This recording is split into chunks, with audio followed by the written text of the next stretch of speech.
Chapter 1. The Zhan Zhan card system and the Sharingan. In the 64th year of Konoha, at the Ichiraku Ramen shop, Uncle, you, and Spush should head back. I will tend to the stall today. Water Knight respectfully bid farewell to the owner of the ramen shop and commenced the day's operations. As an orphan of war, having traversed into this world without parents, he was compelled to work for his livelihood. The original body possessed exceedingly low ninja aptitude, failing to graduate from the Ninja Academy. Upon realizing he knew nothing, even the act of eating became a challenge. Fortunately, in his moment of despair, he heard the voice of the system. The Zhan Zhan card system. By fulfilling task requirements and selling a designated number of bowls of ramen, the host would receive a Zhan Zhan card, which, when used on a target within 3 meters, held the chance to replicate one of their skills or bloodlines. The specific probability was left for the host to discover. Each month, a golden Zhan Zhan card would be awarded, doubling the chances of duplication. In a bid for survival, Water Knight utilized the novice's gift of a golden Zhan Zhan card, successfully acquiring the ramen-making skill from Uncle and, with his newfound culinary prowess, endeared himself to the Ichiraku Ramen shop, becoming an employee. Thus began his life of waiting for opportunities, preparing to leverage the Zhan Zhan system, aspiring to become a sage of the ninja world, to marry a wealthy beauty, and ascend to the pinnacle of the ninja realm. However, the outcome was utterly disheartening. "Hey, Water Knight, give me a bowl of large pork miso chashu ramen." Upon hearing this voice, Water Knight's expression darkened. It was this yellow-haired fellow who had thwarted his efforts, causing him to accumulate Zhan Zhan cards for 2 months without any gain. Seeing Naruto Uzumaki peek into the shop, flashing a smile, Water Knight turned away in irritation and resumed making ramen. From the moment he awakened his abilities, Water Knight had fixed his gaze on Naruto, a frequent patron of the shop. Whether it was Naruto's Uzumaki bloodline or the powerful fox spirit within him, both were extraordinary assets. For an entire month, Water Knight intermittently copied various bizarre skills from Naruto.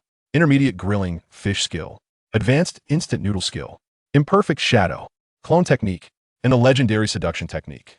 Then, driven by reckless ambition, Water Knight, blinded by desire, spent an entire month's accumulation of Zhan Zhan cards solely on Naruto, even utilizing 2 golden Zhan Zhan cards. Yet, he emerged empty-handed.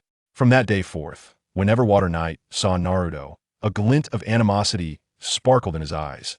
After all, he had aimed to replicate the chakra physique of such an overpowered entity. The bowls of ramen he sold could encircle Konoha village 10 times over, successfully establishing Konoha's first 24-hour Ichiraku Ramen shop. Yet the results were tragically dismal. Water Knight silently admonished himself to play it safe with the Zhan Zhan cards and to eschew reckless gambling. With gritted teeth, he continued to pull noodles when he heard another voice parting the curtain behind him. "Teacher Kakashi, you're so slow." Hey, I got held up a bit. "Boss, I do like a bowl of miso ramen." Water Knight turned to nod and caught sight of Kakashi, masked as always. He then resumed his noodle making. Before long, Water Knight served 2 bowls of ramen at the table. Let the feast begin. Watching the two indulge heartily, Water Knight wiped the wooden bowls, lost in contemplation. Since his gambling misfortunes, he had spent a month accumulating his luck cards.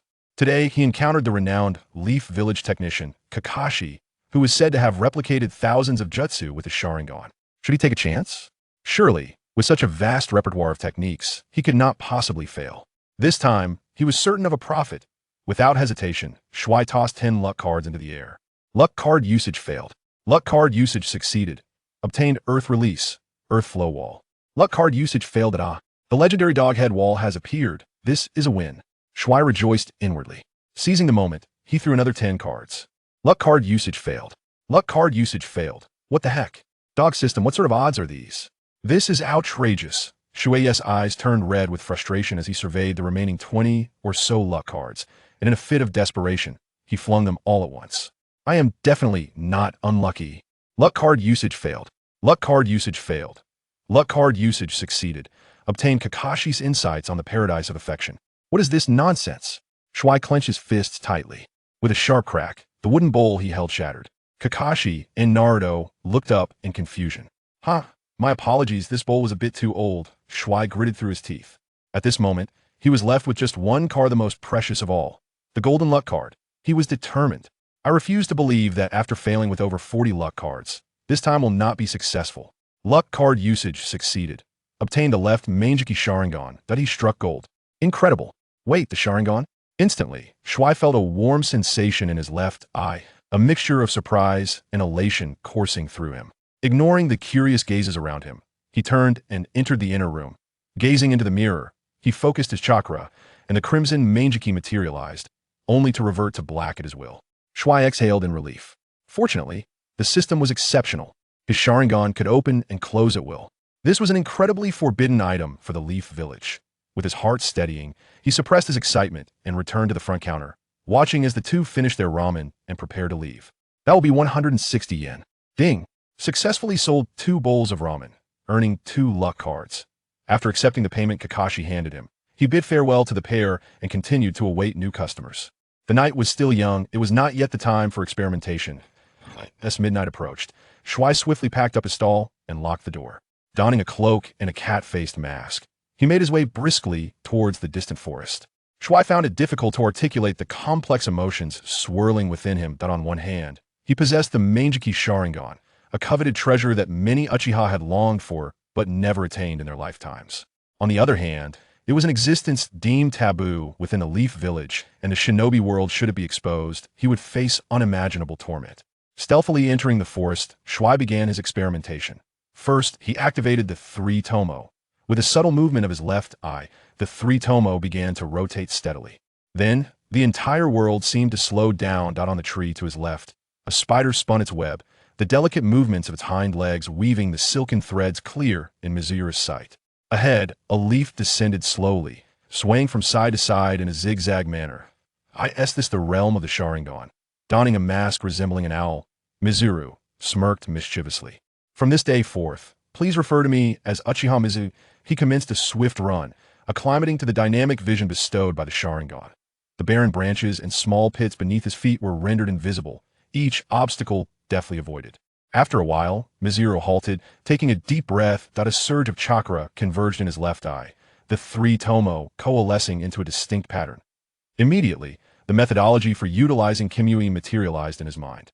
Suddenly, Mizuru felt a jolt within him. He leapt swiftly atop a tree, gazing into the shadows of the forest. Who goes there? A figure emerged slowly from behind the tree. A low, aged voice resonated, deliberate in its delivery. With your Mangekyō Sharingan, you must be Uchiha Itachi. What brings you back? Mizura's gaze fell upon the newcomer. Clad in a traditional kimono, the individual bore bandages across their forehead and right eye, with a shaped scar etched into their chin. Shimura Danzo? A wave of shock surged through Mizuru. Cold sweat cascaded down his face. Chapter 2. Special Card. Retrieval Arrangement Card. What is your purpose for entering the village? Before he could ponder further, Danzo had already brandished a kunai, advancing with deliberate intent. Mizuru hastily propelled himself backward from the tree trunk. He had no desire to engage in close combat with a ninja as formidable as Danzo, the leader of the route. Despite his previous blunder of using a kunai against Susanoo, Danzo's prowess in hand-to-hand combat was undeniable. Just as Mizuru leapt, his peripheral vision from the Sharingan caught sight of Danzo, forming hand seals in midair. With no support to leverage, he was an easy target.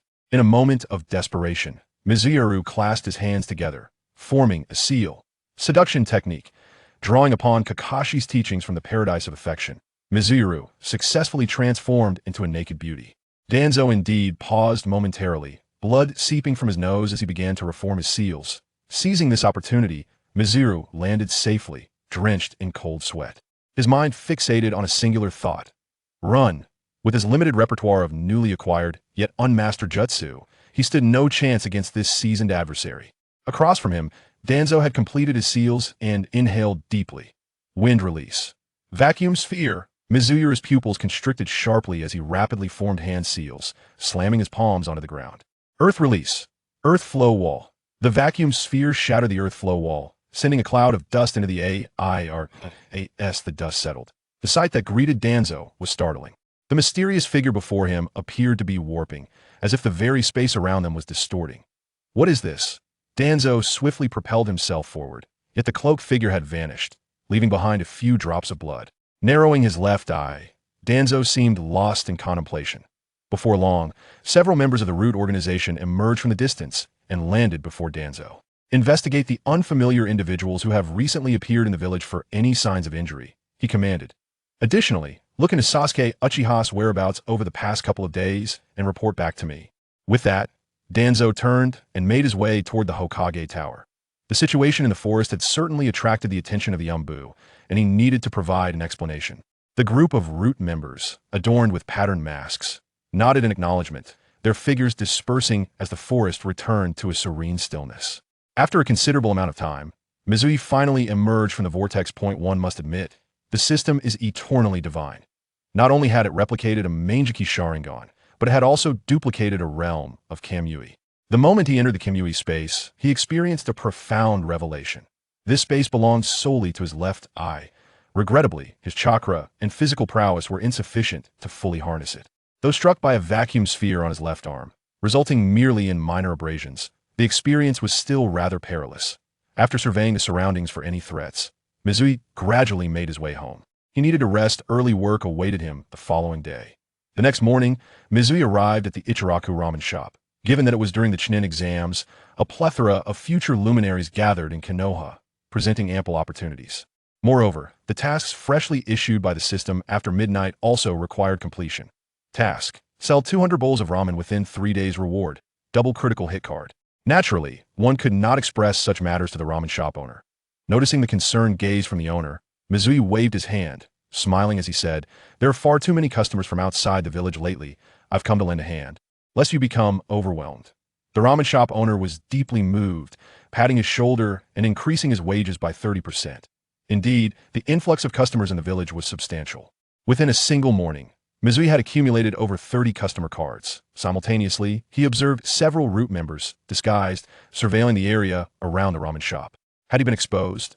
Mizui carefully reflected and confirmed he had left no traces with only a few drops of blood. Danzo could hardly uncover his true identity. Moreover, his parents were common ninjas and had no connections to the Uchiha clan, making him a well-respected citizen in the village. There was no reason for Danzo to suspect him. Even so, he needed to remain sufficiently cautious until he grew powerful enough. He must not reveal himself. With his mind at ease, Mizui continued to prepare noodles while keeping a watchful eye on his surroundings. As noon approached, Mizui raised an eyebrow. In walked a tall, stunning beauty, a lanky individual, and a small boy with dark circles under his eyes, carrying a gourd. The Sand siblings? The leading figure, SHJR, glanced at the menu and asked coolly, "Owner, do you have a signature ramen dish to recommend?" The ramen shop owner promptly replied, "For guests from the Sand, every ramen dish on the menu is exquisite. You may choose freely." Kankuro, adorned with facial markings and a haughty expression, retorted, "A mere ramen shop dares to claim its food is delicious. It's barely passable." Handmade Marbles quickly admonished him, "Kanjiro, this is a commoner. Do not bring the ire you felt towards that child into this space." Kanjiro, visibly discontented, nonetheless nodded in agreement. At this moment, Shui realized that the Sand Waterfall trio must have just confronted Konohamaru, clashing with Naruto's team. In the anime, Konohamaru provoked Sakura, leading to a chase that ended with him colliding with Kanjiro. What was initially a simple apology spiraled into a confrontation, as Konohamaru stubbornly chose to be insolent. Consequently, Kanjiro seized him, prompting Naruto and Sasuke to intervene, creating a rather unpleasant atmosphere. Of course, none of this pertained to Shui. At Konohamaru's age, even dogs would scorn him. A thrashing was hardly significant. However, Kanjiro audaciously questioned my prowess in crafting ramen. What I ist? This was the first traditional skill I had acquired. With that thought, Shui leaned forward and remarked, "Esteemed guest, our establishment offers a secret turkey ramen that even the most discerning men find delectable. Both Naruto and Sasuke have sampled it. Do you dare try?" Kanjiro, still seething from his previous encounter with Naruto and Sasuke, exploded in fury. "What did you say? How could I possibly be inferior to those two brats? Bring us 3 servings of that turkey ramen." Handmade Marbles prepared to intervene, but, noticing Gaara's slight shift in interest, chose to remain silent. The noodle-making uncle appeared concerned, yet upon receiving a reassuring glance from Shui, he opted to trust him. After all, since Shui Ye's arrival, his peculiar ideas had significantly improved the shop's business. Before long, Shui presented 3 bowls of turkey ramen, each spiced to double the heat. Total is 300 ryo. Who will settle the bill? Accepting the payment handed over by Handmade Marbles, Shui beamed with delight. "Valued guests, please indulge yourselves and experience the fervor of true masculinity." Gazing at the steaming, spicy ramen, even Gaara hesitated. With gritted teeth, Kanjiro clasped his hands together. "I shall begin." As he took a large mouthful of ramen, his complexion instantly flushed. "Is this fit for human consumption?" From behind the counter, Shui embellished the moment. devour it heartily, and feel the fiery passion. Naruto, even down 2 bowls. Upon hearing this, Kanjuro, holding back tears, forced a bowl of ramen down his throat. As a fellow ninja, he could not allow himself to be outdone by a mere child from the Leaf Village. Struggling to finish the spicy broth, Kanjuro quickly called out to Shui, "Boss, may I have a cup of water?" Suppressing a laugh, Shui fetched a cup of hot water from the kitchen. Kanjuro gulped down the hot water, only to find himself overwhelmed by a dual wave of heat, nearly succumbing on the spot. Today, he learned a valuable lesson. Never drink hot water after consuming spicy food. Ding. Successfully sold a special ramen, earning a unique card. Retrieval Arrangement Card. Kanjuro 1. Retrieval Arrangement Card arranges the target's skills and bloodlines by rarity, prioritizing the replication of the highest rarity skill or bloodline for 30 minutes. This card is currently effective only for Kanjuro. Upon hearing the announcement, Shui provocatively inquired of Kanjuro, "Guest, would you care for another bowl?" Kanjulang was rendered dazed by the spiciness, his face flushed. As he heard those words, abruptly rising, he slammed his hands against the counter. "What kind of rubbish food is this? Watch me demolish your pathetic establishment." Chapter 3. Secret Technique Puppet Performance. The atmosphere in the ramen shop was charged with tension. After uttering those words, Kanjulang suddenly realized he was in Konoha. Meanwhile, Shui Ye looked at him with a smirk that made him feel somewhat embarrassed. An awkward silence enveloped the two for a few seconds. I could see that moment. Gaara finished his bowl of red broth and waved at Shui Ye. "It's delicious. Bring me another bowl." Gaara, who had long suffered from sleep deprivation, was invigorated by the spicy flavor. This was a sensation he had never experienced before. After waving, he cast a sidelong glance at Kanjulang. Instantly, Kanjulang broke into a cold sweat, feeling deflated. "I meant to say that I have never eaten such spicy food, so please bring me another bowl as well." Shui Ye chuckled, retreating to the back to prepare 2 more bowls. The system stipulated that one must finish the noodles and pay before receiving a card. Both were essential. Since Gaara had just finished his meal, the system had only granted him a single participation card. Consequently, after Shimaru settled the payment for the 2 bowls, Shui Ye fixed his gaze intently on Gaara, who was savoring his meal.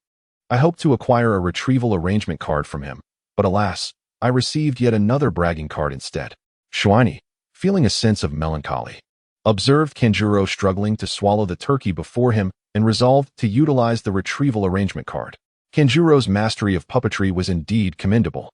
However, the attempt to use the card met with failure, and this occurred not once but 25 times. Gasping for breath, Kanjuro gazed at Shuai, who seemed lost in thought, leaving him somewhat perplexed. Subsequently, he witnessed Shui's expression morph from a smile to discontent, then to clenched teeth, and finally to a state of emotional numbness. Ultimately, she broke into a wide grin, causing him to break out in a cold sweat. Shui Ye awoke from his slumber, sensing an unsettling disquiet, and wiped away the tears that lingered at the corners of his eyes as he beheld the system notification.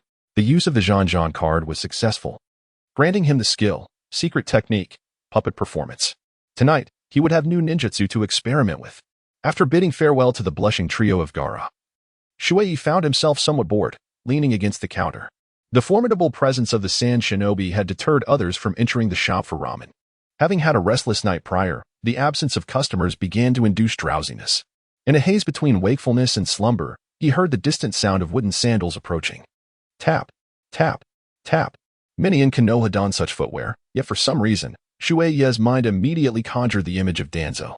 Instantly alert, he sprang to attention as a figure parted the curtain at the entrance. A deep, aged voice resonated. "What did the Sand Shinobi say in your establishment?" It was indeed Danzo. Shui Ye feigned calmness as he recounted the recent events in the shop. Danzo, with his brooding single eye, scrutinized Shui Ye intently, as if he could see through to his very soul. While listening, he inquired about several details. The overwhelming pressure caused Shui Ye's back to break out in a cold sweat. Upon hearing that there were no visible injuries on Gaara and his companions, Danzo rose to his feet. Shui Ye believed that Tuanzong was about to depart, and he secretly let out a sigh of relief.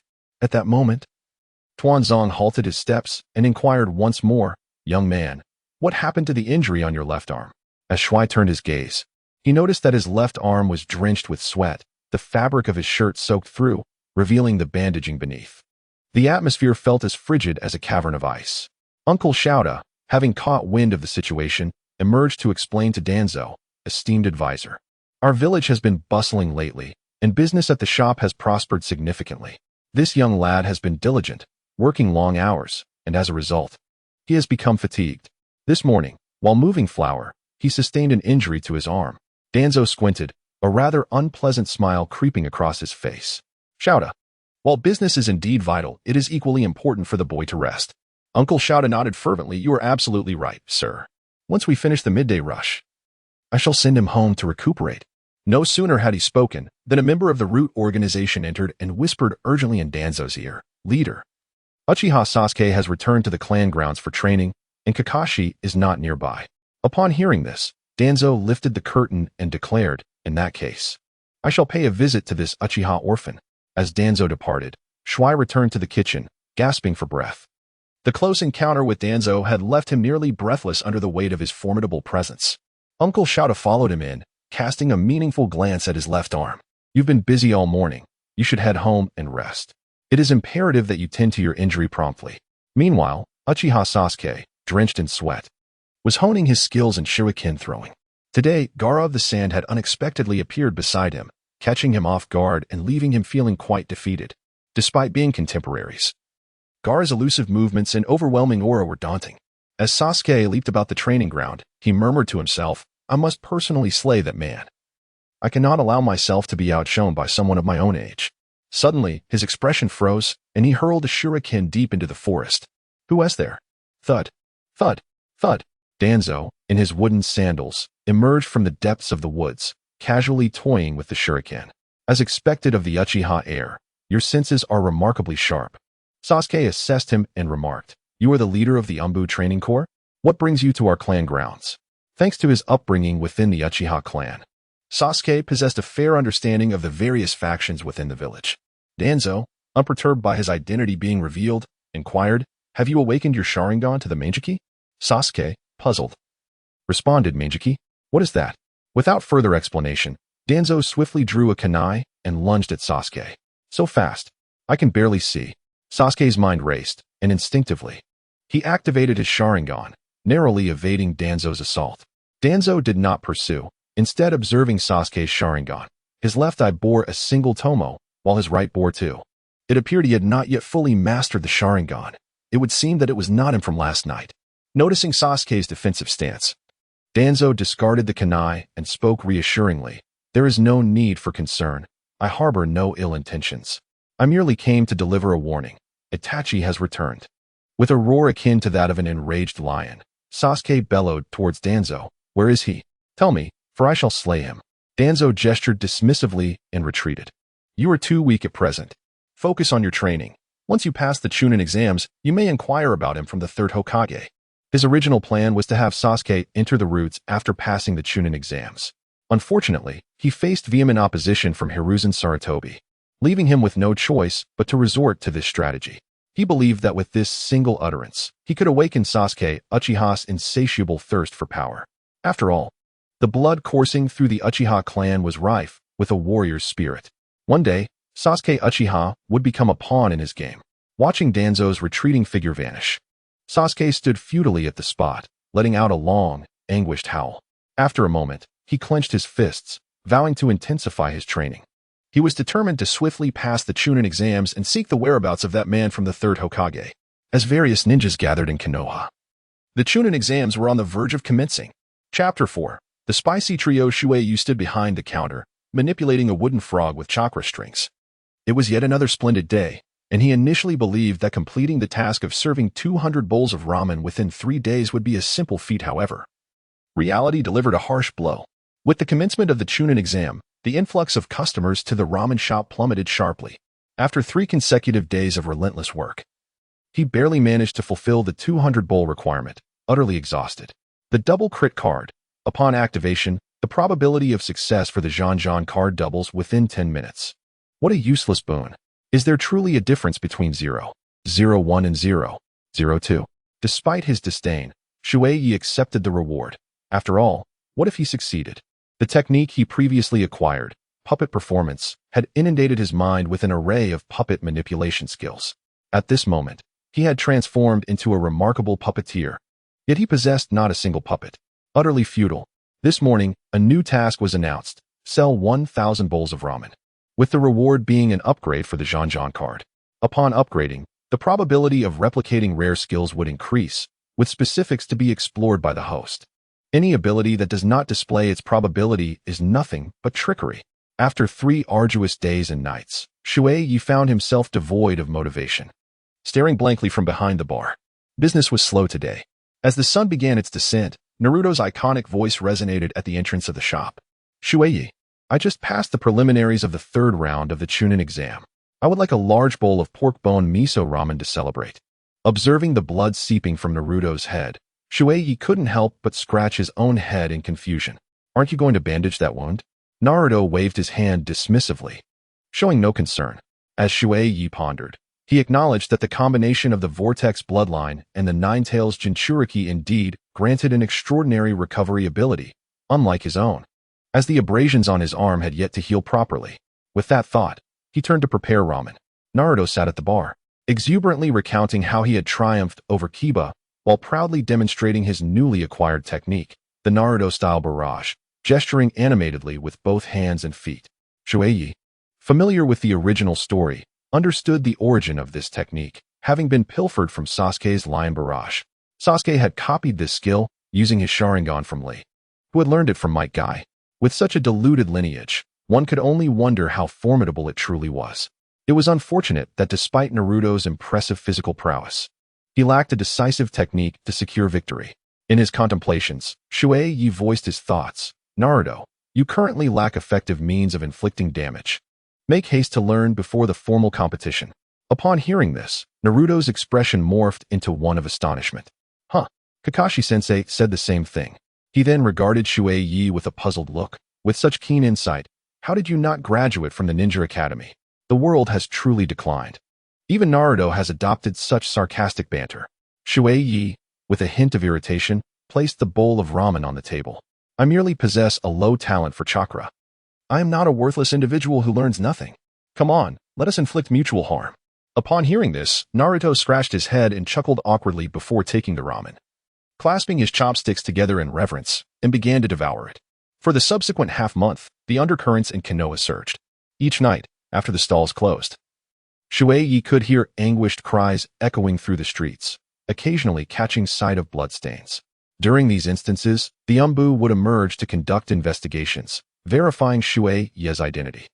As time passed, Shui Ye became well acquainted with the patrolling Umbu. Each evening, upon encountering him, they would promptly inform him of which streets were problematic, advising him to steer clear. Following the conclusion of the preliminary rounds and the departure of the small village, Ichiraku Ramen faced a significant downturn after a brief period of prosperity. Ninja from other villages would occasionally drop by for a taste, but never regarded ramen as a staple.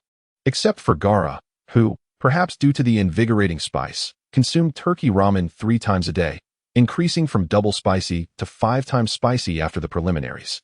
Half of the devil peppers that Shui Ye had painstakingly acquired had already been used. Today, Gaara returned for another visit, ordering 3 bowls of turkey ramen, each more spiced than the last. Gaara, known for his few words, took a seat directly at the bar. Upon hearing his order, the acne-faced Shoju instinctively rushed to settle the bill. Meanwhile, Kanjiro appeared pale, trembling in apprehension. Shui Ye cast a gaze of sympathy and admiration upon the 2 valiant warriors. After enduring such fiery cuisine for several consecutive days, one could only wonder if they had become afflicted with hemorrhoids. With practiced ease, they donned their masks, ground the chili peppers, and sprinkled them into the crimson broth. Shui presented 3 bowls of steaming, crimson ramen. Gaara swiftly seized a bowl and devoured it voraciously. Kankuro stood nearby, his hands trembling as he clutched his chopsticks. Temari, with a quivering hand, managed to lift a strand of ramen, struggling to bring it to her lips.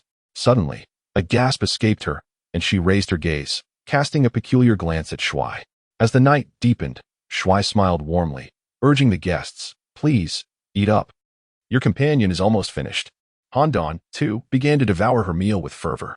Kanjiro, filled with trepidation, stared at Hondan, instinctively shifting in his seat, beads of cold sweat forming on his brow. Noticing Kanjiro's hesitation with his chopsticks, Hondan raised an eyebrow and communicated through subtle gestures. Hurry. If you don't, Gaara will become angry. Kanjiro felt a pang of distress. Consumed by spicy food daily, The prospect of using the restroom now felt akin to enduring torture. Even his flatulence bore the fiery essence of spice. Yet, to placate Gaara, he could not refuse to eat alongside them. Caught in a dilemma, he resolved that enduring a brief discomfort was preferable to prolonged agony. With determination, he bit the bullet, scooping up a generous portion of noodles and, with closed eyes, shoved them into his mouth. Sour? Truly a delicacy of the mortal realm. Ding. Successfully sold 2 servings of ramen that left the guests filled with gratitude. Earning a reward, golden dipping card 2. Shui Ye originally felt pity for the 2 siblings, Hanamaru and Shuriken, and prepared 2 bowls of tomato red soup ramen. To his surprise, an unexpected delight awaited him. Shui Ye, please prepare a bowl of your secret turkey ramen for me. I aspire to be a man like Naruto. Just as the 3 were about to leave, Konohamaru clumsily barged in, coincidentally colliding with Kankuro. You again, brat. Kankuro scowled upon recognizing the intruder. It is often said that even dogs disdain children of 7 or 8 years. With a face full of disdain, Konohamaru pointed at Kankuro and mocked, "It's you. The coward who can't finish a bowl of turkey ramen." Kankuro's temper flared instantaneously, just as Kankuro was about to lift Konohamaru by his collar. Shui Ye leaped from behind the counter, cradling Konohamaru in his arms and swiftly covering his mouth. "Gentlemen, I apologize. The village children can be rather thoughtless. I shall educate them later. The next time you visit my ramen shop, you shall receive a 20% discount." Having recently benefited from Baiye's kindness, Kankuro refrained from retaliating, glaring as he pushed aside the curtain and exited. Meanwhile, Hanamaru intentionally cast a glance back at Shui Ye as they departed. Once the trio was out of sight, Konohamaru began to sulk. Shui Ye finally released his grip on his mouth, placing him upon the bar counter. Muyebaru gasped a few times and exclaimed, "Shui Ye, are you truly a man? Why the hesitation? Go confront him." Shui playfully delivered a light smack to his head, exclaiming, "What a chaotic mess. Which of these 3 could you possibly defeat in a one-on-one challenge?" Mokuramaru rubbed his head, unperturbed, and replied, "I cannot best any of them. But my brother Naruto taught me that a true man must never concede defeat. Even if one cannot prevail, one must still rise to the occasion." Alas, it seems that Naruto's words of wisdom have led Mokuramaru to an inescapable fate. Shui Ye began to shift the topic, saying, "From now on, you may simply call me by my name. There's no need for big brother." Mikazuki Maru waved his hand dismissively. "That won't do. I refer to Naruto as big brother. And since you are called big brother by Naruto, it follows that you are, indeed, my elder brother." As if struck by a sudden thought, he placed a stack of 100-tael banknotes on the table, exclaiming, "Shui Ye, my esteemed elder brother, do prepare for me a serving of your secret turkey ramen." Shui Ye disregarded him and swiftly changed the subject. "What about Heibei? Isn't he with you?" After all, he was a 3rd-generation descendant, a mere child of 7 or 8 years. Should anything unfortunate befall him, he wouldn't even know how to inscribe his own name. Mokuyawaru, in a state of agitation, exclaimed, "I've only just managed to slip away after administering a laxative to teacher Heibei. Quickly prepare me some turkey ramen.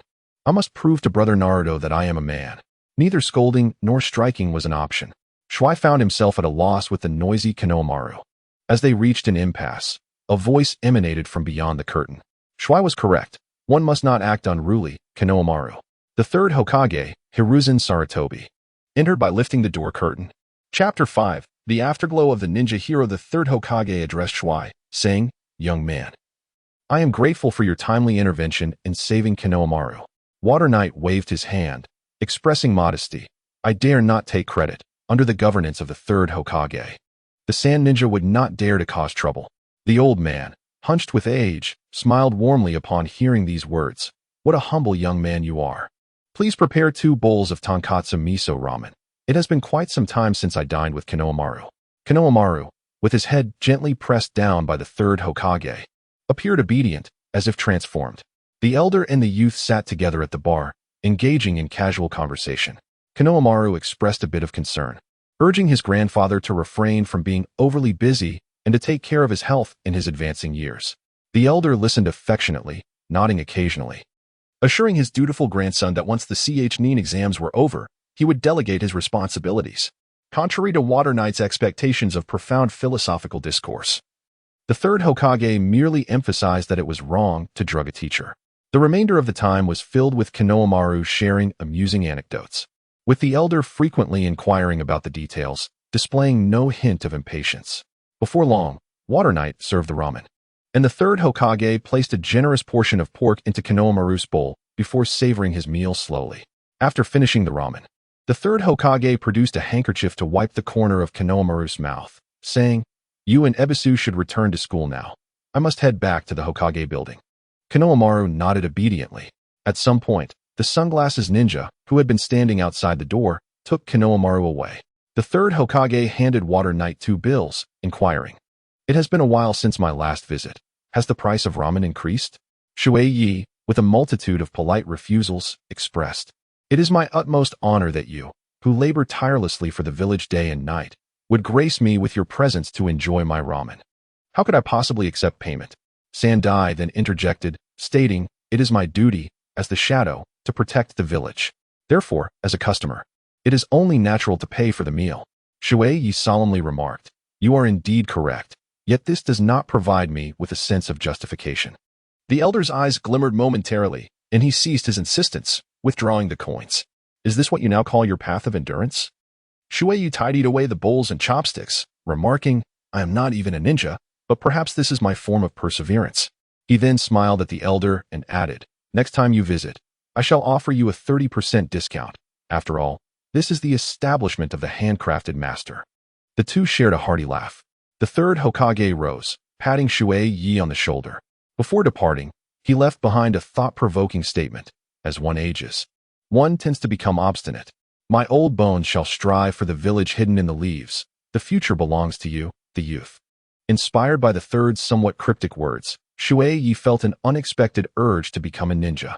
He quickly dismissed this notion, however, as concerns about the upcoming Chunin finals loomed over him. In recent days, he had secretly experimented at home. Upon activating his Mangekyō Sharingan, his already meager chakra drained away like a flowing river, even less than Kakashi's. Until he could acquire a reliable bloodline, the Mangekyō was insufficient for battle. Yet, he found himself unable to obtain the desired bloodline. Despite having accumulated over 200 cards, he still felt uncertain. Thus, he resolved to prepare for 2 contingencies. On one hand, he would practice the puppet technique, which consumed little chakra and was highly discreet. On the other hand, he aimed to complete system tasks to amass a significant number of cards, hoping to deliver a powerful blow to Naruto. As time passed, half a month flew by, during which Shui Ye devoted himself to rigorous physical training. Although his chakra reserves did not significantly increase, his physical condition improved markedly. Concerning the puppet technique, lacking an actual puppet to manipulate, he recalled the scene of Chiyo controlling Sakura and decided to experiment with himself. He now could initially use chakra threads to control his body's movements and joints. However, he feared complex operations might lead to muscle memory issues that would hinder his ability to walk in the future. Additionally, to accumulate cards, he sold his wares from dawn until dusk. Observing Shui Ye's dedication, the handcrafted master increased his wages by 30%. On the eve of the 3rd round of the Chunin exam, Shui Ye finally completed the sale of 1,000 bowls of ramen. Exhausted beyond measure, he felt as if he had been worked harder than a production team's donkey. The card upgrade was complete, and his success rate had improved. Shui Ye let out a sigh and hung up the closed for business sign. 10 days prior, he had made arrangements with Naruto to encourage him this evening and treat him to ramen. Gazing into his system backpack, he beheld over 200 regular reward cards, 3 golden reward cards, and 1 double critical hit card. The Water Knight revealed a sinister grin. "Tonight, let us indulge thoroughly. The prey has taken the bait. Ah no, Naruto has arrived." With an expression of exhilaration, Shui prepared a colossal bowl of luxurious lobster and pork miso chashu ramen for Naruto, approximately the size of a basin. Then, as Naruto immersed himself in his meal, Shui activated a double critical card, effectively doubling the chances of replication. Armed with over 1,000 Zhan Zhan cards, Shui felt an unwavering confidence. Upon the use of the 79th card, the system chimed with a success notification. The card was successfully activated, granting Naruto a consecutive attack. Although it was a rather trivial skill, it was nonetheless a sign of good fortune. With plenty of cards still in hand, Shui was filled with assurance. All of Naruto's lesser skills had already been replicated. Now, it was merely a matter of time before something remarkable would emerge. The system had yet to yield a duplicate. On the 472nd use of the Zhan Zhan card, another notification from the system rang out. The card was successfully activated, resulting in the acquisition of the Shadow Clone technique. How impressive! Shui Ye's face radiated excitement. Now, Naruto was left with merely the Rasengan, summoning technique, Whirlpool Bloodline, and the Nine Tails. He also possessed over 700 Zhan Zhan cards, 3 golden Zhan Zhan cards, and nearly 7 minutes of double critical hit time. Victory beckoned him. Upon utilizing the 694th Zhan Zhan card, Shui Ye received a notification. The card was successfully employed, granting him the summoning technique. Excellent. One erroneous option was eliminated. The knight was drenched in water, and his eyes glistened with determination. Victory was within reach. He aimed at Naruto, mechanically employing the coveted cards. It was only when the system alerted him of insufficient cards that he regained his composure. This is somewhat unexpected. After an extended period of inactivity, Shui resolved to take a pause. Wait, over 1,000 cards, all gone. In his system's inventory, merely 3 golden cards remained. Shui Ye felt as though he had lost his sanity, engaging in a gamble on such an elusive probability. Would it not be more prudent to utilize these coveted cards to replicate some practical ninjutsu? Unconsciously, he ruffled his hair into a disheveled mess, engulfed by a sense of regret. Just then, a notification from the system chimed in. Ding! The duration of the double critical hit card is down to 30 seconds. With reddened eyes, Shui Ye aimed the golden card at Naruto. I have invested over 500 cards. I refuse to believe it won't yield results. The use of the golden card failed. The use of the golden card failed. The golden card was successfully utilized, granting the Whirlpool Bloodline VES. Shui Ye could not help but exclaim, prompting Naruto to halt and gaze at him with curiosity. At last, my journey through the ninja world has taken its inaugural step. In a state of inner turmoil, Shui Ye scrutinized the system notification once more. The golden card had been successfully utilized, granting him the Vortex Bloodline, 1/100, and the Dog Coin system. What the hell? Shui Ye, overwhelmed by the impact, fainted. The following noon, he sat in a ramen shop, his gaze vacant as he stared at the sky. After collapsing, Naruto summoned SHBU, and together they tended to him throughout the night. Reflecting on the previous night's ordeal with the Dogecoin system, a bitter resentment gnawed at him. The Uzumaki Bloodline, 1/100. It felt akin to winning the lottery only to discover that it was merely a consolation prize after preparing to purchase a house. Nevertheless, the bloodline indeed had its effects. He could perceive a slight enhancement in both his chakra capacity and recovery abilities. Yet, the disparity was too great. Task: prevent Orochimaru from destroying Konoha. Reward: system upgrade. Revealing card draw probabilities. Shui Ye gazed at the already risen 4 purple yang formations, pondering the peculiarities of the system. Just as Orochimaru was about to be sealed by the 3rd Hokage, forced to retreat, how could he possibly disrupt Konoha? It was only when he noticed, at the street corner, an Umbu handing the death god mask to Yakushi Kabuto that he realized the gravity of the situation. Oh no, the 3rd is in peril. Chapter 6, is that you, Kakashi? Who goes there? Kabuto's senses were remarkably sharp. Shui Ye, merely shifting forward in excitement, was immediately detected. Goodness gracious! How could I have been discovered? In the next moment, in the stillness of the night, Shui Ye beheld 3 kunai, each tethered with a slip of paper, soaring through the air. Explosive talismans. Shui Ye was seething with frustration. He leapt backward, but the shadowy pursuers were relentless in their chase. Continuing in this manner was untenable. To accomplish his mission, Shui Ye's gaze fixated on the Grim Reaper mask held by Do. However, this fellow seemed intent on fleeing at this very moment. He swiftly darted around a corner, and one of the shadowy figures flashed past, still clutching the kunai in hand, only to be met with Shui Ye's Sharingan. Bring it forth. Shui Ye swiftly formed a series of seals, invoking the mystical technique of the Kahan. The shadow ninja instantaneously lost consciousness, his spirit ensnared by Shui Ye, impaled by colossal iron nails. The first step was accomplished. Next, it was essential to approach Do using the puppet technique. As long as the Death God mask could be obtained, the 3rd Hokage should possess a means to deal with Orochimaru. As Water Knight smirked and approached the ensnared Umbu, the fleeing D immediately sensed a presence trailing him. He had not anticipated that the Umbu member would be dealt with so swiftly. Even more infuriating was the fact that every time he attempted to form a seal, shurikens adorned with explosive tags would come flying towards him. How vexing. Had he known, he would have begun the seal sooner. Realizing escape was futile, D chose to perch upon a branch, slowly turning to face his pursuer. To his astonishment, standing before him was the very Umbu who had handed him the death mask. Was it a transformation technique? D furrowed his brow and adjusted his glasses, pondering the identity of this enigmatic figure and their intentions behind following him. D, I kindly request that you relinquish the death mask you possess. The voice reverberated from all directions, rendering D unable to discern the speaker's location. The Umbu member before him appeared to sag, their head drooping and limbs stiff. Puppet technique? Are you from the Sand Village? D chuckled, a glint of light reflecting off his lenses. Surely you are aware that the plan to annihilate Konoha involves the sand as one of its participants. We are, after all, allies. When speaking, D, do refrain from casting your gaze about carelessly. With a playful smile, Shui Ye moved his fingers, prompting a nearby Umbu ninja to throw 3 shurikens. Do responded in kind, launching 3 shurikens of his own. At this moment, he dared not act recklessly, for Shui Ye's whereabouts remained a mystery. However, it was not long before the Umbu member leaped into action. In Shui Ye's understanding, when ninjas engage in combat, the exchange of shurikens serves as a customary greeting. As for the ensuing brawl, the thrill of close combat was paramount, for the pain would not be his to bear. Do let out a cold chuckle, the puppet technique, which treated individuals as mere puppets devoid of intricate mechanisms, posed no threat to him. He wielded a shuriken to deflect the Umbu's assault, while simultaneously scanning his surroundings with his peripheral vision, determined to locate Shui Ye.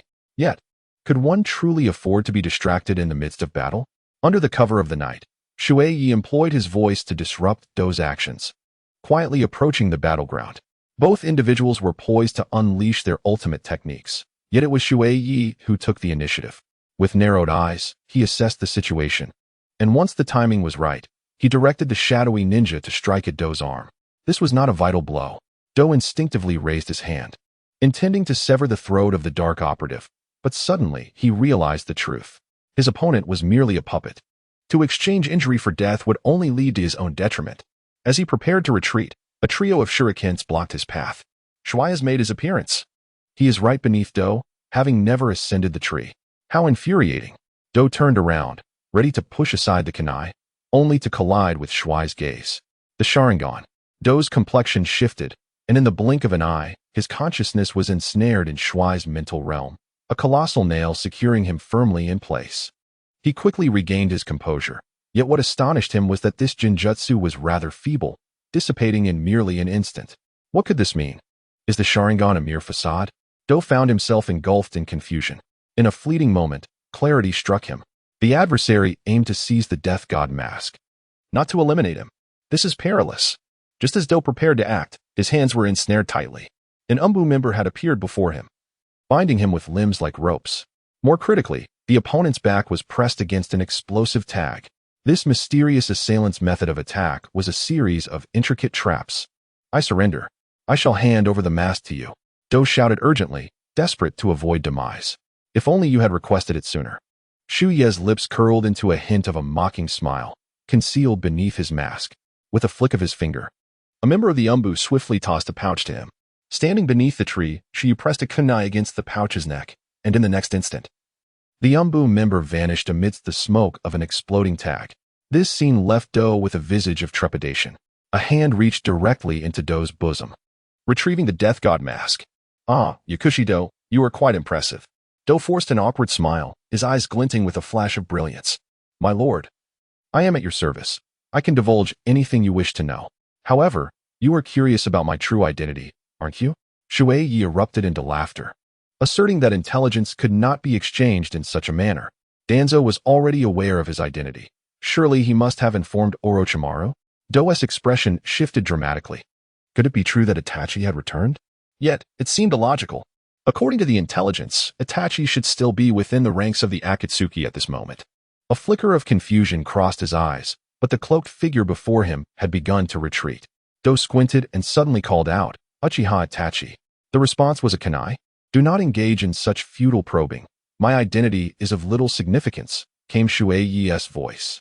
Do's complexion fluctuated, and for a moment, he found himself unable to discern whether the figure before him truly was Itachi. It was absurd. Itachi was not one for lengthy discourse. This individual seemed more loquacious than Itachi himself. Do furrowed his brow in contemplation, yet such a blatant flaw would not be overlooked by anyone familiar with Itachi. Furthermore, the opponent's deliberate use of puppet techniques indicated a desire to conceal their identity. Could it truly be that Itachi had returned? After all, not everyone possessed the Sharingan. As he continued to frown, a sudden realization struck him.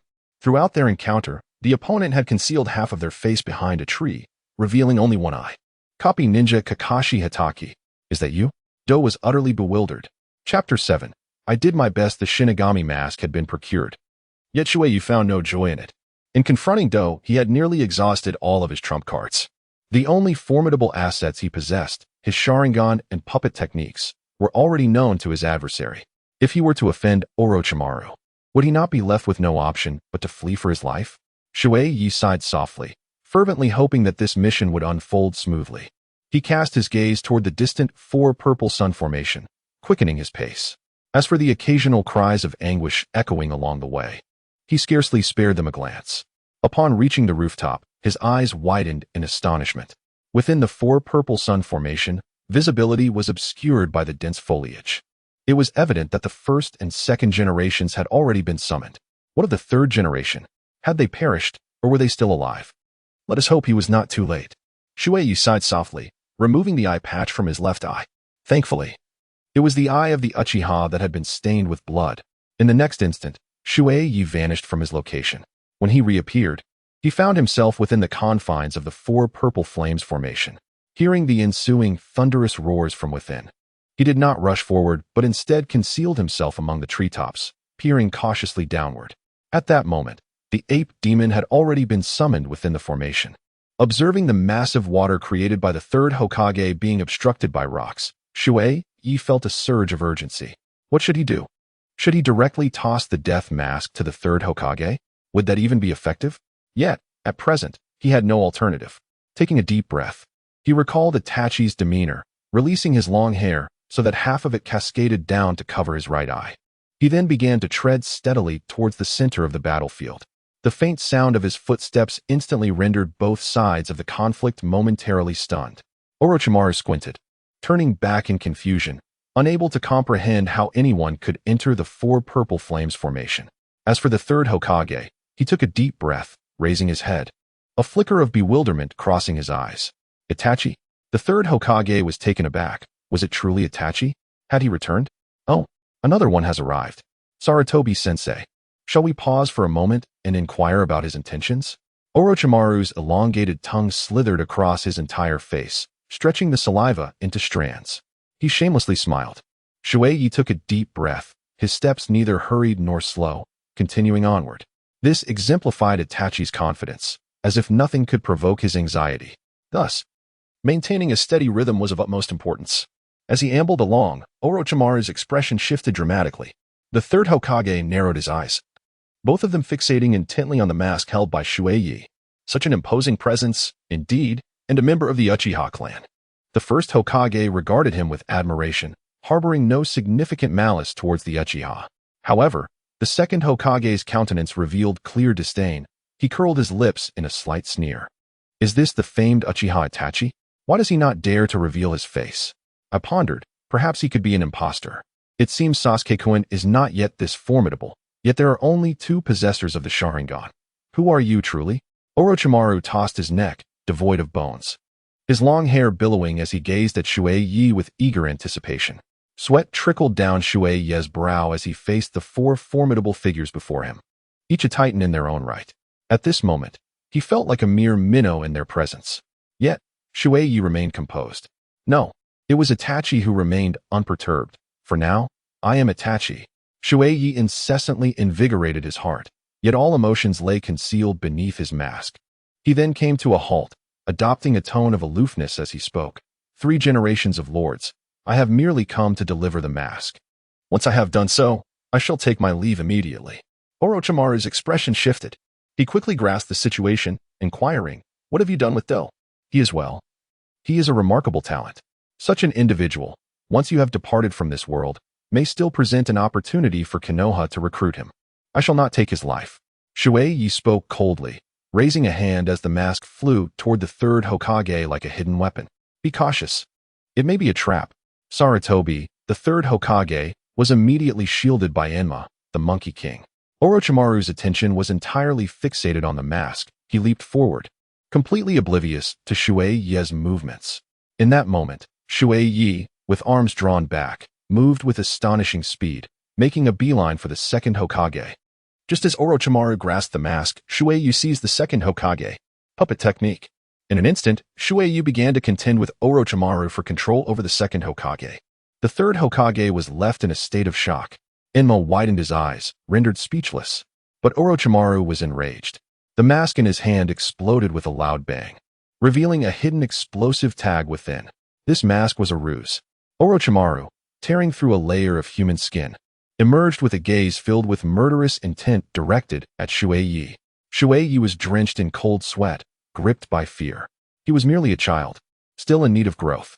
The ability to manipulate puppets was indeed a convenience. Swiftly, he distanced himself, seeking refuge behind the third Hokage. The gaze of the monkey demon upon Shui Ye was one of utter disdain. Even the third Hokage appeared somewhat perplexed, yet chose not to elaborate. He was not a man of decisive action. The will of fire compelled him to ensure the legacy of Konoha endured. Be cautious, simply remain behind me. The third Hokage stated with an impassive expression, raising his gaze fixedly upon Orochimaru. Excellent. You are quite impressive. Orochimaru's smile widened, though the fury in his eyes was unmistakable. Thank you for the compliment. With an air of composure, Shui spoke confidently, positioning the second generation to stand before the first. Lord Hokage, I shall take charge of the first generation. The rest is in your hands. After uttering these words, he proceeded to present a mask, declaring, This is the Death God mask. Please keep it safe, as it may prove useful. Indeed, is this the Death God mask?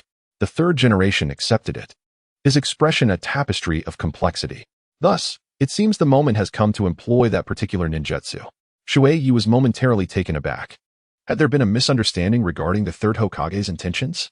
His bequeathal of the death mask to the third was not meant to incite the use of that sealing technique. Yet, before he could fully grasp the situation, the first Hokage was already advancing towards him. In comparison to Shui Ye's control, the first displayed a strikingly natural grace. His movements fluid and seamless.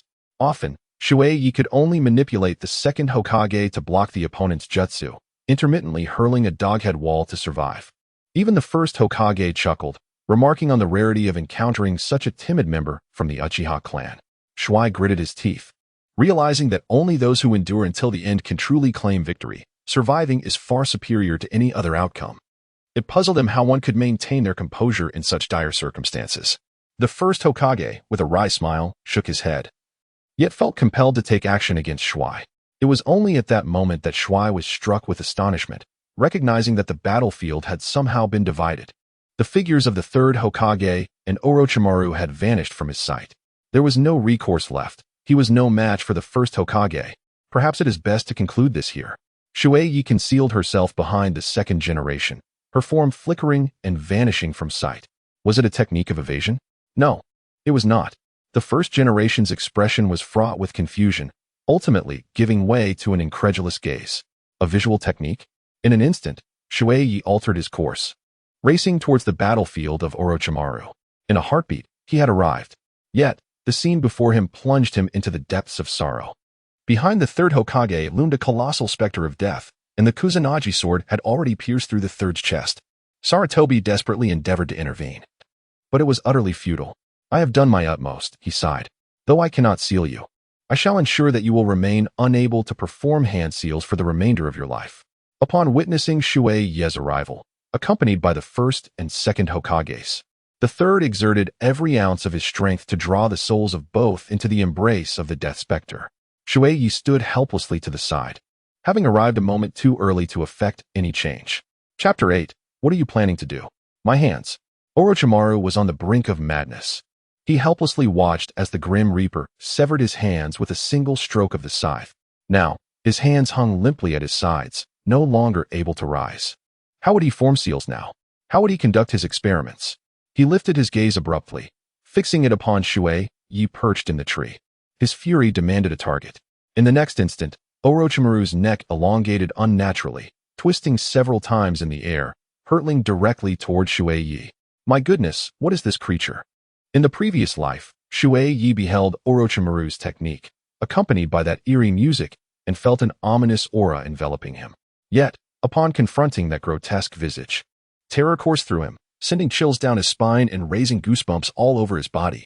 A puppet. My puppet. In an instant, he vanished, reappearing behind the still corporeal body of the second Hokage. That elongated neck lunged forth in a flash, creating a gaping hole in the ground upon impact. Before Shui Ye could fully regain his senses, Orochimaru was upon him, a hand descending like a whip. Is this the essence of Orochimaru's soft body modification? How could it possibly create such a chasm in the earth? Shui Ye leaned back, delivering a powerful kick that sent the second generation tumbling like a deflated ball. A bead of sweat formed on his palm as he watched the figure soar through the air. Fortunately, at that moment, the second generation soul was sealed. Otherwise, he would undoubtedly have found himself in the records. Why do you hesitate to confront me directly? Orochimaru paused, a confident smile gracing his lips. Indeed, you are certainly not Itachi. Whether I am Itachi or not is not for you to decide. As the night air whispered with labored breaths, he found himself unable to depart. The third Hokage had perished, yet the mission remained unfulfilled. He had to linger and thwart Orochimaru's intent to annihilate Konoha. However, before he could devise a plan, the tiles beneath his feet suddenly fractured, and a hand emerged, seizing his ankle. Earth release, heart's decapitation technique. Though this ninjutsu lacked sophistication, its capacity for disruption was unparalleled. As he beheld Orochimaru's head lunging towards him, he resolutely formed the necessary seals.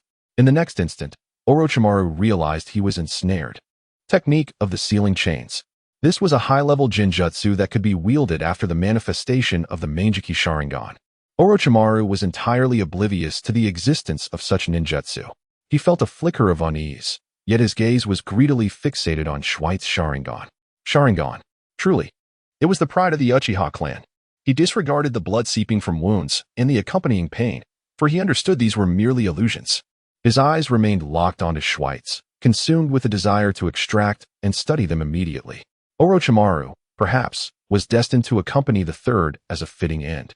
The Water Knight continued reciting the narration, and in the next instant, Orochimaru vanished without a trace. He lifted his gaze forward, where Kabuto stood beside Orochimaru.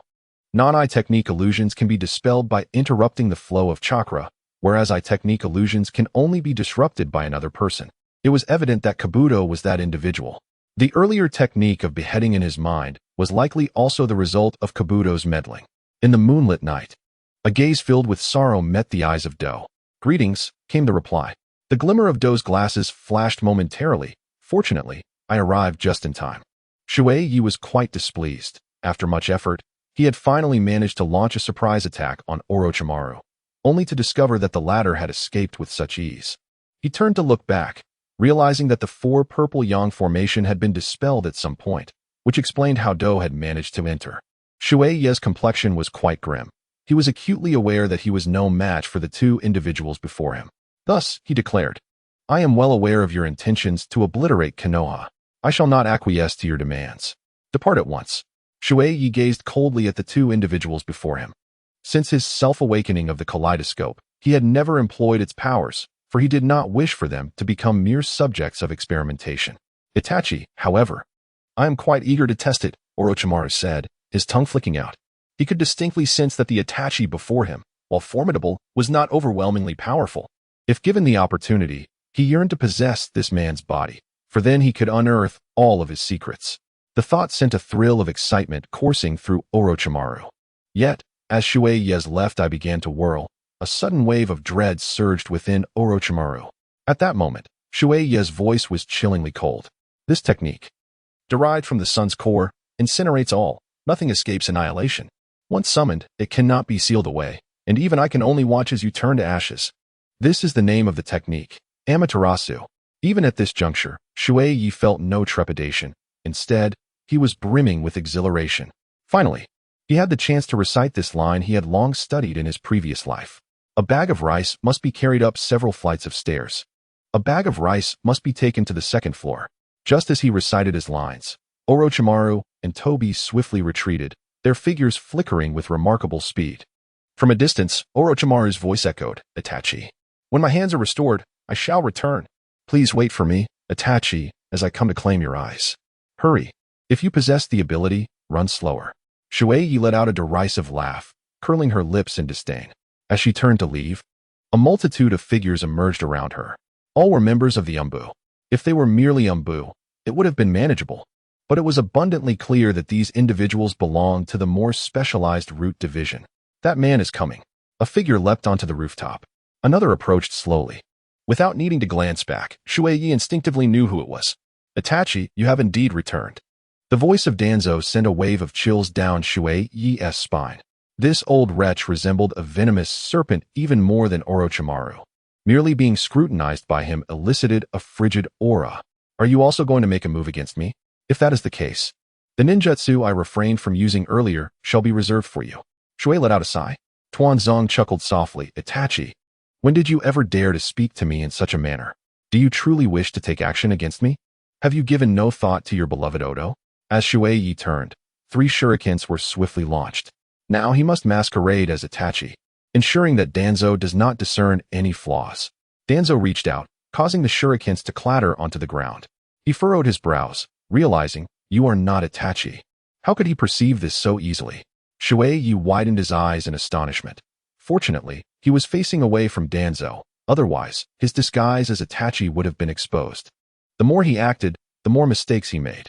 With a snort, he leapt forward decisively. If his memory served him correctly, the relationship between Itachi and Danzo at this moment was not one of enmity, and Danzo should not have intervened. What he did not anticipate was that Danzo indeed took action. Would release, violent gun tree. Boom. A massive trunk swept across, shattering everything in its path with overwhelming force. Shui Ye gracefully leapt into the air, standing atop the nearby ruins, her expression beneath the mask exceedingly grim. Danzo, what are you attempting to accomplish? The breath of Shui Ye appeared somewhat restless. Chapter 9. The Death of Ningxi. Pray tell, what is your purpose in impersonating Itachi? Who exactly are you? How is it that you possess the Sharingan, and moreover, the Mangekyō Sharingan? Danzo spoke slowly, yet his gaze was fixated on Shui Ye's left eye, filled with insatiable greed. The night was illuminated by the water's reflection. Danzo was indifferent to whether he was Uchiha Itachi. What he desired was merely the Mangekyō Sharingan. With a disdainful glance at Danzo's arm, he chuckled softly. You possess so many Sharingan. Is it not sufficient? This single gaze sent waves of unease through the old fox. The transplantation of Sharingan was a closely guarded secret, known to no one in the village. Those who were aware had been silenced by his insidious methods, ensuring they could never speak of it. How could this individual possibly know? Who exactly are you? Danzo narrowed his eyes, a murderous intent surging forth. You compelled me to slay my entire clan, then threatened me with my brother. Yet now you still question my identity? Shui Ye let out a soft chuckle. Addressing Danzo with a tone of finality, My Lord Danzo, parting ways after a long journey is inevitable. It is time to halt. He slowly began to retreat. Danzo remained rooted in place, their gazes locked, neither daring to make a reckless move. Yet, just as Shui Ye was on the verge of departure, a member of the Umbu suddenly emerged. Lord Danzo, the Hokage is dead. The body of the Hokage has been discovered ahead. In that instant, the cry shattered the tranquility and harmony that enveloped the two. Stop. How could the Hokage have died? What exactly transpired? Tell me. Danzo sprinted forward, his movements swift and urgent. Shui Ye's gaze sharpened, for he understood that Danzo intended to eliminate him. In an instant, his form vanished, reappearing in the distance. Was it the flying thunder god technique? No, it was something else. Behind him, Danzo's expression wavered, yet the brilliance in his eyes grew ever more intense. If Danzo possessed such an ability, he would ascend to unprecedented heights. In that case, becoming Hokage would be unopposed. Capture him. He must not be allowed to escape. With a vigorous sweep of his hand, Danzo commanded a multitude of subordinates to pursue. However, he was unaware that Shui Ye wielded a formidable puppet technique. Seizing a root member, he swiftly affixed an explosive tag to his opponent before vanishing from sight. Shadows loomed behind him, and soon, pursuers were hot on his trail. A resounding explosion echoed, followed by the anguished cries of several individuals. How pitiful to possess merely 5 explosive tags. As Shui Ye turned back with a dismissive click of his tongue, his gaze swiftly darted towards a new member of the root. In rapid succession, a series of explosions reverberated throughout Konoha, causing even Danzo to lose a considerable amount of hair in his fury. The man before him, masquerading as Itachi, was as slippery as an eel, weaving around him and, astonishingly, even taking the time to set traps. Though the methods of trap setting were not particularly sophisticated, nearly 20 members of his route had already perished. If this continued, the losses would be catastrophic. "Stop!" Danzo commanded, raising his hand, and all pursuit came to a halt. In the distance, a figure laughed heartily as he made his way outside of Konoha. Of course, Shui Ye had no intention of leaving the village. He found a secluded spot to discard his disguise and utilized his kamui to return home, letting out a long sigh of relief. Ding ding ding.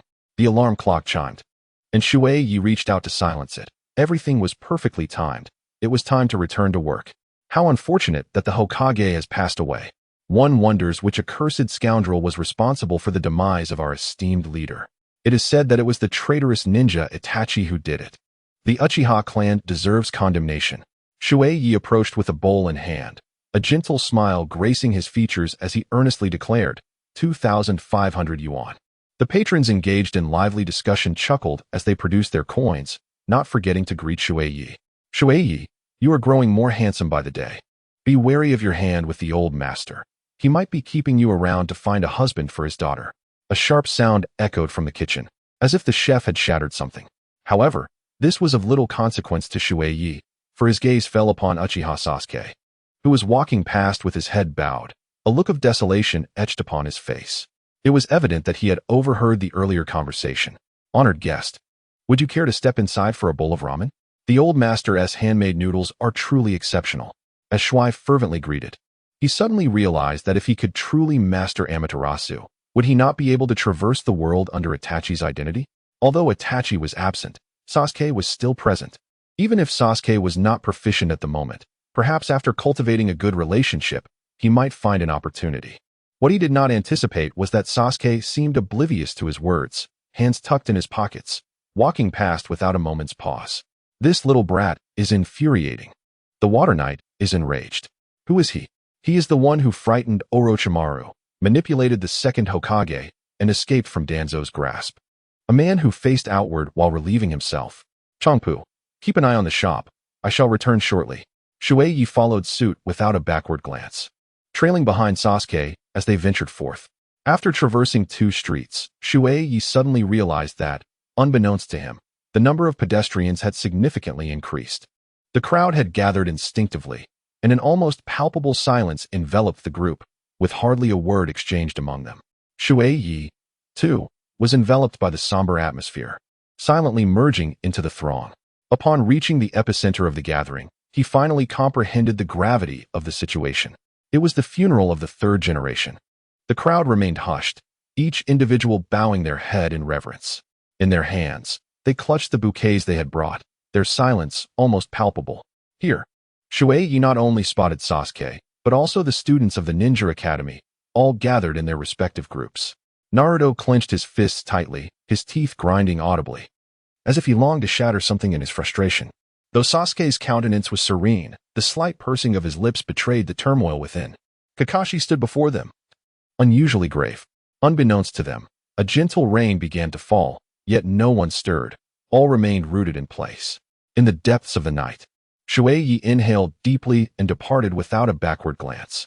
In truth, Shui Ye had only encountered the 3rd Hokage on a few occasions. Their unfamiliarity meant that when they spotted each other from a distance, it was merely customary to exchange a greetings, Hokage, before fading away from the 3rd's line of sight, like any passerby. Even if they drew closer, it was merely a recollection of the last time when Konohamaru dined with the 3rd. He insisted on not accepting payment from the venerable leader.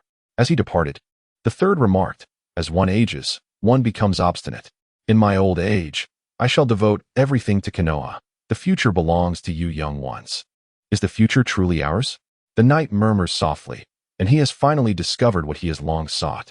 3,000 yuan, no need to search any further. The shopkeeper beams like a blossoming flower. "It is today, or else I wouldn't spare you a glance." Shui Ye let out a soft hum and departed with her belongings. There are numerous ways to pay tribute to an individual. Shui Ye chose his own path. He sat alone upon Hokage Rock, clutching the items he had purchased. He lifted the newly acquired instrument and began to play a haunting melody.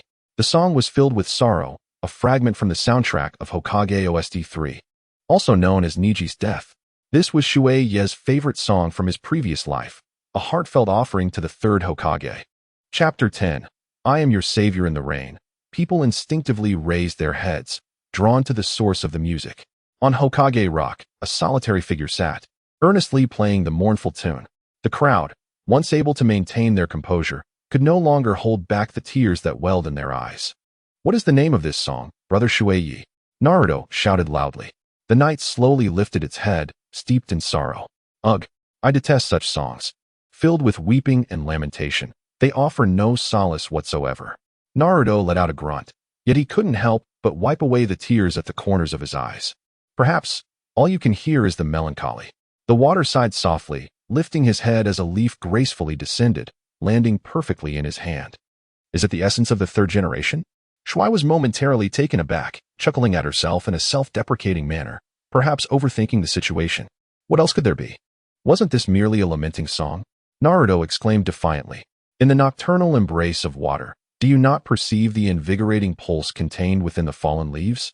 He raised the leaves high. Wherever foliage dances in the air, a flame shall ignite. The glow of the fire illuminated the village, and the leaves would sprout anew. Perhaps it is because the leaves, once they descend, ultimately transform into nourishment, fostering the growth of new grand trees. Just like Lord Hokage and all of you. He perished for your sake, and in his final moments, his voice fell abruptly silent. Shui Ye was aware that he had spoken too much. Yet he found himself unable to restrain his words. Before his demise, the third generation insisted that he had done his utmost, as if to imply that he alone had failed to exert himself. Shui Ye let out a bitter smile, turning away from Hokage Rock. He returned to the ramen shop, feeling a sense of desolation as he gazed blankly at the street outside. The song from earlier was quite lovely. Changpu emerged from behind Shui Ye, gently smoothing her hair and smiling faintly. The Hokage has departed, but our lives must carry on, do they not? Shui Ye? Sister Changpu. Shui Ye's voice trembled slightly. Changpu gently embraced him and inquired, Shui Ye, Lord Hokage is a stranger to you. Why does his passing cause you such sorrow? Shui Ye was momentarily taken aback. It's perfectly fine if you prefer not to speak, yet some matters are perhaps better kept within one's heart. Shui Ye, being a man, must remain steadfast. Changpu clenched her fist, striking a pose of encouragement. Shui lowered his head in a state of bewilderment. When Orochimaru departed, he hastened ahead of him and seized the death god mask. He also heard the final words of the third Hokage. So it is you, Shui.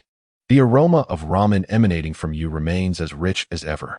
I never anticipated that a Sharingan was still concealed within the village. If the opportunity arises, please convey to Sasuke that I never intended to eradicate the Uchiha clan. I am at a loss as to how events spiraled into this. And you too must strive diligently, Shui. Despite having only crossed paths briefly, this elderly man remembered his name and discerned his true identity. Even on the brink of death, he bore a sense of remorse, showing not a hint of sorrow for himself. Is this the essence of the will of fire? Shui Ye tightly grasped the fallen leaves in his hand, only to be abruptly startled by Naruto's voice. Sister Changpu, Brother Shui Ye, what are you doing? And nothing. Changpu's cheeks flushed instantly, and she swiftly turned to retreat into the house behind her. Shuani realized, only then, that the distance between him and Changpu had been rather delicate. Consequently, he raised his head to cast a rather unfriendly glance towards Naruto. You insufferable little brat. Let me remind you, there are no discounts on ramen today. Shuani exclaimed. Have you forgotten? I am now a ninja. Naruto proclaimed, adjusting the forehead protector on his brow, beaming with pride. I no longer require any secret discounts from you, Shuani. You little rascal. Shui Ye chuckled, adeptly picking up a bowl. Shall I start with one? No, let it be 3. He exclaimed. Brother Shui Ye, these are my companions. I specifically brought them here to indulge in your ramen. Might we receive a discount? Naruto beamed with pride, as Sakura and Sasuke followed him into the establishment. Please take good care of us, Sakura said politely, bowing gracefully. As for Sasuke, he merely huffed and settled into his seat. Shui finally comprehended why Naruto had harbored such animosity towards Sasuke. Upon their first encounter, Sasuke's demeanor was so imposing that Shui couldn't help but question whether he owed him any money. Well then, 3 large bowls of turkey noodles it is. As Shui skillfully began to prepare the noodles, an inadvertent sound resonated, a sharp crack. Raising her head, she beheld Xiaoying gazing at her with a look of sincere apology. I'm sorry, I accidentally damaged the table. Shui Ye gazed at the table, which bore a gaping crack, his expression contorted with discomfort. In his opinion, among the esteemed actors in the realm of Naruto, one was Orochimaru, and the other was the Sakura standing before him. As for Sakura, spicy road? Suddenly, Sakura lifted her head, her face a portrait of astonishment. It was the first time she experienced such a sensation, as if her inner fury had been heard by another. Indeed, it was just as she thought. Shui Ye, in a moment of exasperation, lightly smacked his forehead, expressing his discontent with the turkey noodles directly. "Oh dear," Sakura exclaimed, utterly astonished. When did she ever convey her dislike? Though Shuei speaks of returning, his hands move with remarkable swiftness. Compared to Naruto, it appears that there is little about Sasuke and Sakura that merits his utilization of the Zhan Zhan Ka. However, it would be remiss to dismiss Chidori, as it remains a formidable technique. In a casual manner, Shui unleashed 20 strikes upon both Naruto and Sasuke. The use of the Zhan Zhan card was unsuccessful. I knew it would turn out this way. Shuei shook his head and let out a sigh. Just at that moment, the successful use of Zhan Zhan Ka resulted in the acquisition of Qian Yao. Clap. The bowl in Shui Ye's hands fell to the ground, shattering into a myriad of pieces. His eyes widened in sheer bewilderment. He had merely used an ordinary dipping card. The golden dipping card had yet to be utilized. Yet it had exploded into a cascade of 1,000 birds? Such a rate of occurrence seems rather implausible. Brother Shui, are you all right? Xiaoying gazed at Shui with a hint of trepidation, her mind conjuring 1,000 scenarios. The night was shrouded in uncertainty as Shui shook his head, just about to speak when two sharp sounds echoed. Another bowl. Naruto and Sasuke exchanged fiery glances, their eyes locked in a heated stare. Both of their lips were flushed crimson, breaths coming in quick gasps. It was difficult to ascertain whether it was from anger or the spiciness of their meal. Nearby, Sakura found herself captivated by the allure of Sasuke's sensuous red lips, her cheeks suddenly flushed with embarrassment. Truly, it was a moment to behold. Shuei observed the three individuals with a silent chuckle, preparing to serve the two below. Yet, as night fell, he found himself alone in the ramen shop. The lively atmosphere having dissipated, a sense of unease lingered within him, for he felt an unshakable urge to take some action. Shuei gazed down at the leaf in his hand, gradually solidifying his resolve. While the notion of living a life of complacency may seem appealing, I am, after all, a child of the Hidden Leaf Village, at least for this lifetime. Therefore, let me secretly assume the role of a savior. To those who need not have perished, Jiraiya, Niji, Asuma, behold, I shall be your redeemer. Shuei slammed his palm onto the table. Coincidentally, a figure stood by the door, pulling aside the curtain, gazing at him in astonishment. Chapter 11. Do you suspect Shuei? Uncle Ding, you have returned from your mission. Where are Uncle Hai E and Uncle Lugio? Shuei instantly donned a harmless smile. Akamoto Ding's face was etched with fatigue, returning late at night. It was a relief that the ramen shop was still open. Let's start with 10 bowls of ramen, he exclaimed. No sooner had he spoken than Yamashiro Hachi and Nara Shikahisa emerged behind him. The three, weary from their travels, took their seats and greeted Shuei one by one. The night was rather unremarkable for Shuei, who had grown accustomed to serving others, almost developing muscle memory in the process. Nevertheless, he did not neglect his primary duties. Typically, patrons of ramen ichi, often ninjas, would engage in casual conversation, predominantly discussing significant events within the ninja world. On this night, Shuei seized the opportunity to ascertain the progression of the narrative. However, the three cunning old foxes before him remained silent regarding the significant events of the ninja world. Instead, it was Akimichi Dingswa, a rather portly fellow, who surveyed the modest decor of Ichiraku Ramen with an expression of regret and longing. Ichiraku's ramen was indeed commendable, yet the establishment itself was rather diminutive. Shuei mused that, given the chance, he might discuss with Shouta the possibility of expanding the premises. Perhaps such a venture would lead to a flourishing business. He expressed his own dissatisfaction, tugging at Nara Shikaku's sleeve, suggesting, if you require any ideas, you may consult your Uncle Shikaku, for he is undoubtedly the wisest in the village. Hey, Nara Shikaku responded with a look of disdain. Do not hastily assign me tasks, and speaking of intelligence, my son surpasses me by far. My apologies, Shuei-kun, he continued, but it is quite late, and returning now would only disturb my family's rest. We have overstayed our welcome. Yamashiro Kai smiled gently at Shuei, who was bringing the noodles to the table. Shui Ye swiftly shook his head, asserting that he had not interrupted anything. Uncle Hiy, I genuinely enjoy listening to your conversations. As he spoke, Shui Ye turned to glance at the diminutive Ichiraku Ramen shop, expressing his sentiments. This establishment is indeed too small. I have suggested to the handmade noodle master on several occasions that we should consider relocating, yet he has persistently declined, stating it would be wiser to invest in the research of ingredients. We are quite eager to witness Ichiraku Ramen open a branch. At least then, we would not have to travel such a distance. Chidio Diingzu erupted in hearty laughter as a bowl of noodles was placed before him. And within moments, it had vanished without a trace. Even the broth was consumed entirely. As Shui Ye listened to his words, it was clear that while the speaker may have spoken casually, the listener was deeply engaged. He could not remain tethered to one location indefinitely. Not to mention, ever since Naruto had become a ninja, his visits to the ramen shop had dwindled, raising doubts about his ability to fulfill the role of a savior. Thus, it became imperative to establish a branch store. This was not merely a suggestion, but a necessity. In doing so, he would create numerous hiding spots and could appear in places where his presence would not raise suspicion. With a decisive clap, Shui Ye slammed his palm onto the table, his gaze piercing as he fixed his eyes on Akimichi Dingzwa.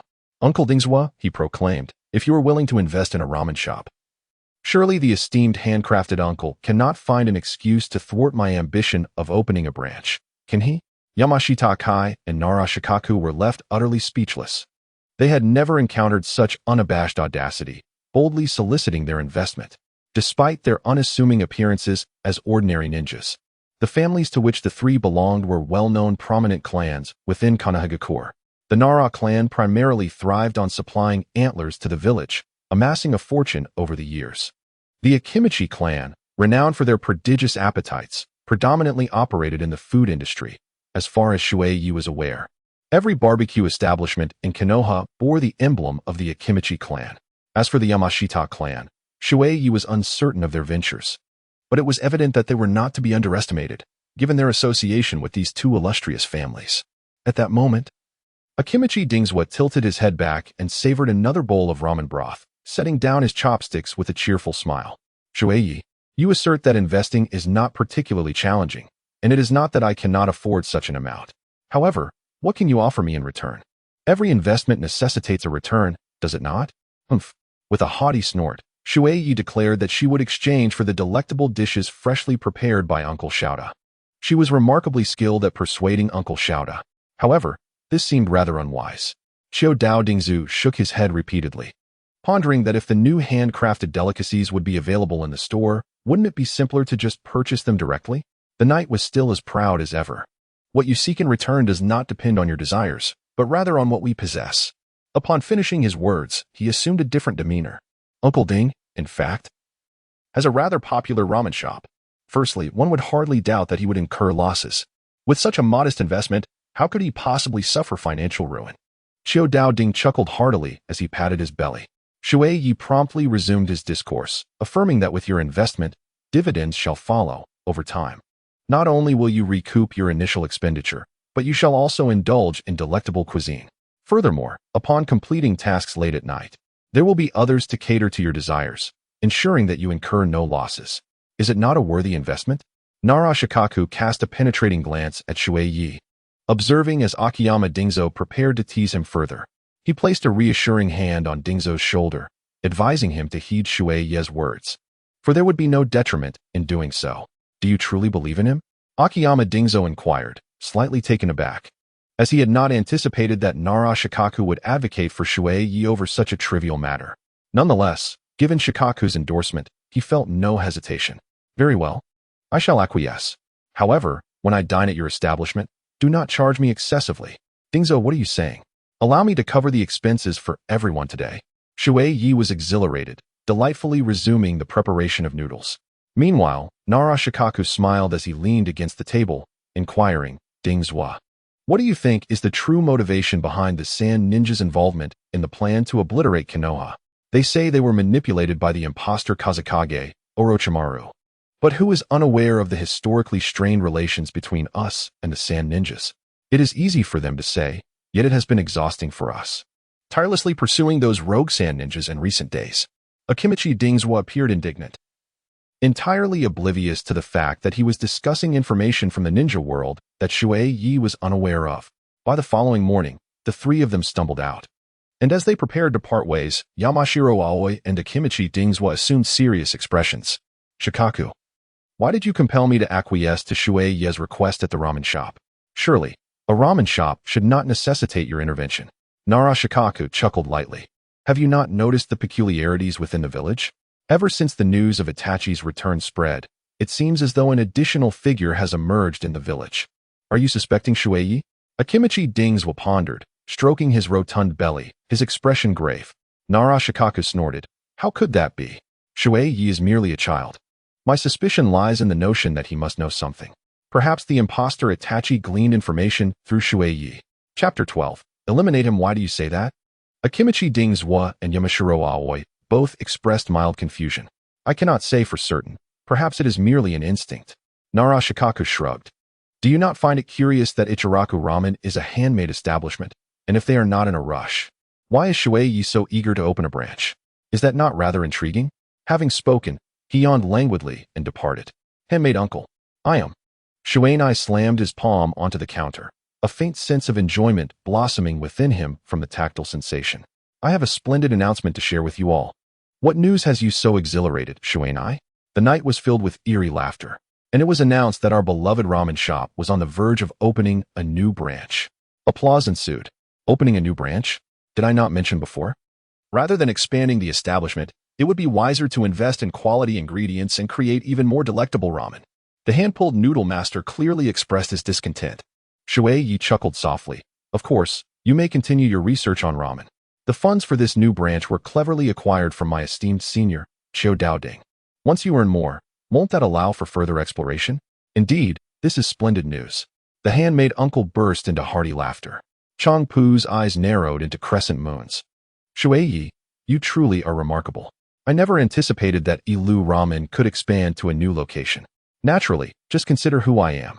Shui Ye let out a faint sound, hastily gathering her belongings as she rushed outside, all the while exclaiming, Moreover, Master Shouda, I expended considerable effort for yesterday's investment, even going so far as to provide complimentary services to the esteemed Chiu Daoding Zhua and his companions. You must reimburse me for those expenses. That is but a trifling matter. Master Shouda waved his hand dismissively. As he watched Shui Ye depart, he turned only to catch a glimpse of Chang Pu's sympathetic expression. Suddenly, it dawned upon him that the investor was, in fact, Chiu Daoding Zhua. Shui Ye, you still dare to mention reimbursements? Bang! The figure of a burly man burst into the kitchen, followed by a furious roar. All the noodles and ingredients have vanished. This was the stock accumulated over 3 days. Shui Ye, come back here. This is something you promised yourself. Shui shrugged and swiftly retreated into his humble abode. His dwelling, akin to Naruto's, was a modest 10-square-meter room. Yet Shui was unperturbed by such trivialities. At that moment, he was not inclined to slumber.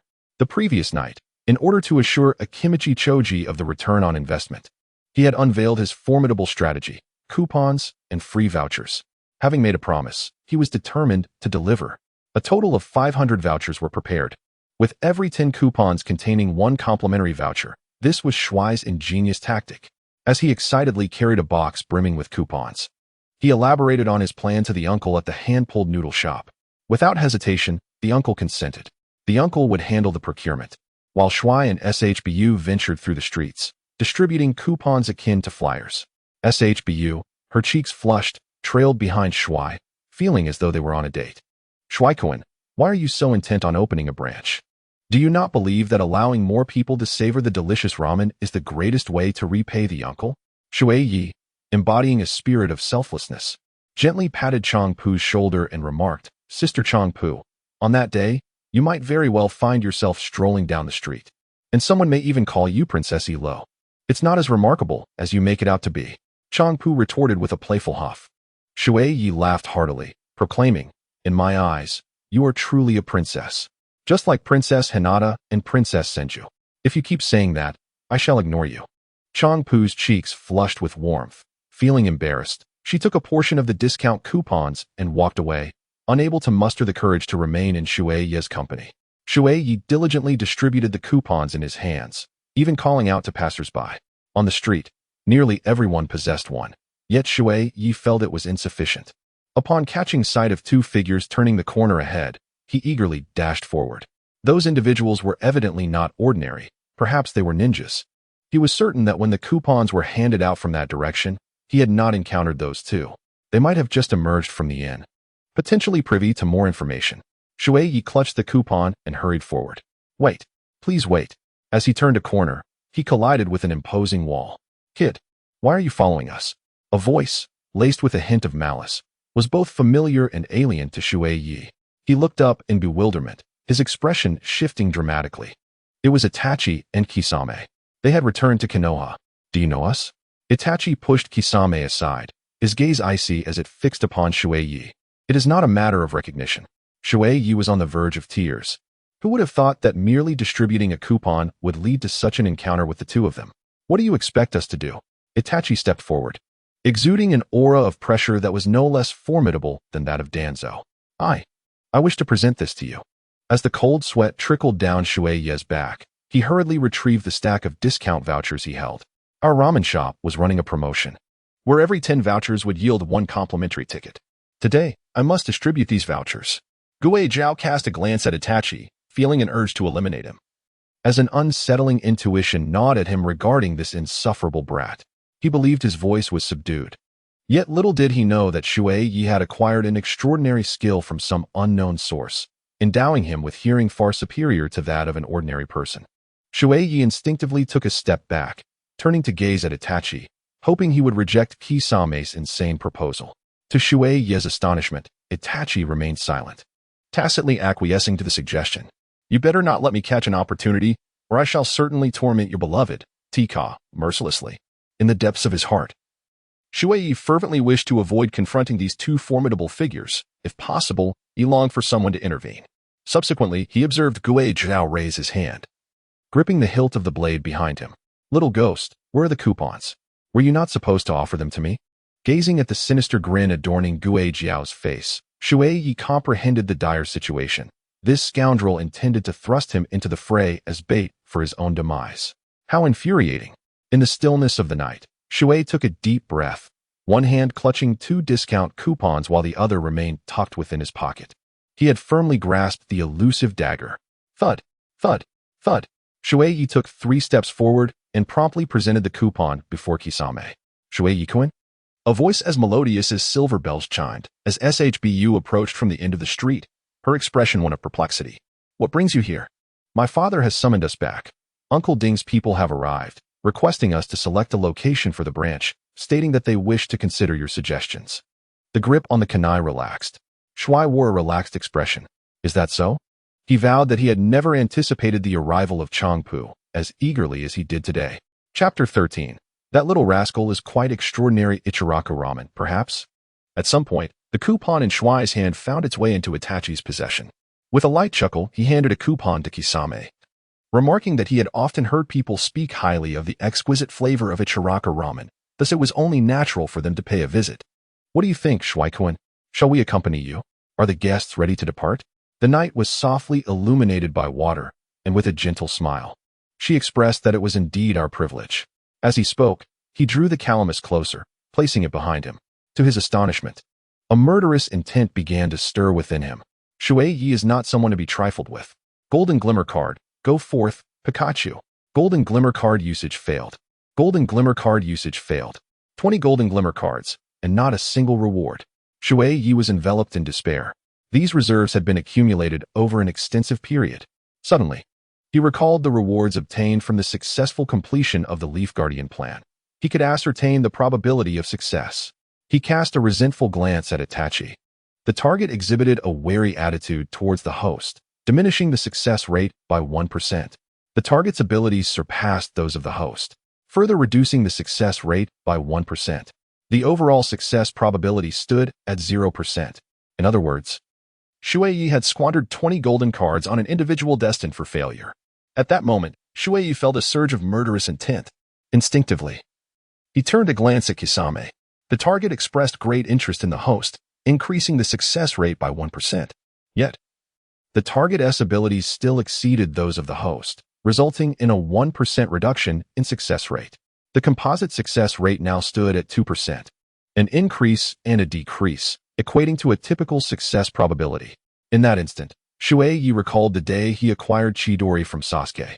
A sudden realization dawned upon him. The success probability was indeed influenced by attitude. Speaking of which, since Itachi could gain nothing now, might there be something to be gleaned from Kisame? Just as he prepared to utilize the golden card, he abruptly noticed Kisame turning around. His hand rested on his blade, his intentions unclear. Yet Shui Ye was startled by a cacophony of alarm bells. The target was filled with vigilance towards the host, decreasing the success rate by 5%. The target harbored murderous intent towards the host, further reducing the success rate by 5%. The target's abilities exceeded those of the host, causing another 1% decline. The cumulative success rate plummeted to -9%. For the first time in history, during the night, when Shui Ye attempted to employ the Zhan Zhan card, his actions were detected. Could it be Kisame? Clearly, Kisame lacks the capability to do so. Shui's gaze swept over the great sword behind Kisame, then discreetly shifted forward. Shuikuen, he began, I have heard whispers that the rogue ninja from Konoha, Uchiha Itachi, has returned to the village recently. Are you aware of this news? At that moment, Itachi spoke up unexpectedly. The corners of Shui Ye's mouth twitched, and it was evident that Itachi was aware of the impersonation. Yet, he remained utterly composed. This guest held us in unjustly high regard. We are merely ordinary commoners. How could we possibly be privy to the affairs of the esteemed ninja? Commoners, you say? Itachi continued. However, you are in a ramen shop. Surely, some ninjas have dined here before? Have you truly heard nothing at all? That is rather suspicious indeed. A jolt of realization coursed through Shui Ye's heart. He understood that Itachi had begun to harbor suspicions. At that moment, he took a deep breath and immediately donned a furtive expression. As for this guest, it is not uncommon for esteemed ninjas to frequent our ramen shop. Although I have not heard any tidings regarding the man you refer to as Itachi, one fateful night, a ninja missing an arm, accompanied by a throng of others, stormed into our establishment. Upon mentioning Danzo, a flicker of complex emotion passed through Itachi's eyes. In an instant, he momentarily forgot Shui Ye's words, though fortunately, the ramen shop was merely a stone's throw away. What surprised Shui Ye was that Yamashiro Aoi, Akimichi Choza, and Narashikaku were all present. In the next moment, the figures of Itachi and Kisame vanished without a trace beside Mizuru. They found themselves in a narrow alley, gazing at the nearby Ichiraku Ramen. That child was extraordinary. Kisame squinted his eyes, reminding me that he seemed to have employed some imperceptible ninjutsu against me. This is impossible. Itachi's tone remained composed. You know, no one can use a technique before my eyes without my awareness. Perhaps it was not ninjutsu at all. Kisame shrugged, but in any case, it is wise to remain cautious. This young lad does not seem to harbor any goodwill towards us. I can sense he has ulterior motives. Perhaps we shall observe further. I have committed his name to memory, Mizuru. Upon finishing his words, the two slowly departed. A figure scratching his head emerged from the alley. Were they referring to Brother Mizuru? But what could be amiss with him? Could it be that they were praising the exquisite taste of Brother Mizuru's offerings? Naruto appeared perplexed, yet a sense of incongruity lingered in his mind. Just as he intended to resolve his lunch dilemma at Ichiraku Ramen, he noticed Mizuru departing with a group. Never mind. Lunch first. Naruto patted his stomach and entered Ichiraku Ramen. At this moment, he remained oblivious to the two individuals who passed by him with vigilant expressions. Is this the right direction? Red? Asuma furrowed his brow deeply. They all sensed the sudden, unusual aura that had emerged within the village, and were pursuing it relentlessly. Soon, they discovered Itachi and Kisame ahead of them. They followed stealthily, attempting to avoid densely populated areas. After all, minimizing losses was paramount. Asuma took a deep breath, readying himself for an impending battle. Naruto, what brings you here? Have you not been on a mission these past few days? Shui Ye, with an expression of surprise, drew aside the door curtain and stepped into Yao Ramen. Shui Ye, aren't you supposed to be out? Naruto inquired, a hint of confusion in his voice. I saw you leave with quite a number of people. Oh, you mean them? They are also esteemed ninjas. It seems they were suddenly assigned a mission and won't be able to return until this afternoon. Shui Ye shook his head in disappointment and said, Naruto, we are about to open a branch, and this is a special coupon for you. He handed a coupon to Naruto. Naturally, Naruto felt as though he had struck gold upon discovering that it was a complimentary voucher. Brother Shui Ye, Did you save this just for me? Not exactly, he replied. There's only this one left. As Shui Ye chuckled and scratched his head, he returned to the counter, taking over from the elder who was serving the patrons. Meanwhile, Naruto, brimming with excitement, leaned over the counter, conspiratorially approaching Shui Ye. Brother Shui Ye, I just spotted two suspicious characters. Can you guess what they were discussing? How would I know? Replied Shui Ye. In a moment of distraction, Shui Ye casually remarked upon encountering Itachi and Kisame, a revelation that significantly affected him. Naruto chuckled, exclaiming that they considered Shui Ye extraordinary, claiming he possessed elusive ninjutsu unbeknownst to them, hinting at ulterior motives. As Naruto's words resonated, Shui Ye's hand trembled, and hot water splashed onto the back of his hand, causing him to yelp in pain. Chapter 14. This Shui Ye is quite remarkable, is it true? The system's Zhan Zhan card can actually be detected? Shui Ye was bewildered. It was the first time he encountered such a situation. Sitting in his seat, Naruto scratched his head and chuckled. Had it not been for brother Shui Ye's assertion that he lacked the talent for a ninja, I might have genuinely believed that brother Shui Ye was perhaps a concealed ninja. Shui Ye relaxed entirely, cold sweat cascading down his brow. Indeed, I too attended a ninja academy, yet I never graduated. I struggled even with the most fundamental technique of the three-body technique. Thus, I find myself immensely envious of you all. Naruto, you must strive to become a great ninja. Rest assured, brother Shui Ye, I am destined to become Hokage. Naruto, brimming with arrogance, wiped his nose as he awaited the arrival of his ramen, nearly burying his entire head in the bowl. This aspiring Hokage. Shui Ye sighed softly and shook her head, preparing to tidy up, when suddenly she heard the distinct sound of wooden clogs. This noise was exceptionally conspicuous, in stark contrast to the somber aura of Danzo. Who could it be? Shui Ye curiously glanced towards the entrance of the shop. Beneath the chain, he could momentarily see only a pair of feet clad in white socks, shod in wooden sandals. When the curtain was lifted, Shui Ye was taken aback. Standing at the doorway was a middle-aged man with a full head of white hair, his prominent eyebrows and large eyes exuding vitality, and the distinctive makeup of a ninja that Shui Ye immediately recognized. It was Jiraiya, one of the legendary Sannin. I've heard that you only eat ramen, and it seems that is indeed the case. Jiraiya naturally took a seat next to Naruto. Perverted sage. Naruto exclaimed excitedly, holding up his bowl of ramen. Are you here for ramen too? Not too bad, not too bad. The white-haired Jiraiya waved his hand impatiently. Please bring me a bowl of pork ramen. It was only at that moment that Shui Ye suddenly recalled. In the original narrative, Itachi and Kisame were searching for Naruto, but were discovered by Kakashi, which subsequently drew Sakura and Asuma into the fray. If that were the case, it appeared he had altered the plot. The most crucial point was that Naruto had just passed by Itachi and Kisame and had not been captured. What was Jiraiya here for?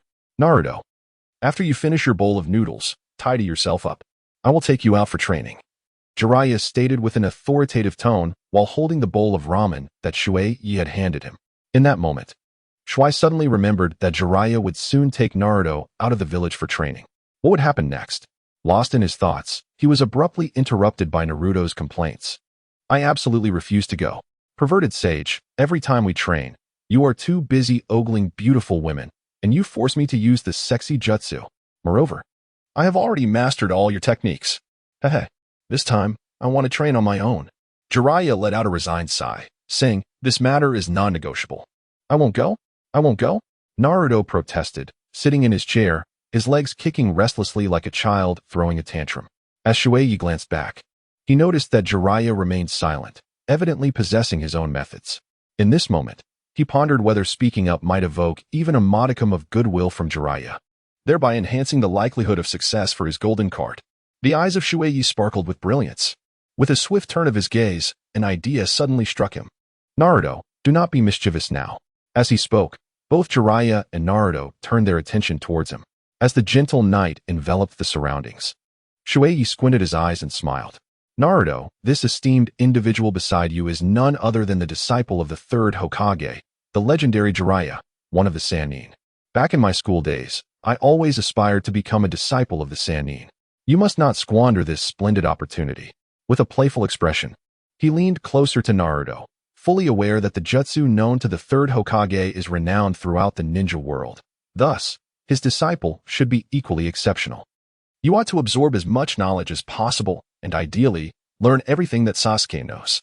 There was no need for Shui Ye to elaborate further. At the mere mention of Sasuke, Naruto's demeanor transformed entirely. Perverted sage. When are we setting off?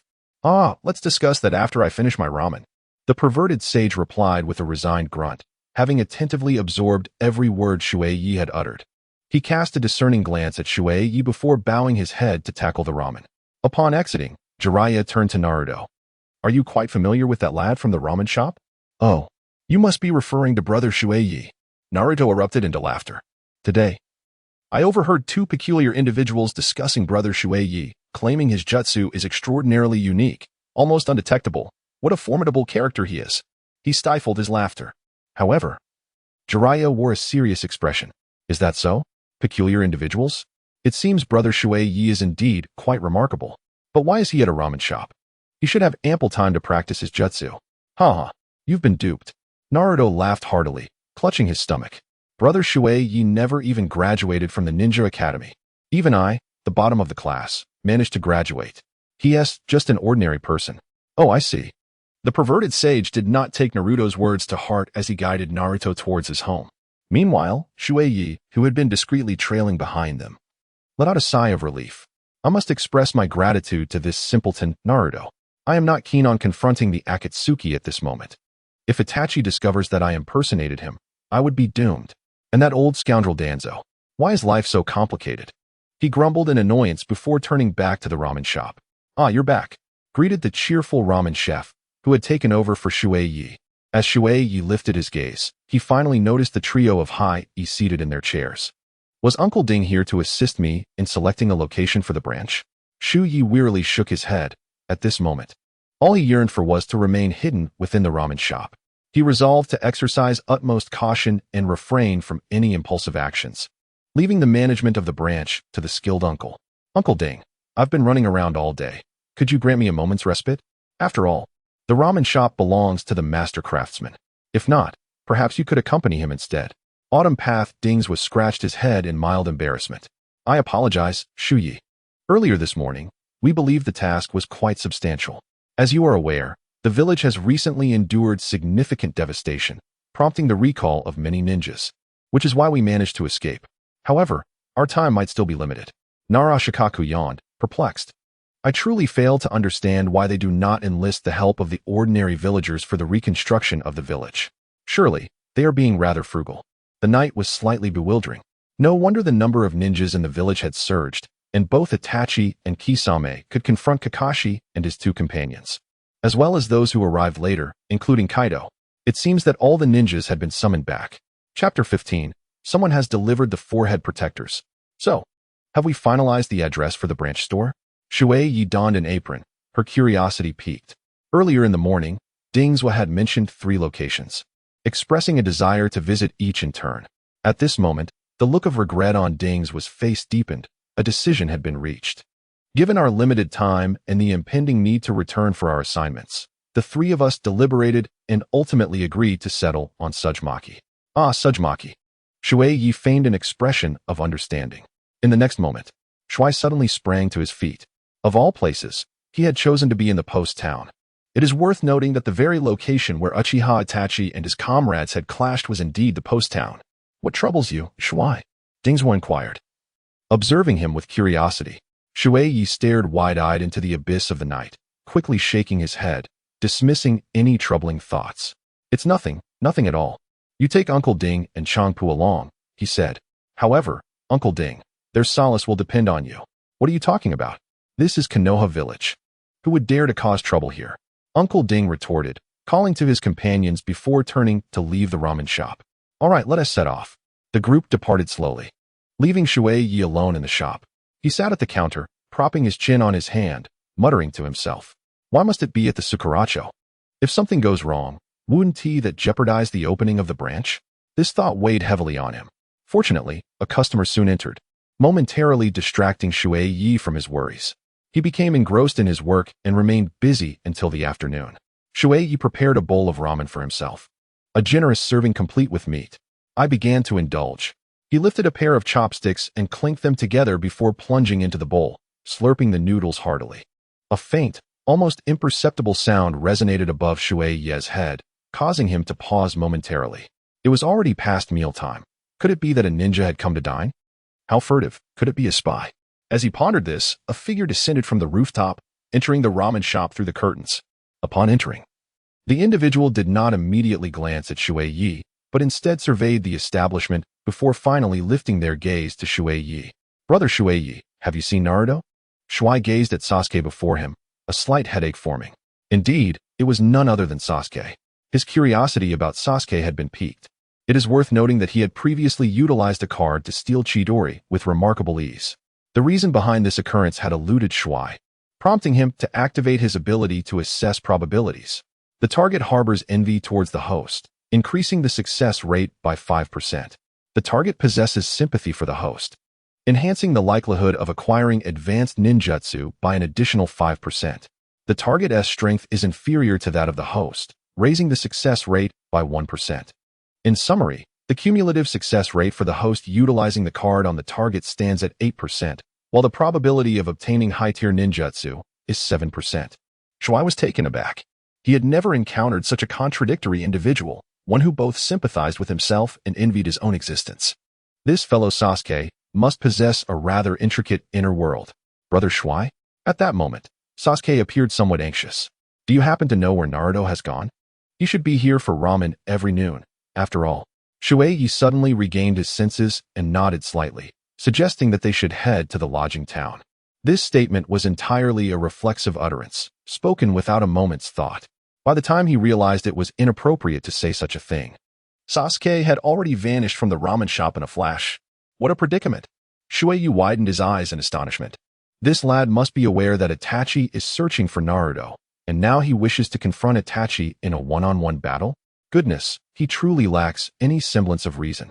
As he spoke, he returned to his seat, reflecting on how these youngsters never fail to be a handful. With a sigh escaping his lips, Shui Ye was about to indulge in a morsel when he was suddenly summoned by the system. A task was triggered. Please ensure the establishment of the branch store. The reward for this task: unlock a special acquisition card. The special acquisition card offers a chance to obtain a specified ability, with odds equivalent to that of an ordinary acquisition card. Upon hearing the system's voice, Shui Ye was taken aback. After all this time, how had he managed to endure? His attempts to utilize the acquisition card on Naruto were merely to attain the Uzumaki bloodline within him. Yet what was the outcome? A meager 1%. The number of golden acquisition cards he had expended on Naruto was unfathomable. All he had pilfered were chaotic and incomplete versions. However, the possession of a special acquisition card for obtaining the Uzumaki bloodline would imply that he could now specifically acquire Naruto's bloodline without squandering acquisition cards on frivolous seduction techniques. A miracle from the heavens. In the depths of the night, Shui Ye wept bitterly. He wiped his face with his sleeve and rose fiercely, declaring, "This task shall be accomplished by me, Shui Ye." At that moment, his eyes flickered with determination. In a previous mission, he had disguised himself as Itachi, merely due to the resemblance in their physiques, making him appear like a child beside Kisame. Furthermore, the presence of a Sharingan led Danzo to mistakenly identify him as Itachi. However, this time, he could not don the guise of Itachi, as Itachi was indeed his adversary in this endeavor. Yet, conjuring a Sharingan from thin air would not earn him any belief from Jiraiya. Just then, Shui Ye suddenly recalled someone, a person with a similar singular Sharingan, who also concealed their face with a black cloth to remain undiscovered. Moreover, Shui Ye had managed to pilfer this person's doghead mask. "Kakashi, you cannot fault me for this." Water sighed softly, replacing the sign at the entrance with one that read temporarily closed, before slipping into the kitchen behind. To masquerade as Kakashi, one could not overlook the signature hairstyle. Then there were those lifeless, fish-like eyes. Aside from these, there was little else to distinguish. Shui Ye rose contentedly, gazing at her reflection in the mirror, and found herself reminiscent of Kakashi. Yet, there lingered an undeniable sense of awkwardness. As Shui Ye gazed into the past, he initially remained oblivious to the truth until a sudden epiphany struck him at the end. Kakashi, after all, was a ninja of the village, while he, Shui Ye, had not even graduated from the ninja academy. The distinction between him and Kakashi lay in that single forehead protector that obscured his right eye. How infuriating! I am bereft of a forehead protector. The water roared through the night as it pondered ways to secure the forehead protector when suddenly, it caught sight of a ninja passing by the entrance. How unfortunate that the Ichiraku Ramen is temporarily closed. After such a long day, all I desire is a bowl of ramen. Alas, if it weren't for the numerous tasks involved in constructing the village, perhaps we would all be satiated by now. Water Knight chuckled softly. Could it be that someone has come to deliver the headband? Chapter 16. Who are you, after all? In the town of Tsukamachi, Naruto? What brings you here? SHBU inquired with curiosity, having spotted the solitary Naruto. He scratched his head with a simple grin.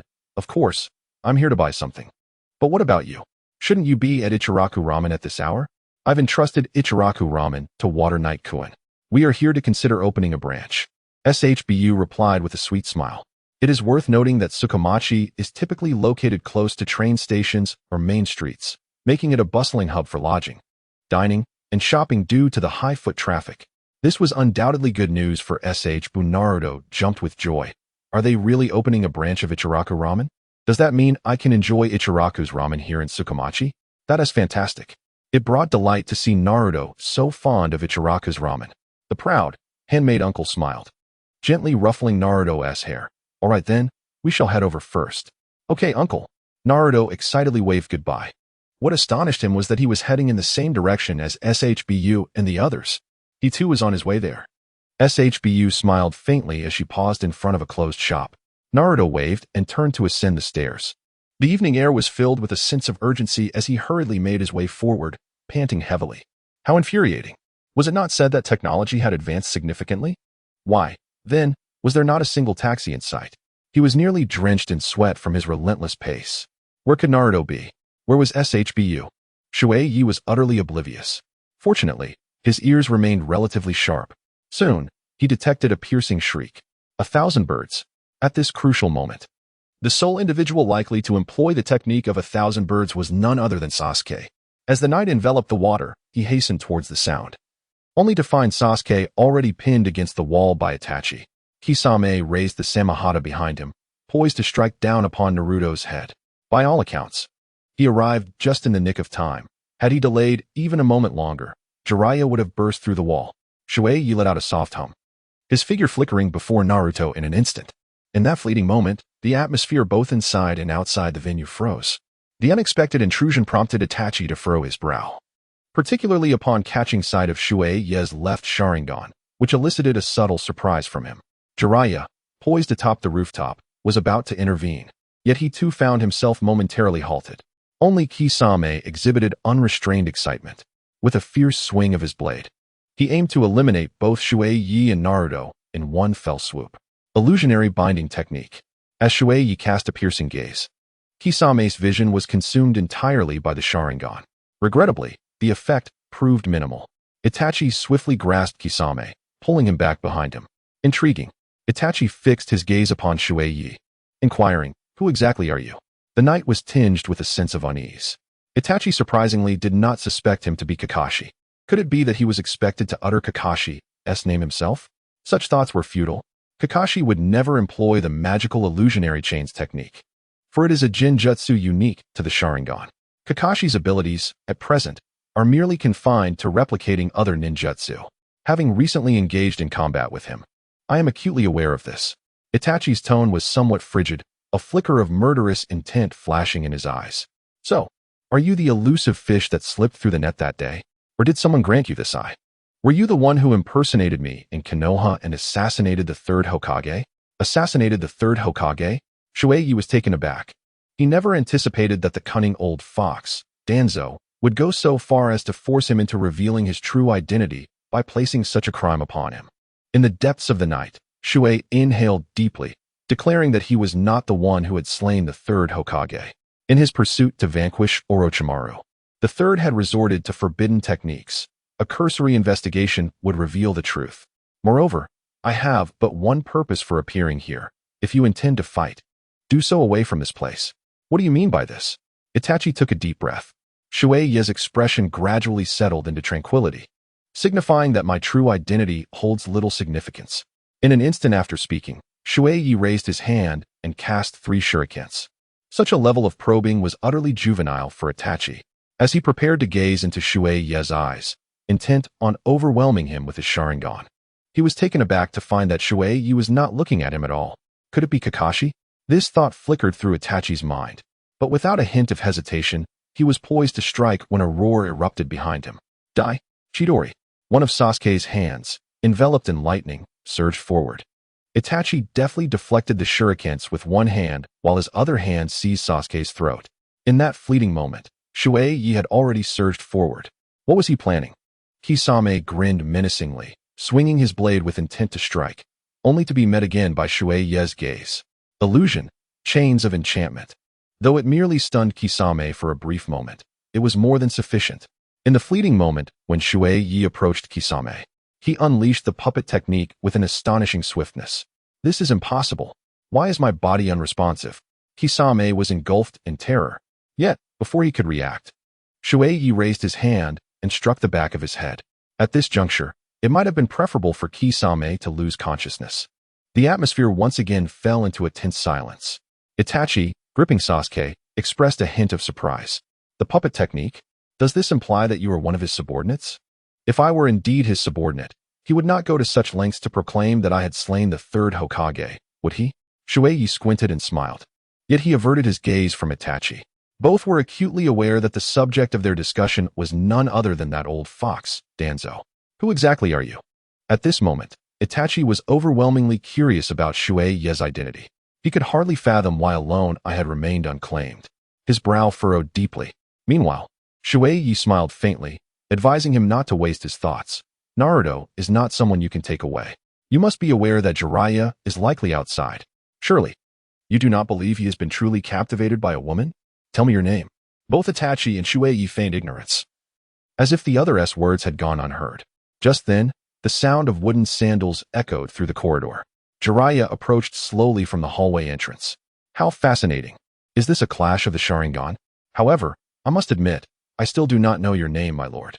He extended a hand, pushing Naruto behind him, casting a cold gaze upon Itachi and Shui Ye. This spectacle left Shui Ye in a state of distress. He inhaled deeply and declared, "My name is truly of no significance. How about this? You leave this place and engage in battle in the forest, as if I had never appeared. Not a chance." Jiraiya smiled slightly. "Yet your name has indeed become irrelevant. Once I have dealt with the two of them, I shall return to inquire about you at my leisure." With that, he moved his hands through the air, leaving behind trails of afterimages. He began to form hand seals. Repulsive masses of flesh emerged from every crevice of the room, covering the walls, ceiling, and floor. In an instant, it felt as though Shui Ye's feet were ensnared in a quagmire. Chapter 17. Is it you, Shui Ye? How outrageous. With a frustrated exclamation, Shui forcefully extracted his leg from the repulsive mass of flesh. When he lifted his gaze, he was astonished to find that Itachi and Kisame displayed no inclination to engage in combat. Sasuke's figure had vanished amidst the grotesque heap, prompting the two adversaries to take flight without hesitation. Without a moment's hesitation, Shui Ye raised his hand and flung 3 shurikens, his mind filled with curses. That old scoundrel Jiraiya was utterly oblivious to the situation at hand. After much effort, he had managed to subdue Kisame, only to let his guard slip for a mere instant, allowing Itachi to whisk him away. "I shall remember you, and I will return," Itachi stated coldly, commencing his ninjutsu to strike the resilient meat chunks. To Shui Ye's dismay, Itachi's techniques had no effect on the flesh whatsoever. What material were these grotesque masses composed of? How could even the insides of that frog be so impenetrable? Before Shui Ye could contemplate further, a hand emerged from the meat wall, attempting to pull him in. That was unacceptable. He had no intention of revealing his identity just yet. He bellowed at Itachi, "Jiraiya, are you certain you won't intervene? Not a single one shall escape." Jiraiya, brimming with confidence, approached, intent on seizing the veil that concealed Shui Ye's face. "Curse it all," Water Knight exclaimed in frustration, uttering words of his native tongue. He rapidly formed seals with his hands and instantly retreated several steps, leaving only a mere shadow in his place. With a resounding bang, the shadow dissipated into white smoke, which Jiraiya swiftly grasped in his hand. At that moment, Water Knight, without a moment's hesitation, closely followed Itachi. He was acutely aware that Itachi would soon unleash Amaterasu to create a gaping hole. Indeed, as he turned a corner, a wave of scorching heat enveloped him. "Stop right there."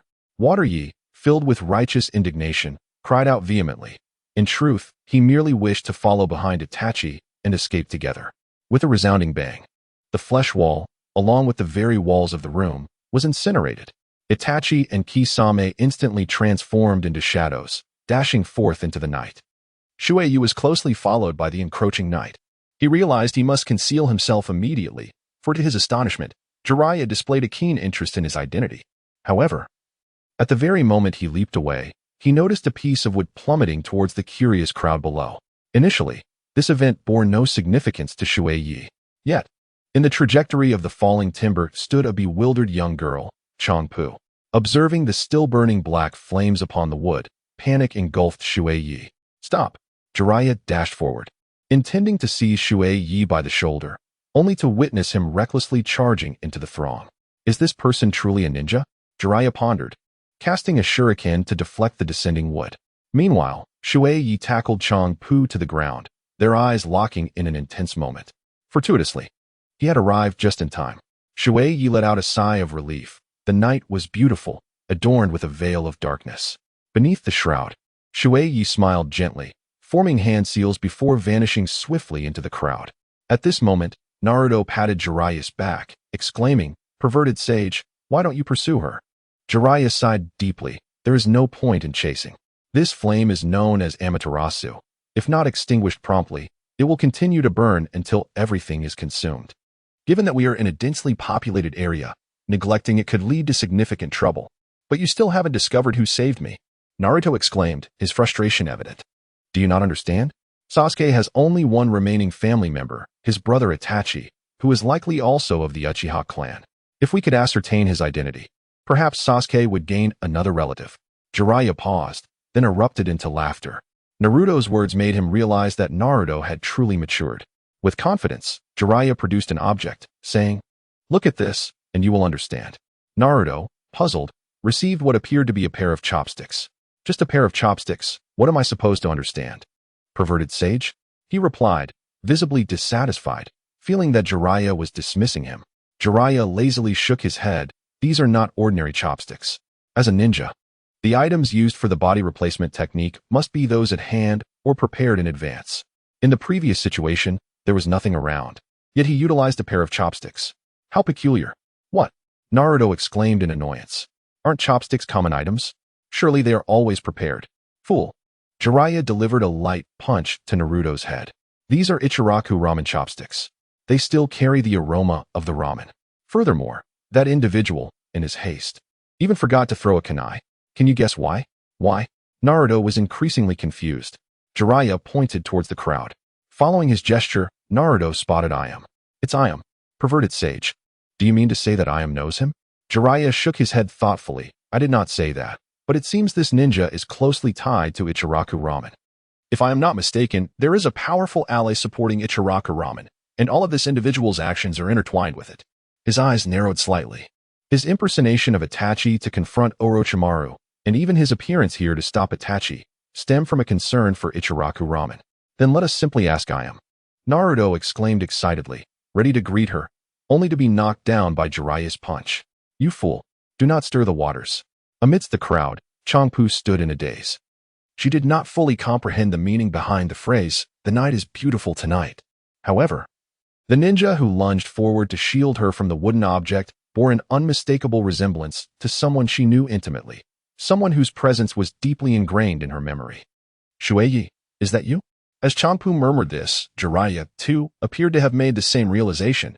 He swiftly managed the black flames, barely pausing for a breath, as he hoisted Naruto with one hand and sprinted toward the Ichiraku Ramen shop. If it truly was Shui Ye, then at this hour, he must have left the ramen shop. Conversely, if it were not Shui Ye, he should have been keeping a watchful eye on the establishment at this time. Jiraiya was exhilarated. He believed he had uncovered the true identity of that individual. Simultaneously, Shui Ye returned to the Ichiraku Ramen shop. He evaded the gazes of passers-by and, when their attention wavered, he swiftly slipped into the shop. Upon returning to the counter, he scarcely had the chance to catch his breath before the door curtain was lifted. Chapter 18. Side quest. Changpu and Shouta arrived back at the Ichiraku Ramen shop, somewhat astonished to find Jiraiya seated at a table, a bowl of ramen placed before him. "Shui Ye, where were you just now?" Changpu blurted out, unable to restrain herself even in Jiraiya's presence. Shui Ye displayed a perplexed expression, pondering the peculiarities of the day. What could be amiss? Why were Naruto, Jiraiya, and you behaving so strangely, inquiring about my whereabouts? I had merely been at the ramen shop, observing the establishment. If you doubt my words, you may certainly ask them. They have been here, indulging in their noodles all along. Shui Ye pointed towards the two ninjas nearby, who promptly nodded in acknowledgement. Shui Ye-kun has always been here serving us ramen and engaging in conversation.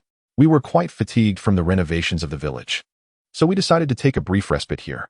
Lord Jiraiya has inquired about this matter as well. ISNT at you? Chao Pu murmured, her disbelief evident. However, her familiarity with Shui Ye rendered her gaze tinged with skepticism, no matter how she looked at it. The person who had risked everything to rescue her was undoubtedly Shui Ye. Yet, he was also attending to the shop. Chao Pu found herself utterly perplexed. Well then, Chao Pujia, how was the site selection today? Was it relatively smooth? It was all right, I suppose, though we encountered a slight mishap along the way, which prompted us to return early, Chao Pu replied, her head drooping in disappointment. At that moment, Uncle Shodo wore a look of trepidation, recounting. It was far too perilous. Just now, a burning log flew towards Chao Pu, and had it not been for someone else's assistance, her face might well have been disfigured. As he spoke, his fear transformed into anger. He rolled up his sleeves and rushed to Shui Ye's side, exclaiming loudly, "This trouble is all your fault. You little rascal. I told you we needn't open a branch. This is far too dangerous. I've made my decision. The site selection and management of the branch will be entirely entrusted to you. If you dare to complain about being too tired to handle it, I will kick you out of the ramen shop." Shui Ye, still haunted by the lingering dread, wiped the saliva from his face. The man, known for his sharp tongue, had not only hurled insults but also showered him with spittle. Yet, it mattered little. He would go as he pleased, unburdened by fear. Regrettably, Akadu Ding, with a hint of contrition, scratched his head and said, "I apologize, everyone. We may soon find ourselves exceedingly busy and unable to spare any time. However, I have faith in Shui Ye's judgment. Once he selects an appropriate location, he can simply inform us. How does that sound?" "Very well, Uncle Ding. Thank you for your assistance." Shui Ye graciously expressed his gratitude as he escorted Ding out the door, only to be met with Jiraiya's voice. "Ah, truly delectable." At that moment, Jiraiya lifted his head, wiped his mouth, and turned his gaze towards Shui Ye. "Shui Ye, would you care to join us on our journey? We are just about to head out in search of someone." "I am off to tend to my shop, not to accompany you in your search," Shui Ye replied. With a seemingly cheerful smile on the surface, Shui Ye was inwardly cursing. It was evident that Jiraiya was still attempting to uncover his true identity. Little did he know that the very person he was investigating stood right before him. However, Jiraiya was an astute individual, and being too close to him might lead to the revelation of his secrets. Thus, Shui Ye naturally declined. Just at that moment, an unrelenting electronic voice left Shui Ye in a state of shock. Main quest: establish a new Ichiraku Ramen branch. Side quest: accompany Jiraiya to find Tsunade and request her to select a location for the branch. Completion of the branch will yield rewards. The reward remains the same, which is the protection of the newly established branch. What sent shivers down Shui Ye's spine was the system's insistence that he request Tsunade's assistance. System, are you serious? Tsunade, that gambling fiend, is notorious for her losing streak. Would opening a ramen shop at a location of her choosing not spell disaster? To Shui Ye, the system seemed utterly deranged. Yet what could he do? The special bonus card was incredibly enticing. Just as he was about to change his mind and agree to Jiraiya's request, Naruto leaped forward. "Brother Shui Ye, please agree to the perverted sage. If you accompany us, will I not be able to enjoy ramen every day? But I have no idea where you plan to go." Shui Ye smiled faintly, refraining from immediately changing his words, for he feared that such a shift might reveal his true intentions to Jiraiya. When their eyes met, an involuntary chill swept over him. At that moment, Jiraiya's gaze held a blend of suspicion and confusion. The cunning old fox had proposed that Shui Ye accompany him to ascertain the nature of Shui Ye's connection with the enigmatic figure. Should Shui Ye flatly refuse, leaving no room for negotiation, it would only incite Jiraiya's doubts about him. What Jiraiya did not anticipate was Shui Ye's unexpected acquiescence. Embarrassed yet determined, Shui Ye proposed. "Since you are in search of someone, and Uncle Ding and the others have departed, I too am uncertain where to establish my new branch. Why not seek out the individual you are looking for and ask for his guidance?" Jiraiya, momentarily taken aback, regarded Shui Ye with a subtle smile. recognizing that he was not an easy person to deal with. No trouble at all, Uncle Jiraiya. I firmly believe that sincere efforts can yield remarkable results. With that, Shui Ye turned with excitement, exclaiming, I shall return to gather my belongings, and then we shall set forth together. Jiraiya nodded with a smile, very well. Let us meet at the village entrance at 6 o'clock tomorrow morning. Agreed. Shui Ye responded loudly, bidding farewell to Jiraiya and Naruto. Once Changpu and Uncle Shouta took over the ramen shop, he smiled and requested leave to return home and pack his belongings. However, upon exiting the ramen shop, Shui Ye did not hurry away. He turned and made his way to the back of Ippudo Ramen, where a man who bore an uncanny resemblance to him stood patiently. Ah, you have arrived, the original, exclaimed Shui Ye with a yawn. What on earth is happening? You didn't even bother to clean up the aftermath, almost revealing our secret. Shui Ye let out a disdainful grunt, delivering a powerful punch to the head of this individual. He then blew on his fist, wearing a frosty expression, exclaiming, You know too much. This individual was none other than Shui Ye's shadow clone. From the very beginning, it had been this clone that assisted in watching over the ramen shop. The moment the two ninjas entered the establishment under Shui Ye's guidance, they were ensnared by the illusion of his Sharingan.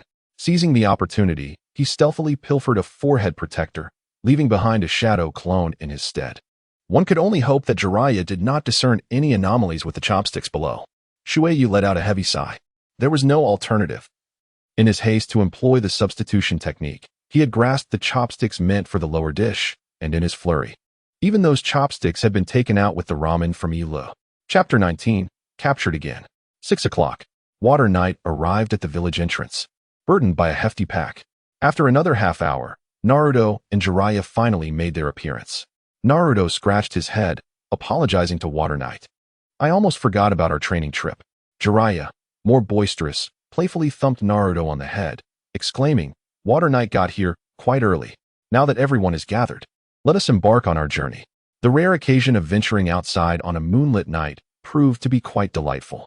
The landscape beyond the village was adorned with pristine mountains and crystal-clear waters, but what captivated the heart most were the trees. Towering giants, so vast that 3 or 5 individuals could scarcely encircle them, were omnipresent, reaching majestically towards the heavens. Upon arriving at the quaint town, the trio stood atop the valley, gazing down at the bustling settlement, their eyes widening in astonishment. The town was alive with activity, offering a myriad of goods for sale, including even the lavish seafood that one would consider a luxury in the Hidden Leaf Village. Shui Ye, with a hint of curiosity, inquired, Is the person you seek truly here, Uncle Jiraiya? Not necessarily, Jiraiya replied, shaking his head with a profound air. However, where there are casinos, the likelihood of encountering her increases significantly. With that, he led the two into the town. The air was filled with the enticing aroma of snacks, and an array of colorful garments and ornaments adorned the stalls. Even ninja tools were available for purchase. But aren't we here to train, you lecherous sage? Naruto, torn between mischief and the gravity of their purpose, questioned. Before we embark on our training, we must first take a moment to rest. This will ensure our efforts yield greater results, Jiraiya asserted with a convincing facade. Naruto, unable to resist the temptation, shrugged off his reservations. Shaking his shoulders, he turned his backpack to the front, unzipping it to reveal a bulging toad wallet. Wow, I never imagined you were quite the affluent one, Jiraiya exclaimed, his eyes widening with delight. Noticing this, Shui Ye instinctively took a step back, while Naruto, oblivious, failed to comprehend the underlying tension. In the next heartbeat, the wallet in Naruto's grasp slipped into Jiraiya's hands. This is the result of my diligent efforts and careful savings from missions. Lecherous sage, please return it to me. Jiraiya feigned seriousness, admonishing, children should not squander their money. Once you begin spending, you'll find it impossible to control your wallet. It will drain away like water. Allow me to safeguard it for you. You may only spend this amount. As he spoke, he extracted a stack of bills from the toad wallet and handed them to Naruto, then turned to Shui Ye. And you, Shui Ye, I shall also manage your funds. Thank you, Lord Jiraiya, but I believe I can manage my own. Water Knight took a cautious step back, pondering the mysterious skill that Jiraiya possessed, enabling him to stealthily pilfer wallets. With a sigh, Jiraiya shook his head and declared, In that case, let us split up. You all should take some time to rest, while I venture forth to gather information. Then let us be off. Naruto exclaimed eagerly, seizing Water Knight's arm and heading towards a nearby shop. Under Water Knight's sympathetic gaze, Naruto dragged him through the various establishments of the small town, boasting generously, "It's on me. No need. I shall manage it myself," Water Knight replied. As Shui Ye gazed at Naruto, his eyes brimmed with profound sympathy. Had he been in Naruto's shoes, he would undoubtedly feel heartbroken at the thought of all his hard-earned money being squandered. As expected, that evening, Jiraiya returned, clearly satisfied. Upon arriving at the inn, the first thing Naruto and Shui Ye noticed was the deflated toad wallet lying on the table. That lecherous sage. Naruto fumed. Yet, how could he possibly stand against Jiraiya? Especially after Jiraiya's verbal antics, Naruto swiftly turned his attention to enthusiastically practicing the Rasengan. Watching the balloons burst in Naruto's hands, Shui Ye felt a deep sense of ennui and decided to explore the town the following day to scout potential locations for a ramen shop. This time, neither Jiraiya nor Naruto urged him to stay. One was eager to seek Tsunade, while the other was keen on refining his Rasengan. Consequently, Shui Ye missed Tsunade's entrance. By the time he received the news, Jiraiya and Tsunade were already seated at the drinking table. Tsunade's companion, Shizune, regarded Chin Quan as though he were a plump lamb ready for slaughter. What was going on? Were they truly planning to treat me as a mere sheep? Just as Chin Quan pondered this, Tsunade spoke up. "Kid, you must be Shui Ye?" Observing the inebriated middle-aged woman before him and glancing at the white-haired Jiraiya, Shui Ye couldn't help but let out a sigh. "Yes, I am Shui Ye. Are you the person Uncle Jiraiya has been seeking? You wish for me to find a location for your branch store?" Tsunade smiled slightly. "The price for that is no small matter. I appreciate your assistance." With lips as sweet as honey, Shui Ye gazed up at Tsunade's face. The target attempted to extort the host, increasing the success rate of the Zhan Zhan card by 3%. However, the target's strength surpassed that of the host, resulting in a 1% decrease in the success rate of the Zhan Zhan card. In summary, the success rate of utilizing the Zhan Zhan card against the target stands at 4%. That's enough. A mere 4% necessitates a bold gamble. Shui Ye licked his lips, ready to unleash 20 doses of the Zhan Zhan card. In that fleeting moment, he noticed a shift in Tsunade's expression. It seemed that this woman had sensed something amiss, and with a forceful slap on the table, she caused a crack to form across the entire room. "Who dares to lurk about so furtively?" Tsunade barked, her irritation palpable. This time, it was Shui Ye who found himself at a loss. How could Tsunade perceive it as well? The target exhibited heightened vigilance towards the host, reducing the success rate by 2%. The reappearing success rate at least made Shui Ye realize one thing.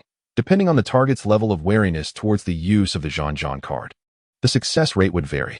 Previously, against Hoshigaki Kisame, the same wariness had caused the success rate to plummet by 5%. However, before Shui Ye could fully regain his composure, he found himself encircled by a group of individuals. The owner of the izakaya glared darkly at the three men before him. "Are you intent on demolishing my establishment? Enough of your shouting. How much do you want? Let him compensate you." Without a moment's hesitation, Tsunade pushed Shui Ye forward. Shui Ye was momentarily taken aback.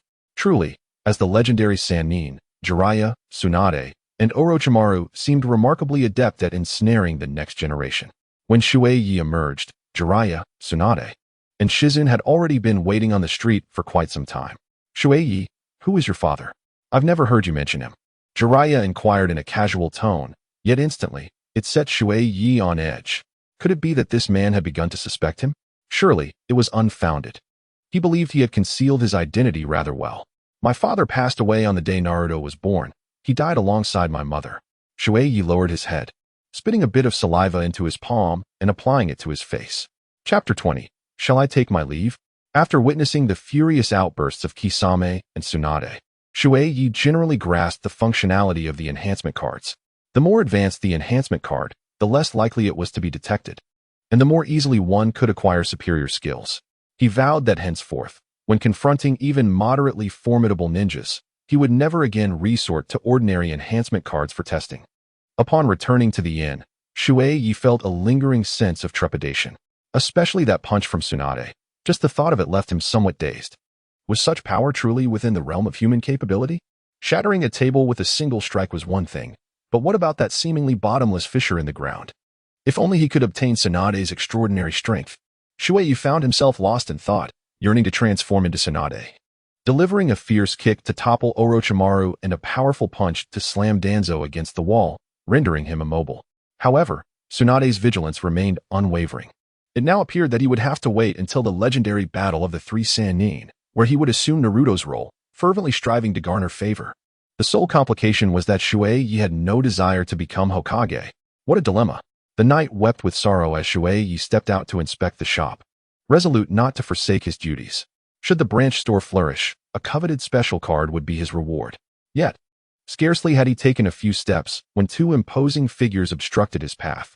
"Little brat, were you not seeking my assistance in selecting a location? I have chosen one for you," Tsunade declared with an air of arrogant superiority. Turning her head, Shui Ye beheld a dilapidated shack that resembled a ramshackle hut. "Is this truly the establishment you have selected?" Shui nearly stumbled headlong. Tsunade smiled faintly, saying, "What do you understand? Choosing a shop requires consideration of geographical location. This establishment is situated right at the intersection where crowds converge. Moreover, the neighboring shops predominantly consist of clothing stores. Just think about it. After a tiring stroll, wouldn't one desire a moment of respite? The reasoning holds true, yet why do I persistently feel a sense of unreliability?" The knight was shrouded in confusion for Shui. Tsunade let out a scoff. "Would I deceive you? Besides, there is a significant advantage here." As she spoke, Tsunade gestured ahead, pointing towards a massive establishment, its banner fluttering in the wind, emblazoned with the bold character for gambling. As the night deepened, Shui took a deep breath and finally comprehended the situation. Tsunade had chosen this location precisely because it was in close proximity to the gambling den. This fellow intended to visit the gambling house today and conveniently pointed out this place for himself. "You rascal, are you hesitating to part with your money?" Tsunade grew somewhat impatient, as she was already eager to step into the gambling den. Shui Ye was bewildered. "Money? Little devil, do you think I am engaged in charity? Assisting you in selecting a location has consumed a considerable amount of my energy. Is there a sum of 1 million yuan? Consider it a reward." 1 million yuan? Shui Ye was on the verge of tears. Indeed, he had fallen victim to Tsunade's extortion. "So, you are devoid of funds?"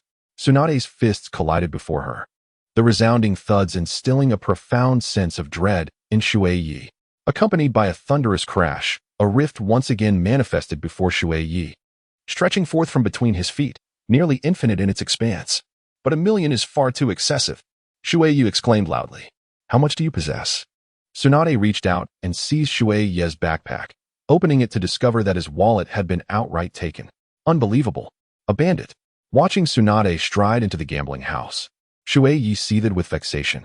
In the end, Shui Ye could only prepare for the branch store with tears in his eyes. He had no desire to be associated with the three ninjas whatsoever. It must be said, Ding's efficiency was indeed commendable, having reported the chosen location. The very next day, Dings would dispatch individuals who promptly acquired the shop, and the renovation commenced without delay, the sound of hammers ringing through the air. The tranquil night seemed to have made Shui forget the matter of the three ninjas, until that day when a thunderous roar shattered the peace of the town. A conflict had erupted. Over there, ninjas were engaged in battle. A loud voice cried out, echoing along the streets, prompting every household to swiftly close their doors. Faced with the presence of ninjas, the ordinary townsfolk were gripped by fear. They had all lived through the era of war and harbored a profound terror of conflict. The shop of Shui Ye has also closed its doors, and all the workers are gathered together, engaged in discussion. Shui was acutely aware that the legendary battle of the three ninjas was on the verge of commencing. Seizing the opportunity to slip away under the pretense of visiting the restroom, he conjured a shadow clone while his true self, adorned with a mask, stealthily departed. Upon reaching the plains, Shui beheld a disheartening scene. Tsunade was rendered helpless, while Naruto was entangled in a fierce struggle with Orochimaru. Logically, if this scenario continued to unfold, Tsunade would soon overcome her hemophobia. However, I still needed to cultivate a sense of camaraderie. Chunin murmured softly, his right hand resting behind him, as lightning coalesced within his palm. Chidori. With a furious roar, Chunin left a series of ethereal afterimages in the air as he surged forth from behind Kabuto. At that moment, Naruto was being suspended and beaten by Kabuto. Thanks to Chunin's interruption, Naruto seized the opportunity to break free and shield Tsunade. Kabuto turned around and snatched the Chidori, instinctively adjusting his eyes, only to be taken aback. "It's you." Kabuto's pupils contracted in shock. He recognized Chunin. Wasn't he the enigmatic figure who had stolen his death god mask that day? Kakashi. Kabuto cried out in fury. Fully aware that Chuna had likely come to thwart him once more, yet he soon found himself at a loss. Kakashi's Sharingan could not be deactivated. Instead, Chuna's eyes were now strikingly distinct in their black and white contrast. You are not Kakashi. As I've mentioned, I am Itachi. A subtle smile graced Chuna's masked visage as he glanced at Naruto, who appeared to have sustained no fatal injuries. Remarkably well, indeed. He approached Naruto slowly, his eyes narrowing slightly as he regarded Tsunade. I haven't arrived too late, have I? Who are you? Tsunade inquired, her demeanor steeped in vigilance. An instinctual awareness told her that this individual was someone she should recognize, yet he felt oddly unfamiliar. What was unfolding? Just as Tsunade was lost in her thoughts, Shuanai's melancholic voice broke through. Simply return the money to my son. He is saved diligently, penny by penny. Shunai? Tsunade suddenly recalled the recent incident involving a great white lamb. Her eyes widened in realization. You are Shunai's father. Isn't this precisely the outcome you desired? Shui smiled faintly, his eyes narrowing with a gentle gleam. Tsunade remained silent, comprehending the implications woven into Shui's words. He could potentially be Shui's father, or perhaps not. Yet, nothing had been definitively stated. Tsunade's gaze toward Shui was tinged with a woman's unspoken sorrow. Shui Ye swiftly turned around, casting a slight smile at Do. Do you still wish to challenge me? He inquired. I cannot possibly defeat you, Do replied with a shrug. Very well, let us leave it at that. Excellent. I have a fondness for those who possess wisdom. Shui Ye raised his head to gaze at Orochimaru, asserting, you see, I told you keeping him around is quite commendable. Intelligent individuals are always appreciated. Orochimaru chuckled, his tongue once again gliding across his face. Jiraiya also ceased his actions, and a profound silence enveloped the scene. The sole distinction was that the epic battle depicted in the original narrative seemed to be faltering. After all, Tsunade's hemophobia had yet to be resolved, and the legendary Sannin had not yet summoned their respective companions. Shui Ye felt the weight of everyone's gaze upon him, as if he had committed some grave error. Should I take my leave? Shui Ye displayed a look of utter confusion, though no one was there to witness it.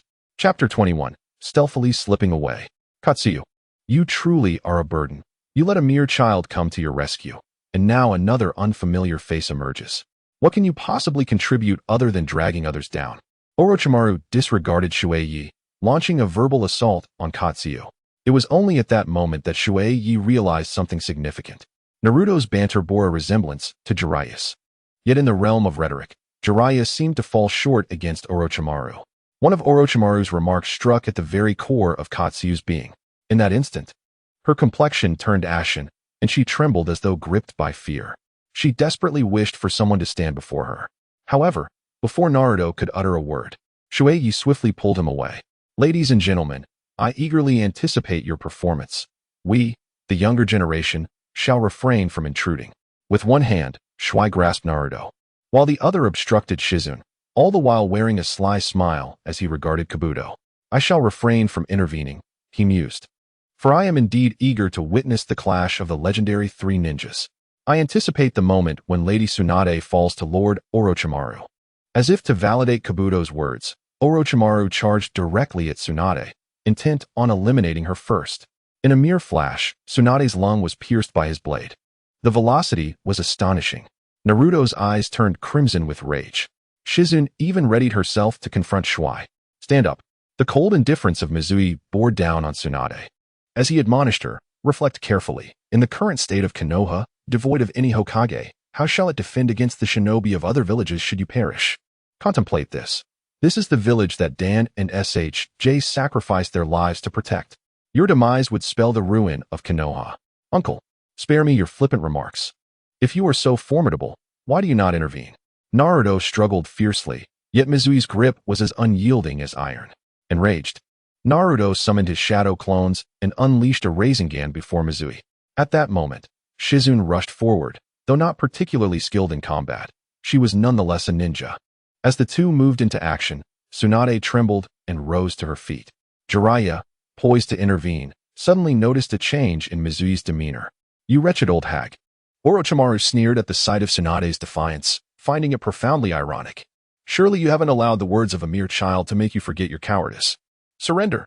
No matter how much you try to conceal it, You cannot mask your trembling. Look beneath you, what lies there? Blood. Tsunade's body quaked even more violently. Meanwhile, Mizui pressed down on Naruto's head, forcing his Rasengan into the ground, while Shizen found herself ensnared, unable to move. Kagami felt a surge of emotion. Were circumstances different? Mizui would have undoubtedly exchanged barbs, yet she understood that this was not the time, especially since Tsunade had yet to emerge from her hemophobia. Drawing a deep breath, she implored Tsunade, "How much longer will you evade? Even a child like Naruto dares to fight with all his might. What are you so afraid of? Frankly, your present state is a profound disappointment, not just to you, but to Dan and SHJ as well, who cannot find peace even in death." He persistently probed Tsunade's inner turmoil, but to no avail. At that moment, Orochimaru advanced toward Tsunade, brandishing the Kusanagi sword, seemingly intent on delivering a final blow. He speaks the truth. Both Dan and SHJ would find disgrace in your cowardice. Orochimaru licked his lips as he approached, raising his sword with a grotesque grin. Thus, I shall send you on your way. The blade descended with ferocity. Jiraiya could no longer remain passive, yearning to rush forward, yet he was too far away. Regret washed over him for having placed his trust in a masked figure who dared not reveal his face. With a heavy sigh, Mizui took the initiative. He stepped forward, his left eye subtly shifting. Yet, in that instant, he halted. Orochimaru was sent flying by a single punch. Tsunade gasped for breath, yet her body ceased to tremble. What a nuisance. She wearily lifted her gaze, glaring at Mizui. And you. The situation was becoming increasingly intriguing. Orochimaru seemed to have fractured several bones. However, this did not pose any hindrance to him.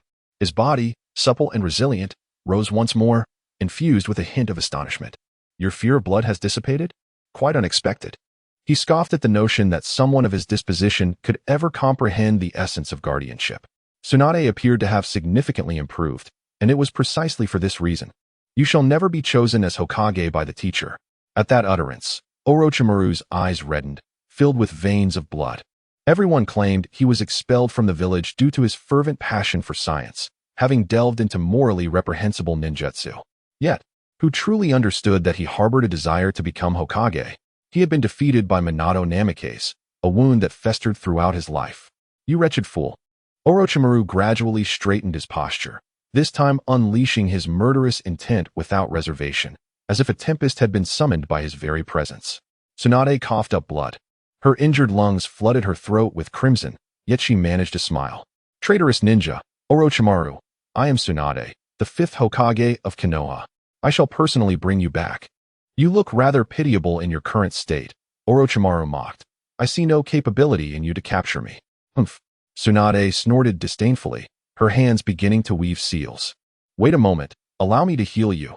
Thus, do not break that seal. Shizune struggled desperately, but Mizuki held her firmly in place. Seal. Release. Ninja art. Creation rebirth. In that instant, Tsunade's injuries began to visibly dissipate. This spectacle left even Mizuki astounded. I want.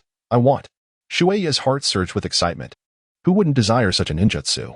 A technique that allows one to replenish their strength at any moment and re-enter the fray.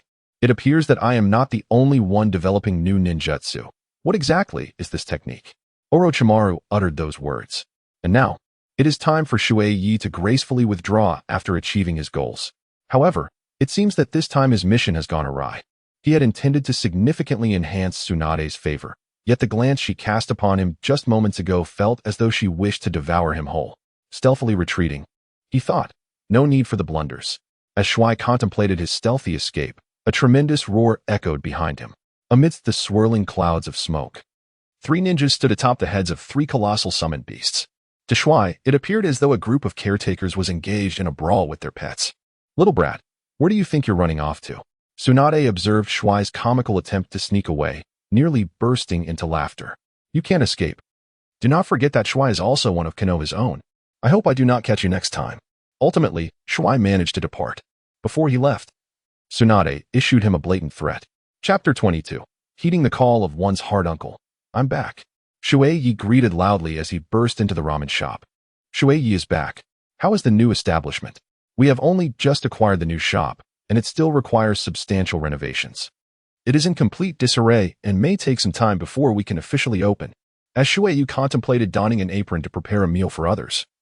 Considering that the skilled chef was overwhelmed with tasks, she was taken aback when he shook his head. There is no need for your assistance. You should visit Changpu at the hospital. Sister Changpu, what has happened to her? Water Knight was suddenly flustered. Could it be that Changpu had been hospitalized? Ever since your departure, her appetite had waned, and for reasons unknown, she had fallen ill these past few days, spending her nights in the hospital. The handcrafted uncle shook his head, causing Water Knight to feel a surge of anxiety. Without even pausing to return her apron to its rightful place, she dashed out of the ramen shop. This marked Water Knight's first visit to Konoha Hospital. The layout bore little difference from the hospitals of her previous life, startlingly white. The air thick with the scent of antiseptic.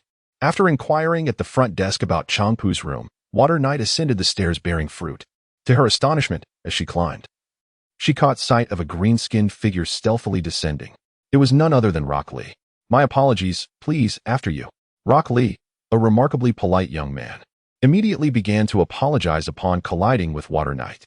Under the cover of night, Shui Ye glanced instinctively at Rock Lee's bandaged foot and then, with a contemplative expression, inquired, You sneaked out, didn't you? You truly are a source of concern. Ah, Rock Lee exclaimed, visibly taken aback. How did you know I had sneaked out? Well, now you do. Shui Ye chuckled lightly, waving his hand as he bypassed Rock Lee and ascended the staircase. In this moment, he inadvertently heightened Rock Lee's presence, pondering whether he might have an opportunity to acquire the 8 gates of bypass with the Zhan Zhan card. Indeed, Shui Ye realized that those esteemed individuals appeared to possess their own unique abilities. The Zhan Zhan card was easily discernible. Rather than risking experimentation upon them, it would be far wiser to cultivate amiable relations with their disciples. As Shui Ye joyfully contemplated, she swiftly darted into Changpu's hospital room. Changpu was truly enchanting. Although the original text afforded her little presence, and her appearances were scarce, at this moment, lying on the hospital bed, her fair visage, with eyes gently closed, resembled that of a slumbering beauty. Shui Ye stealthily approached and seated himself at the edge of the bed, gazing intently at him. Suddenly, a voice called out from the doorway, Shui Ye, is that you? Shui turned around in surprise, only to behold Sasuke. It was only at this moment that Shui recalled that the Konoha Hospital was currently housing many pivotal figures. Shui Ye gazed at the unmoving Calamus, gesturing for silence before stealthily exiting the room and ascending to the rooftop with Sasuke. Did you summon me for something, Sasuke-kun? Shui Ye inquired, curiosity piqued. Sasuke was known for his reticence, so it was unusual for him to call out to anyone.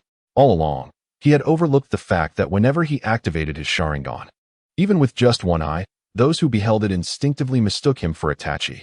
Despite their striking resemblance, their personalities were starkly divergent. Although Sasuke harbored an intense animosity towards Itachi now, it was undeniable that a part of him still held on to the bond with his elder brother, who had been his closest kin. At that moment, Sasuke found himself momentarily taken aback by Shui Ye's inquiry, finally managing a smile after a prolonged silence. For some reason, I feel a peculiar sense of familiarity with you, Brother Shui Ye, he admitted. This is quite rare, as Naruto mentioned that you hardly engage with anyone at school. Shui Ye erupted into laughter, saying, Come now, you suddenly called me. There must be something weighing on your mind. Sasuke hesitated for a moment, but ultimately spoke up. Shui Ye, if there is someone you desperately wish to eliminate, yet your own growth has not yet caught up to theirs, what would you do? He nearly voiced his thoughts directly, yearning to express, I wish to kill my brother Itachi, but his progress surpasses mine. What am I to do? Shui Ye immediately furrowed his brow. To be candid, he felt a tinge of sympathy for Sasuke. The distinction between him and Naruto lay in the fact that Sasuke had once possessed a family, whereas Naruto had no recollection of familial ties since the dawn of his consciousness. In Shui Ye's perspective, this situation was akin to the difference between those born blind and those who became blind later in life. The anguish of the latter, in the short term, was undoubtedly beyond the endurance of an ordinary person. Ah, Sasuke. Shui reached out and gently patted Sasuke's shoulder, suggesting that he should already have the answer in his heart. Sasuke stood there, momentarily stunned. Shui Ye chuckled softly and remarked, I once heard someone say that when you truly like someone, it becomes impossible to divert your affections to another. However, if a second person emerges, it signifies that your feelings for the first have changed. Do you grasp my meaning? Sasuke gazed at Shui Ye in bewilderment, pondering why he would express such thoughts. Yet, he soon comprehended the essence of Shui Ye's words. He had once aspired to remain in the village to grow stronger, But after encountering Orochimaru, witnessing Itachi, and observing Naruto's development, his heart had shifted. He yearned fervently for strength, willing to pay any price, including betraying his village. Even if it meant aligning with Orochimaru, he could accept it as long as he became stronger. Just as Sasuke wrestled with his doubts, nearly succumbing to inner turmoil, Shui Ye leisurely placed his hands behind his head and strolled towards the staircase. "Sasuke," he called out, "we are young. Why overthink our actions? Just follow your heart. That is my advice to you." At that moment, Sasuke abruptly turned, his voice rising in a roar as he called out to Shui Ye's retreating figure. "But don't you fear the possibility of regret, Shui Ye?" Shui Ye paused for a moment, taking a considerable time to turn around, a faint smile gracing her lips. No one's life is devoid of regrets. However, one must embrace the madness of youth. Shui Ye spoke with laughter as he departed. When Sasuke inquired whether he feared any regrets, Shui Ye thought of a certain individual, the third Hokage. He always felt that the third Hokage could have avoided his demise. Yet, now that he was gone, what could be done? Shui chuckled softly, shaking her head to dispel the chaotic thoughts that plagued her mind, and stepped into Changpu's hospital room. At that moment, Changpu had already regained consciousness, propped up against her pillow, feigning composure. However, her cheeks were flushed to an alarming degree, resembling the hue of fresh blood. Shuani laughed even more joyfully. "If I am not mistaken, Changpu, you had already awakened when I entered the ward, pretending to be asleep in my presence. Is that truly acceptable?" "Not at all," Changpu retorted with a delicate huff, seizing the fruit from the bedside table, ready to hurl it at Shuani. Amidst their playful banter, Sasuke passed by the doorway with an air of indifference. It was evident that he had made up his mind. Shui Ye glanced back thoughtfully, a faint smile gracing his lips. Chapter 23. The Mighty Ninja Who Guards Ichiraku Ramen. Life seemed to have returned to a semblance of tranquility, or at least that was Shui Ye's impression. Now, he alternated with Uncle Shoda in overseeing the ramen shop during the day, and the two took turns delivering meals to SHBU each day. However, Shui Ye had not anticipated that a sudden change would arrive so swiftly. Initially, he remained oblivious, preparing a bento and fruit as usual, intending to bring them to SHBU, when he unexpectedly encountered Niji along the way. To be honest, Niji seldom frequented Ichiraku Ramen, and their acquaintance was rather limited. Yet, upon entering the hospital, they found themselves traversing the same path. SHBU's ward was adjacent to those of Sasuke and Lee. As they passed by Lee's room, he called out to Shui Ye.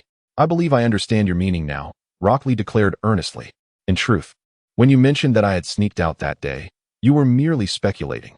You lacked certainty until I inquired how you knew, at which point you confirmed your suspicion. Correct?" Shui Ye burst into laughter, utterly surprised that Xiao Li still harbored thoughts of this matter. At that moment, a commotion erupted from the adjacent hospital room, and Shui Ye faintly discerned the voices of Naruto and Sasuke. It was only at this instant that he came to a startling realization. Wasn't this the scene where Naruto and Sasuke were scheduled to confront each other on the rooftop? Shouldn't Rock Lee be stealthily doing push-ups at this time? Could it be that his earlier words had altered the course of events? Why was it so noisy next door, in a hospital no less? Tian appeared somewhat perplexed.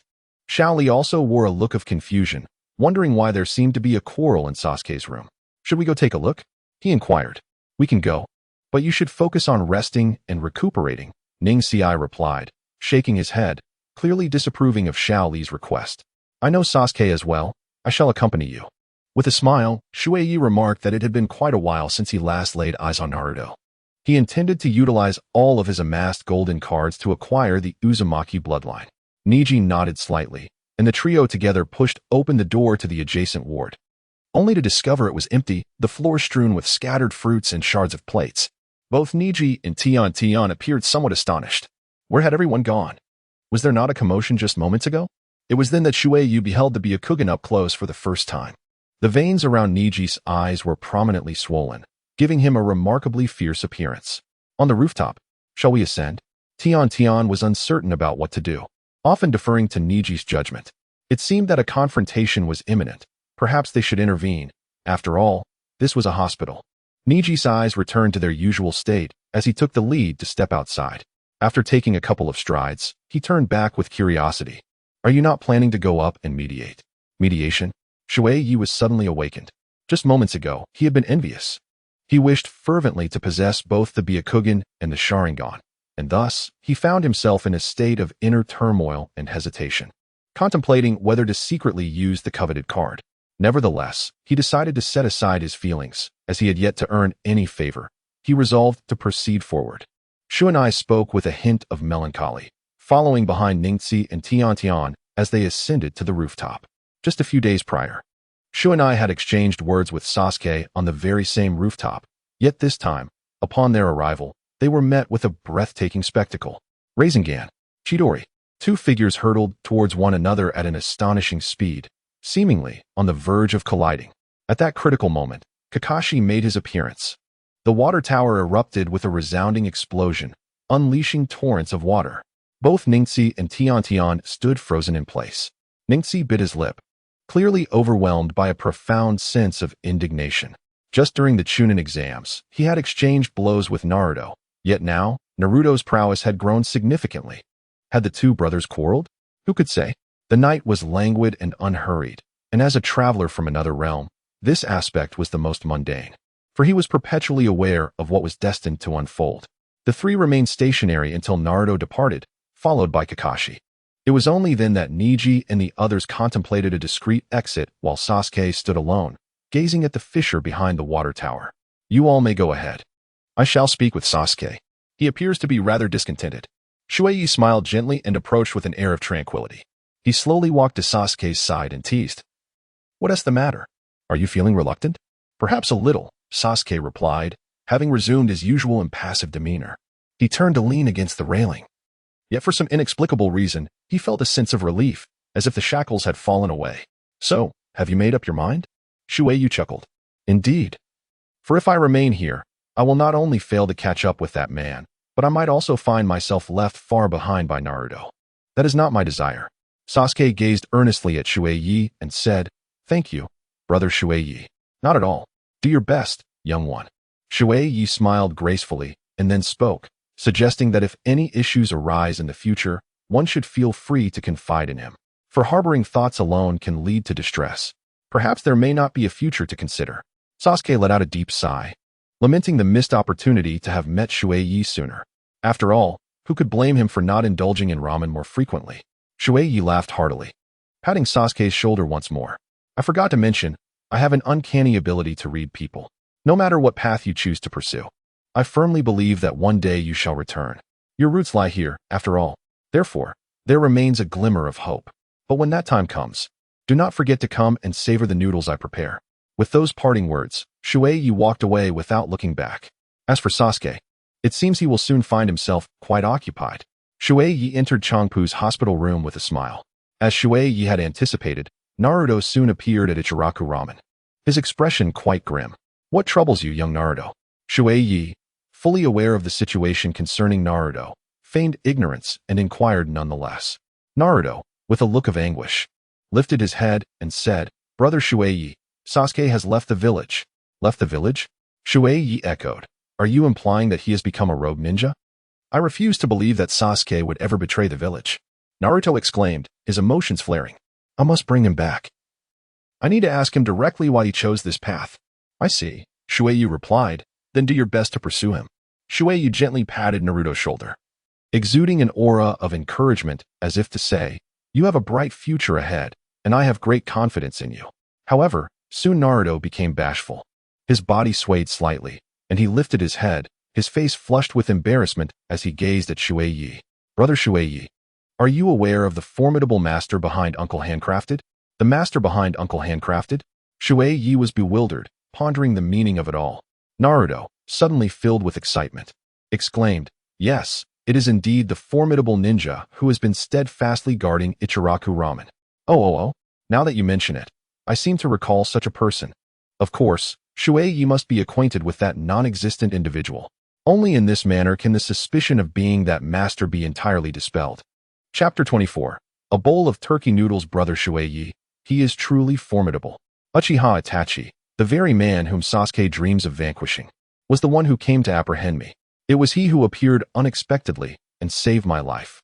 Moreover, Lady Tsunade, the current Hokage, managed to cure my hemophobia with just a few words. And then there's Kabuto. I couldn't even hold my ground against him, yet upon seeing Itachi, he didn't dare to make a move. Brother Shui Ye, tell me, is he not impressive? Observing Naruto's astonished expression, the corners of Shui Ye's mouth twitched slightly.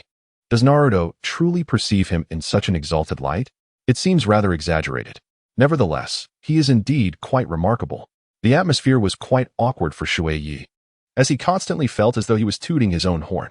If only he could step forward, I believe we would surely be able to bring Sasuke back. Naruto was filled with excitement. Haha, indeed. Shui Ye, displaying a lackadaisical demeanor, gazed at Naruto and remarked, however, Naruto, I must first inquire about the thoughts of that esteemed ninja lord tonight. Otherwise, how about you come to find me tomorrow? Brother Shui Ye, you are simply wonderful. Naruto exclaimed, bouncing with enthusiasm. Yet, he soon placed a hand on his stomach, looking at Shui Ye with an embarrassed grin. Are you hungry? Shui Ye let out a light chuckle, remarking on Naruto's nature, as his enthusiasm would surge rapidly only to dissipate just as swiftly. With a hint of embarrassment, Naruto nodded and cautiously approached Shui Ye, saying, Brother Shui Ye, would it be possible for me to defer my payment for the time being? I promise to settle it promptly once I complete my mission. You are well aware that all my funds have been squandered by the lecherous sage. At this point, Naruto's eyes sparkled with unshed tears. Shui Ye sighed softly, reaching into his pocket to retrieve a complimentary voucher. He hoped the burly man nearby would not catch sight of it. Thank you, Brother Shui Ye, Naruto exclaimed, clutching the voucher tightly. I would like a bowl of ramen. With a smile, Shui took the task upon herself, turning to prepare a bowl of special ramen for Naruto. At that moment, the mission was clear, to create a unique ramen that would fortify his resolve to bring Sasuke back. The reward, a reduction in the conditions for acquiring the Zhan Zhan card by half. Shui Ye was momentarily stunned, his chopsticks slipping from his grasp and plunging into the pot. What did it mean to have the time for acquiring the Zhan Zhan card halved? This signified that he could now obtain a golden Zhan Zhan card in just half a month, instead of the usual month. As for the ordinary Zhan Zhan card, although it lacked significant utility, it resembled a draw, serving as a potential sacrifice. Previously, one would need to purchase 10 bowls to receive a single card. But now only 5 bowls were required. Thus, this time, Shui Ye was determined to secure the reward. The only dilemma lay in how to prepare this special ramen. Should it be sauerkraut and shredded pork noodles, pickled vegetable meatball noodles, or perhaps seafood noodles? The night was heavy with contemplation, as thoughts of ramen recipes swirled in his mind, yet none seemed capable of instilling unwavering confidence in Naruto. Just when despair threatened to take hold, a sudden epiphany struck him. He gazed intently at the pot, inhaled deeply, and resolved to craft the ramen. The dark sauce cascaded into the noodles, transforming them into a fiery crimson hue with a mere stir, evoking the essence of spicy turkey noodles. When he presented the dish before Naruto, a flicker of confusion crossed Naruto's face. He distinctly recalled that the complimentary voucher was intended for ordinary ramen, not for the turkey variety. He could still vividly picture the last time he and Sasuke dined together, their eyes locked in a silent standoff. Mizui smiled gently, deliberately mentioning Sasuke. It is worth noting that Sasuke seldom frequents this place for ramen. Naruto, after indulging in the turkey noodles, you must bring him back. Naruto's eyes widened as he gazed at Mizui, his hands trembling slightly. Before long, tears filled his eyes. He rubbed them away and beamed brightly. I will certainly bring Sasuke back. After all, this is Mizui's exquisite turkey noodles. With that, Naruto began to eat, tears streaming down his face. The corners of Shui Ye's mouth twitched incessantly. Damn it, what does that scoundrel Naruto mean by my turkey noodles? Shui Ye was infuriated. He glared at Naruto with disdain and proceeded to serve other patrons. By the time he finished his tasks, Naruto had vanished without a trace. Shui Ye tidied up, preparing to pick up Changpu from the hospital. In a rare display of generosity, he bought a considerable amount of seafood, knowing well that in the land of fire, seafood prices soar to astronomical heights. That evening, Shui Ye enjoyed a delightful night. Uncle Sho showcased his culinary skills to celebrate Changpu's return. However, as Changpu sweetly peeled shrimp for Shui Ye, Uncle Sho Da's face darkened, resembling the charred bottom of a pot. Early the next morning, Naruto hurriedly arrived. Brother Shui Ye, we are about to set off. Did yesterday's matters yield any results? Shui Ye snapped his fingers. Of course. You may rest assured to go. What happened yesterday? Changpu couldn't help but ask out of curiosity. Immediately, Naruto spoke up. It was, of course, the guardian spirit of Ichiraku Ramen, the incredibly formidable one. Before he could finish his sentence, Shui Ye swiftly covered his mouth. The guardian spirit of Ichiraku Ramen? Does Ichiraku Ramen have a guardian spirit? Changpu was exceedingly curious, as she had never heard of such a thing. Could it be the ninja who saved her last time? Changpu's eyes sparkled, and she instinctively turned to look at Shui Ye. As Shui Ye earnestly began to spin a tale, he said, "Ah, Sister Changpu, you surely cannot believe this, can you?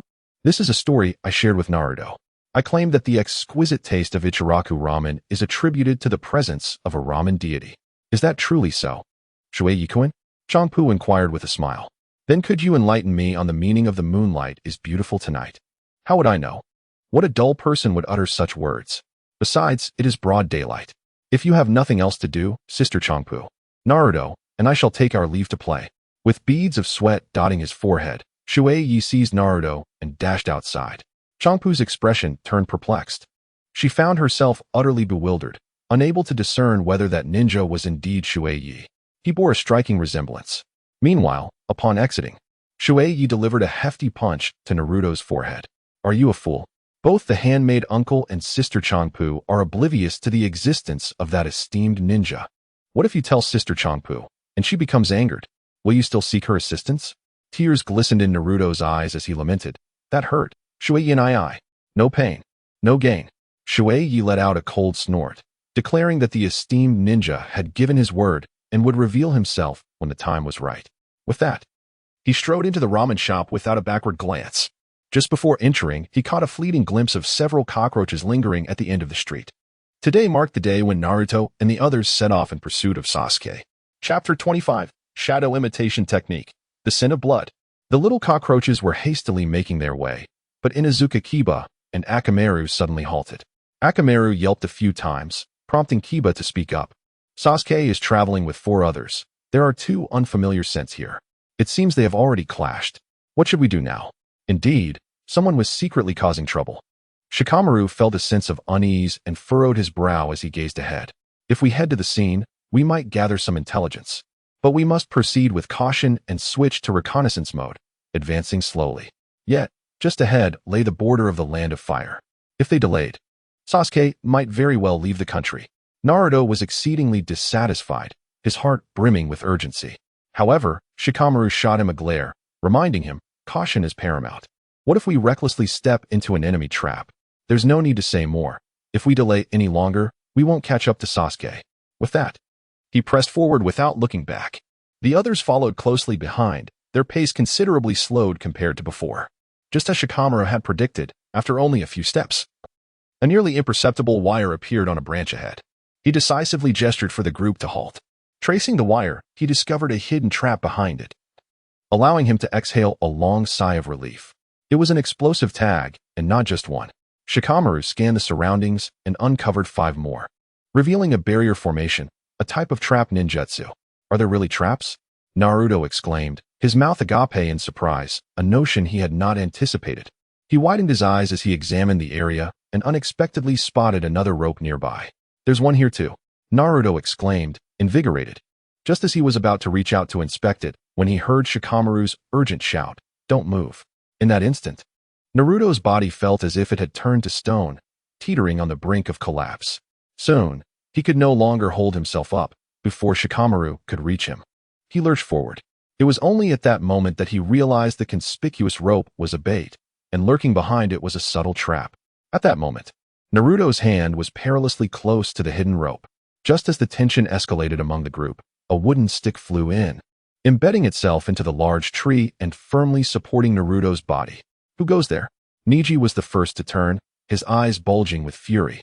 Everything around him instantly blurred, and as his gaze advanced, he beheld a man standing atop the treetops, obscured by a mask that concealed his features. The only discernible detail was the man's left eye, adorned with a swirling tomo, Sharingan. Neji's eyes widened, rendering him nearly speechless. "He is the ally I summoned," Naruto exclaimed with a hearty laugh. Indeed, he had arrived. "Neji, he is one of us. You would do well to inform Lord Hokage of this matter. The Uchiha clan in the village consists only of Sasuke and his brother, and the origins of this Sharingan remain shrouded in mystery." Neji spoke calmly, though his vigilance towards the distant figure of Mizuya remained unwavering. Naruto scratched his head, assuring, "Tsunade Baba knows him, You need not worry about this. Now that he is our ally, we need not concern ourselves with him, Naruto declared. I have told you to be cautious. Shikamaru's face darkened. Had it not been for assistance, they might have triggered a trap moments ago. I assure you, it will not happen again. Naruto chuckled sheepishly, running his fingers through his hair. At this moment, Shikamaru rolled his eyes and continued. They managed to set such intricate traps while departing, each interconnected, ensuring that evading the initial bait would lead to triggering the true traps behind it. I suspect they are either resting, injured, or what? Why must you speak so convolutedly, Shikamaru? Enough with the rambling. Naruto could no longer contain himself. Shikamaru shot him a glare, suggesting, perhaps this is a trap in itself, designed to mislead us into believing they are incapacitated, prompting us to advance recklessly. Surely we cannot remain stagnant. Naruto scoffed. Shikamaru took a deep breath, disregarding him, and turned to Neji. Neji. Very well, Neji replied with a slight nod, his gaze fixed ahead, the veins around his eyes visibly protruding. Gradually, his focus sharpened. They are resting. Yash. This time, we shall certainly bring Sasuke back, Naruto declared with fervor, rolling up his sleeves. Kiba, equally exhilarated, grinned widely, exclaiming, this time, I will unleash my new ultimate technique. Shui Ye observed with exasperation as a few novices, each attempting to emulate the demeanor of seasoned veterans, earnestly deliberated on strategies. It was not that Shui Ye held them in disdain. Rather, he was rendered speechless by their actions. As they advanced, they inadvertently triggered a web, akin to aspiring to construct an aircraft carrier while being dissuaded from even completing elementary school. Indeed, one should not harbor excessive expectations for them. The night was suffused with a gentle sigh as Shui shifted slightly closer. A thunderous roar erupted. The quartet that had abducted Sasuke initiated their assault. A kunai adorned with an explosive tag instantly revealed the hidden Shikamaru and Neji. Standing before them was none other than Zoku. Wait, we come in peace. Shikamaru raised his hand first, signaling his lack of ill intent. Peaceful negotiations? Zoku chuckled with amusement. In the next moment, Gaara activated his web, ensnaring Naruto, Choji, and Kiba. Kiba reacted swiftly, promptly tossing a smoke bomb. A thick cloud of smoke billowed forth, obscuring everyone's vision. Gaara sneered. Do you think such trivial tricks will prove effective? No one responded by revealing their positions. Soon, however, a pained cry echoed through the haze, unmistakably belonging to Naruto. Ouch. It hurts. There are so many wires. Gaara chuckled darkly. These threads, finer and stronger than steel, are invisible to the naked eye and have been meticulously laid around you. There is no escape. Realizing that Gaara had intentionally set a trap with two types of threads, Shikamaru deduced correctly that further traps were indeed in place. Cautiously adjusting his position, he noted with curiosity that small stones occasionally landed upon him.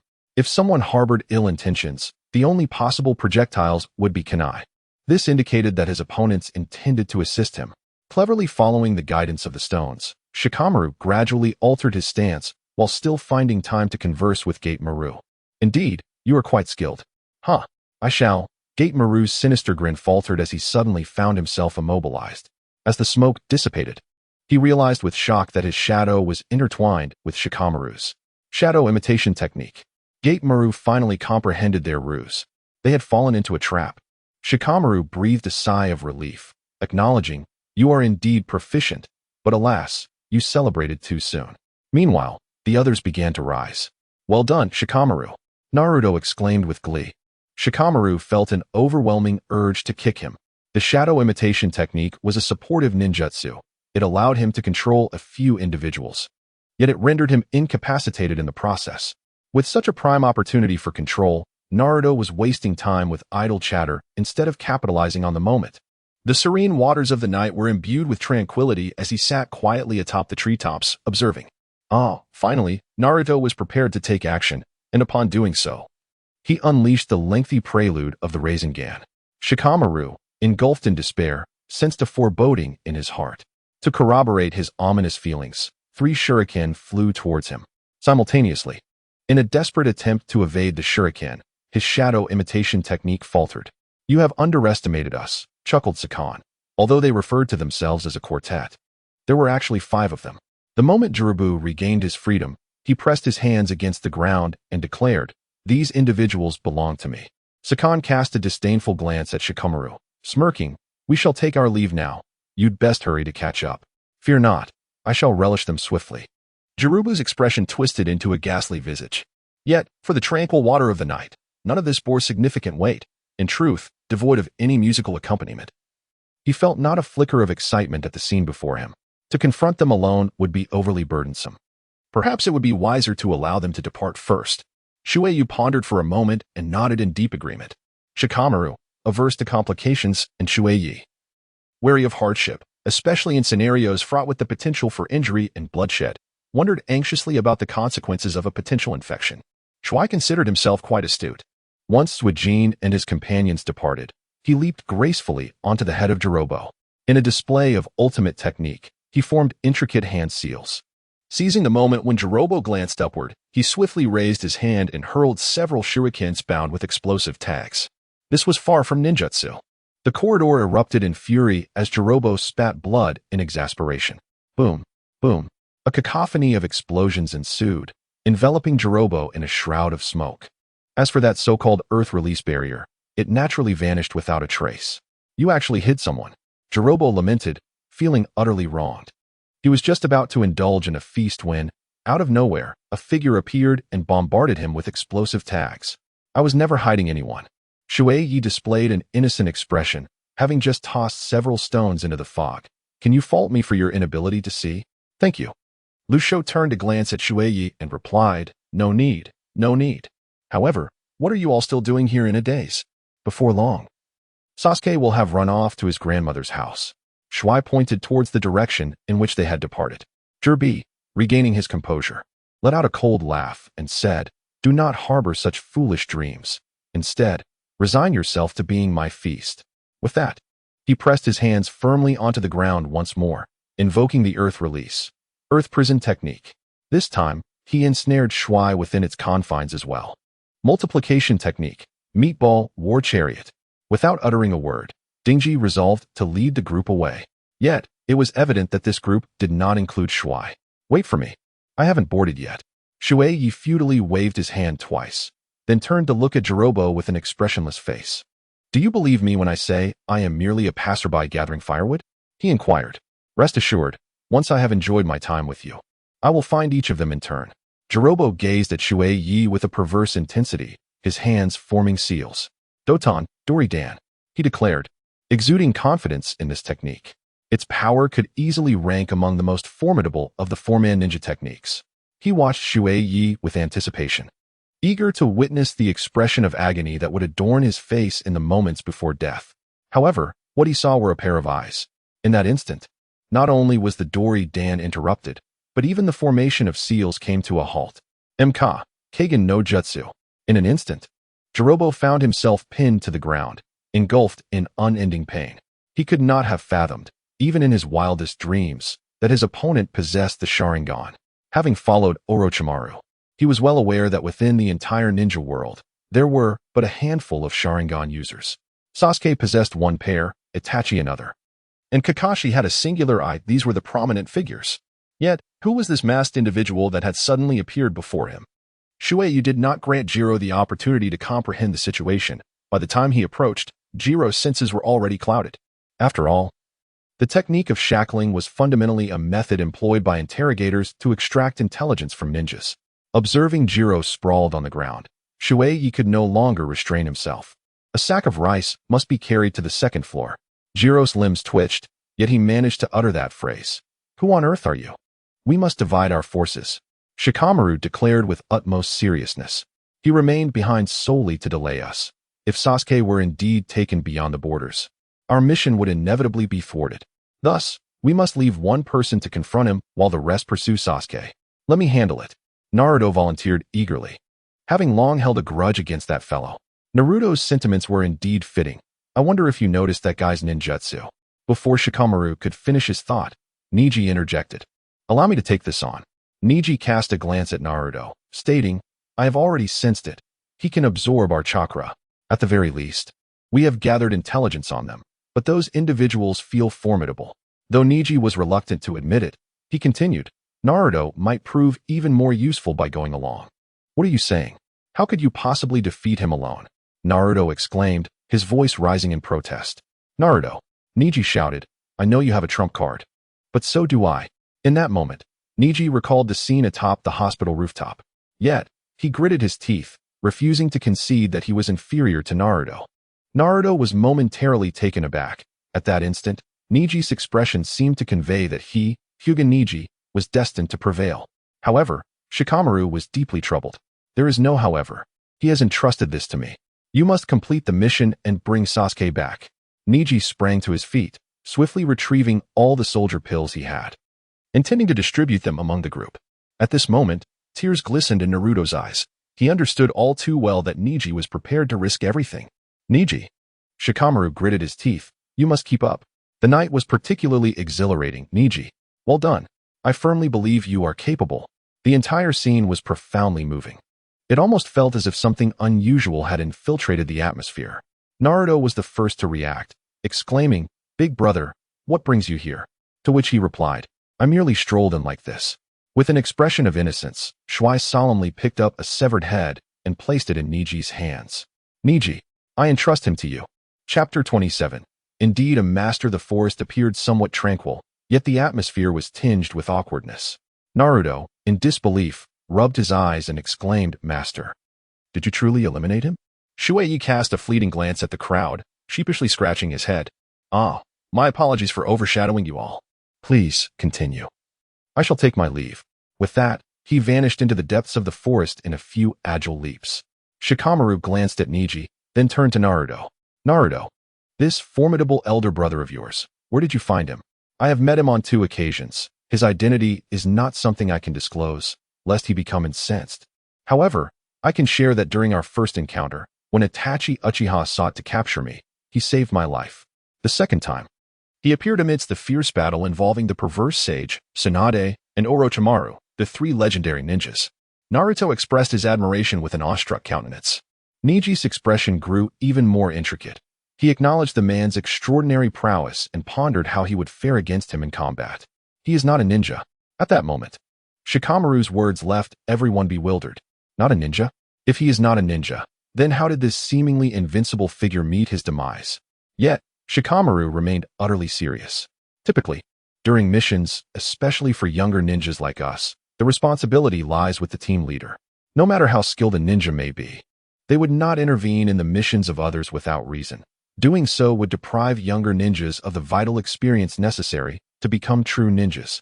Niji quickly grasped the implication. He had intervened to assist us, indicating his ignorance of these unwritten rules. Moreover, a ninja, after taking a life, would typically obliterate all evidence to conceal their tracks. If they required a body or a head, they would carry it away securely. Yet he had no apparent need to sever this head. Shikamaru scrutinized the head in Niji's possession, his brow furrowing in contemplation, yet no matter how hard he thought, he could not discern the logic behind Shui Ye's actions. But enough of this. We must hasten to pursue Sasuke. Fortunately, Shikamaru quickly prioritized their objectives, rallying the group to press onward. Shui Ye closely followed behind, a hint of concern crossing his mind as he caught a whiff of his own scent. It is well known that a dog's sense of smell is incredibly acute. He must not reveal his identity in front of Chi-Wan. Thus, he had deliberately sought out a unique plant sap to mask his odor. Just moments ago, he had even approached to test the waters. Thankfully, Chi-Wan did not recognize him. Shui Ye nodded in satisfaction, raising his head to glance over once more, only to find that Ye had come to a halt. They were quite close now. Ye, with all 4s firmly planted on the ground, scanned the surroundings like a vigilant hound. Everyone, in unison, paused beside him, turning their gazes toward Shikamaru. Remarkably, throughout their journey, they had yet to encounter a single trap, despite the fact that their adversaries were known for their expertise in setting them. Niji furrowed his brow, pondering whether they had been underestimated. How audacious! How dare they belittle us? Naruto seethed with rage, exclaiming, "Who does he think he is? Uzumaki Naruto, the future Hokage." In the next moment, he found himself on the receiving end of Shikamaru's exasperated glare. "Isn't this a fortuitous development? In this case, we can execute a surprise attack," Niji inquired, his brow still knitted in concern. Subsequently, Shikamaru turned his attention toward Shui Ye, who was concealed within the treetops. Shui Ye had never been assigned such an awkward task. He was actually compelled to forsake his handsome visage and transform into the likeness of Zirobang. I apologize, Senior. If we were to proceed recklessly, we could jeopardize our safety. We must rely on your expertise, Shikamaru said earnestly. Shui Ye, mimicking his demeanor, rolled his eyes with Jiro's visage, exclaiming, if you wish to probe my secrets, why not be direct? Do you truly believe I am oblivious to your underhanded tactics? Youngster, you are still rather naive. I am eager to see what you can discern. With that, Shui Ye strode forward a couple of paces before turning back, adding, let me make it clear, I am no actor. Your modesty is noted. But had you not the skills of an actor, we would have long since deduced your true identity. I surmise your mask conceals you from someone among us who may recognize you. Am I correct? Perhaps, Shui Ye replied with a smile, delivering a deliberately ambiguous answer before turning his back and striding confidently ahead. Shikamaru's brow furrowed deeper. What is the matter? Does he pose a problem? Niji inquired hastily, still wary of Shui Ye.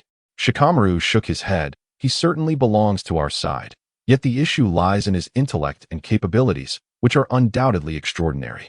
However, we have never encountered such a figure before. What do you mean? Kiba queried, equally intrigued. Shikamaru narrowed his eyes in contemplation. Realizing that upon my suggestion for him to impersonate that individual, Shui Ye immediately grasped my intention of killing two birds with one stone. His cleverness rivals my own. With a sigh, Shikamaru continued, moreover, his mask suggests two possibilities. Either someone among us recognizes him, or he fears being identified in the future. Thus, I deliberately hinted at someone knowing him, yet his response was as evasive as a non-response. At this moment, Naruto and Kiba finally comprehended the implications of their earlier dialogue. It was akin to their confrontation, fraught with cunning. However, the matter was far from resolved. Shikamaru picked up the severed head in Niji's possession. What troubles me most is this head. Observe its condition. Naruto gazed at the head, appearing contemplative, yet in truth, he understood little. Kiba widened his eyes, even prompting Akamaru to sniff it, but found no discernible clues. Conversely, Shikamaru closed his eyes. The Nara clan possesses knowledge of medicine. The neatness of the incision, the expression at death, and the extent of bleeding all indicate a singular conclusion. As he spoke, Shikamaru glanced towards the direction Shui Ye had departed, inhaling sharply.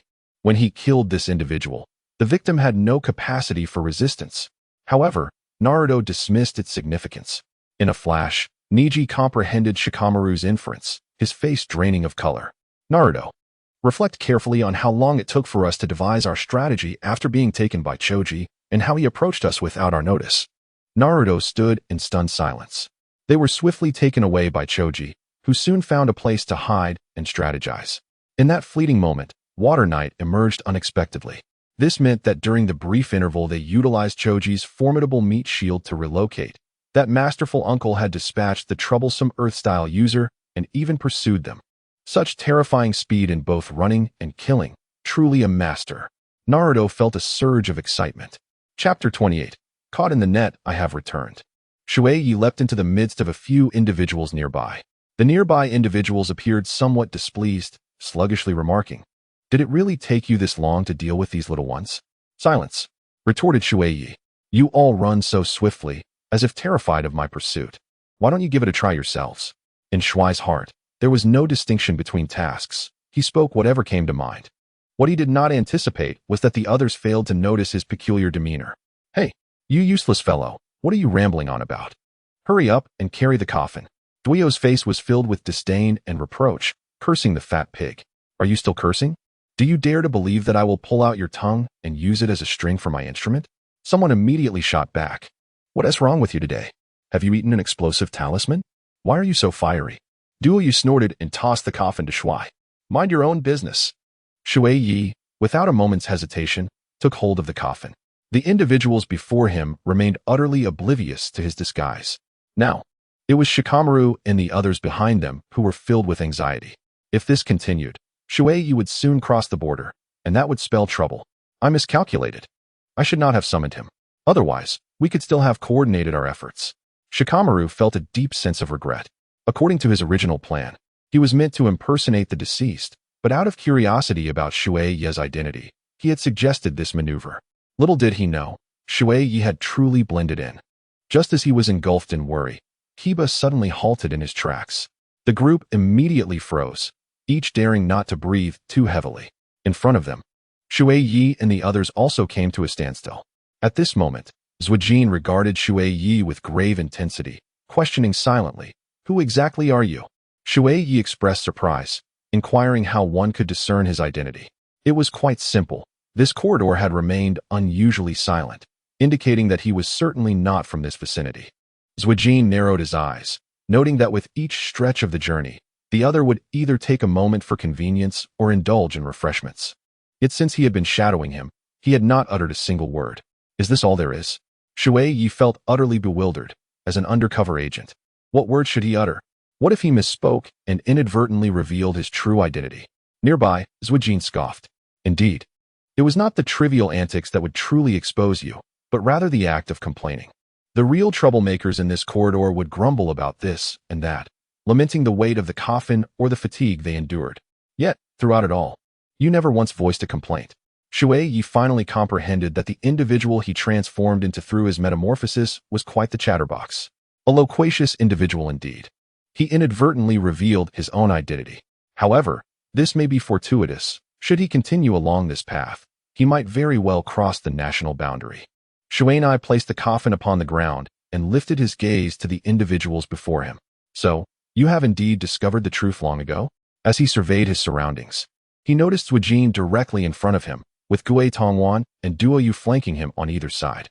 Unbeknownst to him, he had been ensnared in a trap. Perhaps the question of my identity is not as significant as it seems. With a resounding thud, the masked figure emerged. Where are the little rascals from Langfang? Someone nearby inquired. You should have already guessed. Is there any need for me to elaborate? Shui Ye erupted into a hearty laughter. In the next moment, countless webs enveloped Shui Ye. Ninjutsu, technique of spider binding. Shui Ye decisively formed a series of hand seals, retreating a short distance. Did he truly believe that a mere substitution technique would suffice to evade the impending danger? From above descended Duo Yu. His colossal fist aimed to create a hole in Shui Ye's forehead. Before his fist could make contact, Naruto's figure materialized out of thin air. Leave it to me. My skilled brother, he declared, performing the hand seals for the shadow clone technique. Fool. Shikamaru, lurking in the shadows, couldn't help but exclaim. It was evident that Kayataro's ninjutsu was least affected by sheer numbers. In that moment, countless Narutos charged forth, their cries echoing, yet a multitude of spider webs emerged, ensnaring all the shadow clones and preventing their advance. Damn it, let me go? A series of explosive sounds rang out, leaving only the final Naruto struggling within the web. Unmistakably the original. Shui Ye gazed at Naruto, filled with envy. Firstly, the technique of multiple shadow clone is sealed within a scroll. And the reason is quite straightforward. Whether it concerns the quantity of chakra required or the consequences of such numerous clones exploding simultaneously, it is undoubtedly beyond the endurance of an ordinary individual. Even Shui Ye himself would not dare to attempt it. Yet, look at Naruto. He appears utterly unfazed. This fellow, endowed with the Uzumaki lineage, is truly free to act as he pleases. I too yearn for such unfettered freedom. As Shui Ye muttered to himself, he tossed out a golden card, only to be met with a disheartening message. Failure. The stark red of the word failure rendered Qin Quan's expression considerably grim. What on earth was the matter with that Naruto fellow? Whenever his card, regardless of its golden status, fell into Naruto's hands, it invariably resulted in unforeseen circumstances. Even the rather lackluster roasted fish never seemed to provide him with what he desired. It appeared that the time had come to hasten the establishment of a branch. Only in doing so could he hope to fully harness the power of the Uzumaki bloodline. In the depths of the night, Shui Ye inhaled deeply as one by one the others rushed forth. You all go ahead. This time, I shall take care of it. Gue Tongwan slowly approached Shui Ye, his gaze fixed upon the coffin beside him. In truth, Shui Ye had remained utterly focused throughout, keenly observing the movements of those around him, yet he feigned ignorance. As Gue Tongwan hurled several shurikens, Qin Quan clutched his chest, wearing a sorrowful expression as he looked at Gue Tongwan. I just wanted to be a good person. Alas, I am dead. With that, Shui Ye collapsed to the ground. Dead.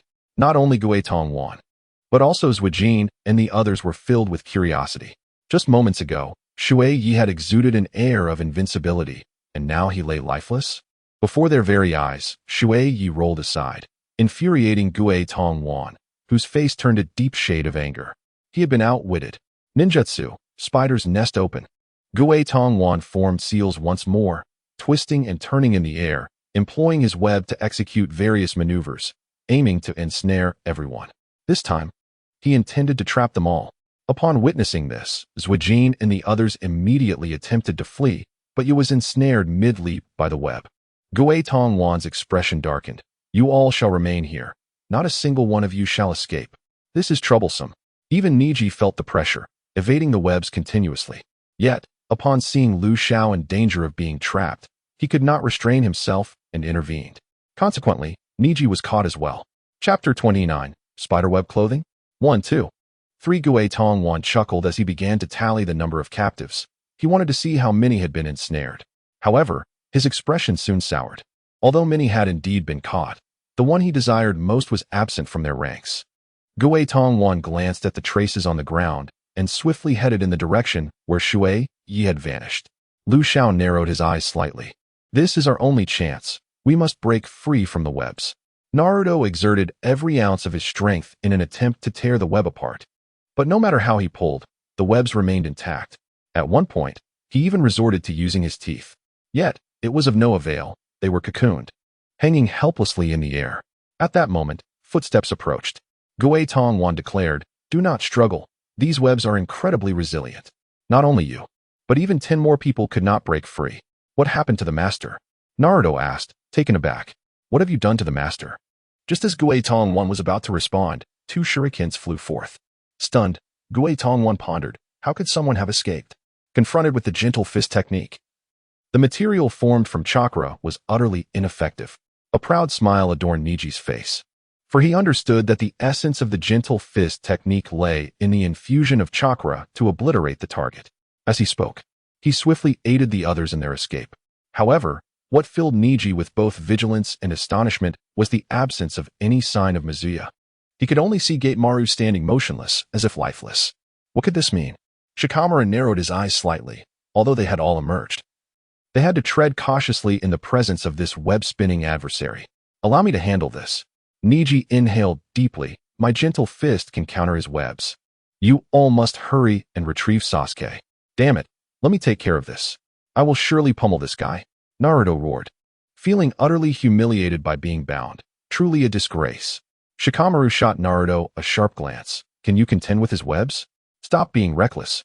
We need to set off immediately to bring Sasuke back. Indeed, you are right. Shui Ye nodded in agreement, acknowledging the complexity of the spider webs before him. Yet they also appeared rather intriguing. He mused whether utilizing these webs to craft garments might yield a significant market. Shikamaru, nearly exasperated to the point of uttering harsh words, retorted, "What are you talking about? Still referring to me as senpai at a time like this? Come on, Shikamaru, everyone speaks of your intelligence. Just share your thoughts. Do you believe weaving clothes from these webs could be quite profitable?" Shui Ye, resembling a miser, rose and beckoned to Gue Tongwan.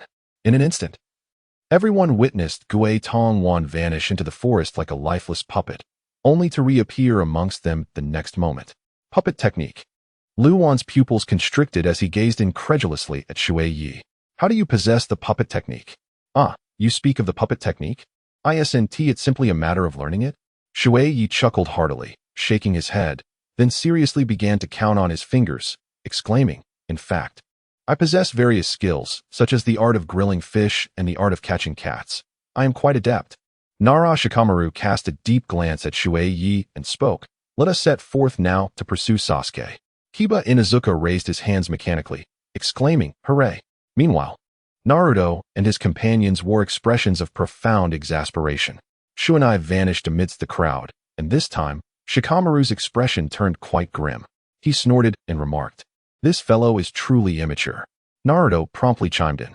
However, Shikamaru shook his head, stating, "You are mistaken. This is precisely the disguise that a ninja must master. Especially for him, as a senior, to deliberately appear so juvenile is to eliminate any chance of us discerning his true character. This individual is far from simple. At present, he seemed to be engaged in a riddle, with the answer being the true identity of Shunai. Nonetheless, it must be said that with Shunai's involvement, their operation was considerably smoother." Shikamaru took a deep breath, as if he particularly wished to refrain from making a move in front of them. When this fellow wielded a kunai, he feigned death to escape the scene, But when Shikamaru pursued, he was transformed into a puppet. What on earth was going on? What secrets did this individual harbor? I know that the masterful elder would write. Just as Naruto was about to articulate the Sharingan's ocular technique, a stone fell upon his head, causing him to yelp in surprise.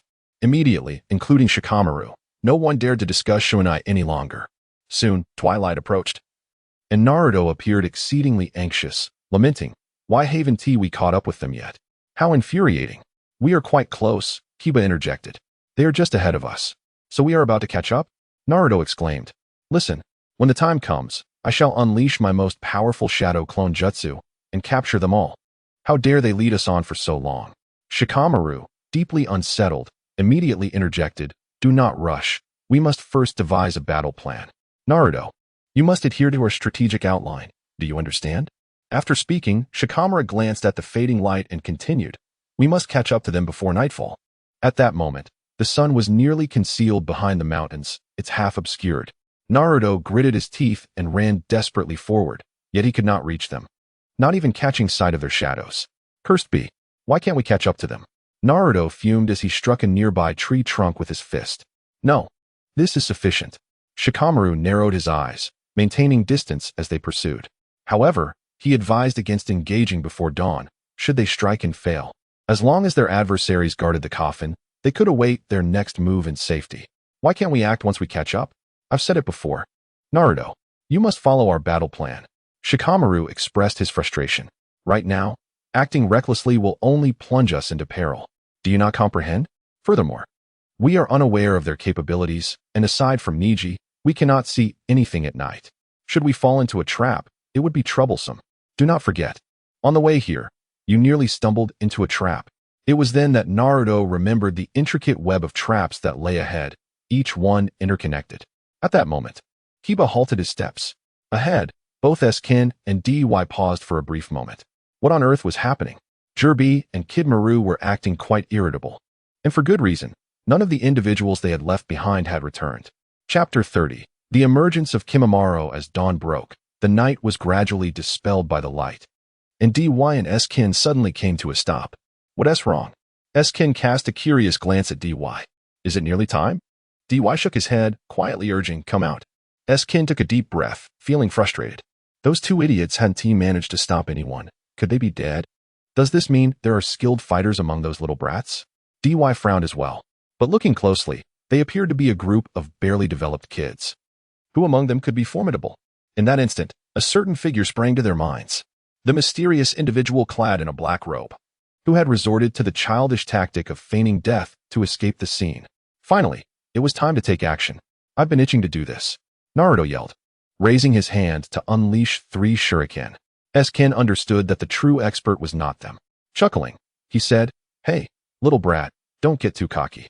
Watch as I handle you swiftly." With that, he charged directly at Naruto. "Naruto, use your ultimate move," Shikamaru shouted, positioning himself in front of Naruto alongside Kiba. Shadow Clone Jutsu. Naruto swiftly formed hand signs, conjuring 2 clones of himself, who frantically began to swirl chakra in one hand. He was preparing to unleash the Rasengan. Multi-Shadow Punch. Eskin's fist multiplied into numerous strikes, catching Shikamaru and Kiba completely off guard, sending them flying far away as deep craters formed in the ground. Bang! 2 crisp sounds echoed as the blasted Shikamaru and Kiba burst apart like bubbles, instantly vanishing from sight. Clearly, they were mere shadow clones. In that fleeting moment, Naruto roared, "Rasengan!" His Rasengan was ready. Snap! The sharp sound left everyone momentarily stunned. Eskin had grasped Naruto's wrist with a firm hold. "I didn't expect you to possess such a ninjutsu. It seems quite powerful, but as long as I seize your hand before you can strike, you'll be left with no options." Kiba, emerging from Naruto's blind spot, lunged forward, aiming to pierce Naruto and take down Eskin. Naruto vanished with a loud bang, another shadow clone. However, Eskin could not evade. According to Kiba's plan, even if this move didn't eliminate Eskin, it would at least injure him. However, merely lowering his head, he swiftly evaded the attack from you. "You pesky little ghost, you are indeed quite troublesome. But it is still not enough. Just wait." Zuijin suddenly turned around, only to discover that he was directly charging towards Dy. His aim was none other than the coffin behind Dy. Until now, Dyui remained utterly motionless, his shadow extending far behind him, merging with the silhouette of Shikoro. Hidden from Zhuojin's view, with a swift motion, Ye seized the coffin and hurled it towards Naruto. Without a moment's hesitation, Naruto pivoted and fled. Why are you standing there motionless? Zhuojin scolded Dyui, and it was only at that moment that he noticed the shadow behind Dyui retracting. Shadow mimicry technique? Zhuojin comprehended that during their first encounter, they had all been ensnared by this shadow mimicry, and thus, he could not place the blame on Dyui. He hurriedly pursued, determined to reclaim the coffin. Taking a deep breath, Zhuojin activated his cursed seal. Dyui, too, did not hesitate, and their speeds increased as they dashed towards the direction Naruto had fled. Boom! The sound of an explosion echoed, as if time itself had reversed. And now it was Shikamaru's turn to set a trap. Zhuojin, filled with frustration, shouted, "Just you wait." His speed was rapid. Ordinarily, Ye's speed was equally swift. Yet upon glancing back, he realized that Akamaru, responsible for placing the explosive tags, had not returned. Turning around, he saw Akamaru tightly clutched in Zhuojin's grip. Die!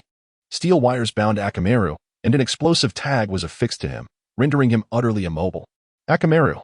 Ye's eyes turned red with fury. In that moment, he disregarded any mission. His sole objective was to save Akamaru. To him, Akamaru was his brother, his comrade. He lunged forward, cradling Akamaru in his arms. Soon after, a resounding explosion erupted, enveloping the area in a cloud of dust, momentarily obscuring everyone's vision. Holding the coffin, Naruto's eyes nearly tore with intensity, his body trembling slightly. "Naruto, you go ahead." Shikamaru shouted, "You take Sasuke back, I will stay to deal with this." He had already seen Dyui approaching, which fueled his urgency. Dyui advanced step by step, but suddenly halted, astonishment etched across his face, asking, "Why are you here?" Hearing Dyui's words, Shikamaru and the others instinctively raised their heads, only to witness a white figure descending from the sky, delivering a powerful kick that sent the coffin flying. "Kimimaro, I never expected you truly had reinforcements. What a blunder." Shikamaru sighed, realizing another formidable adversary had emerged. "You are too slow." Junmaru glanced at the battlefield, a slight furrow forming on his brow. "Where are the others? How can you come here in such a state?" The sorrow in Doyu's eyes was palpable. Yet, Junmaru spoke nonchalantly, "I no longer require the strength of the flesh. My spirit's power suffices. I am drawing ever closer to Lord Orochimaru, liberated from the shackles of the corporeal, living through my essence." He gently caressed the coffin. "It seems I have almost touched the dreams of my master. How infuriating." "Return Sasuke!" Naruto shouted vehemently. Junmaru remained unfazed. "This vessel is invaluable. It embodies my master's aspirations. I beg your pardon, but I cannot relinquish him to you." Without warning, Naruto lunged forward, his sudden movement catching even Shikamaru off guard. As he approached Junmaru, his fist nearly grazed Junmaru's cheek. However, Junmaru shifted his head slightly, and in an instant, Naruto was struck with excruciating pain in his abdomen. Unbeknownst to him, Junmaru's fist had found its mark. Consequently, Naruto was sent flying like a tattered doll. Junmaru, with the coffin in tow, turned to leave without a backward glance. Clenching his fists, Naruto was about to pursue, but Shikamaru held him back. "Calm down, Naruto. How can I remain calm? He's about to take Sasuke away." As Naruto prepared to chase after Junmaru, Doyu produced a flute. "Enough, let me handle this," she declared. Shikamaru inhaled deeply. "You go after Sasuke. I'll deal with this situation." "This individual may prove challenging," Niji observed, taking a deep breath. "Did you notice? The others lacked weapons, yet she brandishes a flute. Who knows what strange abilities she possesses? Regardless, we must give it our all." With that, Shikamaru grasped his kunai and charged at Doya. Chapter 31. Remaining here will only delay me. Shikamaru whispered a few words into Naruto's ear, and Naruto's eyes lit up. Doyu regarded Shikamaru, realizing that he was likely the leader of their group. Throughout their journey, whether controlling them with shadow imitation techniques or employing decoys, it was undoubtedly his handiwork. Doya could not deny that she felt a measure of caution. As Naruto shouted, "I will defeat you," and leaped forward, Doya watched Shikamaru carefully. Even considering the shadow he cast, she easily blocked Shikamaru's attack, tilting her head as Naruto's strike sailed harmlessly overhead. At that moment, Naruto suddenly made a comical face. "Operation successful. Farewell." Doyu was momentarily taken aback, abruptly realizing that from the outset, the opposition had no intention of engaging in combat. It was precisely for this reason that a flicker of anger flashed through Doyu's eyes. Soon after, Ningtse, Dingtse, and others who arrived were met with her tempestuous retaliation. In the forest, Naruto moved with remarkable swiftness, unwilling to forego the power of the Nine Tails in his pursuit of Sasuke. Sasuke must be just ahead. On a patch of verdant grass, Naruto finally emerged, standing before Kimimaro, panting heavily. From a distance, Mizuki glanced at Naruto, then at Kimimaro. He refrained from acting hastily for a simple reason. Kimimaro was not an adversary to be trifled with. Before long, Naruto unleashed his strategy of the Sea of Clones. His shadow clones formed a tight circle around Kimimaro, enveloping him completely. However, as he threw his shuriken, Mizuki's lips twitched. As anticipated, the expected transpired. Kimimaro evaded the shuriken, which instead struck Naruto's own shadow clones, revealing a lack of coordination. In an instant, it sounded as though thousands of ducks were squabbling, with all the Narutos clamoring and shifting blame upon one another. What a nuisance! As Kimimaro sprang into action, Naruto's shadow clones finally united. Dance of Spring. Kimimaro's figure weaved gracefully among the multitude of Narutos, his movements resembling a dance, and with each step he took, the Narutos behind him burst into bubbles, vanishing without a trace. How infuriating! Naruto roared in anger, raising his hand to form seals, intent on employing the multiple shadow clone technique once more. Yet Kimimaro cast him an impatient glance. Futile. Your rudimentary taijutsu is ineffectual. No matter how many shadow clones you summon, it merely expends your stamina. If this is all you can muster, you shall not hinder me. With that, Kimimaro intended to depart with his coffin. His disdainful demeanor incited Naruto's fury. Hey, I say, cease your pretentious disdain. I will obliterate you. Multiple shadow clone jutsu. Naruto bellowed, and countless Narutos surged forth once again. Kimimaro turned to glance back, halting his steps. Then allow me to show you my bloodline limit. I shall make you understand what true despair is. Do not underestimate me. All the Narutos roared in unison. At that moment, Kimimaro swayed unsteadily, his attire loosening, as if something were sprouting from his shoulder. In the astonished gaze of Naruto, Kimimaro extended his hand, grasping the protruding bone, and with a swift motion, he withdrew it, wielding it as though it were a sword. This time, as Naruto hurled his shuriken, Kimimaro cleaved it in two with the bone, sword in his hand. Water Knight paid no heed to Naruto, fully aware that the tenacious youth was as indestructible as a cockroach. Instead, his curiosity was piqued by the coffin that contained Sasuke. As dark smoke billowed from the edges of the coffin, he wondered if Sasuke might be suffocated by the fumes. While Water Knight observed with growing intrigue, Kimimaro activated the dance of the camellia. The Kimimaro wielding the bone sword, and the one without it were entirely different entities. The multitude of Narutos charging forth could be dispatched with his eyes closed.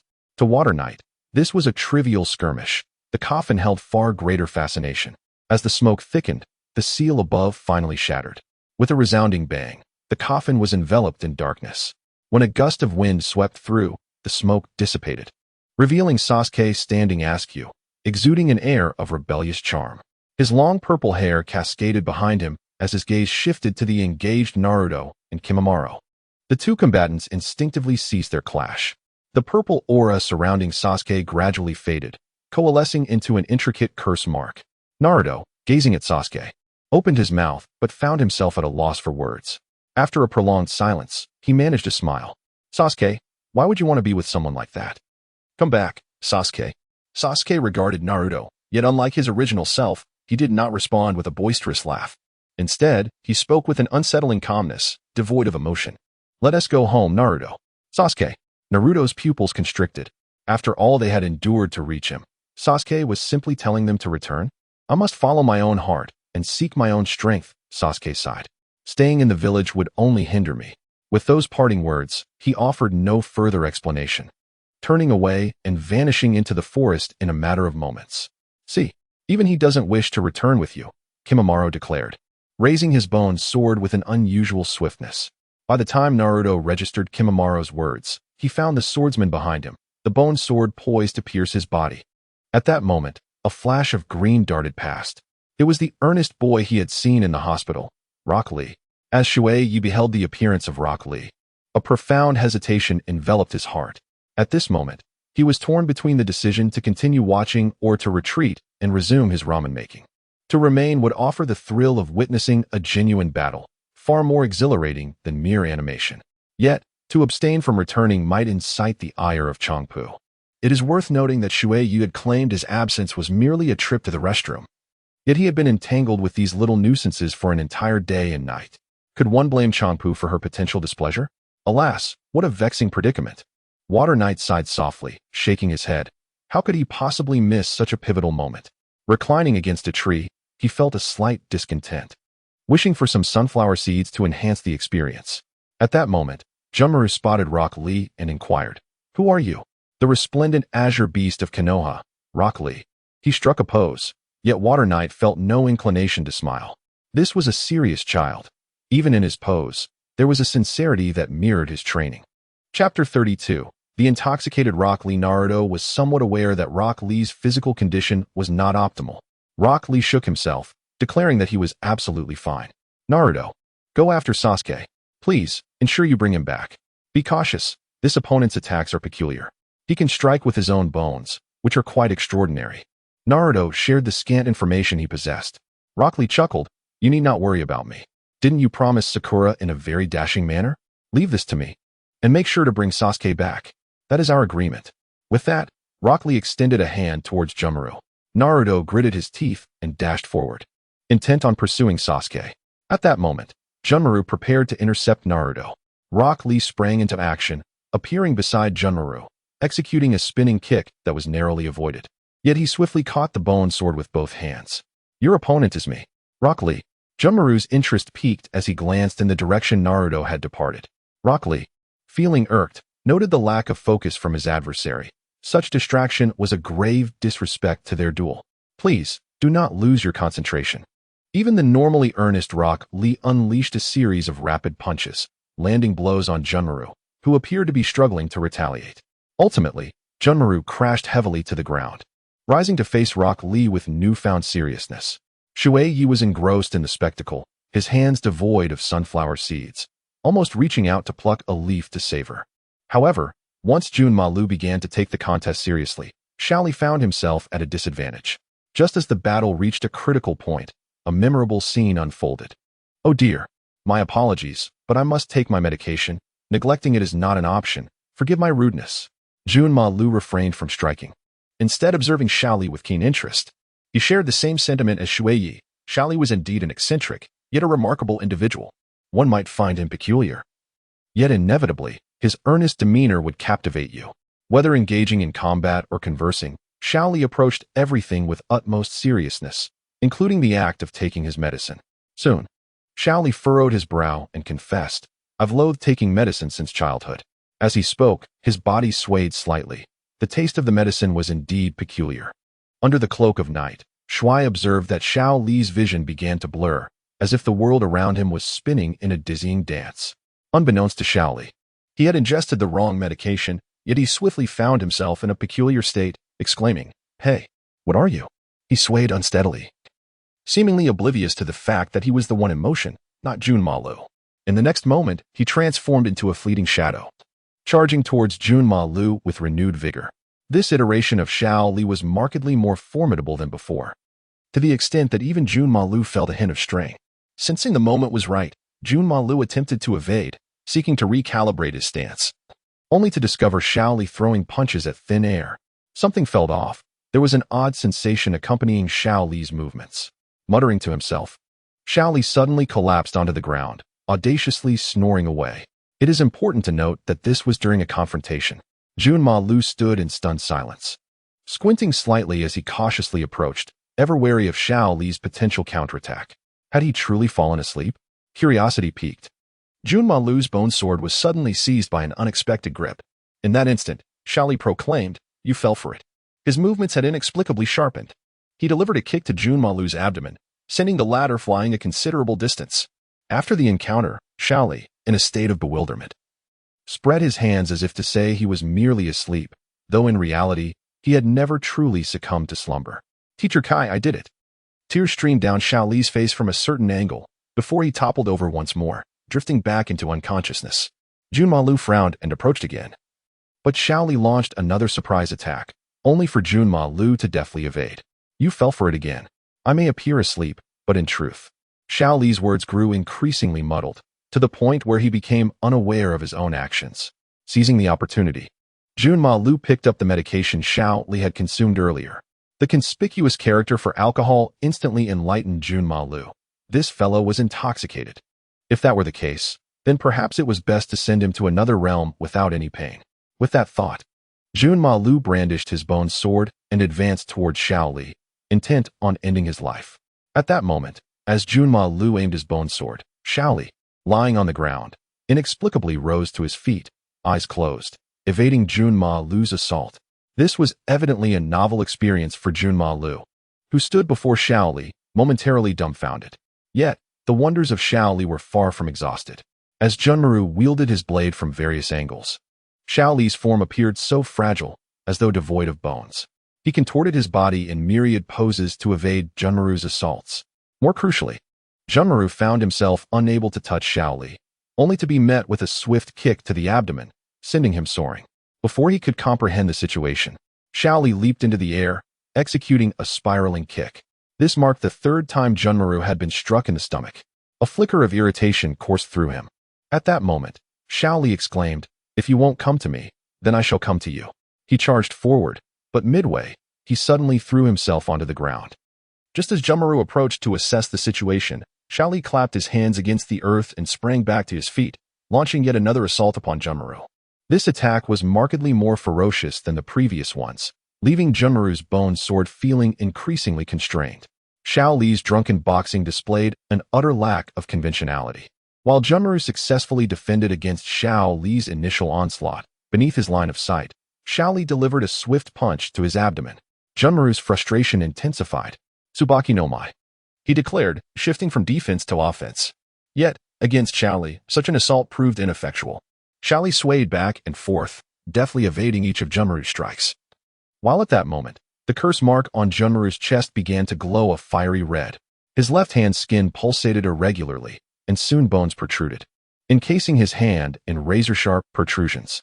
In the ensuing clash, as Xiao Li gathered strength, bone shards suddenly erupted from Junmaru's chest, akin to a third hand. Xiao Li managed to evade just in time. Had it been anyone else, they would have met their demise. In bewilderment, Xiao Li touched his cheek, struggling to comprehend the peculiar nature of Junmaru's attacks. Chapter 33. Who can resist the mesh? This is the limit of my bloodline. Junmaru inhaled deeply and charged at Xiao Li. Xiao Li leaped upward, but this time, the protruding bones left him flustered, resulting in multiple gashes before he crashed heavily to the ground. "Wait, I have a secret move." Xiao Li regained his footing, now fully serious. "First gate, open, open." Petal lotus. With a roar, Xiao Li soared into the sky. However, Junmaru was enveloped in a whirlwind of bones, spinning in midair like a detached fragment. While Xiao Li's kick was instantly ensnared by an array of bones, nearly severing it completely. "It's over." Junmaru's bone weapon lunged viciously toward Xiao Li. Just then, a cloud of sand appeared from nowhere, forcibly separating the two combatants. The knight stirred with excitement. Was Gaara about to make his appearance? He straightened up from his perch in the tree and peered ahead. Not far away, a young man carrying a large gourd stood there. This fellow seemed to possess an innate lack of expression. His emotions were solely conveyed through his eyes. With a flick of his fingers, Kankuro launched an assault without hesitation. 10 bone projectiles shot forth like bullets aimed at Gaara, yet he remained utterly motionless. This man appeared to have fortified his defenses from the very onset. As expected, all 10 bone spikes were halted by a barrier of sand, cascading harmlessly to the ground. "You were quite eager," Gaara remarked coolly, casting a sidelong glance at Kankuro before turning his attention to Rock Lee. "What is the matter with you? Why is your speed so lacking? When we sparred, you were much swifter." "I apologize. My body has encountered some difficulties. This was not my intention."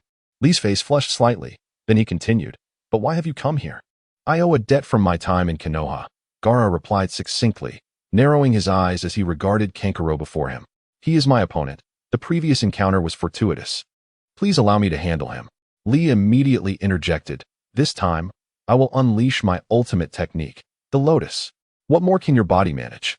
As Lee charged forward, the sand beneath him coalesced into a hand, grasping his foot firmly. Lee fell heavily to the ground, finally realizing that his current physical condition rendered him nearly incapable of action. Shui Ye was certainly willing to continue observing. Yet it seemed he would not be afforded that opportunity. In the face of Junma Lu, Gaara surprisingly refrained from making an immediate move. Instead, he directed his gaze towards Shui Ye. Hey, how much longer do you intend to hide? Have I been discovered once more? Shui Ye felt somewhat bewildered. This time he had not utilized the Zhan Zhan card. As he was lost in thought, he suddenly noticed a floating eye before him, scrutinizing him intently. That scoundrel, Gaara, had discovered him first before heading to the battlefield. Shui Ye found himself in an awkward situation, offering a sheepish smile as he leapt down from the tree. I was merely passing through. I am but a woodcutter, he declared, meeting the peculiar gazes of the three before him. With wide eyes and a sincere expression, he implored, What? Do you not believe me? Handle him yourself. This matter I shall take on, Xiao Li said earnestly, striking a pose and boldly proclaiming. I humbly request you to accept my challenge. Must I be the one to take action? Shui Ye scratched his head, feeling a slight headache. Since it had come to this, it would be better to resolve matters swiftly. With that thought, he disregarded Xiao Li and ignored Gaara, striding directly towards Junmaru. Who are you? Junmaru felt as though he was being driven to madness. As Shui Ye smiled gently, I understood your fatigue and sensed your impending demise. However, I can offer you an alternative way to continue your existence. As Shui Ye moved forward, his left eye began to transform, the three tomos spinning wildly. This sight sent a shiver down Junmaru's spine, his Sharingan. Before he could fully comprehend the situation, the surroundings transformed into a sea of crimson. Before him stood a man with blood-red eyes, who softly uttered, Rest assured, I shall turn you into a puppet. Even in death, you shall continue to fight, ensuring your name lives on. Lord Orochimaru will not allow you to be forgotten. Upon hearing the name of the Serpent Lady, Shui Ye's smile widened. For even if he were unaware, she too would not let me escape.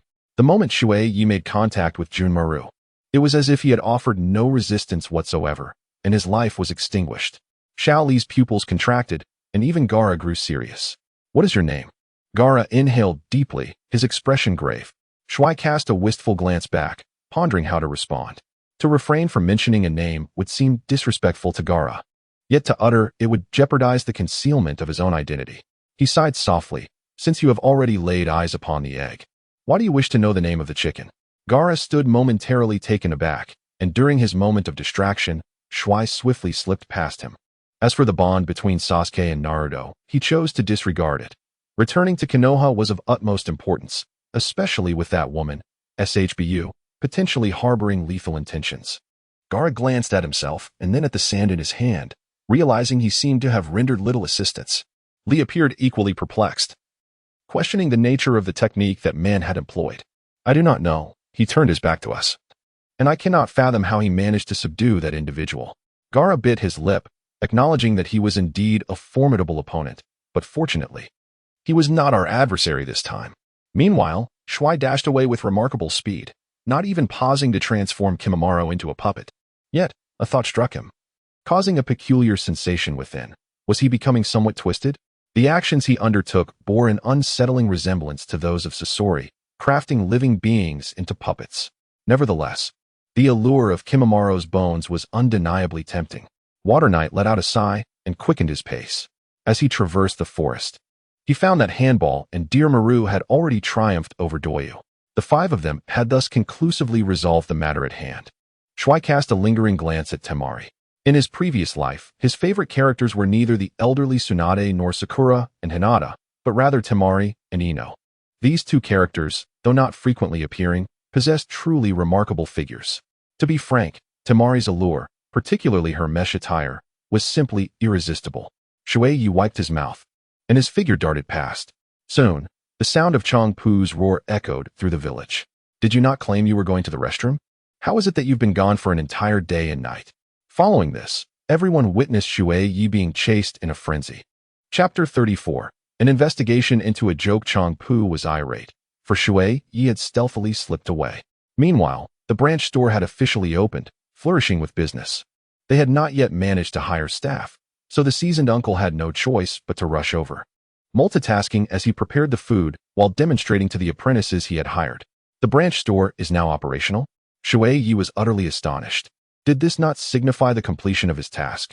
Thus, Naruto's Uzumaki bloodline should not be too far out of reach, should it? Is this the crux of the matter? Shouldn't the focal point be that I toiled alone all day yesterday? Changpu cast a sharp glare at Shui Ye. In that moment, Shui Ye sensed a palpable aura of menace. It turned out that within the news Changpu had conveyed to him, there lurked an undercurrent of hostility. Indeed, without enduring the rigorous training at the Ninja Academy, he had failed to grasp even the most fundamental information regarding survival. Shui Ye removed her apron, and after a long day of toil, she urged Sister Changpu to rest, assuring her that she would manage everything here. Watching Changpu depart, Shui Ye could no longer contain her excitement as she entered the system. Was the grand gift finally upon her? Special Zhan Zhan card, acquired by selecting specific ninjutsu, with a success rate equivalent to that of the Zhan Zhan card. Each branch store can obtain it after selling a predetermined quantity of ramen. Branch store? Ramen? Shui Ye never anticipated that the means to obtain the coveted dipping card would be through the ramen sold at the branch store. Isn't this akin to the ordinary dipping card? The only issue lies within the branch itself. No wonder the system assigned a task to establish a branch. The night is deepening, and the weight of my thoughts grows heavier. The branch store over there has indeed opened. However, upon closer examination, the probability of acquiring a special card is akin to that of an ordinary one. In other words, to obtain the Uzumaki bloodline from Naruto, one would require nearly 5,000 special cards. The number of ramen bowls that must be sold to acquire these special cards is tenfold that of the ordinary ones. At this rate, it feels as if I am destined to wait an eternity. By the time I finally secure the Uzumaki bloodline, Naruto might have already ascended to the position of Hokage. This pace is utterly intolerable. Shizi could no longer contain himself. He stroked his chin, contemplating how to acquire the coveted special dipping card. Suddenly, he noticed the weary Naruto entering the ramen shop. Brother Shizi, I would like a bowl of ramen, Naruto declared. Just as he finished speaking, Shikamaru entered, accompanied by a group of eager little ones.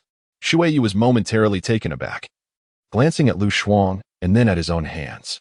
The system mentioned a branch, yet it did not specify which one. This implies that if he were to establish a Ichiraku Ramen in the entirety of the shinobi world, then it would be quite effortless to distribute several thousand cards in a single day. If that were the case, Chunin responded loudly, all right. His hands moved with astonishing speed, leaving trails in the air as he served bowl after bowl of ramen. The bowls for the trio of Choji, Shikamaru, and Ino were undoubtedly the last to be presented, and each was generously topped with a substantial portion of meat. Brother Chunin, you are being biased. Why do they have so much meat? Naruto glared at the meat in their bowls, fuming with indignation.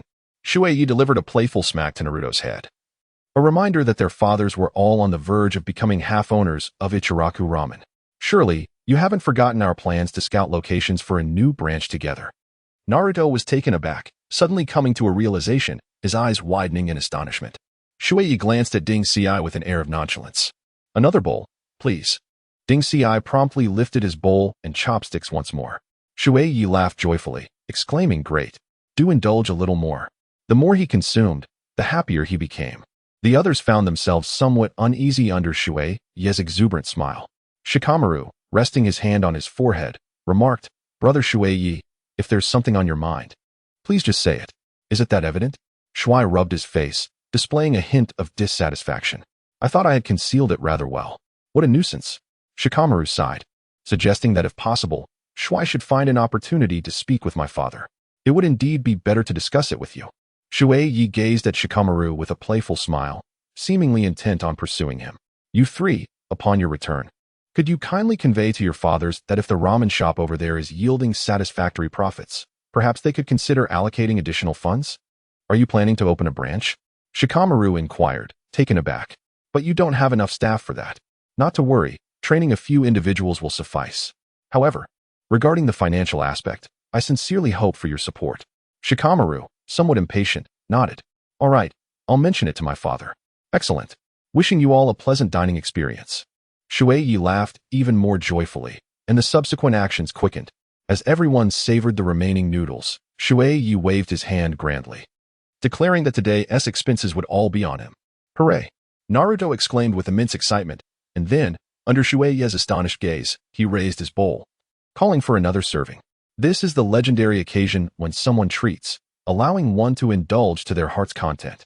Shui Ye gritted his teeth and descended once more. It was only when Naruto, clutching his stomach, could eat no more and staggered away that Shui Ye began to calculate the expenses with a pang of sympathy. Goodness, that meal had consumed half a month's wages. Were it not for the special discount card, Shui Ye would have almost regretted it on the spot. Wishing to call them back to settle the bill, it appeared that one must exercise restraint in spending. Shuini, with half-closed eyes, nodded slightly, smacking his lips before succumbing to a deep slumber atop the counter. After running tirelessly alongside Naruto and the others, it was only natural that he sought rest. Just then, footsteps echoed from the entrance, and a woman entered the ramen shop. Upon noticing the boy dozing on the counter, a subtle smile graced her lips. Indeed, what remarkable prowess could one expect from such a modest establishment? It turned out that this little rascal had been hiding here all along. Shizune gazed at Shuini, still in disbelief. Yet, her teacher, he seems far too youthful for such a title. You do not comprehend the essence of genius. Kakashi and Itachi are quintessential examples, and I have faith that he too is gifted. Tsunade approached Shuini with deliberate steps. But he hardly resembles one. Teacher, could we have erred in our judgment? Shizune scrutinized Shuini, struggling to reconcile his appearance with that of a ninja. What a curious coincidence. Naruto and his companions pursued Sasuke, and just as that individual made his appearance, this Shuini vanished without a trace. Tsunade leaned down, observing the sleeping boy, a grin revealing her teeth as she muttered, "Kid, should I discover you are deceiving me with that?" She placed her hand gently upon the back of Shuini's head. Shui Ye's body held no secrets for Tsunade, yet she found herself wide-eyed in disbelief. How could it be possible? How could he possess no chakra at all? After all the days I had the Umbu investigate, was it all for naught? Regardless, all evidence pointed to Shui Ye. However, what astonished Tsunade was the revelation that Shui Ye was devoid of chakra. In other words, he was nothing more than an ordinary human, utterly and completely mundane. Chapter 35. Red alert in a state of drowsiness, Shui Ye opened his eyes. The moment his gaze fell upon the woman before him, he was met with the sight of a blonde-haired lady, staring intently at him. Still not fully awake, Shui Ye regarded her with a hint of confusion and playfully pinched her cheek. "Tsunade, am I dreaming?" Time seemed to freeze in that instant. Ino, covering her mouth, nearly gasped in shock. How dare someone pinch Tsunade's face? A loud crack echoed as a fissure appeared on the table. Shui Ye cast a glance downward. Observing the table split in half, Tsunade regarded Shui Ye with an impassive expression. Shui Ye has finally awakened. This is not a dream. Alarm. Red alert. Oh, what a misunderstanding. Hokage-sama, it is all a misunderstanding. Who are you really? Tsunade's expression is one of complexity. Shui Ye swiftly shook his head, exclaiming that he was nobody. Merely a misunderstanding. Moments ago, he thought he was lost in a dream. Is Lady Tsunade here for some noodles? Would you like me to serve you? He offered. Tsunade did not respond. Instead, she cast a penetrating glance at Shui Ye before turning away and departing slowly. However, Shui Ye was drenched in a cold sweat. Filled with dread, who could have anticipated Tsunade's sudden appearance? Had he inadvertently revealed something? As Shui Ye pondered through the night, he found no apparent vulnerabilities, save for a singular instance where he had employed the substitution technique in the presence of Jiraiya, leaving behind a pair of ramen chopsticks. Shaking his head, Shui Ye dismissed any further thoughts. From that moment onward, Tsunade had not returned. Life continued as if nothing had transpired, flowing serenely forward. It was not until Shui Ye utilized his acquired perception technique to probe the surroundings that he realized, indeed, everything had changed.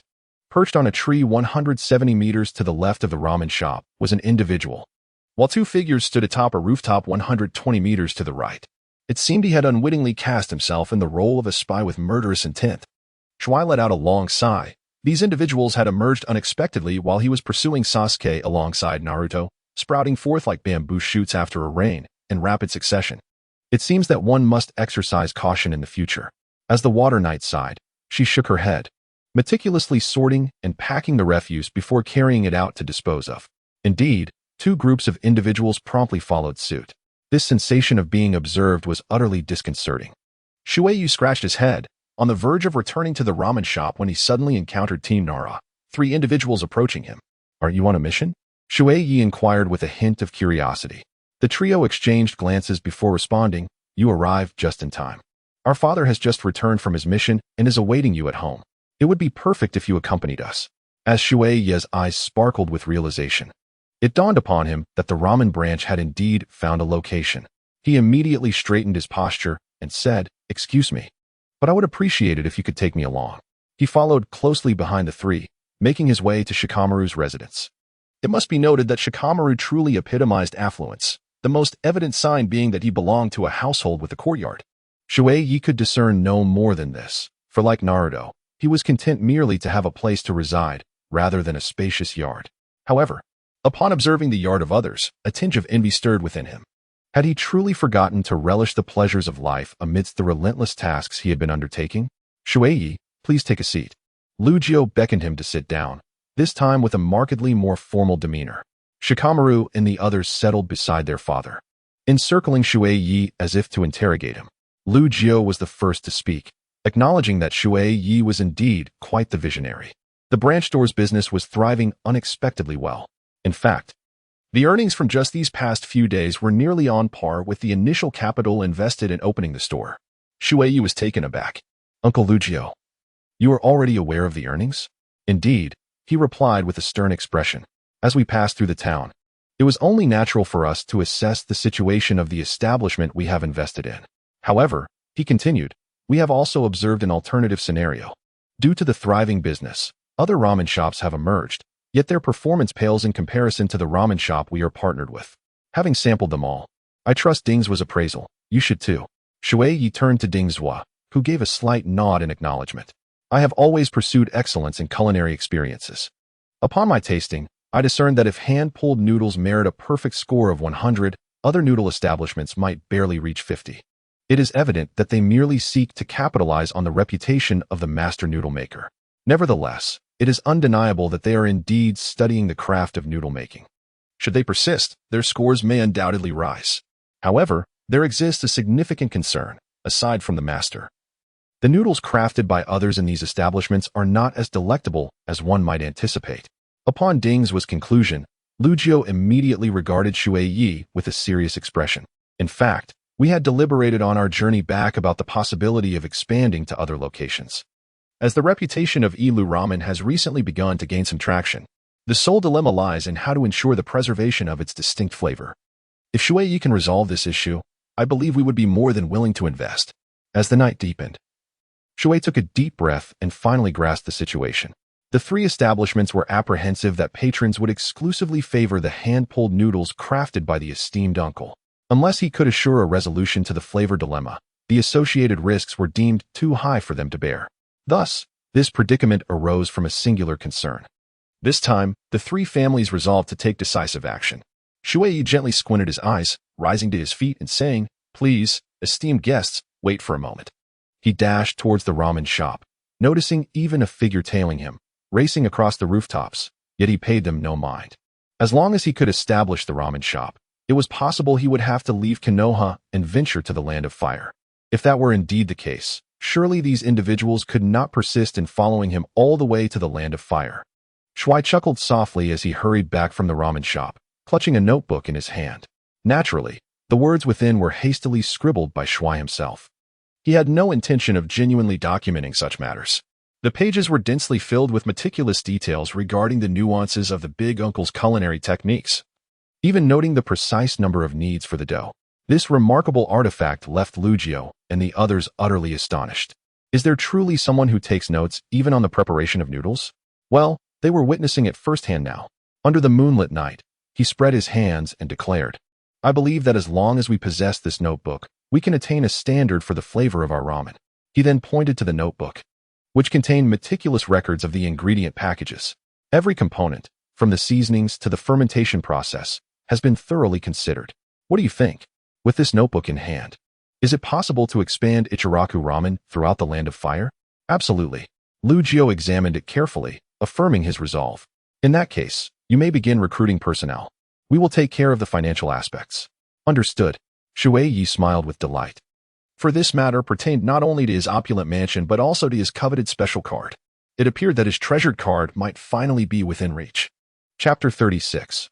I shall invest in the stillness of the night. Shui Ye stealthily rose from his slumber and quietly slipped out of the door. He was determined to uncover the identity of the individual who had been trailing him, curious to discover their intentions. Under the veil of night, Shui Ye employed his perception ninjutsu, stealthily maneuvering behind two groups of individuals, extending his hand to tap lightly on their shoulders. In an instant, the tranquility of Konoha's night was shattered as startled shouts erupted, startling even Shui Ye, the instigator of the commotion. These individuals were clad in the uniform attire of the Umbu, yet distinguished by the diverse designs of their masks. The more common masks sported animal motifs, while the other group donned peculiar patterns resembling swirling vortices. Lord Hokage, Danzo, wishes to meet with you. Both groups simultaneously requested an audience with Shui Ye. However, I have no desire to meet them, he replied. Under the cloak of night, Shui Ye squinted and smiled, suggesting, how about this? You all return and convey my message. Should anyone dare to disturb the Ichiraku Ramen again, they may find their lives at stake. As darkness enveloped the surroundings, Shui Ye's Sharingan flickered ominously, casting a spell upon those before him, rendering them entranced in an illusion. Upon returning home, Shui Ye wasted no time packing his belongings. It was a dire situation. His cover had been compromised. To his astonishment, both Danzo and Tsunade had dispatched their men to his doorstep. The more he pondered, the greater his sense of peril grew. Yet, as dawn broke, he found no sign of visitors. How peculiar. Could it be that Tsunade and Danzo had been intimidated by him? To validate this theory, Shui Ye felt restless at the ramen shop, frequently crouching to perform hand seals, evading the patrons to gauge the outside atmosphere. By midday, no one had returned to disturb the establishment. It seemed he had successfully evaded danger. Thus, Shui Ye regained his audacity, but before he could revel for long, a familiar voice rang out, I would like a bowl of turkey ramen. Shui Ye raised his head, and Tsunade, accompanied by Shizune, took a seat right before him. It is a tremendous honor for me to receive the esteemed Hokage amidst your busy schedule. I am sincerely grateful and kindly request your patience for a brief moment. Shui Ye solemnly donned his apron and placed the hat upon his head, his expression grave. Just yesterday, he had imparted a lesson to the members of the Umbu, and now Tsunade had come knocking at his door. He certainly did not believe she was there for a simple bowl of noodles. As anticipated, while he was beneath her gaze, she spoke up. I have heard that you, Ichiraku Ramen, have partnered with the Nara, Akimichi, and Yamanaka clans, planning to establish ramen shops across the Land of Fire? What brings this topic to light so suddenly? Shui Ye perked up his ears, alert and vigilant. I hold a high regard for Yao Ramen. You little rascal, tell me how to invest. Tsunade waved her hand impatiently, exhibiting an air of indifference towards further conversation with Shui Ye. Clearly, having ascertained that Shui Ye possessed no chakra, she regarded him as an inconsequential character, unworthy of her further discourse. Shui Ye appeared somewhat reserved. My lord, I believe you may have mistaken me for someone else. Shouldn't this matter be discussed with Uncle Shoda? I am merely a bystander. He thought himself clever, deftly passing the responsibility to Shoda at the branch store. Thus, this dilemma would no longer be his to bear, but rather Shoda's. Kin-sun looked at Shui Ye's hesitant demeanor and couldn't help but chuckle.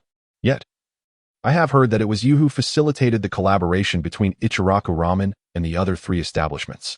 Are you suggesting that I misheard? Her expression bore a teasing smile, causing a sudden jolt in Shui Ye's heart. With a sharp crack, the cup in Kin-sun's hand shattered perfectly. The water knight trembled slightly before immediately standing upright and bowing at a 30-degree angle. I realized, I thought. Regardless of whether it was the Akimichi clan or the esteemed hand-pulling uncle, none would decline the opportunity for investment from the Hokage. Furthermore, the chain store was currently seeking investments. I surmised that if the Hokage could provide the corresponding proportion of funds, he should be able to acquire the shares without difficulty. Tsunade's face instantly flushed with embarrassment. Shui Ye's eyes widened in astonishment as a sudden realization struck her. Could it be possible that the esteemed Hokage was indeed contemplating an unearned gain? How infuriating. Shui Ye found herself utterly lacking in justification to refuse the advances of Tsunade, who, despite her mature years, still possessed the appearance of a youthful maiden. We eagerly await your next visit. As the evening shadows fell, Water Knight bowed to bid farewell to his guest, who had reluctantly consented to sign the unequal treaty. The catalyst for this surrender was none other than Tsunade, who, in his presence, punctured a hole in the table with her finger, subsequently expressing her disdain for the quality of the furniture. Is this truly the demeanor of a Hokage? One might as well become a brigand. However, amidst the disheartening news, there was a glimmer of hope. Tsunade hinted at the possibility of providing assistance to the village during her departure. For instance, as she represented the interests of the village in her capacity as Hokage. Should any ill-intentioned ninja plan to disrupt Ichiraku Ramen, Water Knight could solicit Tsunade to issue a mission, thereby securing free assistance from ninjas in the village. Alas, one could only say that while the outcome was not entirely unfavorable, it certainly did not yield any profit. Shui Ye let out a sigh, and before he could tidy up the dishes on the table, the sound of wooden clogs echoed through the air. Another guest has arrived?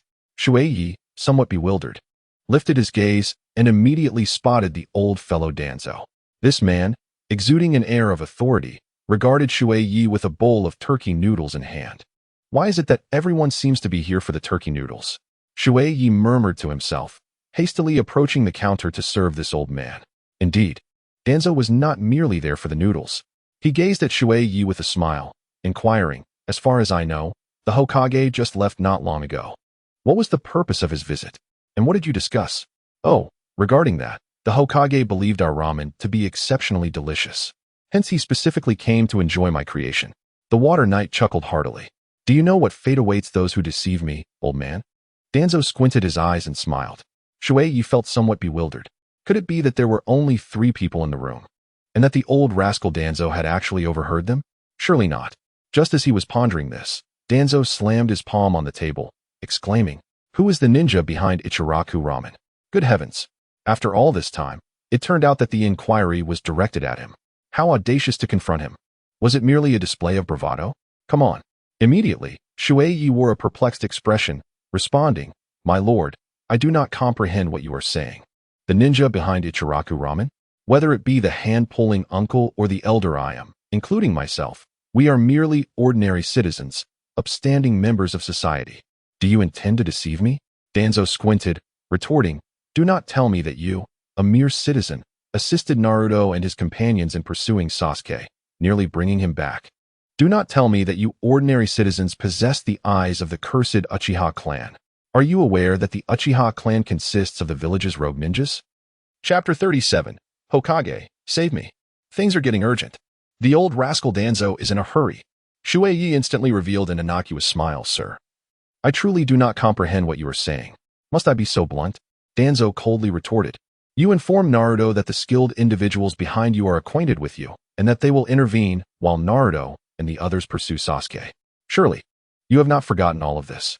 In that moment, Shui Ye was drenched in cold sweat. Naruto has betrayed me. He should have anticipated this. Given Naruto's propensity for loose lips, it would not take 3 days for those acquainted with him to learn everything. An exceedingly terrifying phenomenon of information dissemination would unfold. At this level of awareness, considering Danzo's nature, it would be nearly impossible for him to remain oblivious. Shui Ye immediately bowed his head in contrition. "My lord, I was in the wrong. In what regard did you err?" Upon hearing Danzo's response, Shui Ye was momentarily taken aback, lifting his gaze in confusion. What a wretched illusion this was. It felt akin to being interrogated by a girlfriend. Indeed, there exists a certain ninja who, while reluctant to engage in the affairs of other ninjas, has chosen to conceal his identity. As for who he truly is, my lord Danzo, this enigmatic ninja has perpetually donned a mask, leaving me unaware of his true visage. So it is, Shui Ye mused. It appears I have misjudged your intentions. Not at all. The fault lies with me for not being forthright with you from the outset.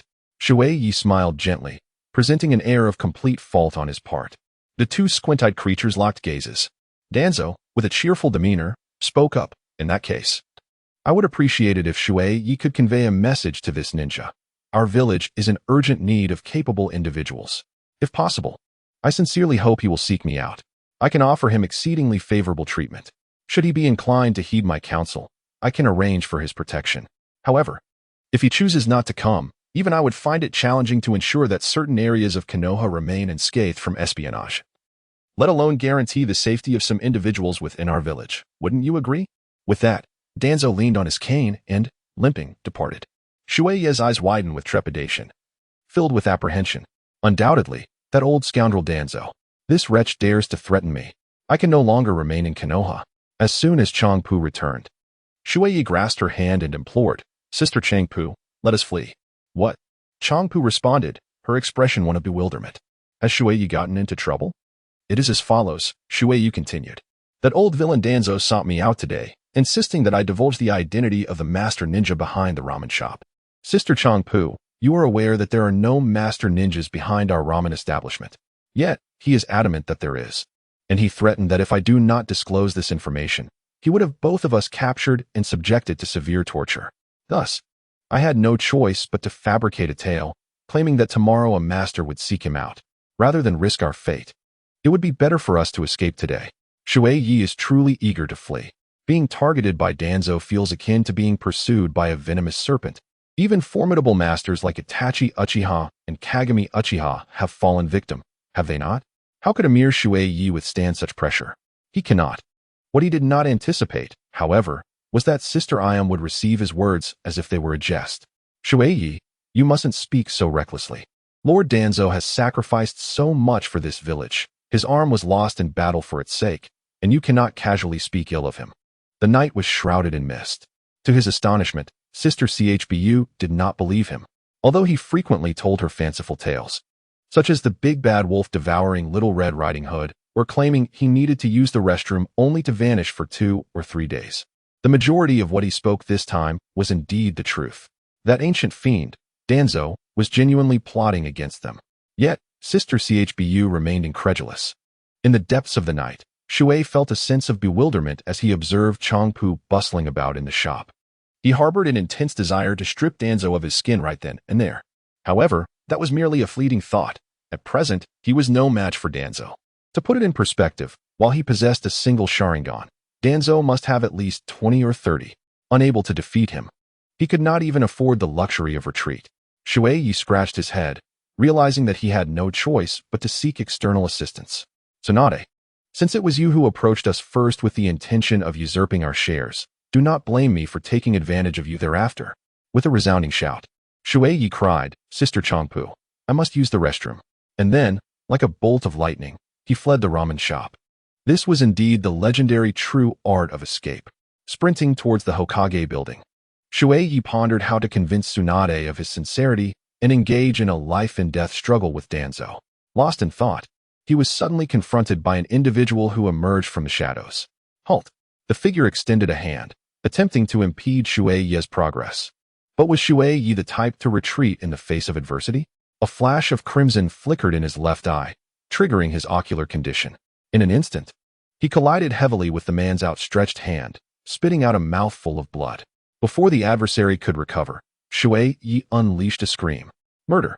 Just as the attention of onlookers was drawn, and the now alert ninja began to comprehend the situation, Shui Ye swiftly extracted a kunai from the man's grasp and plunged it into his back, retracting his hand with lightning speed. The man, still attempting to move, soon realized he was utterly immobilized. What is happening? The root ninja widened his eyes in disbelief, striving to comprehend the unfolding events, only to catch sight of a few shimmering threads. Puppet strings? The root ninja met his demise, his eyes fixed on Shui Ye with an expression of incredulity. He had never anticipated Shui Ye's ruthlessness. My apologies, but if only one of us can survive, then I bid you farewell.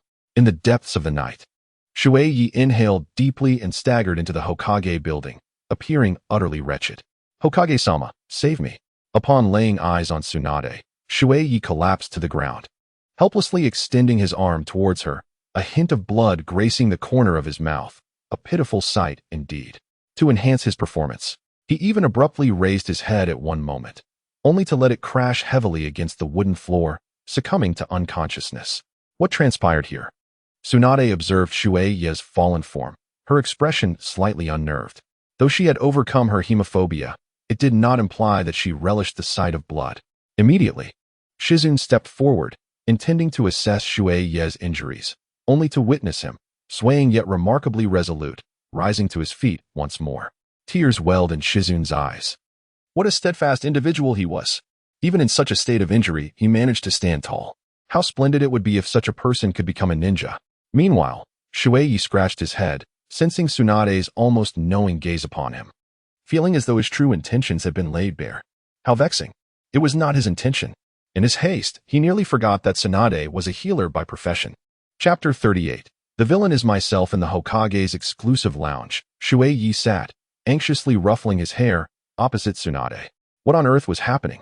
As she processed her paperwork, Tsunade inquired without even sparing him a glance. Shui Ye scratched his head, recounting, Lord Hokage, after your departure, Lord Danzo appeared at the ramen shop. He demanded that we surrender the ninja uncle behind the ramen establishment to him, threatening that if the ninja uncle defied him, he would imprison both me and Sister Sh. Tsunade's hand trembled as she wrote. Do you have any idea how much Lord Danzo has sacrificed for our Konoha? To slander Danzo, such a cost cannot even be covered by the entirety of Ichiraku Ramen. This was not Tsunade attempting to intimidate Shui Ye, rather. She understood all too well that if Shui Ye and Danzo were to fall out irreparably, it would be exceedingly difficult for her to protect Shui Ye openly. Shui Ye shook his head emphatically.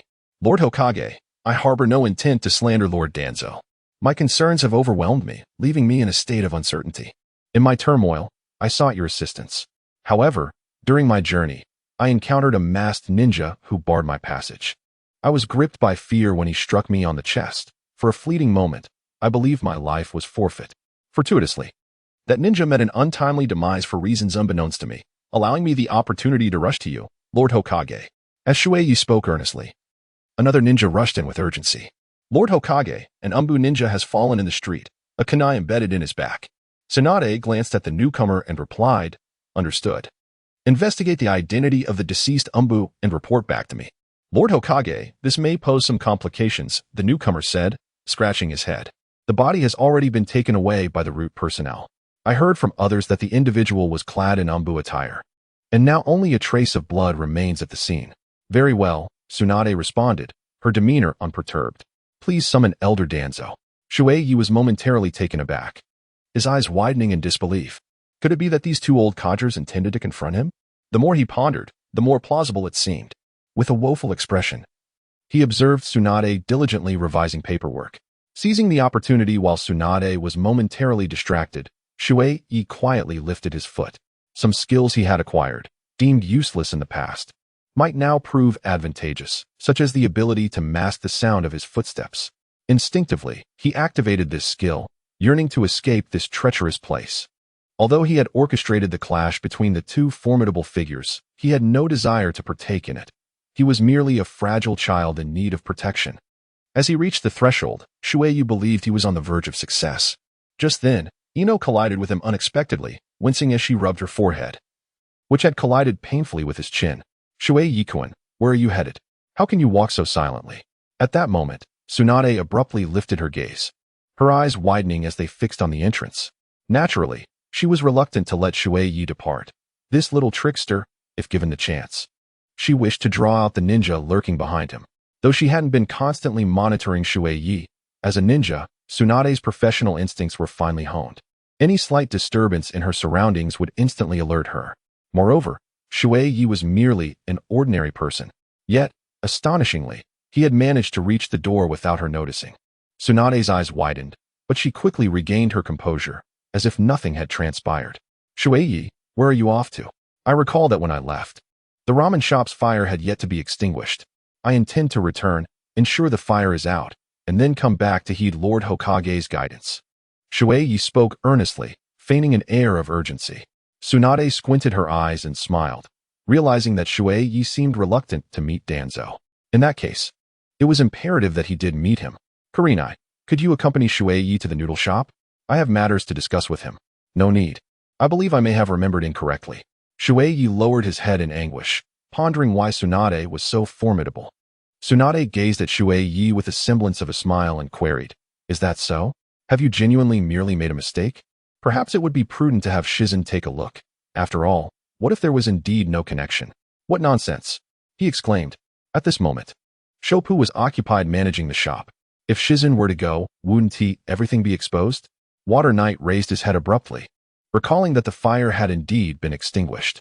Lord Hokage, if there is nothing else, I shall take my leave and let you attend to your duties. Tsunade squinted her eyes, casting a cheerful glance at Water Knight before resuming her paperwork. Everything seemed as if nothing had ever transpired. Yet Water Knight gazed at Shizun with an expression steeped in melancholy. Indeed, Shizun was like a poison, and just when he was about to escape, he was apprehended once more. Before long, Danzo appeared in the office. Lord Hokage, you summoned me? He inquired, casting a discreet glance at Water Knight. Tsunade lifted her gaze. Elder Danzo, this young one claims you threatened him. I trust you will not deny this matter? Your words ring true, Lord Hokage. I fail to see what merit this young one possesses that would warrant any threat from me, Danzo replied with an air of indifference, as if he were of an exalted stature. Yet, why was it that the Umbu ninja who obstructed him was precisely taken away by the root? Tsunade fixed her gaze on Danzo, her eyes unwavering. I require an explanation for this incident. Lord Hokage, I was just about to report that the Sand Ninja's infiltration is remarkably adept. They have embedded themselves within our route. And it was indeed a Sand Ninja who intercepted this young fellow. Upon learning of the booming business at the Ichiraku Ramen branch, he acted on his own accord. You are aware, Lord Hokage, of the Sand's dire financial straits. Danzo spun his tail with an ease that was truly remarkable. Shui Ye's eyes widened in disbelief. He could hardly fathom the prowess of Danzo's words, so effortlessly casting all blame upon the Sand Shinobi. This insinuated that Danzo, upon growing up, would not acknowledge himself as a threat to this little fellow. Tsunade finally adjusted her posture, and with that, she inquired, Little one, what is your intent in slandering Elder Danzo? Hokage-sama, I suspect he may indeed be a spy for the Sand Shinobi. I propose we take him back to the root for a thorough investigation. We cannot show leniency. Upon hearing this, Shui Ye felt a chill run down his spine. Indeed, Danzo was preparing to take action against him. Tsunade smiled slightly. Elder Danzo, you need not concern yourself with this matter. I am far more intrigued as to how the Sand Shinobi managed to infiltrate the root. I believe that is a matter you ought to address. Hokage-sama, the affairs of the root are not difficult to handle. I can take him back for interrogation. Perhaps there is a connection between the two matters? Danzo spoke with such conviction that Shui Ye found himself utterly perplexed. Could it be that he was the villain of Konoha? Chapter 39. Konoha's absence of Sharingan. Tsunade cast a glance at Shui Ye, who was now pale with fear. She furrowed her brow, relieved that Shui Ye was not a ninja. Otherwise, she would have dealt with him without hesitation. Yet, recalling Shui Ye's elusive movements, she couldn't help but frown again. Just moments ago, she had nearly allowed him to escape. Hokage-sama, Danzo called out, interrupting Tsunade's reverie. She snapped back to reality, expressionless as she retrieved a document from the side. Elder Danzo, please take a look at this. Danzo accepted the document and glanced at it, his expression darkening. It was Konoha's financial report. The village's revenue primarily stemmed from the sponsorship of the Fire Country's daimyo and the commissions for missions undertaken by the village. In truth, there was hardly any substantial sum. Shockingly, 30% of that revenue had been appropriated by the root. Elder Danzo, having seen this, what are your thoughts? Hokage-sama, the root is the very foundation of Konoha. Only with a strong foundation can we ensure the village's integrity. I believe there is no need for further explanation. Everything is for the sake of the village.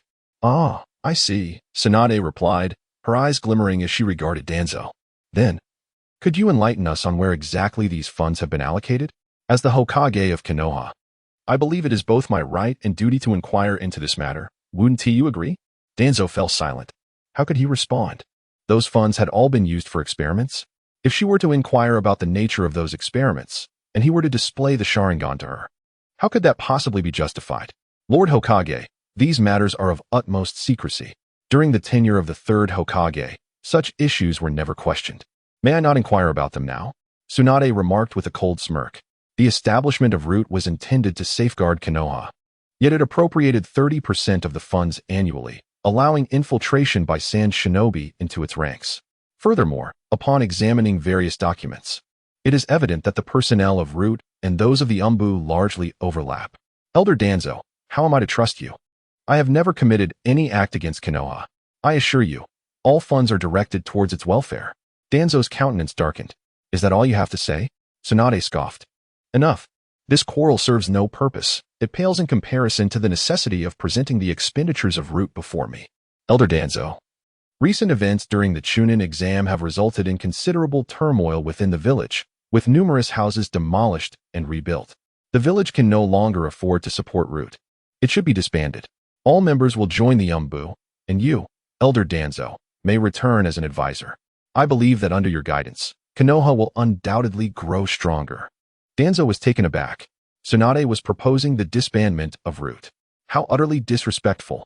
He inhaled deeply. Lord Hokage, Root cannot be disbanded. There are many lurking in the shadows. The existence of Root is essential for ensuring Konoha's safety. Tsunade chuckled, casting a derisive glance at Danzo, which ignited a sense of foreboding within him. In the next moment, she continued, During the Chunin exam, why was there no information from Root regarding Orochimaru's plan to destroy Konoha? And amidst the devastation, why did Root incur the least casualties? Elder Danzo, is this what you refer to when you say Root cannot be disbanded? Can it truly ensure Konoha's safety? Danzo was momentarily speechless. He realized that he could not provide a satisfactory explanation. Tsunade had meticulously prepared her case, grounded in facts, and was poised to strike decisively.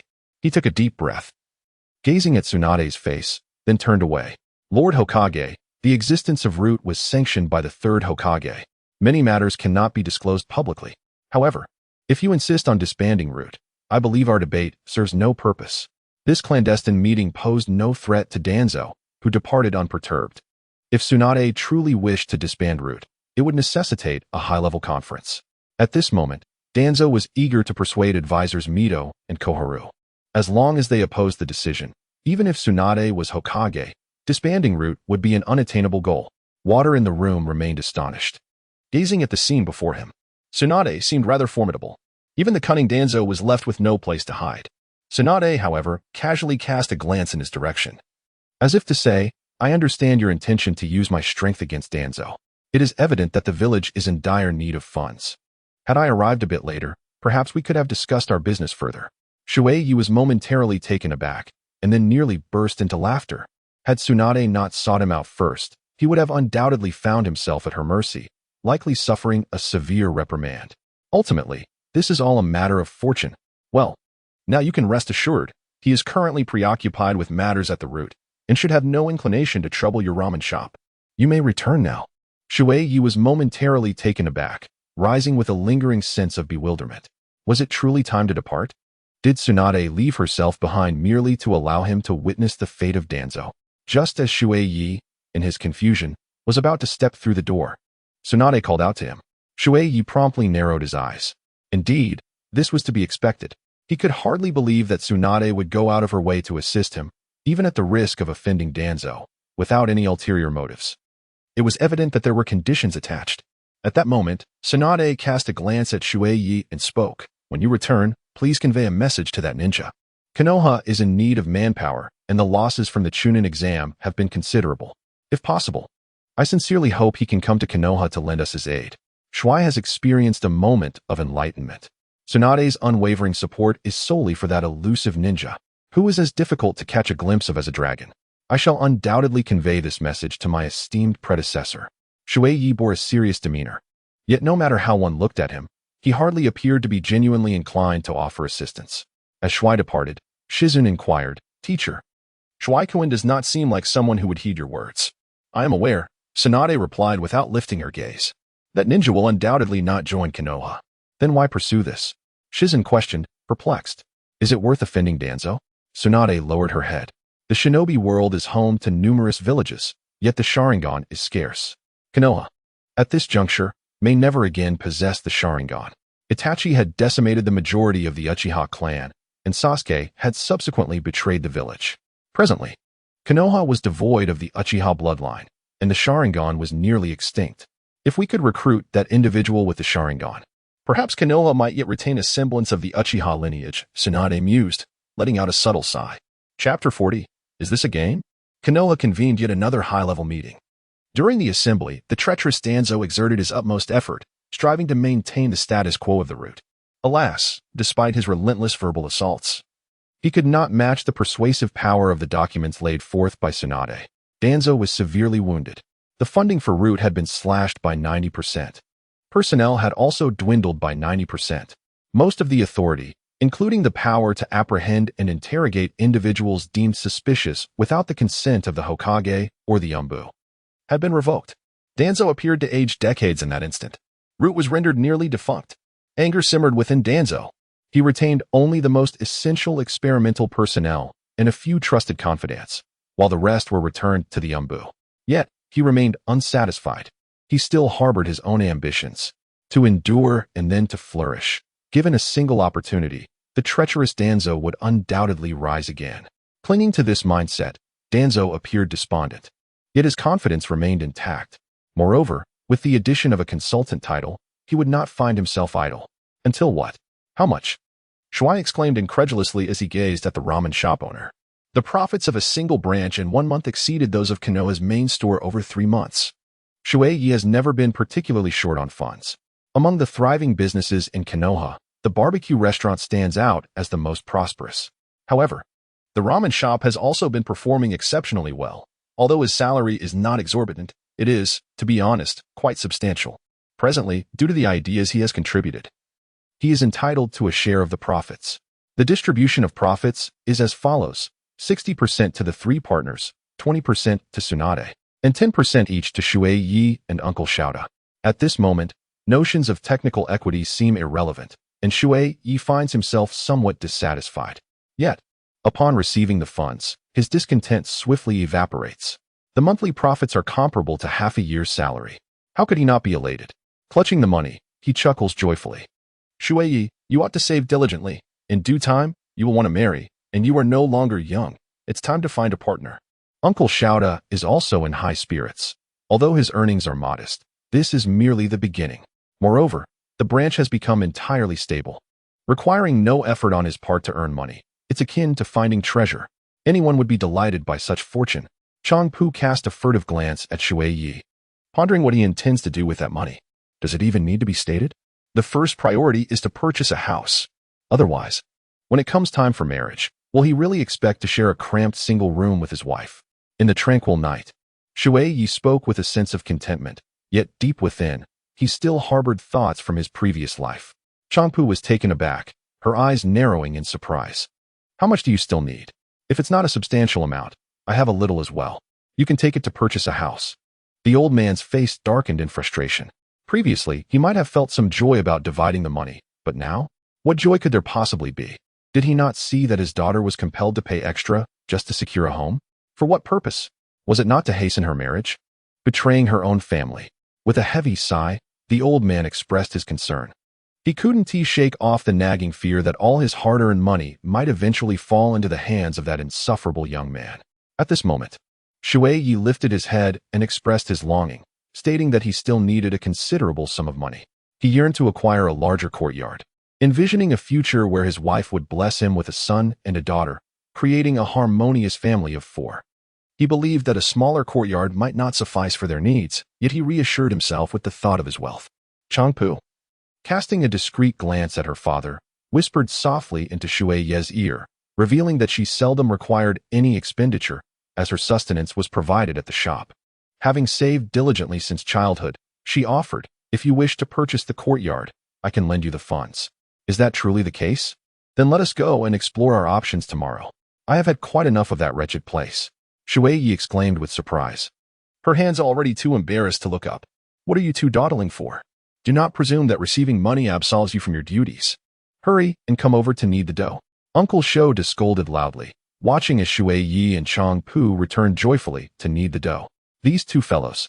Even a mere glance exchanged between them was filled with a profound happiness. Uncle Shouda felt a pang of heartache. This was his daughter. Now, she was spending money and smiling like a blooming flower. He shot a heavy glare at Shui Ye, and finally, as she was to work late that evening, he spoke up, urging her to return home early to rest. You both shall have a day off tomorrow. You have worked tirelessly for a month, so take the time to truly relax. Thank you, Uncle Shouda. Shui Ye was exuberantly ecstatic. Early the next morning, he arranged to venture out with Changpu to search for a courtyard. To his astonishment, upon inspection, he discovered that Changpu was, in fact, a petite heiress. As the sole daughter of a hard-working uncle, how could she not be cherished? Curiously, Changpu seldom expressed any desires. Her daily routine revolved around assisting her father, leaving little room for other pursuits. All her wealth was meticulously organized, displayed before Shui Ye in a substantial stack. The two swiftly sought the assistance of a real estate agent. Regrettably, the property prices in Mai were not particularly affordable. Throughout the morning, they visited 3 courtyards, none of which met their expectations. Either they were too small or excessively dilapidated. The cost of renovations rivaled that of purchasing a new home. At noon, they indulged in a delightful meal, even encountering Ding Xiai. This jovial fellow greeted them warmly and exchanged a few words with Shui Ye before departing with a cheerful demeanor. However, the subsequent arrival sent a shiver down Shui Ye's spine. To his surprise, the old rascal, Danzo, had also come to enjoy the barbecue. Frankly, This was a turn of events he had not anticipated. Upon seeing Shui Ye, Danzo's expression was far from amiable. Yet he still made the effort to greet him briefly and, with feigned politeness, inquired why he was not at the Ichiraku Ramen shop today, but had instead chosen to partake in a barbecue. Shui Ye could not fathom how Danzo had the audacity to greet him. Little did he know that Danzo's spirit had never faltered. In Danzo's perspective, it was only a matter of time before the foundation would be re-established, and he would undoubtedly seek to trouble Shui Ye again. By inquiring further now, the more he learned, the easier it would be to manage matters in the future. Shui Ye chuckled, remarking that they had just divided the money yesterday, and the kind uncle had granted them a day off, allowing them to venture out for some shopping. Tuanzong nodded indifferently, about to turn away, when suddenly, Ding Xiai burst in from outside. What do you mean you only got a little? Shui Ye, you mustn't speak falsely. You alone took a tenth. That's enough for you to open another Ichiraku Ramen. Just as Tuanzong was about to proceed, he heard Ding Xi's words, took a sip of water, and promptly spluttered it all out. What is going on? A mere tenth. And the remaining money is sufficient to open a shop? Is this a joke? At this revelation, Tuanzang's eyes gleamed with envy. How unfortunate he was. With Tsunade tightly clutching his purse strings, while Shui Ye managed to earn so much. Instantly, his gaze toward Shui Ye grew somewhat peculiar. Chapter 41. Caution on nightly travels while indulging in barbecue. Shui Ye felt an unsettling sensation, as though some lurking danger was fixated upon him. Yet, despite his efforts to locate the source, he remained unable to discern its origin. All right, no need to inquire further. It must surely be that old rogue Tuanzong. Shui Ye suddenly turned his head and, as expected, locked eyes with Danzo. The sinister gaze of Danzo sent a chill down Shui Ye's spine, making him feel as though he would awaken from his dreams in terror. How infuriating. That old scoundrel Danzo harbored an unyielding desire to bring about his downfall. In the depths of his heart, Shui Ye felt a surge of agitation, wishing fervently to confront Danzo at that very moment. However, what status did Danzo currently hold? Although the root organization had been significantly weakened, Danzo had ascended to the position of advisor. Shui Ye remained unclear about the true purpose of an advisor in Konoha. Regardless, he could not suppress the resentment brewing within him. He was determined to seize an opportunity to teach that old rascal Danzo a lesson. Having barely touched his meal, Shui Ye departed with S.H. Bu. In the afternoon, they successfully selected a house and paid the deposit. The real estate agent was exceedingly enthusiastic, even assisting them in finding someone to renovate the place. Everything was falling into place. Yet, that very night, Danzo lurked in the root base, his expression dark as he surveyed his subordinates. You mean to say they are purchasing a property? Danzo's cheeks twitched, his mind swirling with questions. Is the ramen shop truly that lucrative? Ichiraku Ramen had officially commenced recruiting apprentices to learn the ramen recipe, with an initial goal of establishing 10 outlets in the Land of Fire.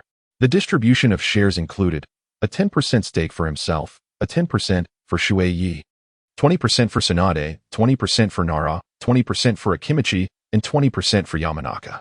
The first branch was to be located at. The profit and distribution for the first month of the first branch would be. Danzo clenched his fists. His subordinates were quite reliable. In less than a day, they had gathered all this intelligence. Yet, as he perused the information, he realized just how immense the profits in this industry could be. Danzo narrowed his eyes. Regardless of Tsunade or the Inoshikacho trio, their share proportions were non-negotiable. However, the shares belonging to himself and Shui Ye must be secured. If they could obtain that portion of the profits, once Ichiraku Ramen expanded throughout the Land of Fire, even if Tsunade curtailed their funding, they would be self-sufficient. However, the origins of the ninja behind Ichiraku Ramen remained a mystery to them. If he were to stir up trouble, Danzo scoffed. He was merely a ninja. Although the root had been diminished, they were not so feeble as to fear a single individual. Tomorrow, I shall personally seek out Shui Ye for a discussion. Danzo was filled with unwavering confidence, believing that, of all individuals, Shui Ye would be the most amenable to negotiation. The following day, Shui Ye began his workday as usual. And soon enough, Danzo arrived. Upon seeing that smiling visage, an ominous feeling crept into Shui Ye's heart.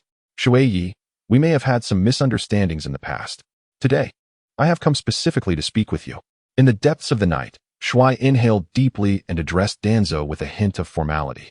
Might I inquire what brings you to seek my counsel on this occasion? He continued, I have heard that Ichiraku Ramen has opened a branch, thriving with prosperity, unlike myself.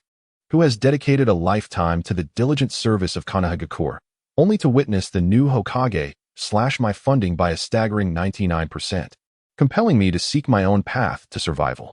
How lamentable. Observing Danzo's feigned demeanor as he pretended to wipe his eyes, Shui comprehended the underlying motive. This aged schemer coveted a share of his ramen shop's profits. With sincere intent, Danzo spoke. The matter is thus. I hope you can discuss with Shouta the possibility of a partnership. If agreeable, I am willing to purchase the shares you both hold. Rest assured, I shall not shortchange you. I am prepared to offer you a courtyard as part of the acquisition. What say you? Shui Ye wore a gentle smile, yet internally, he was seething with indignation. If only he held the shares in his hands, merely reaping the dividends would suffice to save enough to purchase a courtyard. However, at this moment, Tuanzong intended to seize both courtyards along with the shares he had painstakingly earned. Did they truly lack such a trifling sum? It is worth noting that even if they declared their intent to cease operations, the combined contributions from Zhu, Liu, and Dai could easily cover the cost of 2 courtyards. Once they calculated their respective shares, in her heart, Shui Ye cursed silently, yet her demeanor remained gentle. I pondered that Lord Danzo might have misunderstood something. Whether it was the hand-pulled noodle master or myself, our initial intentions were never to accumulate wealth. To put it succinctly, the hand-pulled noodle master aimed to earn while exploring the art of crafting more delectable ramen, whereas I merely wished to assist him in his endeavor. It was only later, perhaps due to a slight financial gain, that our thoughts began to wander. My aspirations are simple: to marry and raise a family, to live out this life contentedly. Thus, I kindly ask Lord Danzo to refrain from bringing up certain matters again. Ah, so it is. Danzo burst into hearty laughter. I'm mused that without the protection of the Hokage, as well as the umbu and root, many would struggle to lead a peaceful existence. Shui Ye, consider this. Without the safeguarding of the umbu and root, in the event of an invasion by rogue ninjas, wouldn't SHBU and the hand-pulled noodle master be in peril? After speaking, he lowered his voice and leaned closer to Shui Ye's ear, saying, Last time, you were fortunate, but this time, I suggest you exercise caution. I have little patience for games of hide and seek. Although we have significantly reduced our expenditures, eliminating 1 or 2 individuals would still be a trivial task. Shui Ye appeared as if he had not heard, chuckling as he spoke. Lord Danzo, what are you saying? In our village, whether it be Hokage-sama or the ninjas you refer to, they shall certainly protect Ichiraku Ramen.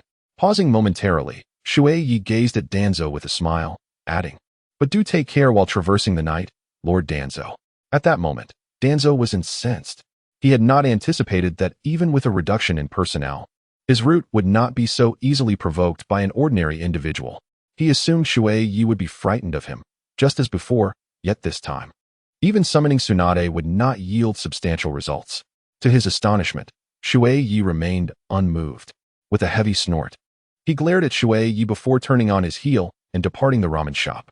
The night remained jovial as ever, yet upon entering, without uttering a word, I began to form seals. That old fool Danzo had bullied me time and again, and now he had the audacity to do so right before my eyes. Even a clay figure has its temper. It is high time to teach Danzo a lesson. As Shui contemplated, his shadow clone remained behind to prepare ramen, while his true self swiftly slipped away, closely trailing behind Danzo.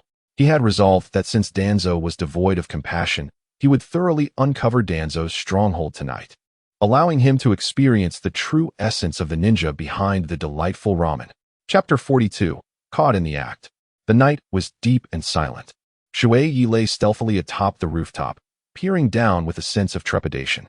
He found himself hovering above the very heart of the root's stronghold, where no fewer than 20 ninjas lay concealed below, not to mention those within the confines of the house. That old trickster Danzo had indeed ensconced the root's base within the territory of the Shimura clan, rendering it nearly inaccessible to outsiders, let alone uncovering Danzo's sinister plot. Fortunately, Shui Ye had often relied on his cunning, and while he could not abruptly confront the old scoundrel Danzo, his current position ensured that he remained undetected. As he scratched his head in search of an entry strategy, he suddenly spotted 2 Yanbiyu ninjas gracefully alight on a large tree not far from the house. Were they still part of the root, or was Tsunade contemplating a strike against Danzo? That seemed unlikely, did it not? Shui Ye gazed ahead in bewilderment, soon followed by the sound of a conversation between 2 individuals. What should I do? The mission remains unaccomplished, and this time, it seems we are in grave peril.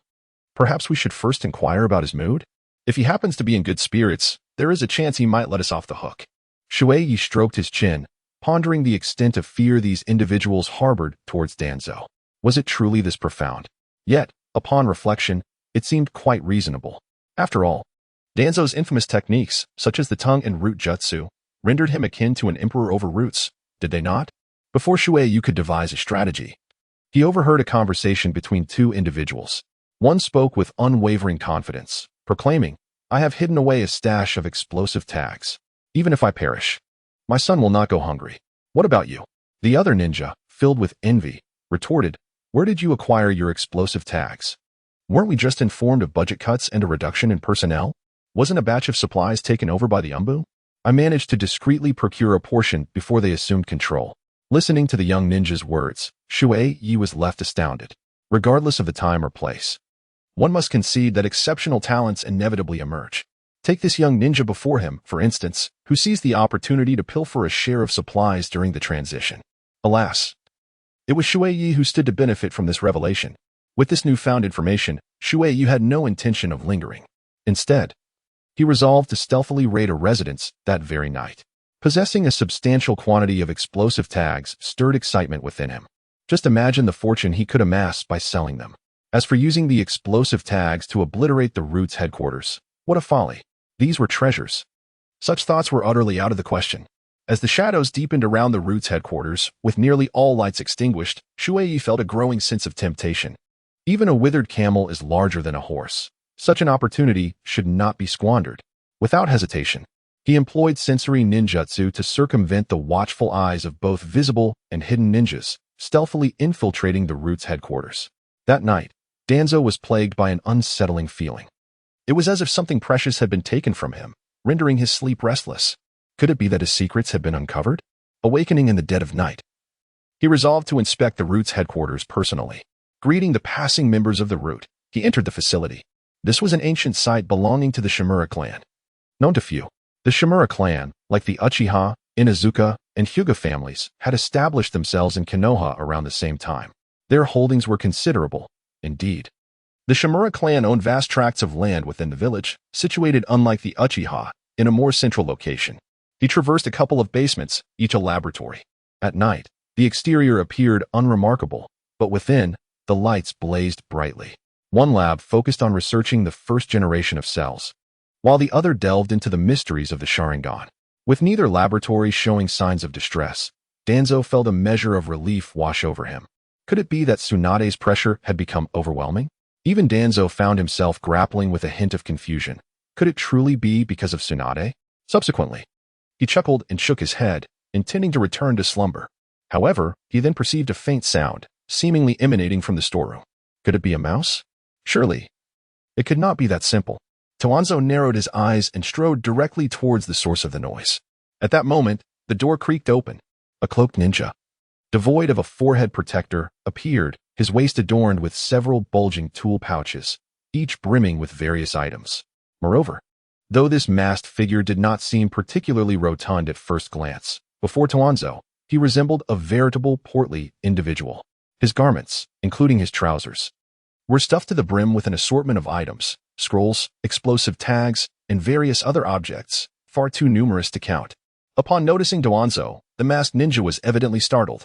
With a thud, a scroll that had been precariously wedged against his neck fell to the ground, rolling towards Danzo's feet. Under the moonlight, the two exchanged bewildered glances. You actually dared to sneak into my domain. How infuriating. You shall not escape, Danzo proclaimed, raising his foot to deliver a swift kick towards the intruder's head. Shui Ye found himself utterly speechless.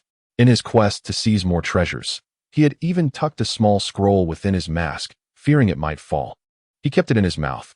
When confronted by Danzo's fierce kick, Shui Ye swiftly leaped backward, first discarding a portion of the scroll, followed by a flurry of explosive tags. This spectacle ignited Danzo's fury. You shall pay for this, he bellowed, reaching for his waist, tossing a kunai, and then forming hand seals. His anger had reached its peak. Wind release, vacuum wave. This technique, a formidable wind-based ninjutsu, could effortlessly annihilate flesh and the chakra that shields it. However, amidst the chaos, the explosive tags detonated violently, enveloping the area in smoke, momentarily obscuring Danzo's view of Shui Ye. As the haze began to clear, Danzo found himself bewildered. The masked ninja remained standing in place. Yet, astonishingly, this time, he was entirely empty-handed, as all his possessions had vanished. What could possibly have transpired? Shui Ye felt a profound sense of confusion. He had always been hesitant to employ his Kimyui in this location, as it was the root base, where personnel were on duty even during the night. If anyone were to sense the fluctuation of chakra, his presence would undoubtedly be compromised.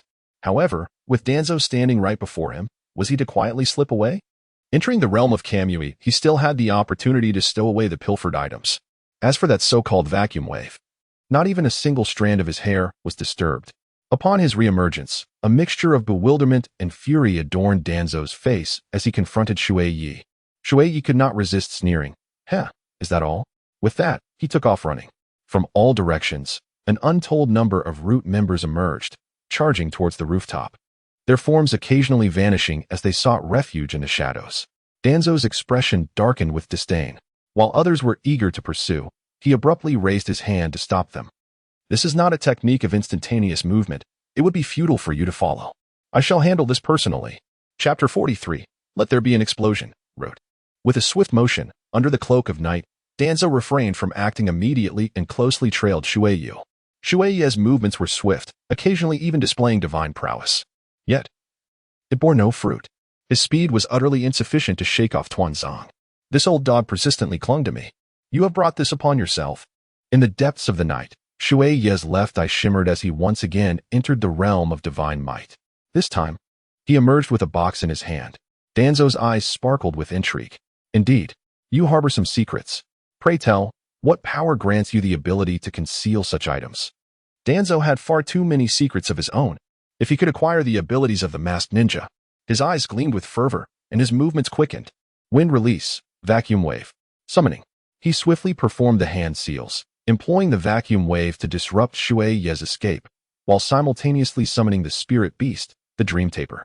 Executing his actions with both speed and elegance, Shui, filled with exasperation, found himself hesitant to proceed any further.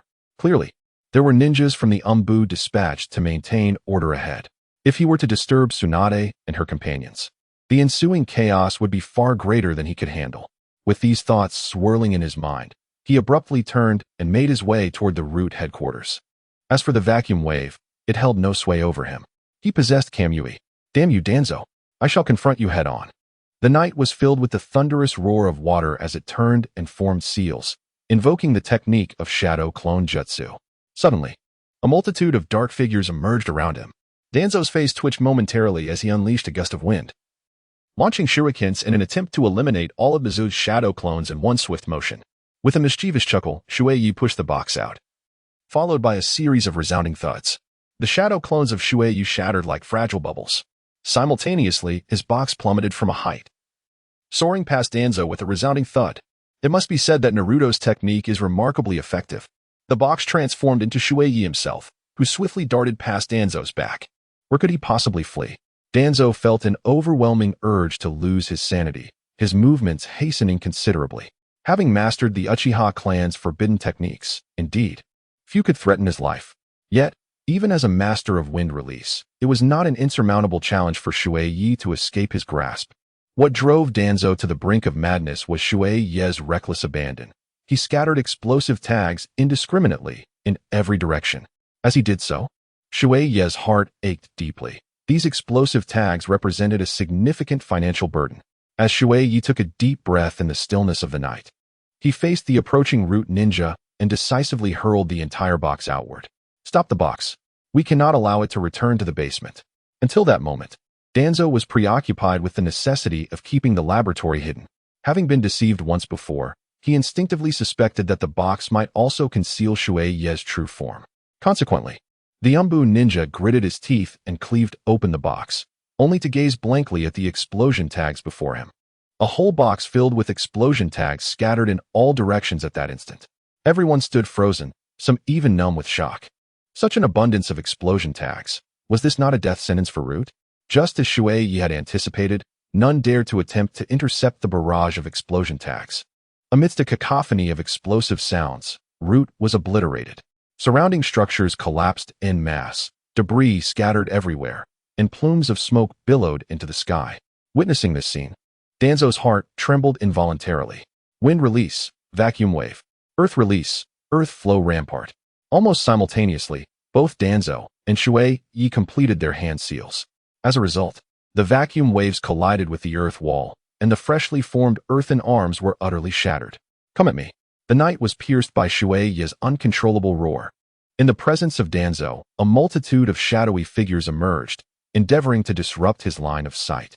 Simultaneously, his movements quickened, resonating with a cacophony of explosions from all directions. Years of accumulation for Danzo were, in that moment, gradually reduced to ashes. The unfolding scene stirred a tremor deep within his heart. He extended his hand, attempting to unravel the bandage obscuring his single eye. A surge of immense fury clouded Danzo's mind.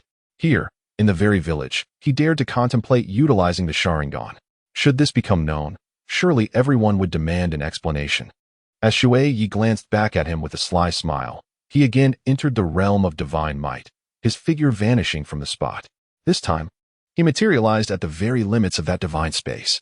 The divine might did not imply that Shui Ye could freely traverse any distance. Indeed, it possessed a defined spatial boundary, allowing for a somewhat diminished version of divine space that could facilitate instantaneous movement. Observing this scene, Danzo's countenance darkened ominously. His hand, too, fell from the bandages. For the moment to reveal his Sharingan had not yet arrived. A multitude of ninjas had gathered, and at the forefront stood the copy ninja. Kakashi. Advisor, Kakashi presents his respects, he declared. Danzo, with a sinister demeanor, noted the breach in Konoha, where a thief had infiltrated and launched an assault on the roots. These matters pertain to the roots, and I shall address them myself. You may take your leave. Advisor, are you certain you do not require assistance? Kakashi inquired. His brow furrowed. Danzo's visage darkened further. I must locate him. This is a matter that requires no interference from you all. Several ninjas suddenly appeared. Yet Kakashi raised a hand to halt them. Let us depart. This is the advisor's own affair. However, as they surveyed the disheveled and battered state of the root headquarters, each face twitched with dismay. These were the fruits of Danzo's labor. With a sigh, Kakashi began to retreat, only to encounter Tsunade midway. Tsunade's expression soured upon witnessing the flames erupting from the Shimura clan's estate. Kakashi, I have a task for you. Immediately locate Shui Ye and ascertain his current activities. Kakashi was taken aback. Did the Hokage suspect that Shui Ye was behind all this? Even if he were not, he was undoubtedly connected to the formidable presence behind Ichiraku Ramen. Tsunade's countenance was stern. How audacious to launch a direct assault on the root's stronghold. Kakashi nodded and vanished from sight. Swiftly, he arrived at the nocturnal streets of Konoha, making his way directly to Ichiraku Ramen. There, Shui Ye, on watch, was currently slumped over the counter in slumber. Kakashi approached calmly and rapped on the table. Is there a customer? Shui Ye slowly lifted his head, wiping the drool from the corner of his mouth. May I inquire what type of ramen the esteemed guest desires? Our ramen, devoid of deceit, is undeniably delectable. Kakashi remained silent, casting a calm glance at Shui Ye. Where will you be tonight? Shui Ye was utterly perplexed. At the very least, he displayed a rather natural expression of confusion. However, in reality, he had just obliterated his own shadow clone with a single punch, and he was fully aware of the incident that transpired at the ramen shop. All things considered, he possessed an impeccable alibi. Were not the guests here to enjoy their noodles? As for me, I have been vigilantly stationed here throughout the night. Shui Ye smiled faintly, locking gazes with Kakashi. However, the latter appeared skeptical of Shui Ye's words, his eyes brimming with doubt. Chapter 44. It wasn't intentional. Shui found himself under scrutiny, faced with Tsunade and Kakashi. He chose to scratch his nose, feeling a slight itch. With a resounding clap, Tsunade struck the counter, causing cracks to spread like a spider's web. Speak. Is it you? You brat? Tsunade glared at Shui, believing her imposing presence would compel him to confess everything. Yet, standing before her was Shui. Lord Hokage, what precisely do you wish me to reveal? He replied with a disarming smile. There is black soil on your shoes, indicative of the earth from the Jizuin clan's territory. It appears you are concealing something. Tsunade has a deep disdain for deceit, and she suspected that Shui was no exception. Gulp. Shui Ye swallowed hard. Each day, I distribute free coupons outside, inevitably accumulating a smattering of black dirt, which seems quite reasonable. Yet, you still attempt to justify your actions. Tsunade, filled with indignation, pointed an accusatory finger at Shui Ye. You are not even a ninja. Now, pray tell, how do you account for the explosive tags on your person? On the table, an explosive tag was pushed in front of Shui Ye by Tsunade. Shui Ye's countenance appeared somewhat displeased. Though it was not his intention, one cannot escape the occasional lapse in vigilance. Even he himself was unaware of when he had become ensnared. And then there was Kakashi, whose eyes, sharp and keen like those of an eagle, discerned the flaw at a mere glance. Contemplating this, Shui Ye regarded Kakashi with a gaze tinged with a hint of resentment. How could he have left such a significant vulnerability exposed, only to be exploited by Kakashi? Well, Shui Ye contemplated his predicament. He was merely an imposter. Yet explosive tags had mysteriously manifested upon him. Indeed, a remarkable man cannot conceal his true nature. He exhaled a sigh. At that moment, light burst forth. What is this? Why do you possess my explosive tags? Several individuals turned in unison toward the entrance, yet beheld nothing amiss. Upon lowering their gaze, they discovered a small figure curiously observing them. Konohamaru. He radiated like a beam of light. His arrival was a salvation for Shui Ye. I traversed all this way, only to find myself at Ichiraku Ramen. My apologies, Shui Ye. Could you kindly return my explosive tags? Konohamaru scratched his head and chuckled heartily. In the next instant, Tsunade delivered a sharp reprimand. Why would you wield such perilous items? I distinctly recall that the Academy has yet to instruct you on the proper use of explosive tags. You old hag. I pilfered them, Naruto said. To avenge our grandfather, we must grow stronger. Konohamaru struggled incessantly, yet he could not escape the grip of Tsunade's formidable grasp. Shui widened her eyes in astonishment as she beheld the unfolding scene. Was this explosive tag truly carelessly affixed to her by Konohamaru? Fortunately, he had not detonated it using chakra. What if it had gone off accidentally? The relieved smile on Shui Ye's face vanished. To his astonishment, Konohamaru had affixed an explosive tag to him. This was akin to concealing a time bomb within oneself. It was a death sentence. His smile became rigid, and he stepped out from behind the counter, making his way towards Tsunade. Hearing the footsteps, Tsunade paused her reprimand of Konohamaru, turning around to see only a tall shadow. Shui Ye, you are Naruto's friend. I knew you would come through for me. Konohamaru exclaimed joyfully, lifting his head, only to meet a pair of ominous eyes. Shui Ye chuckled mischievously. How could you have left the explosive tag in our ramen shop? It was not intentional, brother Shui Ye, replied Mu Yiwan, trembling with anxiety. He felt a wave of panic surging within him, to the point of nearly losing control. In a moment of desperation, he unleashed an advanced version of a legendary technique. The shadowless leg, executed with all limbs. Even Shui Ye could hardly discern the swift movements as Mu Yiwan's short, rotund limbs frantically scuttled across the ground, retreating to the corner in a state of sheer trepidation, trembling in fear. The formidable prowess of Water Knight is truly daunting. This method of approach seems somewhat amiss. Indeed, one must not underestimate the youth of Konoha. With this thought, Water Knight cast a lingering glance at Konohamaru. Tsunade and Kakashi, feeling a bit awkward, rose to their feet, acknowledging that now that the matter had been clarified, it was time for them to take their leave. Under the moonlit night, with a smile, she bid farewell. As she departed, Tsunade turned her head and waved her hand, saying, I'll take Konohamaru back with me for some lessons. Wait. Shui Ye extended his 5 fingers, casting a peculiar smile at Konohamaru before turning away. He then took paper and pen to sketch Konohamaru's comical visage, subsequently affixing it to the wall. Under different circumstances, such an act might not have been troubling. However, the crux of the matter lay in how accurately Shui Ye had depicted him. As silence enveloped the space, he realized the fault lay with him. Shui Ye, I shall not dare again, Konohamaru implored with a beseeching gaze, swaying slightly. Yet, Shui Ye did not even spare a glance in their direction. Days passed, and the grand opening of the newly renovated ramen shop was finally upon them. On this day, be it Ino Shikacho or Tsunade, all were struck by the realization that they had underestimated Shui Ye. This fellow had managed to draw even the feudal lord of the Land of Fire to this event with such an endeavor, a gathering of prominent figures.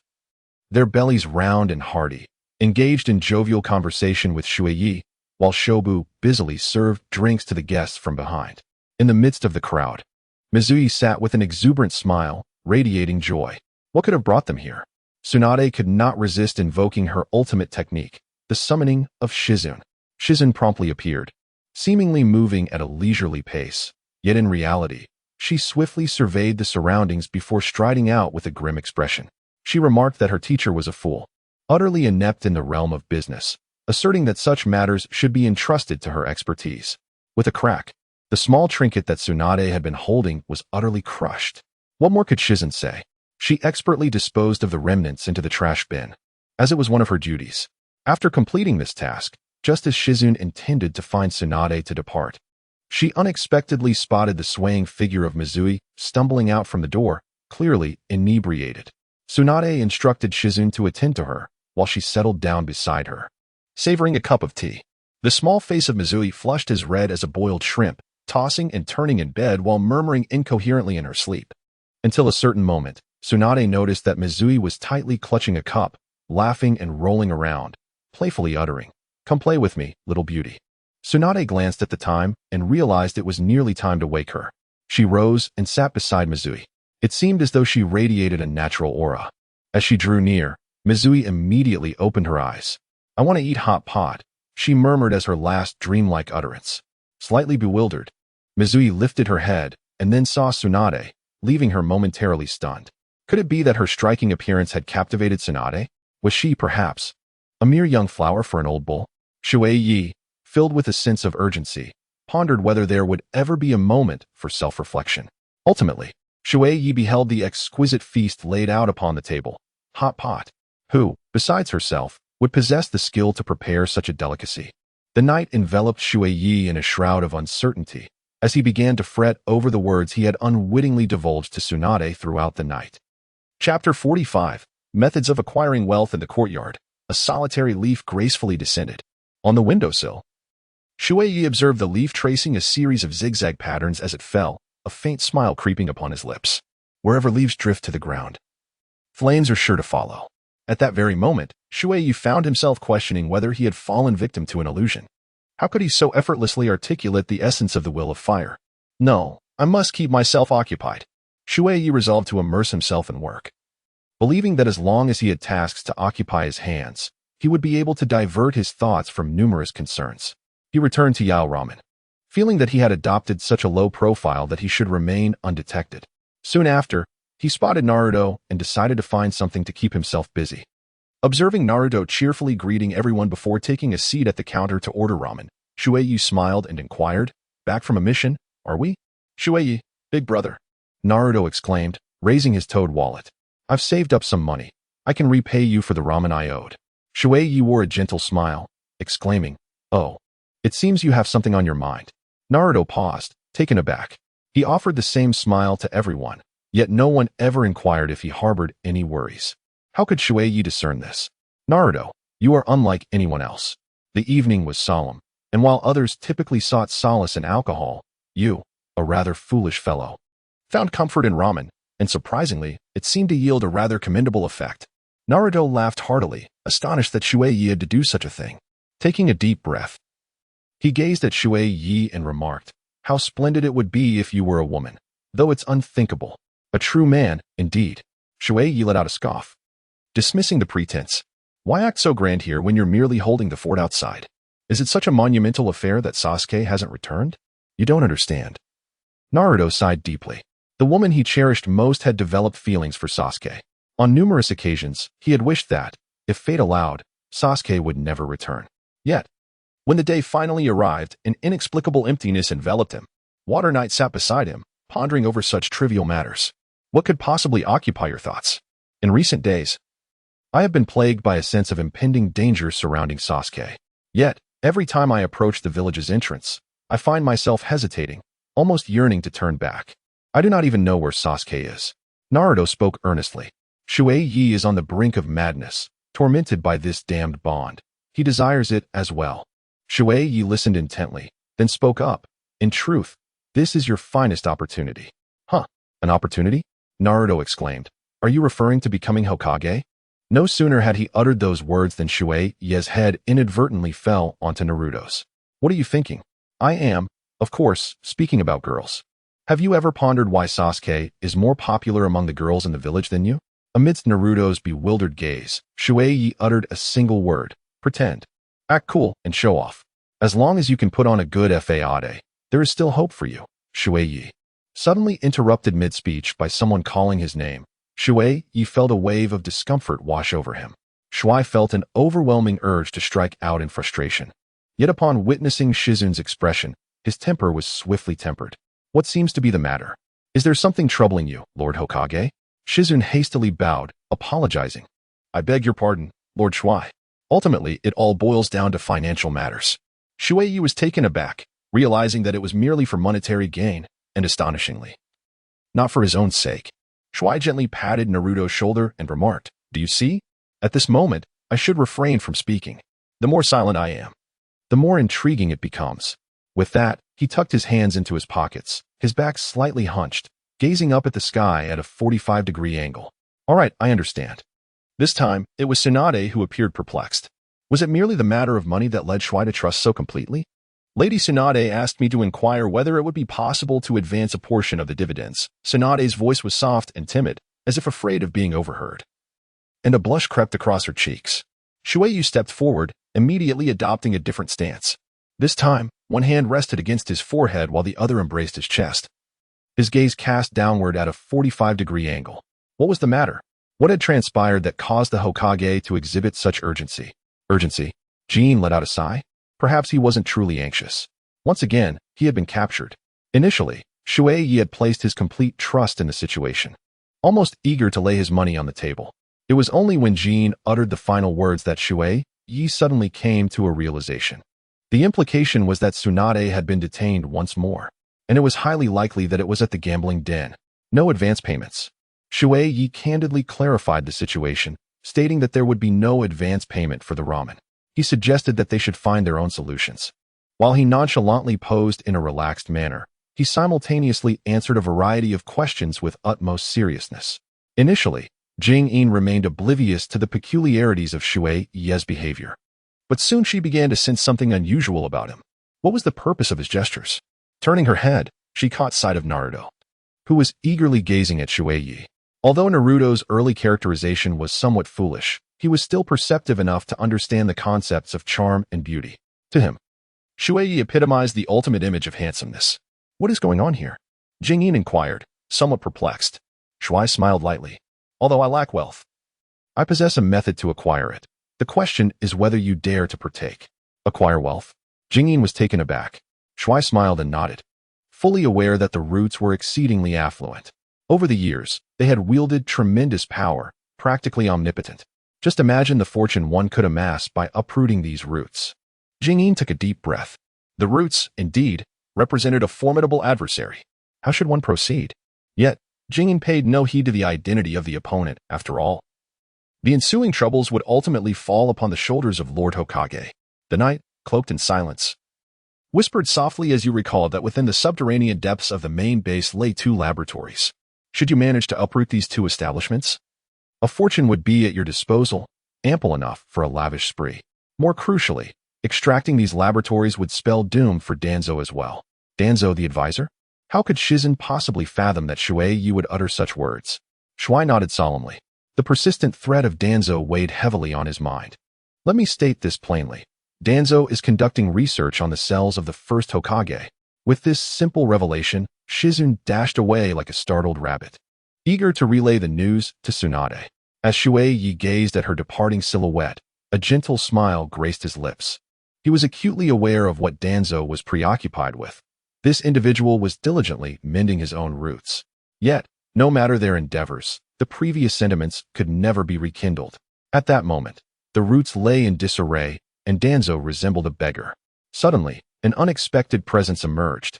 It was Danzo. A whistleblower had surfaced, alleging that he was engaged in illicit research. Illicit research? In that instant, Danzo's complexion turned ashen. He could not fathom how anyone had discovered the existence of his laboratory.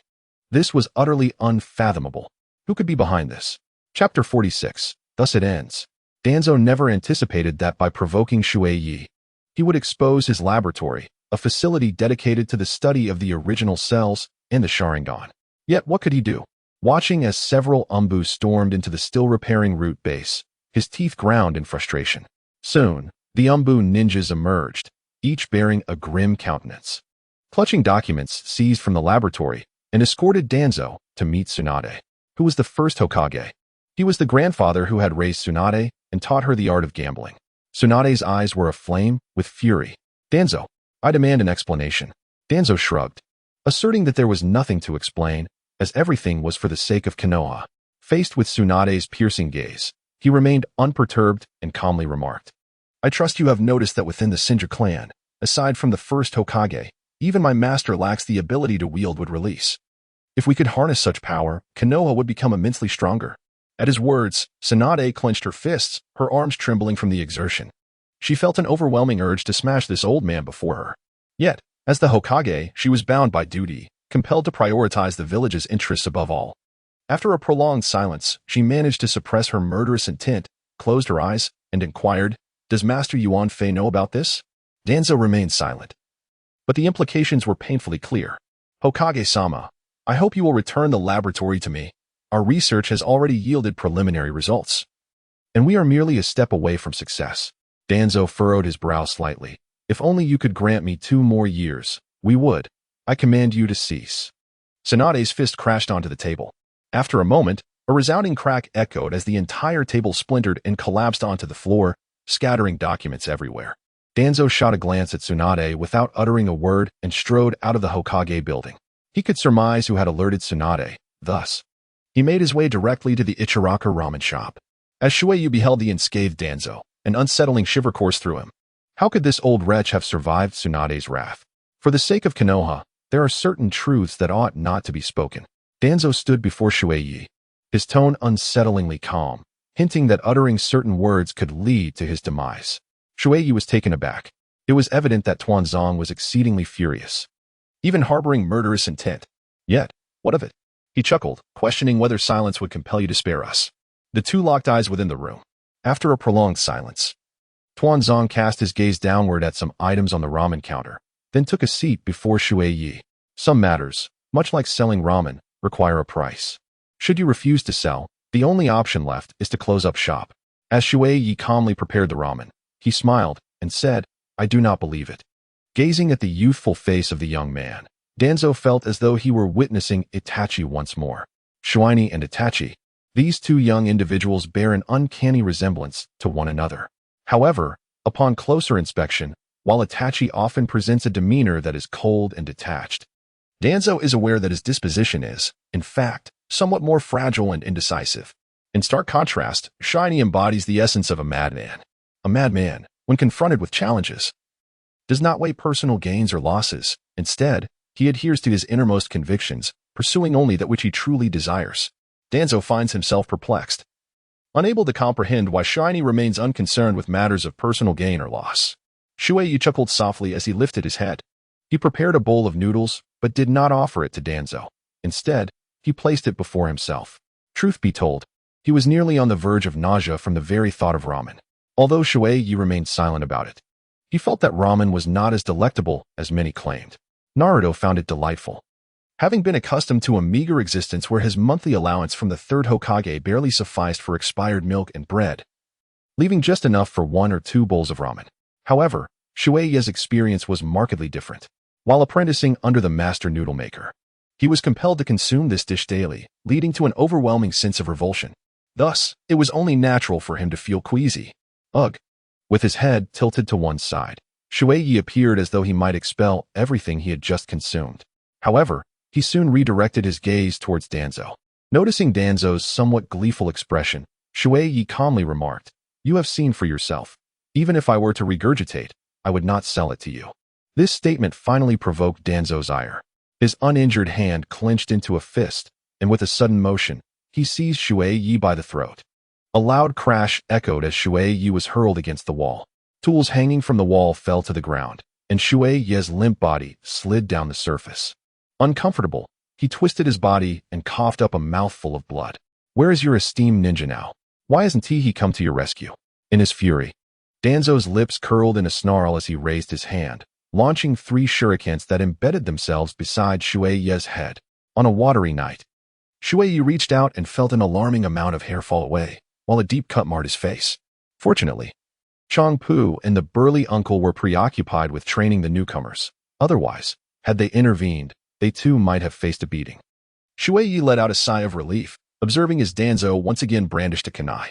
A slight smile crept across his face. Although he did not outwardly appear to be a ninja, he possessed the ability of reconnaissance. As anticipated, in the very moment when 3 kunai were about to strike his head, a man materialized before Shui Ye. He was cloaked, his lifeless eyes gazing calmly at Danzo. Danzo. It seems this ends here. Danzo grunted, squinting at Shui Ye, evidently aware of the esteem with which the Hokage regarded him, as he had been dispatched to protect him. He adjusted his attire and slowly made his way towards the exit. Kakashi glanced back at Shui Ye, scratching his head. Apologies for arriving a moment too late. Shui Ye smiled with squinted eyes, expressing gratitude for being saved. Kakashi cast a deep glance at Shui Ye before rising and heading towards the door, for he needed to report this matter to Tsunade.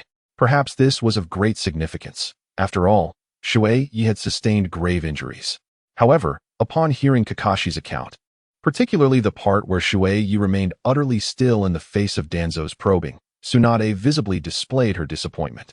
Shui was ultimately not the person he sought. This matter ends here. Remind the ninjas outside not to recklessly trouble the civilians, especially those within the village. Understood. Kakashi swiftly vanished from Tsunade's office. Everything seemed as though nothing had transpired. As the evening approached, a gentle hand caught a falling leaf. Time swiftly passed, and soon the foliage would embrace the arrival of autumn. Chapter 47. Feigning Madness. Shui Ye found himself overwhelmed with busyness. He had incurred a substantial debt and signed a series of unequal treaties for the purchase of a house, which had finally been renovated.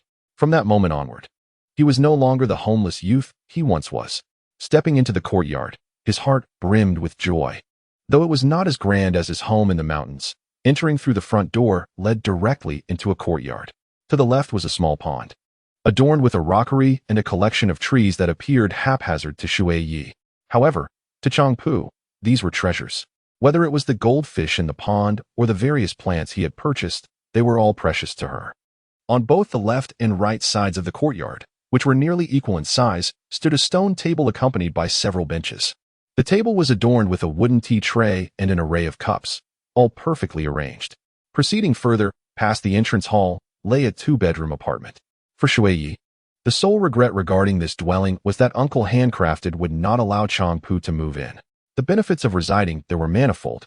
The first advantage for Shui Ye was that his space for evening activities had significantly expanded. He could sip tea in the courtyard or admire the moonlight. The second benefit was that he no longer had to consume instant noodles daily. When lunchtime arrived, he could enjoy a homemade bento like everyone else. This change in his circumstances had led Uncle Handcrafted to observe Shui Ye's demeanor with a hint of discontent. Occasionally, those little rascals would gather at his place. Even though Ning Xiai had expressed his desire for grilled meat more than once, wishing that Uncle Handcrafted would devise a ramen infused with abundant grilled delicacies. During this time, Shui Ye also encountered Naruto, and each time he saw him, a subtle smile would involuntarily grace his lips.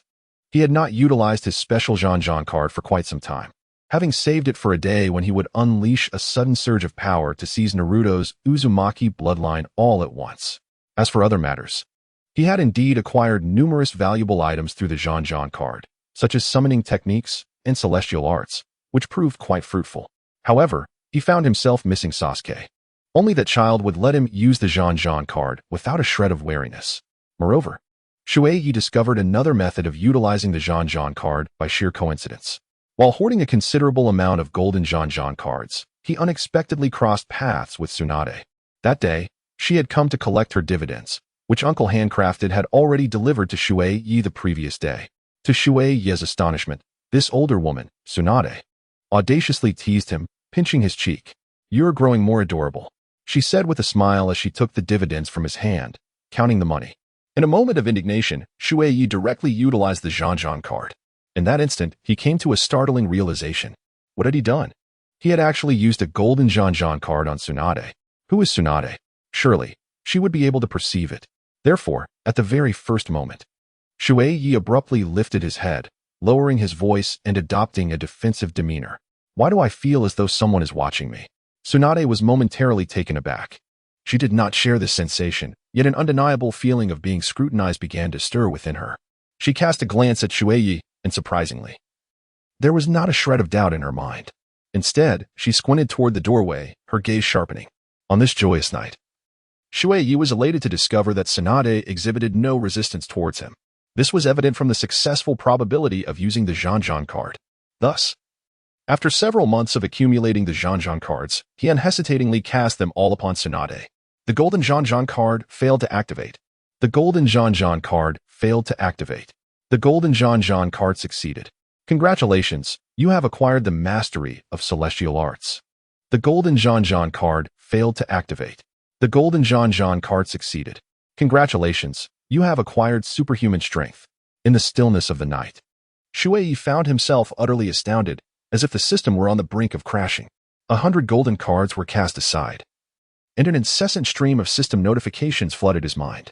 Subsequently, an extensive array of ninjutsu, including mastery over celestial arts and extraordinary strength, infiltrated Shui Ye's consciousness.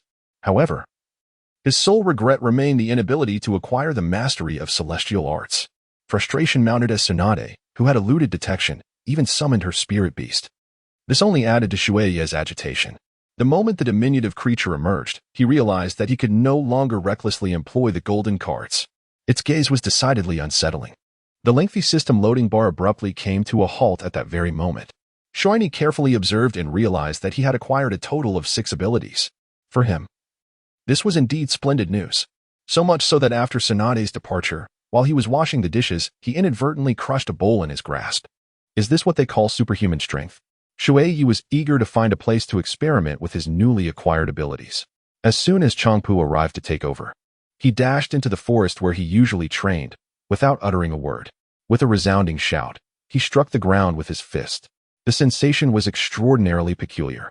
It felt as though the ground were made of brittle material, shattering into large fragments upon his blow. He began to gather his strength anew, this time exerting all his might. A long, seemingly endless fissure appeared before him, and he leaped with excitement. Consequently, a large pit emerged in the ground, created by his stomp. Trouble soon followed. While enjoying tea in the yard, he inadvertently crushed a sizable chunk from the stone bench. Even while turning in his sleep, he managed to punch a hole in the floor.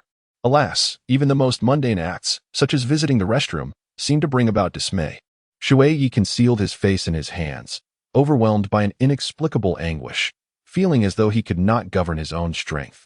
Engaging in solitary study yielded no fruitful insights, yet seeking counsel from Tsunade would likely exacerbate his predicament. In a moment of contemplation, an ingenious notion struck him. Games. For instance, turning books, tossing kunai, and manipulating chopsticks.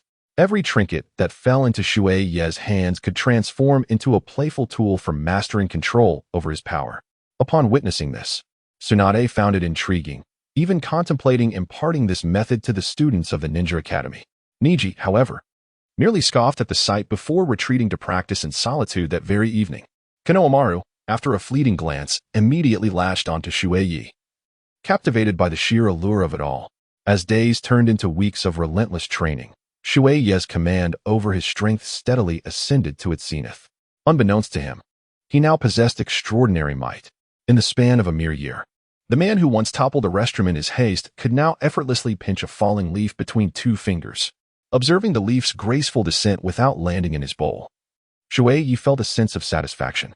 He lifted his bowl and chopsticks, approaching the man before him. Lord Jiraiya, has Naruto returned? Chapter 48. I do not agree you speak of Naruto. Jiraiya lifted his gaze, scratching his head. Shui Ye, you should be able to see him quite soon. Who was assigned this mission? Shui Ye abruptly lifted his head, casting a hasty glance around, wondering who might be spying on him. Jiraiya was initially taken aback, then narrowed his eyes, sensing the same unsettling sensation of being watched. He formed a series of hand seals and then slapped his palm against the ground. Ominous chains extended in all directions, and soon a small frog materialized before Shui Ye. Go and see who dares to observe us, Jiraiya said with an air of seriousness. As a ninja, he found such feelings quite distasteful. However, this sensation was fleeting, vanishing almost as quickly as it had appeared. Yet, Shui Ye remained in a state of suspicion, which inexplicably alleviated Jiraiya's doubts about him. Well, it seems our observer has departed, Jiraiya remarked with a light chuckle. By the way, Shui Ye, what inspired you to place the table outside? Shui Ye was momentarily taken aback, then a faint smile graced her lips. Lord Jiraiya, this is not my intention, it is the branch store. The branch has become exceedingly popular, and many patrons find themselves waiting in vain for a table. Thus, we devised a method to arrange tables and chairs outside, allowing more individuals to savor the delectable offerings. Jiraiya let out a hearty laughter. Indeed, this outdoor setting is far more refreshing than the interior, especially with the breeze. Shui Ye followed with a smile, then stepped into the ramen shop, his heart brimming with joy as he beheld his recent acquisitions. Naruto did not possess the successful Rasengan, having instead obtained the authentic version from Jiraiya. Alas, he had failed to acquire the sage techniques. Had he secured those, it would have truly fulfilled Shui Ye's desires. As for other techniques like fire release, Shui Ye scarcely cast them a glance. The myriad of ninjutsu he had gathered could easily fill a bookstore. The only thing lacking was Naruto's Uzumaki lineage. If he could reclaim that, he too would possess the unique constitution of the Uzumaki clan, which would undoubtedly be the most cherished prize for Shui Ye. Just as he pondered over Naruto, the latter returned. Perverted sage. Naruto greeted Jiraiya casually before taking a seat beside him, bellowing for a bowl of spicy turkey ramen. The target had arrived. Shui Ye was overwhelmed with excitement. After a full 2 years, since acquiring the special card, he had waited patiently for a long 2 years. And finally, Naruto had arrived. As he carried the noodles outside, his hands trembled with anticipation. Your noodles. Naruto, it has been such a long time. Shui Ye greeted Naruto with a smile, then effortlessly began to assess Naruto's likelihood of success. The proximity of the target to the host, harboring malice, increased the success rate by 5%, decreasing it by 5%. If the target's strength is lower than or higher than that of the host, the success rate is augmented by 2% or diminished by 2%. In summary, the overall success rate stands at 2%. Shui Ye was utterly bewildered.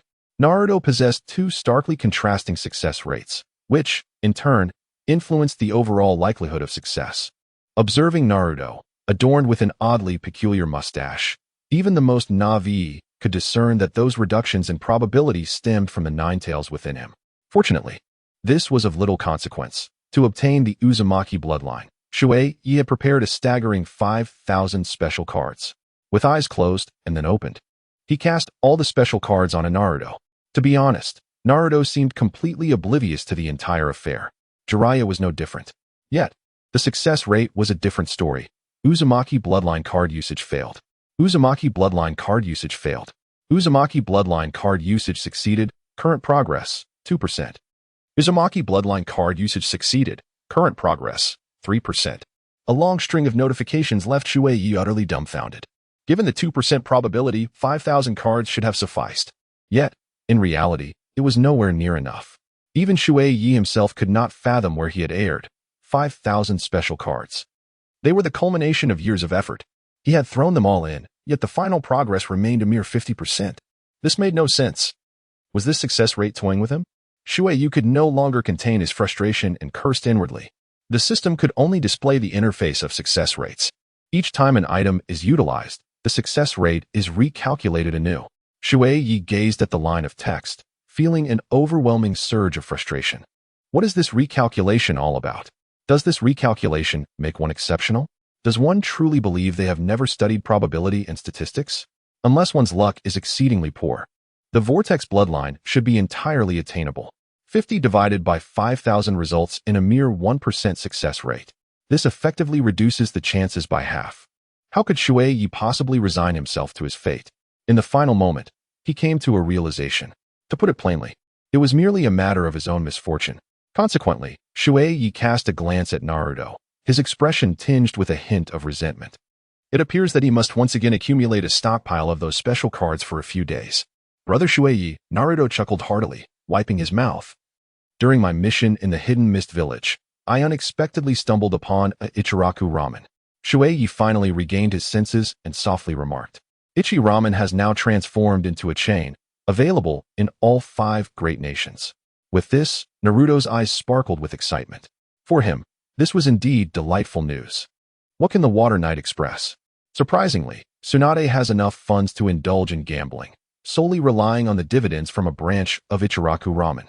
One must remember how dire the financial situation in Konoha once was. Yet now, The finances of Konoha are flourishing beyond measure. Even if no missions were undertaken for an entire year, Tsunade need not worry about the collapse of Konoha's economy. Rest assured, although the ramen outside may not compare to the authentic Ichiraku, it still captures about 80 to 90% of that exquisite flavor. Shui Ye sighed softly, on the verge of turning back into the shop, when suddenly he heard Jiraiya's voice. Shui Ye, wait a moment and accompany me to meet the Hokage. Shui Ye was momentarily taken aback, yet he ultimately acquiesced. What is destined to come will inevitably arrive. He had a strong inkling of what Jiraiya was about to convey. True to his anticipation, upon entering the Hokage's office, Jiraiya was greeted by Tsunade's first utterance. We can establish Ichiraku Ramen as an intelligence hub for Konoha. This way, we can remain promptly informed of movements from the 5 great nations. Tsunade lifted her gaze to Jiraiya and then shook her head. I cannot agree to that. Why not? This is such a splendid opportunity. With just a word from you, we could dispatch someone. Tsunade tossed the documents in her hands onto the table. I understand your argument. Yet I still refuse to comply. Provide me a reason. Jiraiya retorted sharply. Is a reason truly necessary? Tsunade chuckled lightly. The initial batch of Ichiraku Ramen will attract countless ninjas spying on us, and we can only employ locals to run the establishment, yielding profits that are inconsequential to them. Furthermore, should we send ninjas for intel, I assure you that within 3 days, all Ichiraku Ramen establishments in the other 4 great nations will close their doors. Let us give it a try. Jiraiya remained undeterred. Tsunade slammed her palm on the table. Do you comprehend the magnitude of profit that Ichiraku Ramen could bring to Konoha? Should we fail, we would forfeit this revenue, and expanding our business in the future would be utterly impossible. Chapter 49. Watched over. Tsunade's reasoning was not without merit. Jiraiya gazed out the window of the Hokage's office, observing the village of Konoha, which he had devotedly protected. Tsunade, this time I shall defer to your judgment. However, I firmly believe that when the opportune moment arises, you will come to embrace my perspective. Having spoken those words, Jiraiya turned to Tsunade and added, the village is currently unsettled. I need to take Naruto on a mission. You know he requires this. I agree, and please take care of Sakura as well.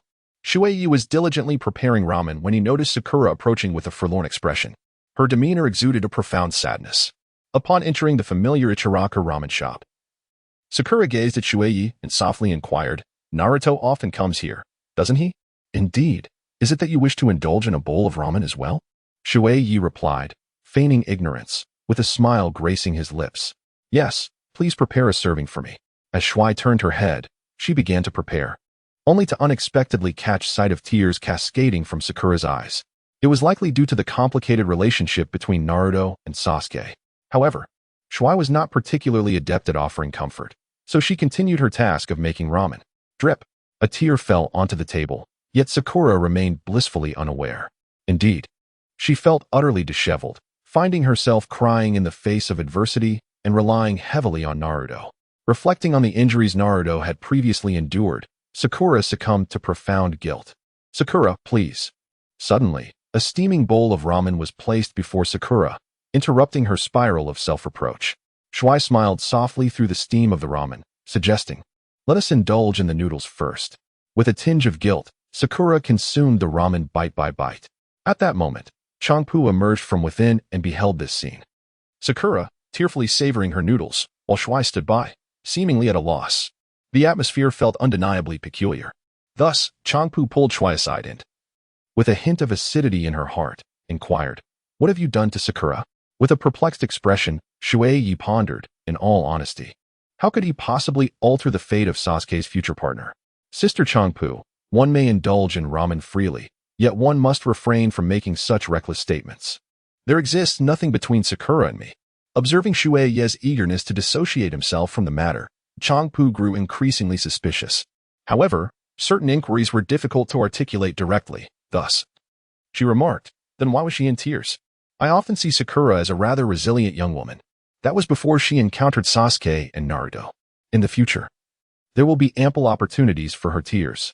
Shui Ye silently raged within, yet he had to suppress his thoughts, rendering him quite uncomfortable. Regardless, there was nothing to speak of. Sister Changpu, I must continue preparing ramen. Upon hearing this, Changpu realized she had been holding Shui Ye's hand for an extended period. Her face flushed unnaturally before she finally released her grip. While working, Shui Ye would occasionally glance at Sakura. It was not that he was unwilling to assist, rather. He was rather inept at comforting young women. Moreover, even in his absence, Sakura would eventually come to understand her situation, especially considering she was the one who had sealed Shui Ye. Soon, the ramen was devoured, and Sakura placed the money on the table before departing with a sense of desolation. Sighing deeply, Shui Ye resumed his task of making ramen. The following day, Naruto, burdened with a heavy pack, happened to pass by Ichiraku Ramen. Shui Ye, I am setting off on a mission with the perverted sage. I shall return for ramen once the task is complete. Naruto cheerfully bid farewell to Shui Ye. Shui Ye nodded, watching Naruto's silhouette fade into the distance. The days that followed unfolded with a serene tranquility. Yet the persistent absence of Naruto left Shui Ye feeling somewhat desolate within.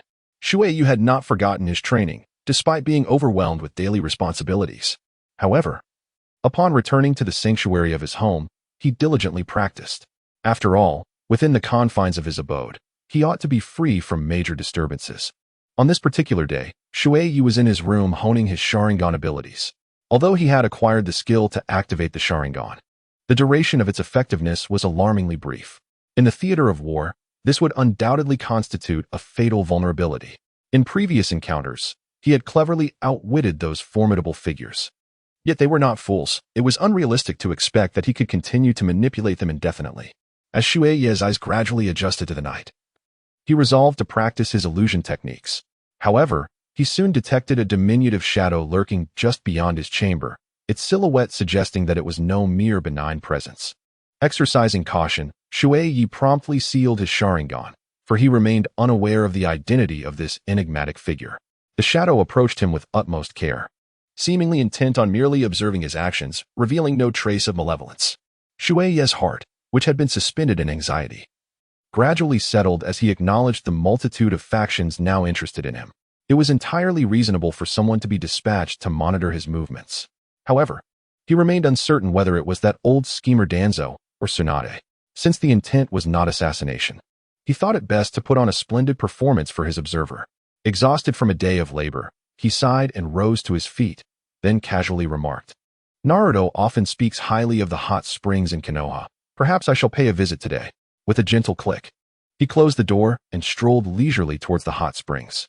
His pursuer trailed him closely, yet, wary of detection, maintained a discreet distance of 2 or 3 streets before closing the gap. Shui Ye appeared remarkably at ease. As long as the other party did not intend to engage in conflict, he was indifferent to their inquiries. After all, regardless of the investigation's outcome, the conclusion remained unchanged. The moment he exchanged his towel and reclined into the hot spring was sheer bliss. A soft sigh escaped him. Truly, Naruto knew how to relish life. Meanwhile, the shadow outside the hot spring began to ponder the utility of trailing a mere child who spent his days making ramen. The shadow retrieved a notebook, documenting Shui Ye's activities for the day, and then resumed its concealment among the branches. The warm embrace of the steam enveloped Shui Ye, washing away the fatigue of the entire day. He resolved then and there to indulge in such soothing baths more frequently. Ding. System task. Seize the confidential dossier from the observer. Reward. Double critical hit card. Removing the cloth that obscured his face, Shui Ye cursed silently. What kind of wretched system was this? His precarious situation left him no choice but to seek trouble actively? Was he not courting disaster? Yet, regardless of his grievances, the system remained unresponsive, merely displaying the task. Glancing unconsciously out of the window, Shui Ye reluctantly acquiesced. He continuously reassured himself that by completing the task, he would earn the critical hit card. Perhaps fortune would favor him, allowing him to connect with Naruto's lineage. With that thought, Shui Ye rose to his feet. Chapter 50. The inception of conspiracy. While luxuriating in the hot spring, Shui Ye had contemplated thoroughly. The individuals outside were likely dispatched by that old coot, Danzo. Tsunade had been preoccupied with matters concerning the chain stores and would not have the bandwidth to monitor him. If it were members of the route, then there was no need for mercy. The steam within the room billowed outward, momentarily obscuring the shadow's vision. In that fleeting instant, as the steam dissipated, Shui Ye's figure was already absent from the pool. The shadow immediately craned its neck, straining to catch a glimpse of Shui Ye. However, after scanning the entire pool, he found nothing. Just as he continued his search, he sensed a presence behind him. Reacting instinctively as a member of Root, he executed a spinning kick. only to have it deftly blocked by the newcomer. "Who are you?" The shadow leapt to the side of the branch, fixating its wary gaze on the person before him. The figure shrouded in darkness adjusted his voice and remarked, "How curious. Are you not here to seek me? You are indeed the individual concealed behind Shui Ye. It appears you possess a wealth of information. Pray, do enlighten me as to whom you serve." Shui Ye, brimming with determination, deliberately advanced step by step. The shadowy figure yearned to retreat, yet found himself perilously perched at the edge of the branches. According to the information at hand, his opponent was a formidable ninja, the very individual whom Lord Danzo yearned to recruit. His role was merely to observe. Confronting such a being would yield no advantageous outcome. Shui harbored no desire to engage him in further conversation, and thus hurled 3 shurikens directly at him. This was Konoha, and it was night. He had no intention of escalating the situation. Consequently, he refrained from affixing explosive tags. The individuals from the route were no fools. They swiftly leaped aside, evading the attack, and then hastened towards an uninhabited area. This was precisely the outcome that Shui sought. Under the cloak of darkness, the silhouettes of the two swiftly made their way toward the park. Shui Ye accelerated, quickly closing the distance to the shadow. "Let us end this here. I require an item that you possess. If you are wise, you will hand it over. For the sake of Danzo, I shall spare your life." The individual, realizing his exposure, appeared unfazed by the potential escalation. He hurled several shurikens towards Shui Ye while swiftly forming hand seals. Ninjutsu. Before he could complete his boastful declaration, the shadowy figure was abruptly immobilized, as if struck by an unseen force. Shui Ye's eyes twinkled, the 3 tomo vividly displaying as the kaleidoscopic Sharingan exerted its influence over the consciousness of the figure before him. "You brought this upon yourself for my practice, so do not blame me," Shui Ye remarked coolly, stepping closer to the shadowy figure. After retrieving the necessary items for his mission, he intended to depart. However, at that moment, a small notebook slipped from the shadow's grasp and fell to the ground, landing precisely on the page where Shui Ye had been recorded. "A mere idle child," the evaluation read. Shui Ye shot a fierce glare at the figure, indignant at the label. What did they mean by idle? He toiled tirelessly at the ramen shop every day. Glancing at the other comments, he found them to be equally disparaging, reducing him to a state of utter worthlessness. Humph. Such a lack of discernment. In frustration, Shui Ye kicked the notebook, yet it was insufficient to quell his ire. That old fool Danzo not only lacked integrity, but his subordinates were equally incompetent. It was intolerable to remain idle. Thus, Shui Ye seized the pen from the shadow's hand and, with his left hand, inscribed a message. "Danzo, keep a close watch on your hound." Observing the crooked script, a smile crept upon Shui Ye's face, and he strode away with an air of confidence. Mission accomplished, critical hit card obtained. Upon returning home, Shui Ye unfurled the scroll he had acquired, revealing a series of unfamiliar symbols that appeared to be of an advanced script. With his current knowledge, he was unable to decipher them. After studying them for a while, he still felt somewhat dazed, pondering what schemes that old man Danzo was concocting. Noticing the late hour, he acknowledged that he would need to rise early for another day at the ramen shop. As Shui Ye discreetly concealed the scroll, she extinguished the light and retired for the night. Naturally, she awoke late the following day. By the time she hurried to the ramen shop, the kitchen was already bustling with activity. Upon seeing Shui Ye, Chang-Pu hurriedly dashed out, a spoon for garnishes clutched in her hand. "What on earth is going on with you? The branch has been exceedingly busy these past few days, and you still choose to sleep in." "My apologies, Sister Chang-Pu. I will assist immediately," Shui Ye replied, rushing into the kitchen. After a flurry of activity, she finally managed to serve all the ramen ordered by the patrons.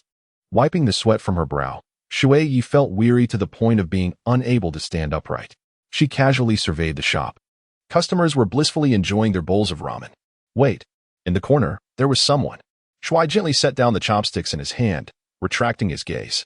When did the tail at the root re-emerge? Was it due to last night's events? As he watched the ramen gradually unfurl in the boiling water, his mind wandered. "Hey, Shui-kun, bring me a large bowl." Xiaoli's voice suddenly pierced through Shui's reverie. "Oh, it's you. What flavor do you desire?" Li glanced at the menu and casually pointed to one, saying, "This one, with extra portions, please. I need to hurry to the training ground." "Why the rush? Meals should be savored," Shui remarked. "Shui-kun, youth is the most precious time. I must seize this moment to enhance myself," he replied cheerfully. Shui nodded repeatedly. The Konoha 12. Having failed to retrieve Sasuke seemed to bear some emotional strain. During this period, he had observed many individuals intensifying their training. Speaking of training, now that he was under surveillance, he would need to exercise caution in his future endeavors. And then there was that person lurking in the corner. Shui? Shui? Shui? It was only on the third call from Changpu that he snapped back to attention. What is going on with you? Being late is one thing, but daydreaming while preparing ramen? If my father finds out, he won't hesitate to dock your wages. I'm sorry, Changpu-ne. I didn't sleep well last night. All right. I'm not truly angry with you, but if you mess up a customer's ramen, I won't be so forgiving, she warned with a light-hearted tone. Shui Ye readily agreed and began to earnestly prepare the noodles. Once most of the patrons had departed, Changpu finally sat down with Shui Ye, and the two engaged in casual conversation. Speaking of which, I have encountered a series of strange occurrences these days. While returning home with my father at night, I constantly feel as though someone is following us. Yet, Konoha village has been remarkably peaceful during this time. As she spoke, Changpu stroked her chin, deep in thought. Chapter 51. The Kidnapping Peaceful? A cold sweat broke out on Shui Ye's brow. When has Konoha ever truly been peaceful? Just recently, once Naruto returns from his mission, the inmates in the prison will surely escape. Prison? Suddenly, Shui Ye recalled the scroll from the previous night. Could it be that Danzo is orchestrating this matter? Shui Ye? Are you even listening to me? Changpu began to complain, noting that Shui Ye was acting rather peculiar today. I am listening, Sister Changpu. Just be cautious when you head home tonight. It would be prudent to walk alongside Uncle Shoda. I know that, but now that we have opened a branch, business has been thriving. Father cannot attend to me every day. What I mean is, Changpu glanced shyly at Shui Ye, her implication clear. Ah. In that case, I shall escort you home every day. Shui Ye readily agreed, causing Changpu's face to flush slightly. Thank you so much. By chance today, Uncle Shoda had gone out to procure ingredients. That evening, Shui Ye accompanied Changpu back home. Along the way, Shui Ye distinctly sensed that someone was tracking them. The chakra felt reminiscent of the individual from the shop earlier. It seemed to be aimed specifically at him and should not pose a threat to Sister Changpu. With that thought, Shui Ye felt a bit more at ease.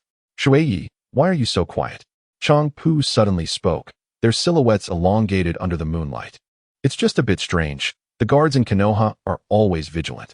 You mentioned someone is following you. Have you encountered any issues at the shop recently? Changpu pondered for a moment before replying. Not really. All the customers at the shop have been quite pleasant. Then isn't that peculiar? If nothing is amiss, why would someone track you? Indeed, her point was valid. However, Shui Ye, have you noticed that some customers in the shop have been rather odd lately? Occasionally. They sit in the corners for an extended period without ordering anything. To Shui Ye's surprise, Changpu had also noticed this detail. He resolved to investigate these individuals thoroughly starting tomorrow. To reach Changpu's home, they needed to traverse a stretch of road devoid of streetlights. Fortunately, the moonlight was splendid tonight, allowing them to see the path ahead. Yet, the surroundings were unusually silent, causing Shui Ye to feel uneasy. It was too quiet. Even the birds and insects were silent. Closing his eyes, Shui Ye quickly sensed the atmosphere. Sister Changpu.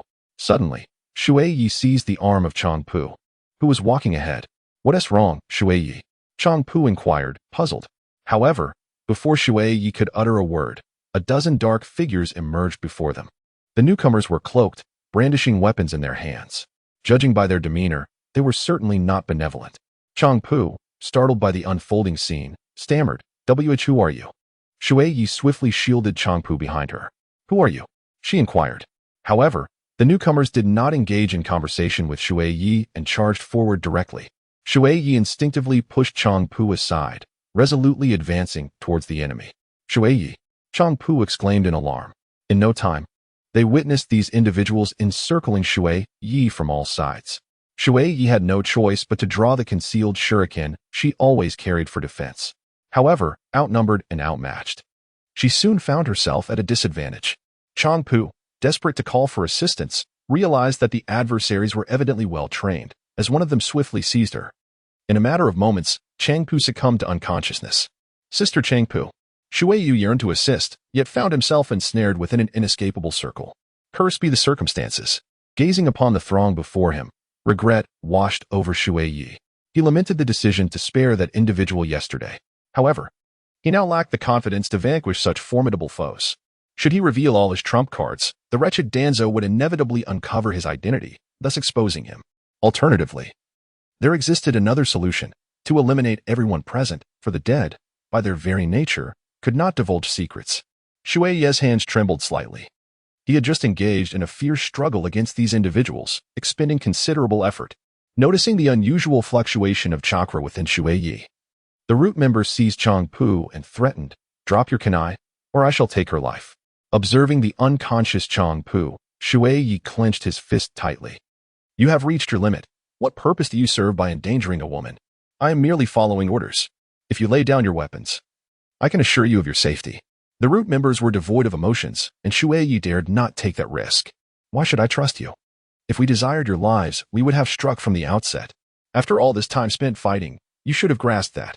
The adversary's words rang true. Shui Ye sensed the validity in them. However, he remained perplexed.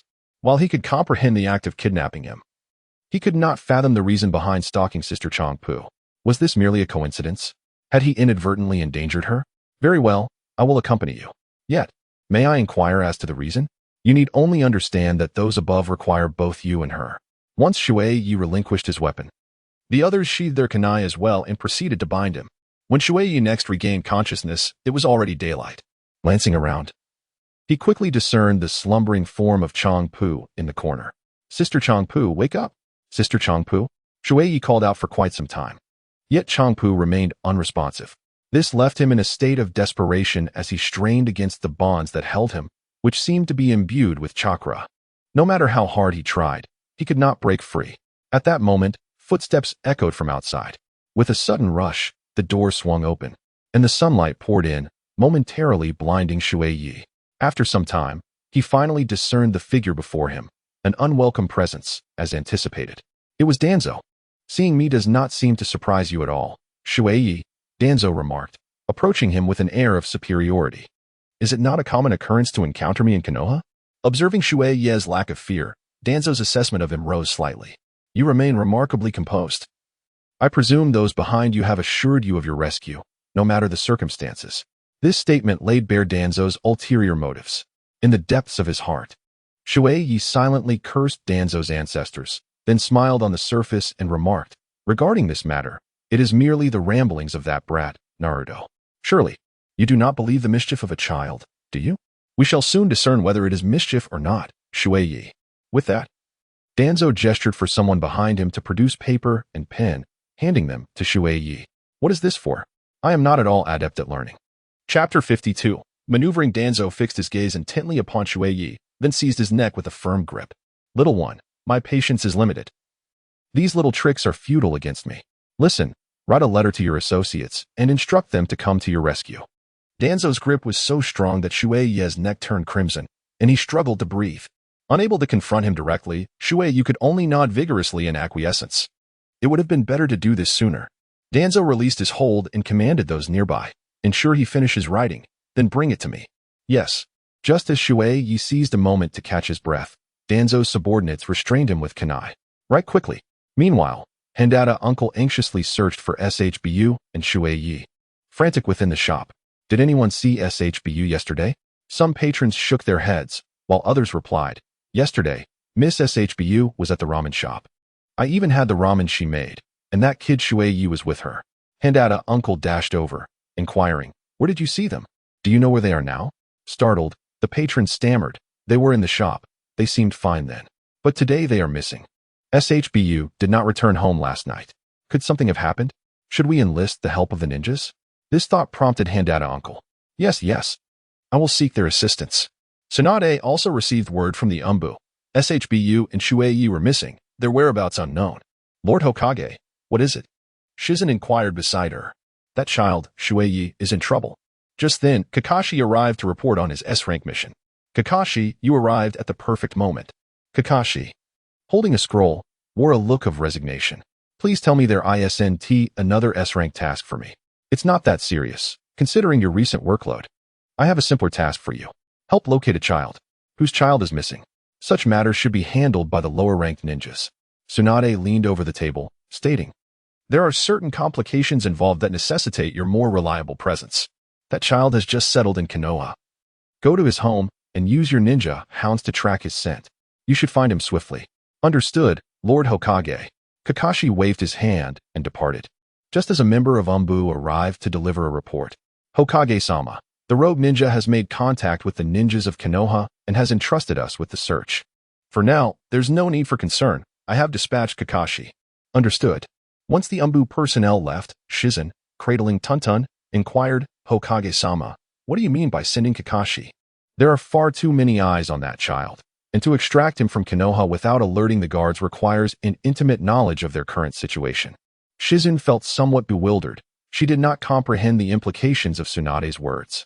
Shui Ye held his pen, his eyes occasionally darting towards the guards who were watching him.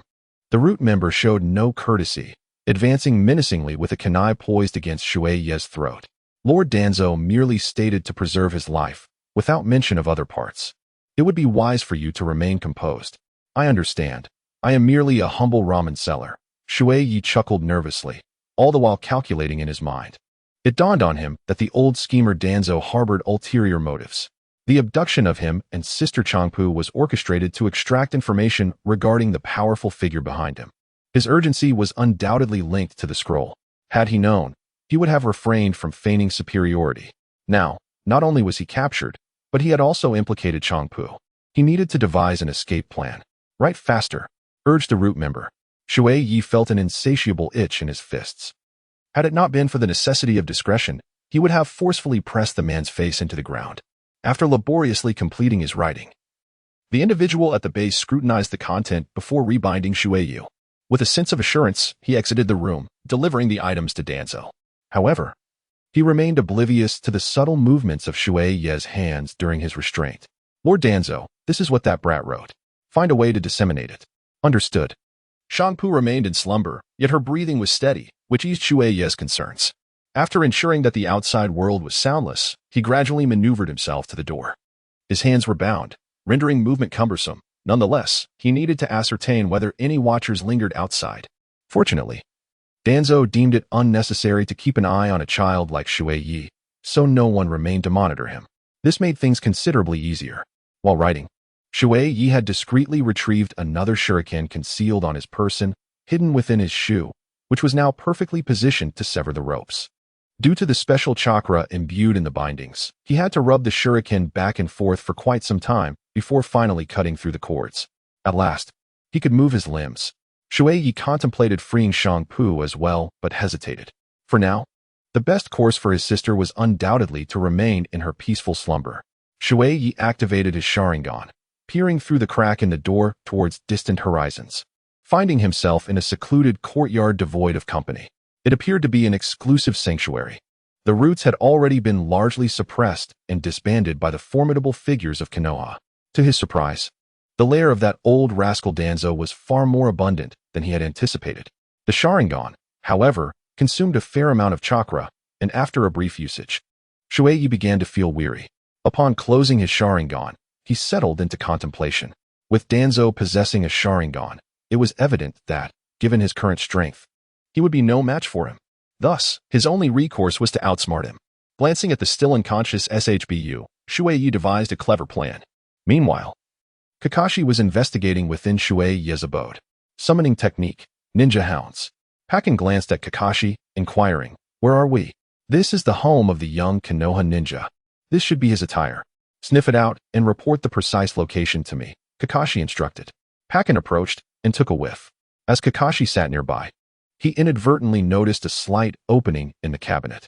Curiosity piqued. He opened it to reveal a peculiar scroll adorned with advanced runes, reminiscent of certain communication codes he had encountered during his time in the Umbu. Most importantly, Kakashi discerned that it belonged to Konoha. Before Kakashi could delve deeper into analysis, Pakken suddenly exclaimed, "Kakashi, I've caught the scent. It's in this direction." "Then let us proceed," Kakashi replied, closing the scroll and stowing it in his bag.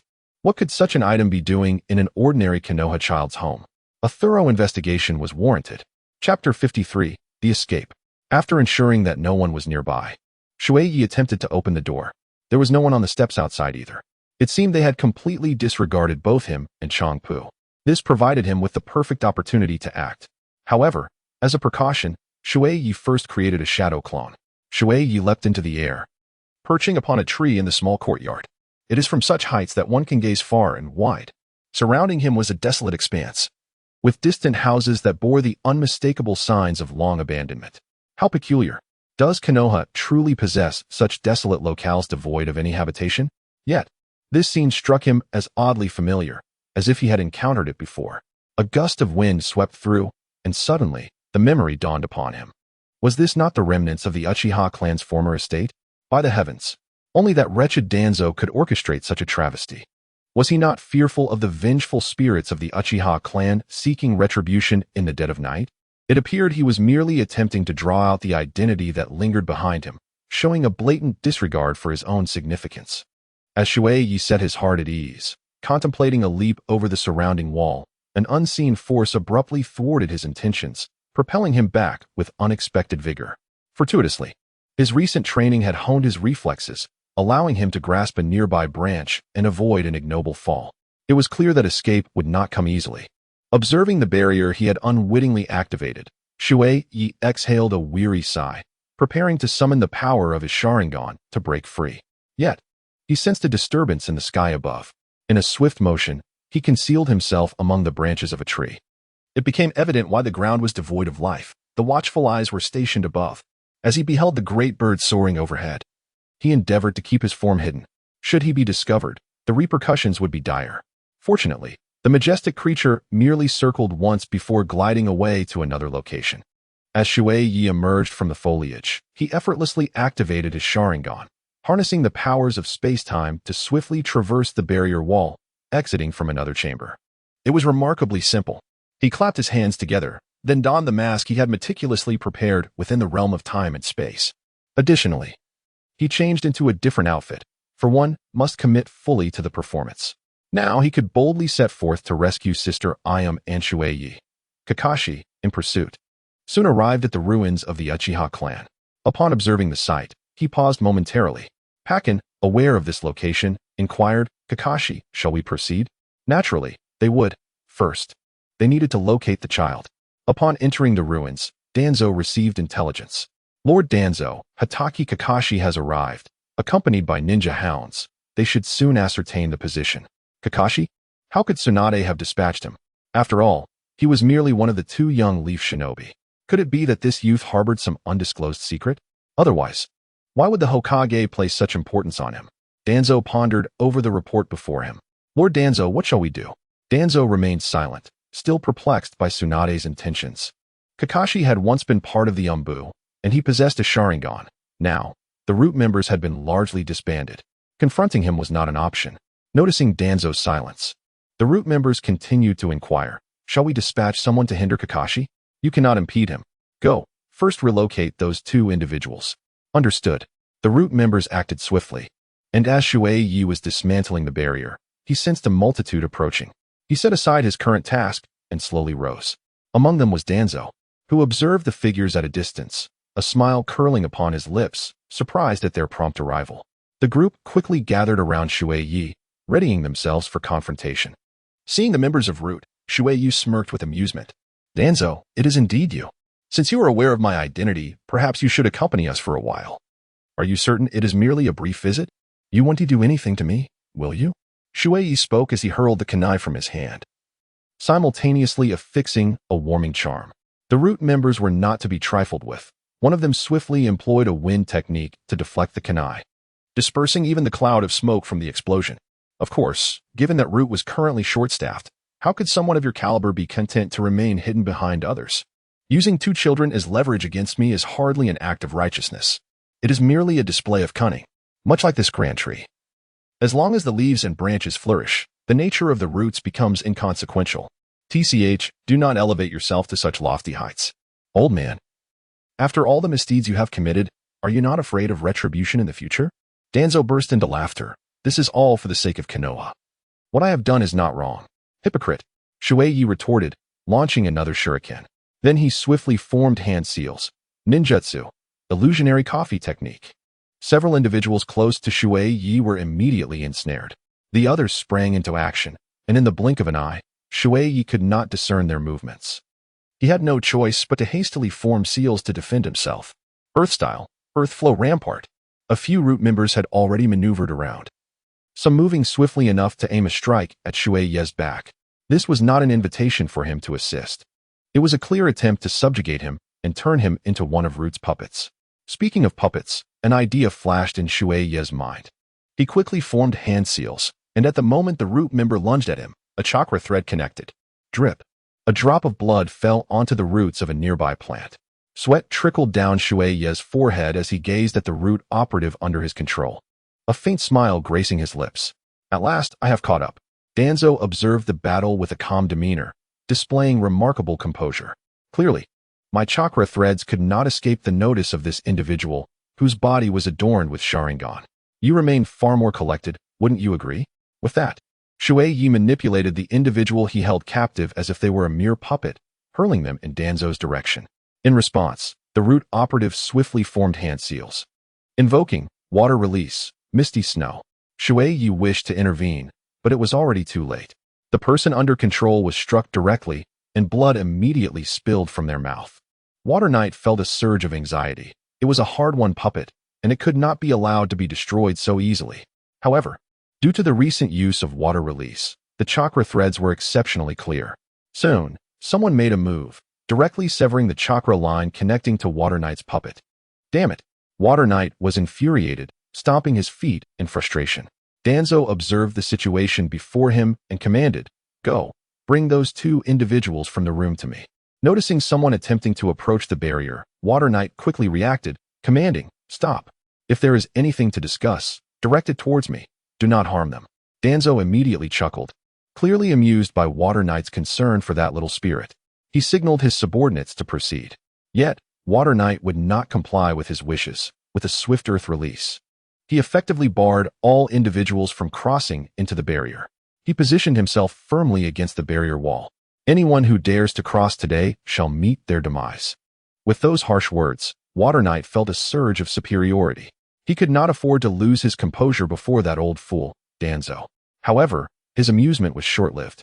Danzo placed his hand upon his bandaged eye, exuding an ominous intent of potentially unsealing his Sharingan.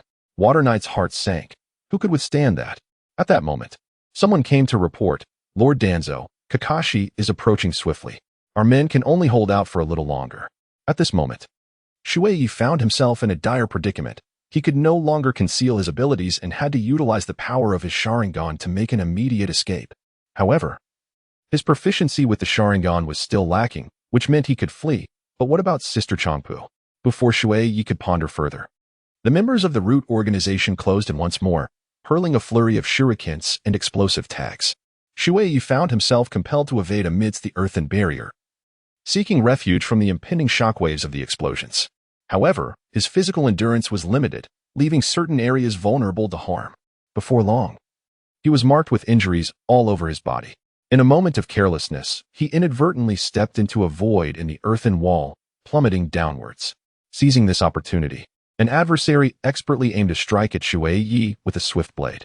Shui Ye uttered a curse and executed a swift roundhouse kick, sending the assailant's knife flying. However, this maneuver inevitably led to an intimate encounter with the ground. A searing pain radiated from his lower leg, and without needing to look, he knew that the skin had been torn and blood would flow. "Is this the attitude with which you approach my invitation?" Shui Ye gritted his teeth as he spoke. "If you refuse to leave, I shall employ certain methods. If you merely set down your kunai, my men will immediately cease their assault." At that moment, Changpu was roused from her slumber by the commotion outside the barrier. Upon witnessing the unfolding scene, she was so startled that a scream escaped her lips. Fortunately, Shui Ye's shadow clone, stationed nearby, swiftly covered her mouth. "Sister Changpu, do not cry out," it urged. Changpu nodded in fear and whispered, "Shui Ye, you are here too. Where are we, and how did we end up in this place?" "Sister Changpu, listen to me," he replied. Meanwhile, the original Shui Ye outside sensed the events transpiring within. Although uncertain whether his Sharingan could transport two individuals, he recognized that this was the only viable means of escape. Shui Ye swiftly instructed his clone to bring Changpu over without delay. As long as there was still a breath of life, it would suffice. "Hurry, capture him." Suddenly, Tuanzong spoke, and the expressions of the individuals present shifted instantaneously. The night was shrouded in darkness, and the situation was dire. The clone had yet to retrieve the calamus. What could be done? At that moment, the ninja hound arrived, escorting Kakashi towards this location. Along their path, they encountered numerous obstacles, and Kakashi quickly discerned that someone was deliberately trying to impede his progress. There must be something ahead that warranted his absence. Consequently, he halted and conferred with Pakken. "Kakashi, what are your intentions?" he inquired. "I shall leave a clone here. You indicate the direction, and I will proceed with my original self." Pakken sniffed the ground attentively and soon indicated the proper course. Kakashi swiftly performed the hand seals, ninjutsu, shadow clone technique. Shui Ye once again thwarted a wave of attacks, yet the chakra within him had dwindled to a mere whisper. Coupled with the excessive expenditure of stamina, he found himself gasping for breath. "I suggest you lay down your weapons and accompany me. I assure you, you shall not be wronged," I urged. "Huh? To follow you would mean becoming a soulless automaton," he retorted. "Danzo, do not harbor such delusions." "Seize him," came the command. As the onslaught surged towards Shui Ye, he unexpectedly broke into a smile and leapt into the air. The colossal assault struck the barrier with tremendous force, creating a gaping hole. Within, the clones and Changpu sheltered themselves behind the door. Shui Ye dashed forward, swiftly reaching the side of Changpu. Alarmed, someone shouted that they needed to escape, prompting a surge of individuals towards them. Among the throng, one individual hurled a kunai directly at Shui Ye. In a bid to safeguard its essence, the avatar charged forward. The sound of the kunai piercing flesh echoed ominously, and Shui Ye, perplexed, turned to see Changpu positioned protectively in front of the avatar. "Changpu." In the stillness of the night, Shui called out, swiftly catching the fragile SHNGP in his arms. "Do you recognize me?" she asked weakly, her gaze unwavering as it locked onto his eyes. There was an inexplicable familiarity about him that lingered in her mind. It was just like last time, when he had rescued her from peril. SHNGP yearned to inquire further, yet the wound on her back had begun to bleed profusely, causing her to involuntarily utter a cry of pain. At this moment, Shui's eyes had turned a fiery crimson. The Sharingan within them awakened, and he cast a fleeting glance at Danzo. "I shall remember this debt." With those words, Shui activated the Sharingan. Kamui.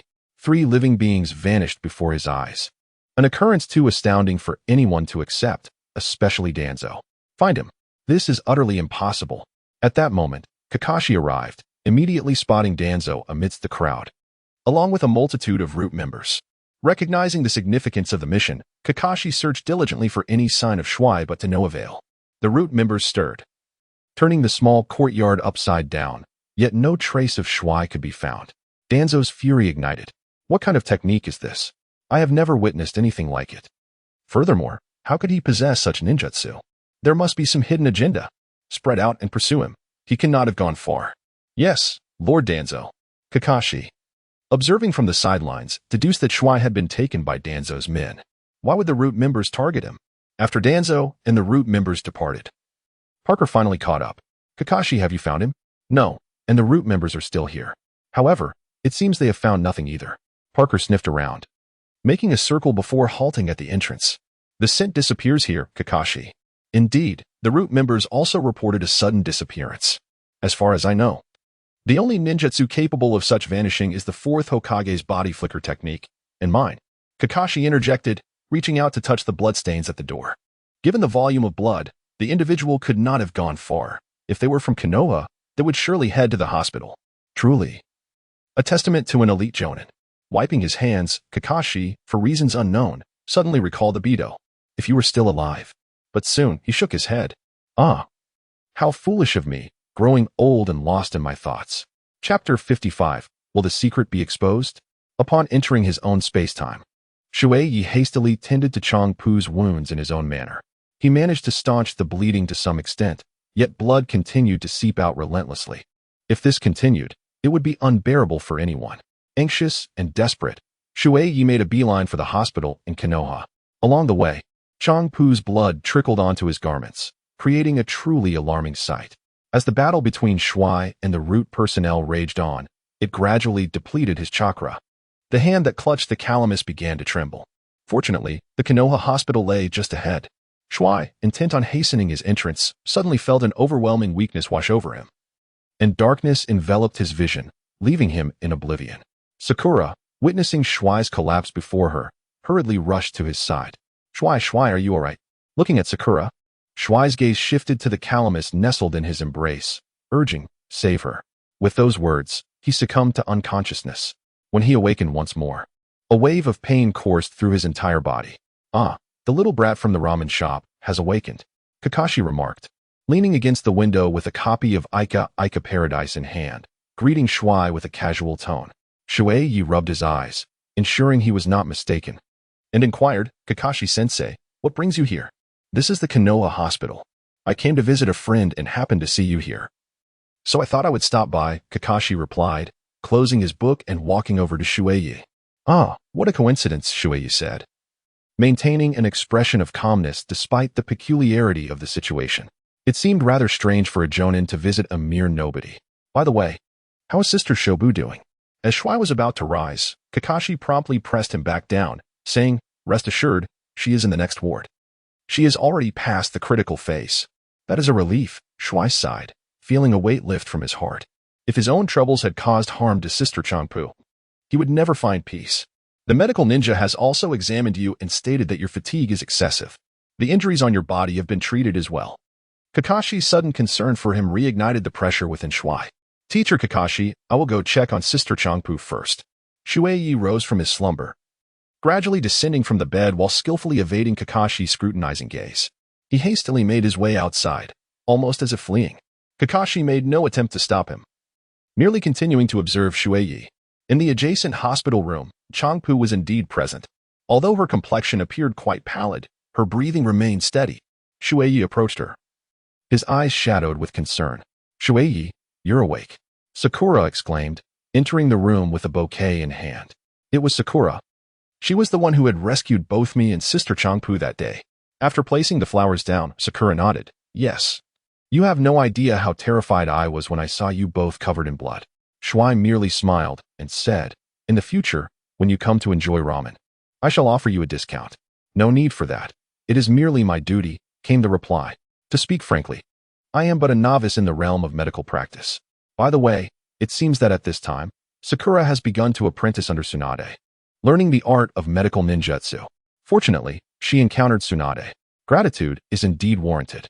Once Changpu recovers, I shall treat you to a generous serving of ramen, complete with all the accompaniments." Sakura, feeling a bit bashful, simply smiled and remarked, "Actually, Kakashi-sensei also lent a hand. At that moment, I was unable to carry both of you, and Changpu's bleeding would not cease. Kakashi-sensei fortuitously arrived and attended to Changpu, allowing me to escort you to the hospital." "This is puzzling. Kakashi has been occupied with S-rank missions during this period. How could he find the time to visit the hospital?" Coupled with his earlier words to himself, Shui felt an unsettling suspicion that Kakashi had taken a keen interest in him. This is certainly not a favorable prospect. In the Hokage's office, Tsunade and Kakashi were engaged in discussion. "How's that child?" "Shui. His condition is stable. However, Shizen is likely to have a clearer understanding than I," Kakashi replied. "Kakashi is correct, Lady Tsunade. I have examined Shui. The chakra within him is indeed minimal, insufficient to sustain the usage of chakra-intensive jutsu." "Then why did he fall unconscious?" "He has exhausted his physical strength, and his condition bears a striking resemblance to that of excessive chakra depletion." The three fell silent simultaneously, as the mysteries surrounding Shui continued to deepen. Shizen, cease monitoring Shui for the time being. Furthermore, with the route disbanded, how dare Danzo abduct a child in Konoha? This matter must be pursued. "Yes, Lady Tsunade." After visiting Changpu, Sakura expressed her intention to continue practicing medical techniques, bidding farewell shortly thereafter. Uncle Handmaid arrived with food as well, his face brightening upon seeing Shui. "You rascal, you have finally awakened." Shui nodded at the elder with a gentle smile, then rubbed the back of his head and said, "I apologize for causing you concern, dear elder. It is quite all right. What matters most is that you have returned safely." The elder replied, setting aside the meal as he gazed sorrowfully at the still unconscious Changpu. "Do not worry. Kakashi assured me that Sister Changpu will recover." "I understand. Yet this is the first time Changpu has sustained such grave injuries. I cannot fathom the hearts of those who would inflict harm upon two innocent children."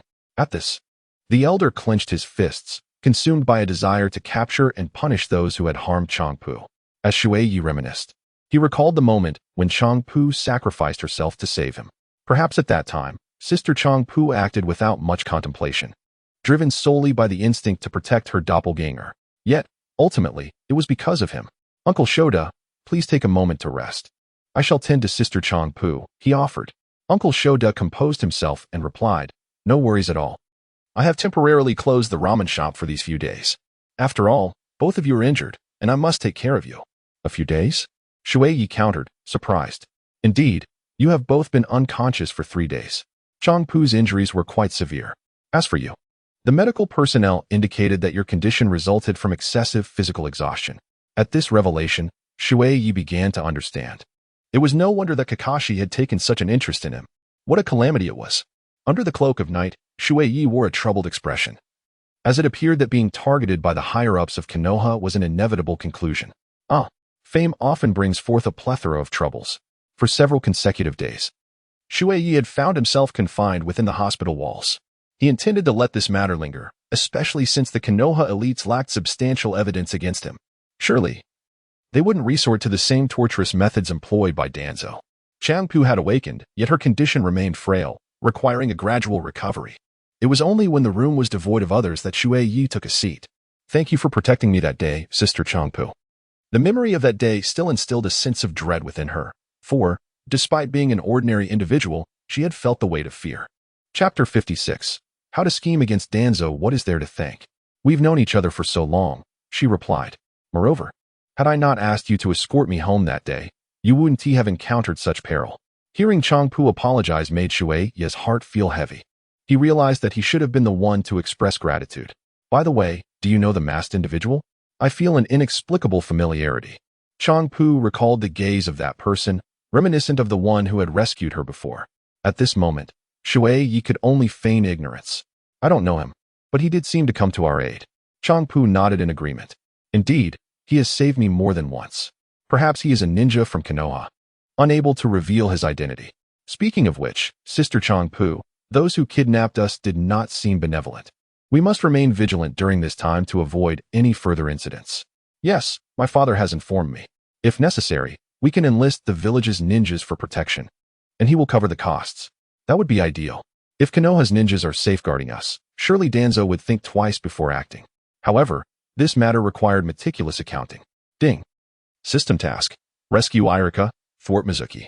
Reward. Special boost card, which can enhance the success rate by 2%. This notification sparked a realization in Shui Ye. The prison riot posed little threat to Konoha, and the likes of Ino Shikicho and Naruto could handle it. This task should not present much difficulty for him. The crux of the matter was that he did not wish to grant Danzo any prolonged comfort. He must capitalize on this situation to devise a scheme against that old man and collect his dues.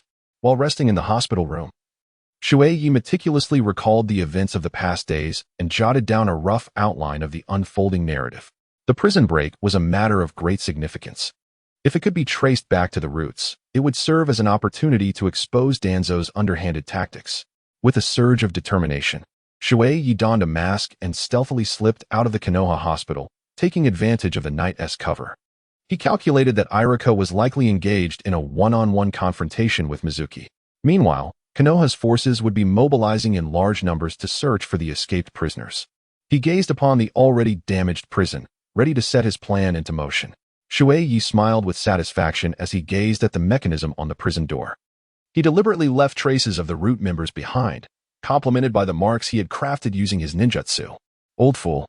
Let us see how you explain this to the esteemed leaders of Konoha. After setting everything in place, Shui Ye made his way toward Irika. Guided by his memory, he located his destination. Naruto had yet to arrive, entangled with 2 hefty individuals. Observing Naruto utilizing the shadow clone technique to confront them head-on, Shui Ye considered intervening. But the mission took precedence. After all, the Ino Shikicho trio would soon arrive to assist Naruto. Meanwhile, Danzo was in the Hokage's office, fixated on Tsunade as he remarked. With the prison door now open and so many fugitives at large, we are in dire need of manpower.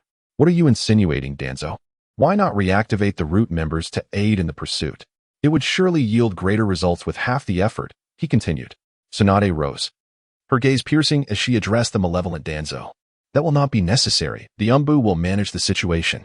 I've already dispatched the ninjas, and there is no need for the root to concern themselves further. Wait, Tsunade, are you afraid to utilize the strength of the root? You fear they may surpass the Umbu in capability. A loud crash echoed as the table in the Hokage's office splintered under the pressure. Shizen, having long harbored disdain for Danzo, interjected, Lady Tsunade is the Hokage. How dare you speak to her in such a manner? Hokage! Hokage! Danzo fumed with rage, as he had never regarded Tsunade as the true Hokage. Had it not been for Jiraiya retrieving her, the position of the fifth Hokage would have rightfully belonged to him.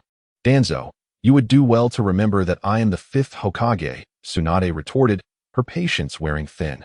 Unfazed by her ire, Danzo simply turned away, stating, Tsunade, I await your response. The Water Knight has arrived at the scene. Irika and Mizuki are engaged in a fierce struggle, with Irika ensnared in an illusion. I cannot dispel this illusion either, Water Knight lamented. However, he was well aware of Mizuki's attacks. Observing the puppet and shuriken hurled towards Irika, Water Knight materialized, interposing himself to shield Irika from the impending danger. Enraged by this unexpected intervention, Mizuki pointed furiously at Water Knight and exclaimed, Who are you?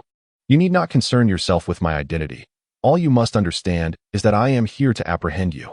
Shuemu laughed heartily a few times, exclaiming, I have no idea where such a creature has sprung from, daring to shout before me. Allow me to advise you to step aside quickly, for I might spare your wretched life. In the stillness of the night, Shui Ye, unperturbed, chuckled softly. Very well, let us see, he declared, as his hands began to move deftly. He first presented 3 shurikens as a token of their encounter, and, with a flourish, he offered him several hand warmers as well. Although Shuemu harbors nefarious intentions, he has nonetheless maintained a rigorous training regimen during his years in prison, proving adept at wielding shurikens. However, Shui had long been prepared. Ninjutsu, Chidori. The Chidori emitted a deafening roar as it surged directly towards Shuemu. Shuemu understood that this ninjutsu was far from ordinary. He attempted to evade, only to discover that Shui was already upon him. His eyes had transformed into those of the Uchiha clan. Before Shuemu could utter a word, he was struck directly by Chidori. Blood spilled from his mouth, and he could not help but scoff. Shui brushed the dust from his hands, and it appeared that Irika behind him was also beginning to awaken. This was not a place for lingering. He had other matters to attend to. Moreover, Naruto seemed to be arriving soon. Once Irika dispelled the illusion, he beheld the injured Shuemu lying before him. Shuemu, what has happened to you? Irika questioned, bewildered, as he believed that having just dispelled the illusion, he should not have harmed him. Shuemu observed Irika regaining his senses and managing to stand, and remarked, Irika, I never anticipated you had an ally. And from the Uchiha clan no less. Have you truly considered the implications of the Uchiha name in this current time? Are you referring to Sasuke, the orphan of the Uchiha? I'm astonished that he has also awakened the Mangekyō Sharingan. Shuemu cleared his throat. Irika, noticing he could no longer move, replied, Regardless of who it is that captured you on my behalf, it signifies no ill intent towards Konoha. Shuemu, return with me. Return? What do you mean by return, Irika? Do not feign innocence. I have long seen through your hypocritical facade. In both ninjutsu and taijutsu, I surpass you in every respect. What justifies your position as a teacher at the Ninja Academy? What gives you that right? Shuemu became frantic, fervently recounting the animosities he had harbored over the years. Chapter 57. Considerate interest. This is a decision made from above. Shuemu, you cannot afford to make another mistake. Irika attempted to persuade Shuemu to reconsider. Shuemu spat out a mouthful of blood and exclaimed, Do not feign sincerity. If someone of your caliber can be selected, why can't I? And the third Hokage. You merely lost your parents, yet you pretend to grieve before him, merely seeking his favor. As he spoke, Shuemu's words grew increasingly reckless. This was entirely unlike Irika's previous memories, as he incessantly murmured, Shuemu, what are you saying? Haven't we always been good friends? You remain so naive, Irika, Shuemu retorted, hurling a shuriken at him. Irika swiftly defended himself, but Shuemu seized the opportunity to flee. At that moment, Naruto joined Irika. Irika-sensei, are you alright? Did that person escape? It's Naruto. I'm fine. He is injured and shouldn't have gone far. We must pursue him. As they chased after Shuemu, Naruto remarked, Irika-sensei, you are truly impressive. You were able to injure such a formidable foe. It wasn't just me. It seems others have arrived while I was ensnared in the Jinjutsu. Irika intended to mention Sasuke, but quickly realized that Sasuke had already defected from the village, making it impossible for him to receive news so swiftly and come to his aid. It's not Sasuke. But why would Shui Mu say that? Shui Ye had arrived at Orochimaru's stronghold before Shui Mu. The mission was to thwart Shui Mu, presumably to prevent him from acquiring Orochimaru's experimental fluids. Before him lay a multitude of vials, and without hesitation, Shui Ye seized a stick and swept it across the collection. The glass shattered with a cacophony, scattering across the ground and releasing a bizarre odor that compelled him to cover his nose. He could scarcely fathom how Shui Mu could ingest such repulsive substances. Just as he contemplated departing, his keen eyes spotted another vial that had escaped his notice.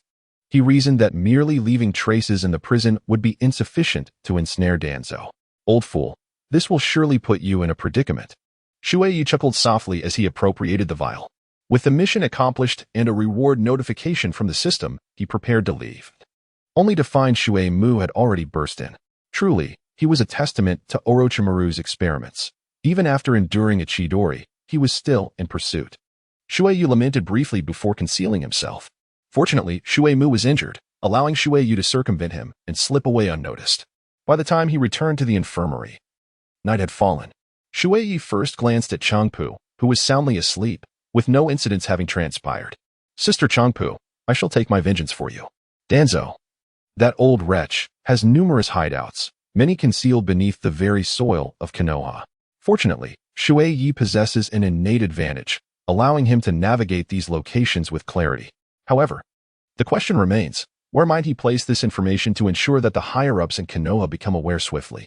In the stillness of the night, Shui Ye pondered and quickly conceived of a suitable location, the Uchiha ruins. The village of Konoha maintained a vigilant watch at night, prompting Shui Ye to don a different guise and deliberately parade before the guards, allowing a glimpse of the root mask. As anticipated, he soon found himself followed. Throughout his journey, Shui Ye dodged and weaved, patiently awaiting the two guards while remaining steadfast in his destination. Before long, he arrived at the site. One of the guards surveyed the surroundings and remarked, "Hasten to report to Lord Hokage. The root personnel have ventured to the Uchiha ruins. You shall watch over this area." The two guards exchanged knowing glances before parting ways, each attending to their own duties, exactly what Shui Ye had intended. Once he entered Danzo's stronghold and deposited his belongings, he swiftly made his escape. The following morning, Shui Ye awoke in a hospital bed, the sound of animated chatter wafting in from outside. His companion, Changpu, also roused and entered the room to visit him. Shui Ye casually inquired, "Sister Changpu, what momentous event has transpired? Why the commotion?" She replied that there seemed to be a significant disturbance in the village, as it was rumored that prisoners had escaped from the jail. Not receiving the answer he sought, Shui Ye continued, "Is there nothing else of note? Oh, and my father mentioned that you're nearly recovered and should lend a hand at the ramen shop. Lately, with both of us injured, he has been overwhelmed and has had to close the shop. That is quite all right. I also find it tedious to remain idle day after day," Shui Ye responded. Changpu leaned closer, saying, "I could speak to my father and ask for a little more time for you to rest. Really, it's no trouble, Sister Changpu. I can manage. And you ought to take care of yourself. Let the ramen shop be handled by me and Uncle Shouda." Very well then. After escorting Changpu back to her ward, Shui Ye felt a twinge of unease. Had the items he arranged the previous day not reached the higher echelons of Konoha? No, it seemed implausible. He had left the items so conspicuously. The ramen shop's closure made it difficult to gather intel. Shui Ye took a sip of water, sitting on the edge of his bed, lost in thought when he suddenly noticed Sakura hurriedly passing by the door. "Sakura, Sakura," Shui Ye called out to her. "Why are you running so fast? Aren't you supposed to be practicing your medical ninjutsu?" "Big brother Shui Ye, I don't really know.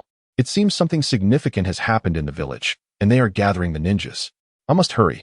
"Ah, go ahead, Shui Ye replied, his heart brimming with joy at the thought of witnessing how that old coot Danzo would be criticized. The mere thought brought him delight. However, he felt a twinge of regret at not being able to see Danzo's humiliation with his own eyes. In the afternoon, Shui Ye left the compound. Upon returning to his long-lost home, he discovered that his cabinet had been left ajar. Odd, he thought, had he not closed it properly when he left? Setting down his various bags, Shui Ye approached the cabinet to close it, only to find that the scrolls he had stored inside were mysteriously missing. What on earth? Has Konoha fallen victim to thieves? Yet, upon turning around, he noticed that nothing else in the house had been disturbed. There were no signs of a break-in, which suggested it was not the work of a thief. Water Knight gently touched his head. It seemed as if he had come solely to pilfer the scrolls. Alas, The inscriptions upon it were incomprehensible to him. Regardless, the items belonged to the root, and should any inquiries arise, he could easily shift the blame onto Danzo. As Water Knight had anticipated, the higher-ups of Konoha indeed summoned Danzo for interrogation. Danzo, there are 3 matters that require your elucidation. First, why are there traces of root activities within the prison? Second, items have been taken from Orochimaru's base, also by members of the root. Lastly, how do you account for this scroll?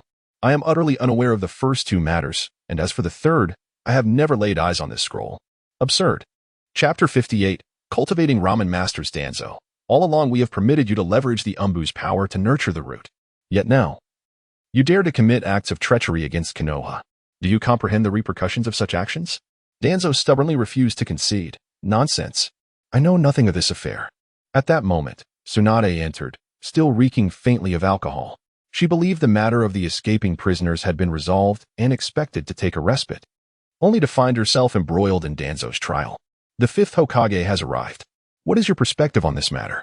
I have no opinion. Although Danzo has long harbored resentment towards the 2nd Hokage for not granting him the title of Hokage. Furthermore, I suspect you have long coveted my position as the 5th Hokage, Tsunade remarked candidly, not forgetting Danzo's previous arrogance when he sought her out. Sundara, you slander me. Danzo vehemently denied. We shall address the issue of slander at a later time. How do you intend to explain this scroll? Tsunade approached Danzo, asserting, surely, aside from the root, no one else could possibly comprehend its contents. Kakashi has already deciphered it. Destruction of Konoha's prison, the release of prisoners. The others began to stir. Danzo, the evidence is right before us. What further excuses can you concoct? Tsunade laid down the scroll, gazing intently at Danzo as she declared. In my capacity as the 5th Hokage, I hereby formally decree that Danzo is prohibited from participating in Konoha's council. Furthermore, I forbid the root from appearing in Konoha. Otherwise, they shall be dealt with as traitorous shinobi. Yes, Lord Hokage. Danzo looked on in disbelief at the assembly before him. No, how can this be? I have always acted for the sake of Konoha, in service to Konoha. Tsunade, Danzo suddenly shouted. Danzo, do not presume that I am unaware of your clandestine communications with the feudal lords. Rescind your nefarious dealings. After a prolonged hiatus from crafting ramen, Shui Ye's skill remained unblemished. However, due to the shop's closure in recent days, today's business thrived remarkably. With SHBU still recuperating from an injury, Shui Ye found himself almost overwhelmed with customers. Among them was Naruto, who called out, Shui Ye, I'll have a bowl of ramen, a large one please. As he spoke, Naruto instinctively patted his belly, only to wince in pain from a wound on his hand. Oh, it's you, Naruto. Just returned from a mission, I see. And you're here to eat ramen despite your injury? Shui Ye chuckled. Aha, enjoying ramen is the greatest joy of all. These are merely minor wounds, Naruto replied. Undeterred. Indeed, given Naruto's lineage, he possessed an innate ability to heal. Why should Shui Ye fret over his friend's concerns?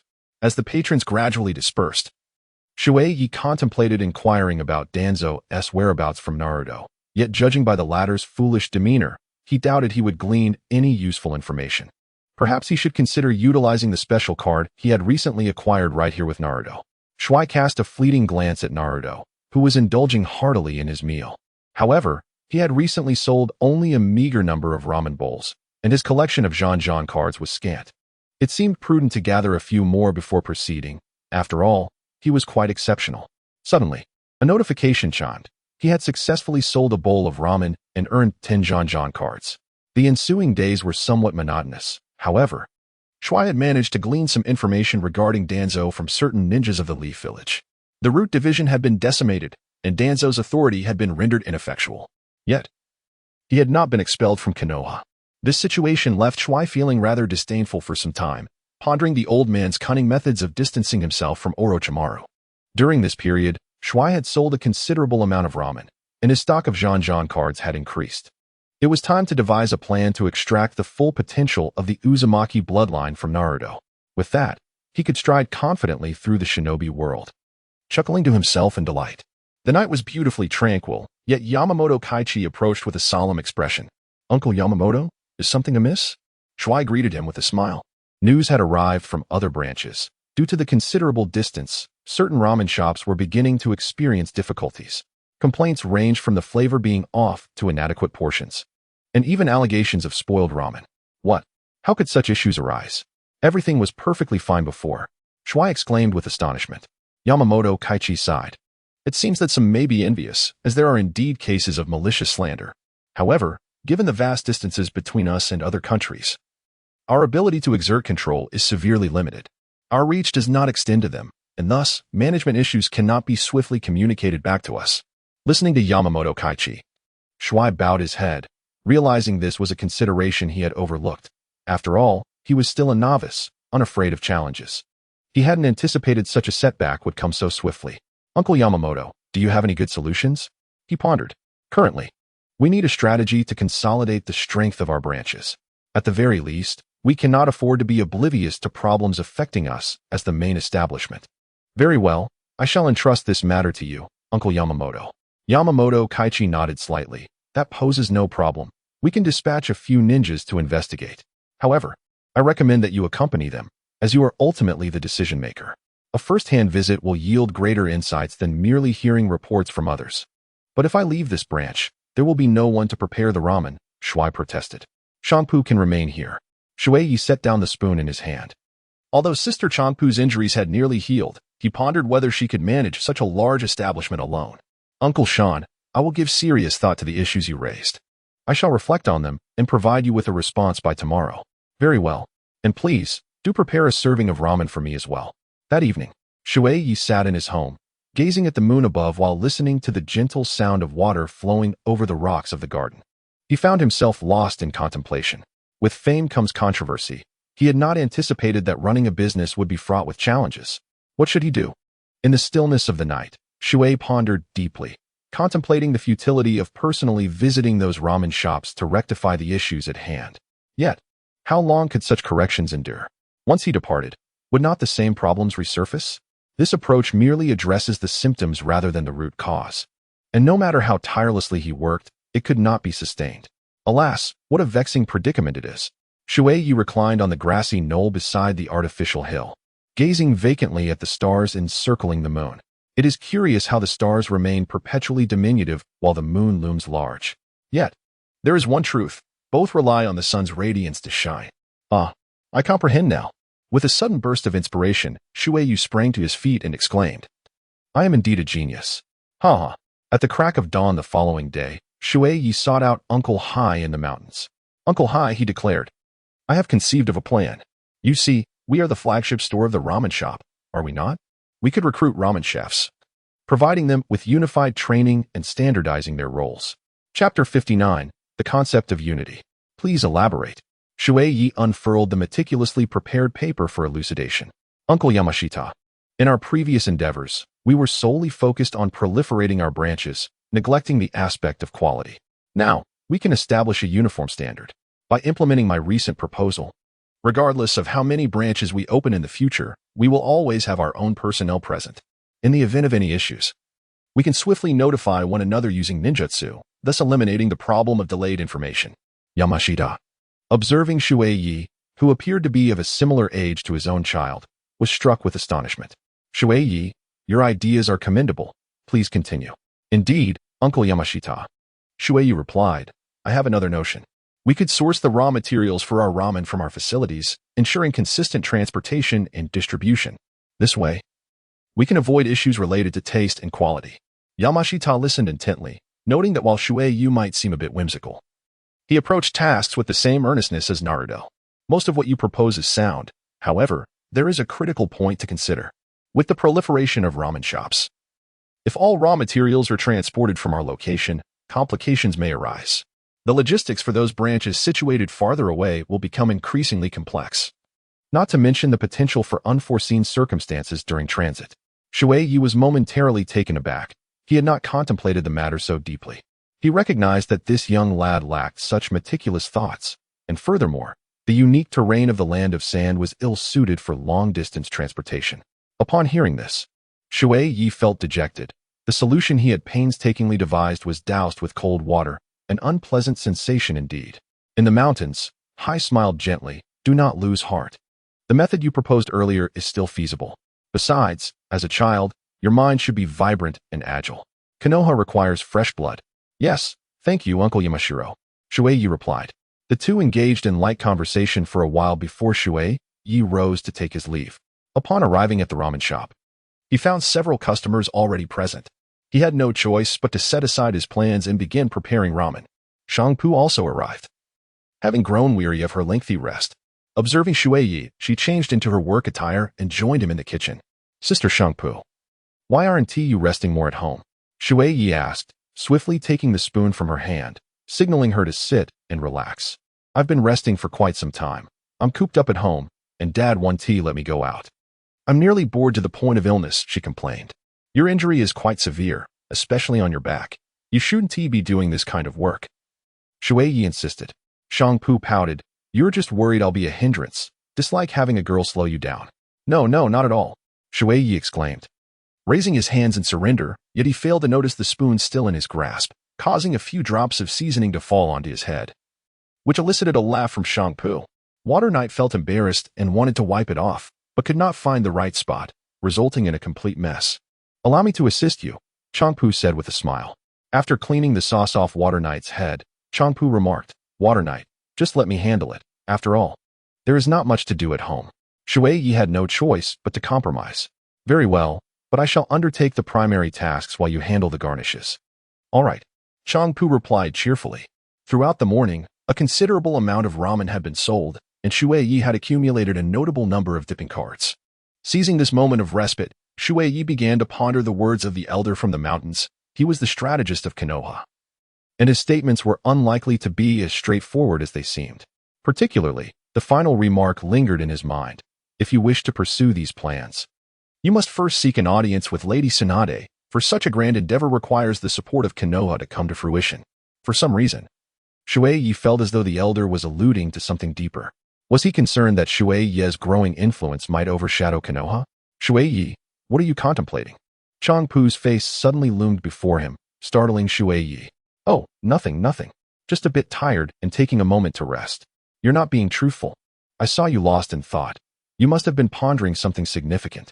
Faced with Shangpu's scrutinizing expression, Shui Ye found himself at a loss for a convincing excuse. Ultimately, he resolved that the elder's counsel was not misguided. He would seek out Tsunade for a discussion after his shift. After all, she was also a partner in the establishment. In the afternoon, Kakashi made his way to the ramen shop as well. In the stillness of the night, Shui Ye was beset by an ominous premonition. Kakashi casually selected a spot to sit and, with a smile, addressed Shui Ye. Ramen, a large serving, please. What toppings would you like? Shui Ye inquired, as was customary. Kakashi, nonchalantly holding a copy of Intimate Paradise, replied, anything you fancy. What do you enjoy? When asked, Shui Ye responded without hesitation, egg. Then we'll have egg, Kakashi decided. Throughout the process of preparing the ramen, Shui Ye felt a persistent unease. Kakashi was an exceptional ninja, renowned for his analytical prowess. It perplexed Shui Ye why he had suddenly focused his attention on him. As he presented the finished ramen to Kakashi, a sense of guilt washed over him. I once had a dear friend who also relished ramen and often arrived late to assist elderly ladies. Shui Ye glanced at Kakashi, pondering whether this was indeed referring to Obito. Engaging in idle chatter was necessary, so he remarked, Kakashi-sensei mentioned this, but I was quite young back then and likely unaware of much. Prior to visiting the ramen shop, Kakashi had already conducted an investigation into Shui Ye's background, finding nothing amiss. The ability to vanish in an instant, evading even the eyes of the root, was exceedingly rare. Moreover, the wounds he bore seemed indicative of a prolonged battle. Kakashi-sensei, if we don't eat soon, the noodles will cool and lose their flavor, Shui Ye suddenly interjected. With a soft chuckle, Kakashi momentarily set aside his lingering doubts. It was only after Kakashi departed that Shui Ye felt a wave of relief wash over him. Truly, it seemed he hadn't encountered Kakashi in quite some time. Furthermore, his own space-time was not connected to Kakashi's, so he wondered why he had been sought out. Nevertheless, he resolved to focus on the matter at hand. After Shui returned home with the calamus, he proceeded to the Hokage's office in search of Tsunade. Unfortunately, Shizune informed him that Tsunade had not been seen in the afternoon, claiming she had gone to unwind. How easily she forgets the vices of the 3 forbidden pleasures in Konoha. She must have ventured off to gamble once more. Shui was well aware of several casinos in Konoha and, after a brief search, soon found Tsunade, who had lost everything. What a pity! Upon noticing Shui's arrival, Tsunade's eyes sparkled with delight. Ah, it's you, Shui.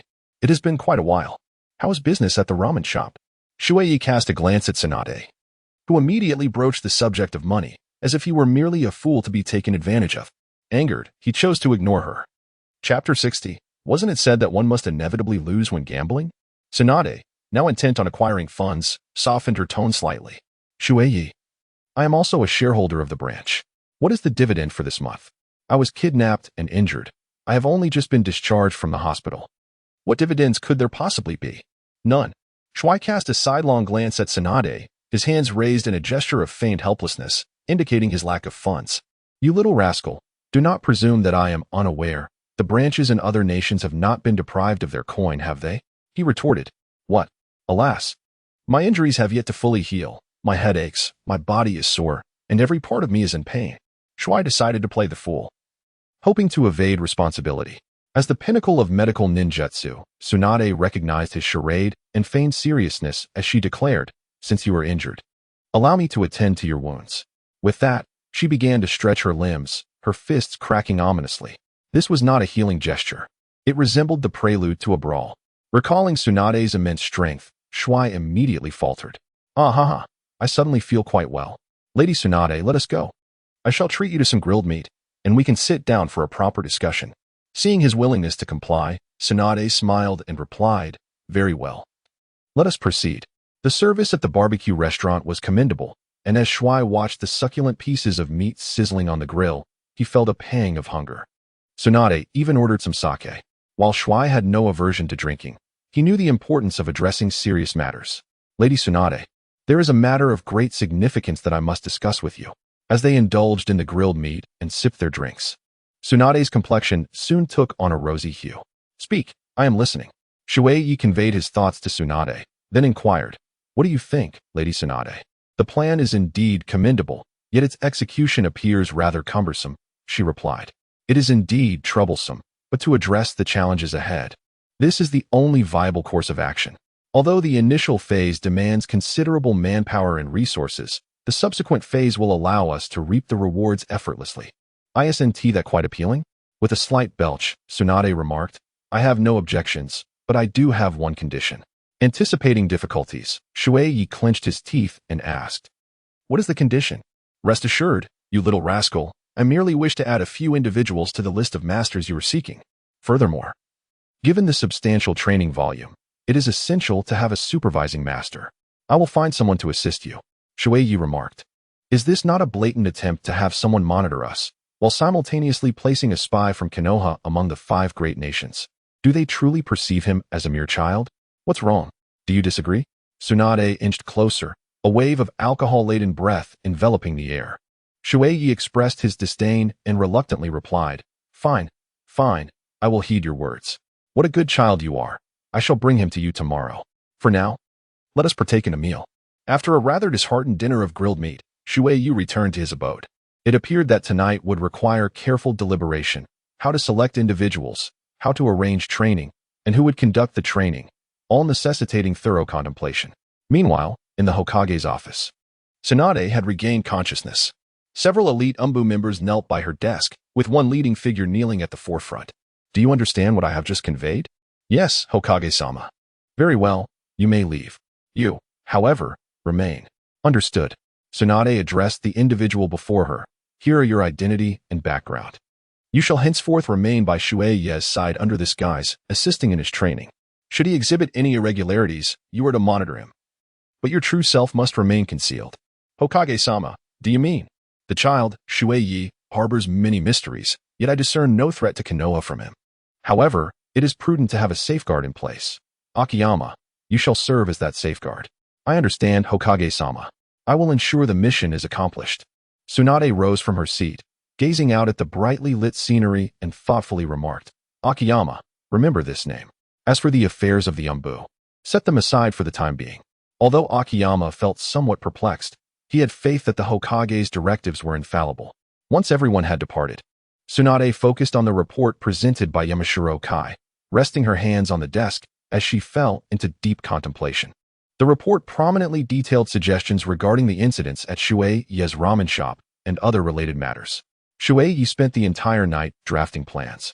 for the task of training noodle chefs involved numerous complexities. It would be imprudent to hastily select a few individuals to commence the training. Firstly, it was essential to seek out those within the village who possessed a genuine passion for this craft. Consequently, the following day, Shui Ye posted a notice throughout the village, appealing for those who were enthusiastic about making hand-pulled noodles.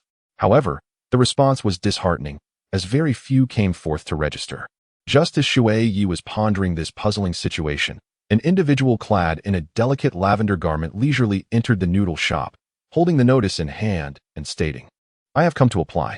As Shui Ye gazed into the night, he encountered a stranger, someone he did not recognize. "Who are you?" he inquired. "I am Akiyama." The newcomer replied, "Of a similar age to you, with a fondness for ramen, which has inspired me to learn to make it myself." As he spoke, Akiyama presented a notice in his hand for Shui Ye to examine. Upon glancing at the notice, Shui Ye's eyes widened in realization. It was no wonder there were so few people today. This stranger had torn it down. "What is wrong with you? If you want to register, just do so. Why tear down my notice?" Akiyama appeared taken aback, as if he had only then recognized the impropriety of his actions. It was customary for those in the secret department to hold the paper in hand while on duty. He had grown accustomed to this habit. After momentarily masking his awkwardness, Akiyama asserted, "I will put it back shortly. Consider my name registered. Remember it." "Noted. Is that sufficient?" Shui Ye replied, and once Akiyama departed, he tossed the spoon into the water with a splash. Were it not for the scarcity of applicants, he would have relished the opportunity to hurl the spoon at Akiyama's face. Chang-pu chuckled softly. "Isn't it you who wish to take on a disciple? You'll come to understand in due time." "What do you mean by that, Sister Chang-pu?" Shui Ye asked, bewildered. "My father once took on disciples as well, but many could not endure the hardships. After only a few days, they would complain and demand to leave. Some were particularly slow learners, and despite their prolonged efforts, they never grasped the essence of the craft, much to my father's annoyance." "Isn't teaching disciples supposed to be a simple task?" Shui Ye exclaimed, astonished. Chang-pu smiled knowingly. "You will comprehend once you begin." Shui Ye found himself in a predicament, feeling as though he was about to leap into a pit of his own making. Nevertheless, he decided to wait until he had gathered enough individuals before proceeding. The ramen shop welcomed another customer. "One large serving of tonkatsu ramen, please." "Certainly, coming right up." Thus began another round of bustling activity, with the system persistently notifying Shui Ye of his acquisition of a dipping card. Amidst the toil, there was a hint of joy. Chapter 61. Indeed, a pit in the ensuing days, numerous individuals gradually signed up. Once the number of applicants met Shui Ye's expectations, he resolved to commence the mentorship. However, he remained troubled by the necessity of a training venue, as nearly 100 individuals would undoubtedly require a suitable space for their training. Shui temporarily entrusted the ramen shop to S.H. Bu. At that moment, Yamamoto Kaichi came knocking at the door.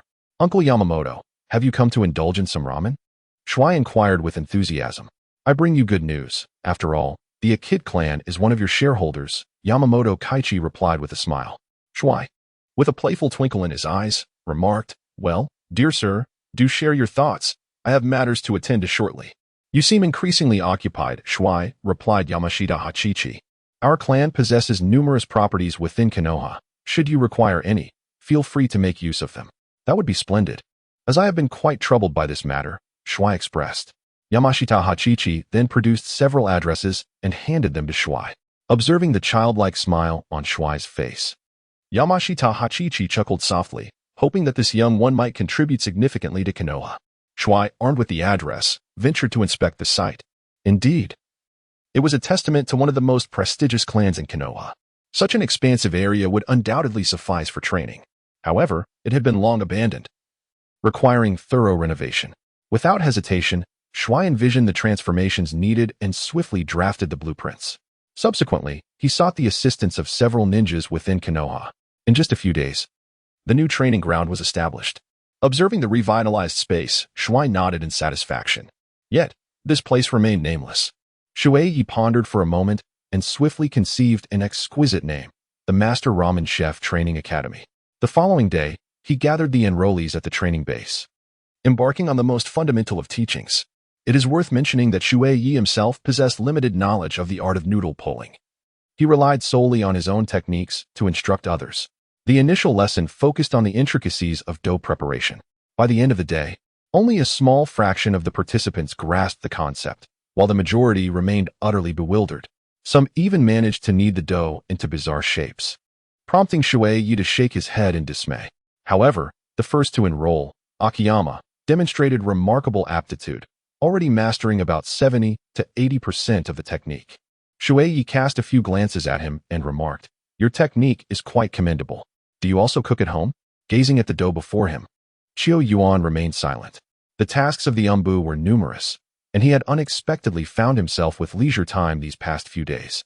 In his moments of idleness, he had taken it upon himself to experiment with making ramen. Prior to arriving at the training base, he had already honed his skills to a certain extent. Why the silence? Shui Ye observed the disdainful expressions of those around them. Chiu Yuan replied nonchalantly, "Diligence can make up for a lack of talent." "Very well, practice diligently. Once you become proficient, I shall be able to send you out to handle matters independently in due time." At this point, Chiu Yuan's hands came to a halt. After all, his mission extended beyond mere learning. However, Shui Ye, tasked with instructing over 100 individuals, swiftly moved on to another location without awaiting further remarks from Chiu Yuan. As the day drew to a close, Shui Ye felt an unsettling sense of forgetfulness. It wasn't until he returned home that the thought struck him. Hadn't Tsunade mentioned sending a supervisor? Where could that person be? He dismissed the thought, not wishing to dwell on it any longer. Training continued unabated.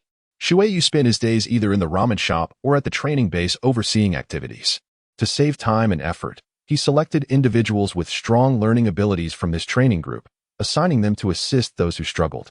This way, he could conserve energy for the ramen shop. Occasionally, Chiu Yuan would visit the Hokage's office to report on the training base's progress, while Tsunade listened with a casual air. "You are doing well, Chiu Yuan. What do you think of the art of ramen?" she inquired. "The techniques are simple, yet they conceal certain intricacies. However, once mastered, it can become rather tedious." Tsunade chuckled softly. "Chiu Yuan, are you familiar with Kakashi?" "Yes, I know him. He became an elite jonin at 12, later joining the umbu. He is now a teacher at the Ninja Academy." Chiu Yuan recounted the information he possessed. "Your intelligence gathering is commendable. Chiu Yuan, you should grasp my intention." Tsunade remarked suddenly, stepping closer to him with a smile. "Very well, you should oversee that child Shui Ye. His ramen shop also has my stake in it. If it incurs losses, I shall not let him off easily." "Understood, Lady Hokage." Once Chiu Yuan departed, Shizun remarked, "Lady Tsunade, do you think Chiu Yuan understands your intentions?" "Let us hope so. Although the umbu was established by the second Hokage, there are still principles I cannot endorse. Such a young child should have the opportunity to grow up securely within the village of Konoha." After a period of intense training, Shui decided to take a pause, granting a respite to others and himself. During this time, he accumulated a considerable number of Zhan Zhan cards, eagerly awaiting Naruto's return to utilize them. Unfortunately, Naruto was perpetually occupied with missions, and with Shui engrossed in his training, the opportunities to reunite were scarce. When Changpu noticed Shui resting his head on the table with a sigh, she covered her mouth and chuckled. "Shui, I told you so, didn't I? Teaching others how to make ramen is quite a hassle, isn't it? Don't even get me started. A few days ago, I was nearly driven to madness by them. I clearly stated that each ingredient has its own thickness, yet they still insisted on cutting everything the same. It was infuriating."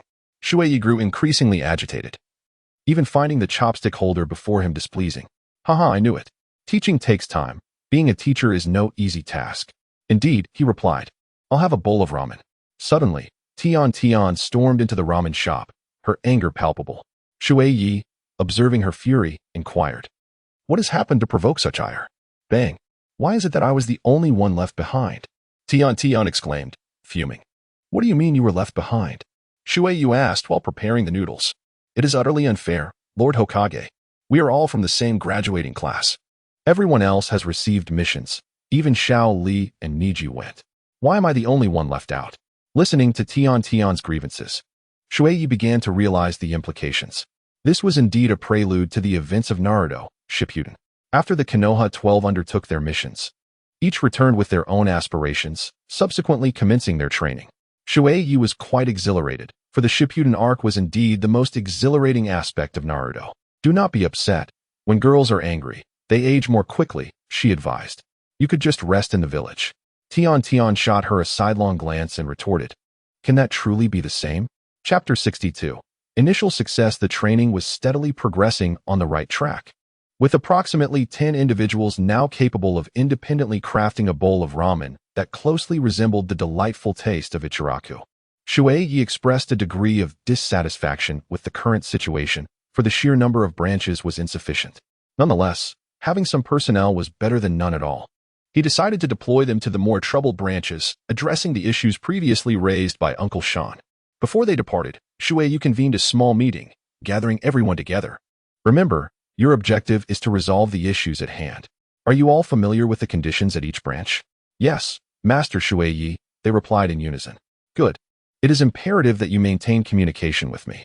Follow the methods I have imparted to you, and focus on identifying the root of the problems. Additionally, try to avoid any conflicts with the local branch managers. Understood. Once he had conveyed his instructions, Shui Ye let out a sigh of relief. At that moment, Akiyama lingered behind, and Shui Ye assumed he had a concern to address. What is it? He inquired. I cannot go. Why not? You have dispatched all the more adept individuals. If the new apprentices must start from scratch, it would be more beneficial to retain me. I can assist you to a significant extent. As Shui Ye contemplated, he found merit in Akimoto's words. Very well. But I have already made prior arrangements with the branch. Your absence in this position will be difficult to justify. I shall have the most skilled member of my group take my place. Rest assured, I will not cause you any inconvenience. Akimoto spoke with unwavering conviction. Thus, on the third day, Shui Ye and Akimoto watched as their companions departed from Konoha. The group, burdened with their belongings, set forth to distant lands. And at that moment, Shui Ye felt a pang of nostalgia. Akimoto remained stoic, merely lamenting the fact that among them, there were only 4 members of the Umbu. A rather embarrassing representation for the organization. Fortunately, the destination for these 4 coincidentally aligned with the other 4 nations. Come on, Akimoto. I will take you to Ichiraku Ramen. At that moment, SHBU was busy and called out to Shui Ye, hurry and lend a hand. I am not here to assist today. Rather, I have come to observe how my disciple is progressing. This statement piqued SHBU's interest. Noticing the individual behind Shui Ye, SHBU smiled. Is that Akimoto? Come in. I am eager to see what kind of apprentice Shui Ye speaks so highly of. With that, he warmly invited Akimoto inside. Although Akimoto had performed admirably in the training grounds, he had yet to experience the true kitchen environment. SHBU enthusiastically explained the intricacies and then handed some items to Akimoto. Shui Ye, give it a try. After a seamless display of skill, even SHBU could not help but express admiration. Impressive, Shui Ye, your apprentice has indeed learned well. This praise delighted Shui Ye immensely. Oh, not at all. It is Akimoto's own diligence that has brought him to such proficiency. Before long, a steaming bowl of ramen was ready. SHBU thoughtfully assisted Akimoto, arranging the garnishes before serving it. Akimoto instinctively reached out to intervene, as he felt a twinge of nervousness. After all, he had only prepared ramen for Shui Ye thus far. Serving a customer for the first time was indeed a bit daunting. Shui Ye discerned this and smiled, saying, It's fine, let Sister Changpu serve it. Even if you doubt me, you must trust in the efforts you've put forth during this time. Akiyama gazed at Shui Ye, and within his eyes lay something he had never encountered before, a quality distinct from everyone in the Dark Division. I shall go myself, after all. This is my first customer. Very well. The two watched as Akiyama stepped gradually towards the guest. For some inexplicable reason, the previously confident Shui Ye began to feel a twinge of anxiety. After all, this was his inaugural experience guiding a disciple, and it was the disciple's first time preparing a meal for a customer. Akiyama placed the ramen before the guest and said, Please enjoy. The guest, a regular at the ramen shop, took a sip of the broth before diving into the noodles. At that moment, Akiyama, Changpu, and Shui Ye felt their hearts leap. After taking a bite, the guest glanced towards Shui Ye and casually exclaimed, Ah, Shui Ye-kun, today's ramen has a unique flavor. As he spoke, he struck a pose that conveyed his admiration. The 3 of them collectively exhaled in relief. Shui Ye remarked with a smile, See, I told you there was nothing significant to worry about, and I was even commended. Changpu teased, Ha. I wonder who just moments ago had their eyes wide open in disbelief. Please, I am his master. I am well aware of Chiyo Yuan's capabilities, he retorted confidently. You stubbornly refuse to admit it, don't you? Their playful banter brought a smile to Chiyo Yuan's face. leading him to ponder if this was what Lord Hokage meant by the warmth of friendship. A gentle smile graced his lips, filling his heart with warmth. Following this success, Shui Ye began to entrust his responsibilities to Chiyo Yuan without reservation.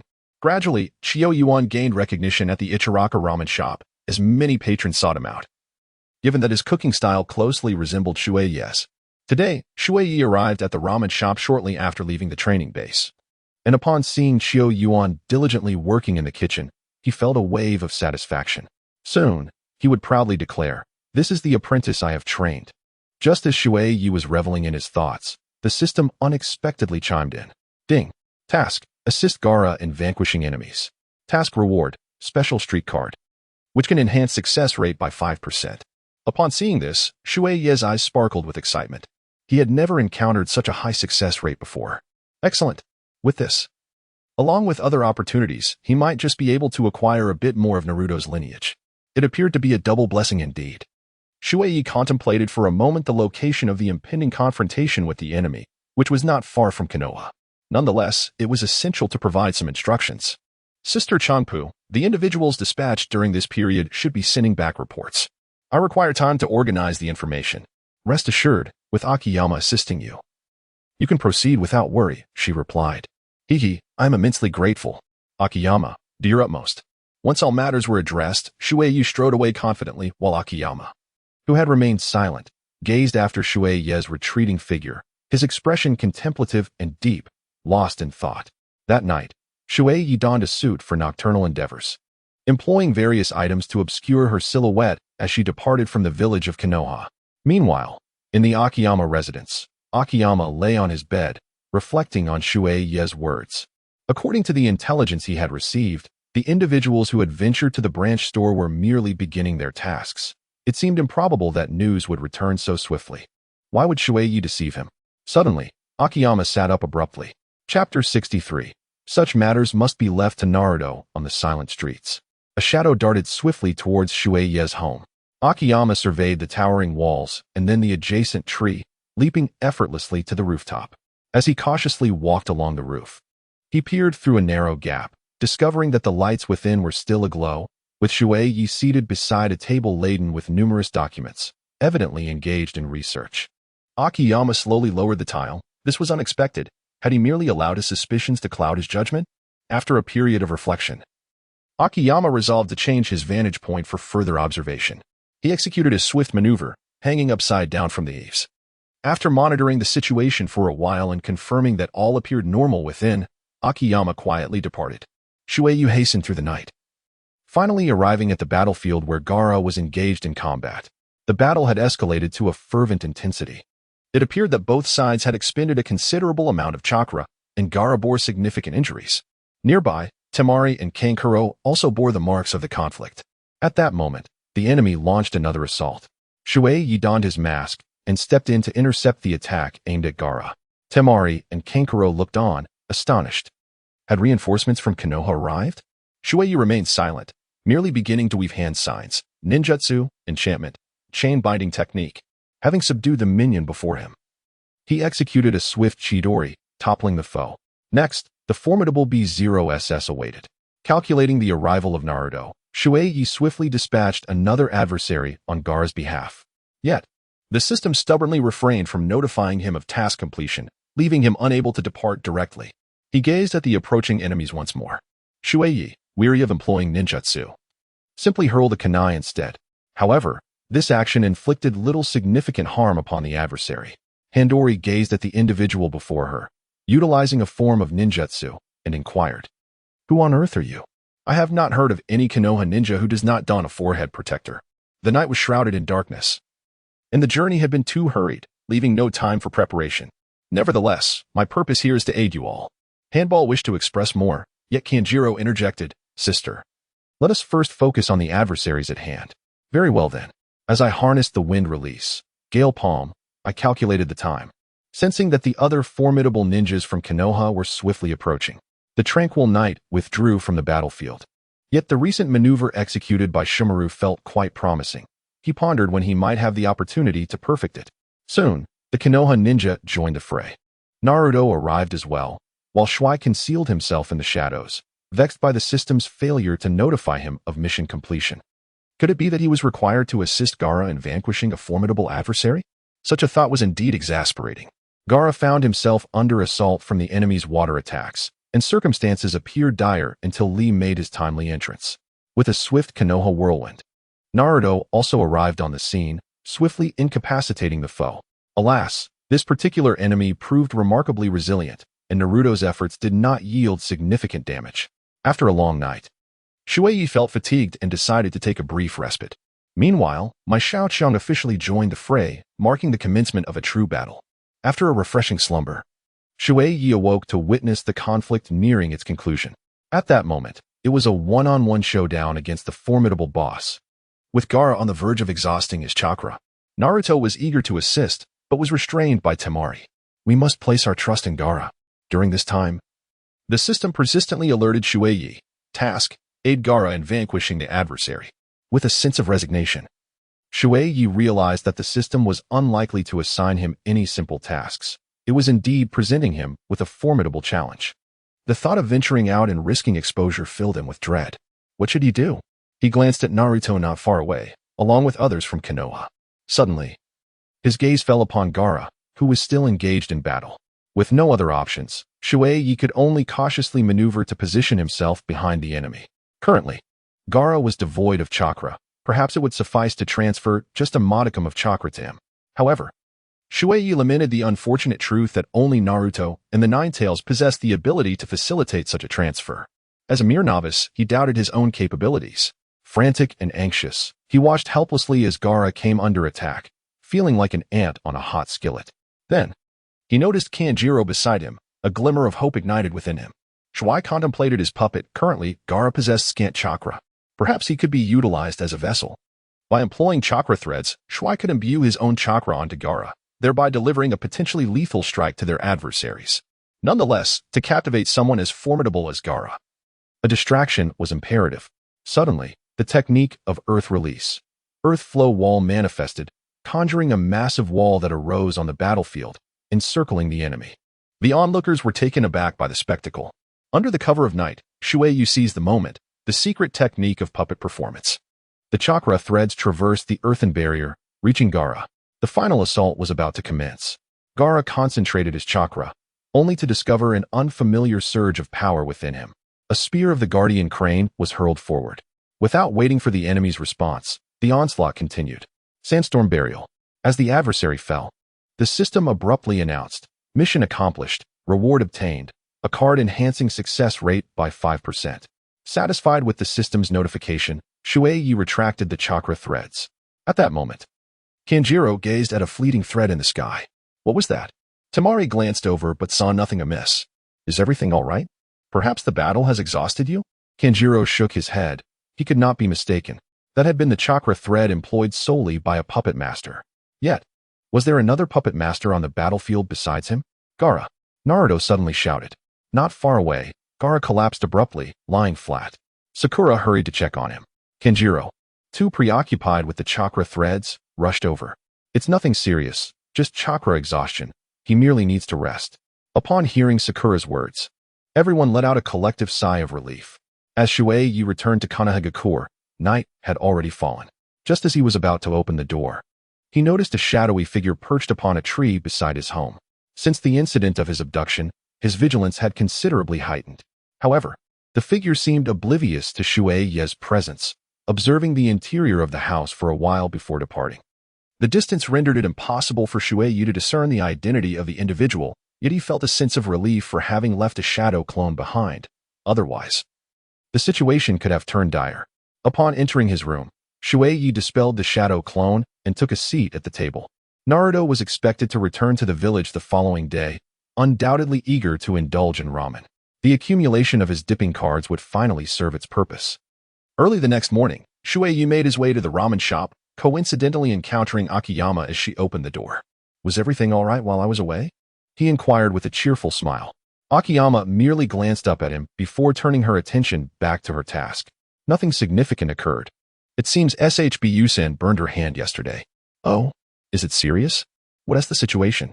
He questioned, concern evident in his voice. It has been addressed promptly. She developed quite a large blister and has been advised to avoid water for the time being. She asked me to open the shop in her stead. As she spoke, Akiyama had already unlocked the door. Shui Ye stepped forward to assist, understanding the importance of tidying up before opening the door. For some inexplicable reason, Shui Ye felt an unsettling peculiarity about Chiyo Yuan. Whether while wiping the tables or sweeping the floor, Chiyo Yuan would cast a strange, furtive gaze in her direction. It was odd. The two worked swiftly, and before long, everything was prepared.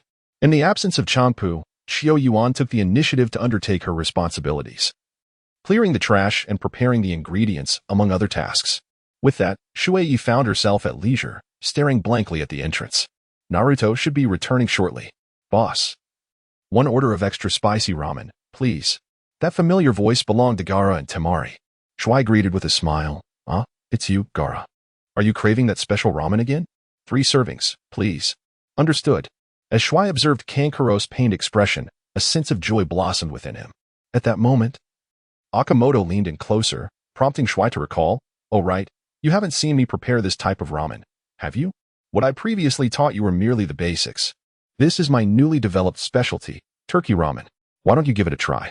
Akamoto hesitated, gazing at the glistening layer of red oil atop the dish. "Don't worry. I assure you it's delicious," Shui coaxed, adopting an almost childlike persuasion. Kankuro longed to decline, having just endured a fierce battle. And now he faced the torment of turkey ramen. What a cruel fate. The preparation method for turkey ramen was quite similar to that of regular ramen, with the broth meticulously crafted by Shui. "Yoshi, it's complete. Please enjoy, dear guests." 3 steaming bowls of turkey ramen were placed on the table, and without hesitation, Gaara began to indulge. As Shui Ye casually prepared a portion for Akiyama, he observed Gaara relishing his meal, which stirred a sense of mischief within him. "How about you join in, Akiyama?" he suggested.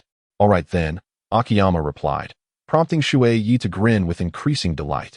He promptly concocted a spicy, extra hot serving in the kitchen. Yet feeling it lacked intensity, he surreptitiously added some chili reserved for the broth into Akiyama's bowl. The mere thought of Akiyama struggling with the heat brought Shui Ye to the brink of laughter. "Hey, Akiyama, give it a try. If this turkey noodle dish becomes popular, we might even consider featuring it as a special, perhaps even rake in some substantial profits." Intrigued by Shui Ye's enthusiastic pitch, Akiyama hesitantly began to eat. The instant the noodles touched his tongue, he was rendered speechless. The fiery sensation erupted in his mouth, a painful blend of overwhelming spice that caused him to leap upright. Grabbing a jug of water from the table, he gulped it down fervently. Gulp. 1 jug proved insufficient, so Shui Ye swiftly handed him ice water to quench the inferno. Hiss. Akiyama struggled to articulate his thoughts, pointing at Shui Ye, yet the water caught in his throat left him coughing uncontrollably. Shui could no longer contain himself, clutching his stomach as he erupted into laughter. "Ha ha ha. Akiyama, do you now comprehend the flavor of this turkey noodle?" Witnessing Akiyama's plight, Kanjuro also found amusement in the situation, finally feeling camaraderie with someone who could share in the anguish of the turkey noodles. Brothers in adversity. After finishing a portion, Gaara turned to Shui and said, "Another serving. Please." "Just a moment," Shui replied, while not forgetting to remind Akiyama, "Make sure to savor it. Do not waste food. If you cannot finish, I shall have to charge you." Akiyama, who had just regained his composure, began to cough once more upon hearing this grim news. Before long, a special serving of turkey noodles was prepared, which Shui presented to Gaara. He glanced at Shoju beside him, thinking of her wind-release ninjutsu. Shui Ye was struck by a sudden thought. Why not seize the moment and acquire her wind-release technique? However, despite numerous attempts, the use of the special cards proved futile. A string of failures echoed, each card met with disappointment. Today was truly a day of misfortune. In his possession lay a special card designed to enhance success rates, yet he hesitated, as these cards were originally intended for Naruto. Nevertheless, he resolved to press on, unwilling to believe that he could not obtain even a single wind release today. The night enveloped Shui Ye in solitude. This was not merely a whim, but rather a journey to his grandmother's abode.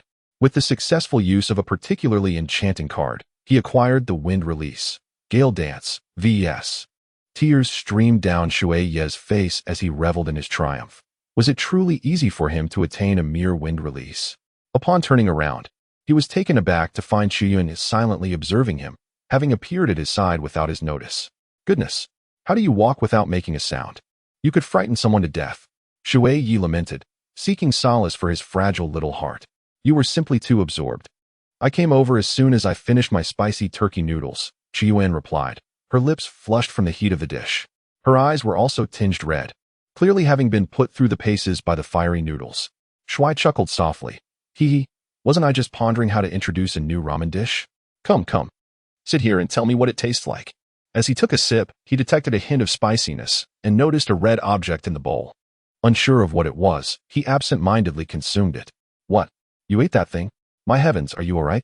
Shui's face was etched with concern. Don't think I'm unaware that you placed it there. It surely bodes no good, so I discarded it. Oh, look who's gotten clever, Akiyama. Akiyama shot him an incredulous look. After being tricked by you once, why would I fall for it again? How tedious, how mundane. After Iroh and his companions finished their meal, they took their leave, seemingly heading back to Sunagakure. Watching them depart, Shui couldn't help but feel a twinge of nostalgia. Iroh. The next time we meet, you will be the Kazekage. As the day's business came to a close, Akiyama busied himself with cleaning up. On a tranquil night, Shui found himself lost in thought at the doorway.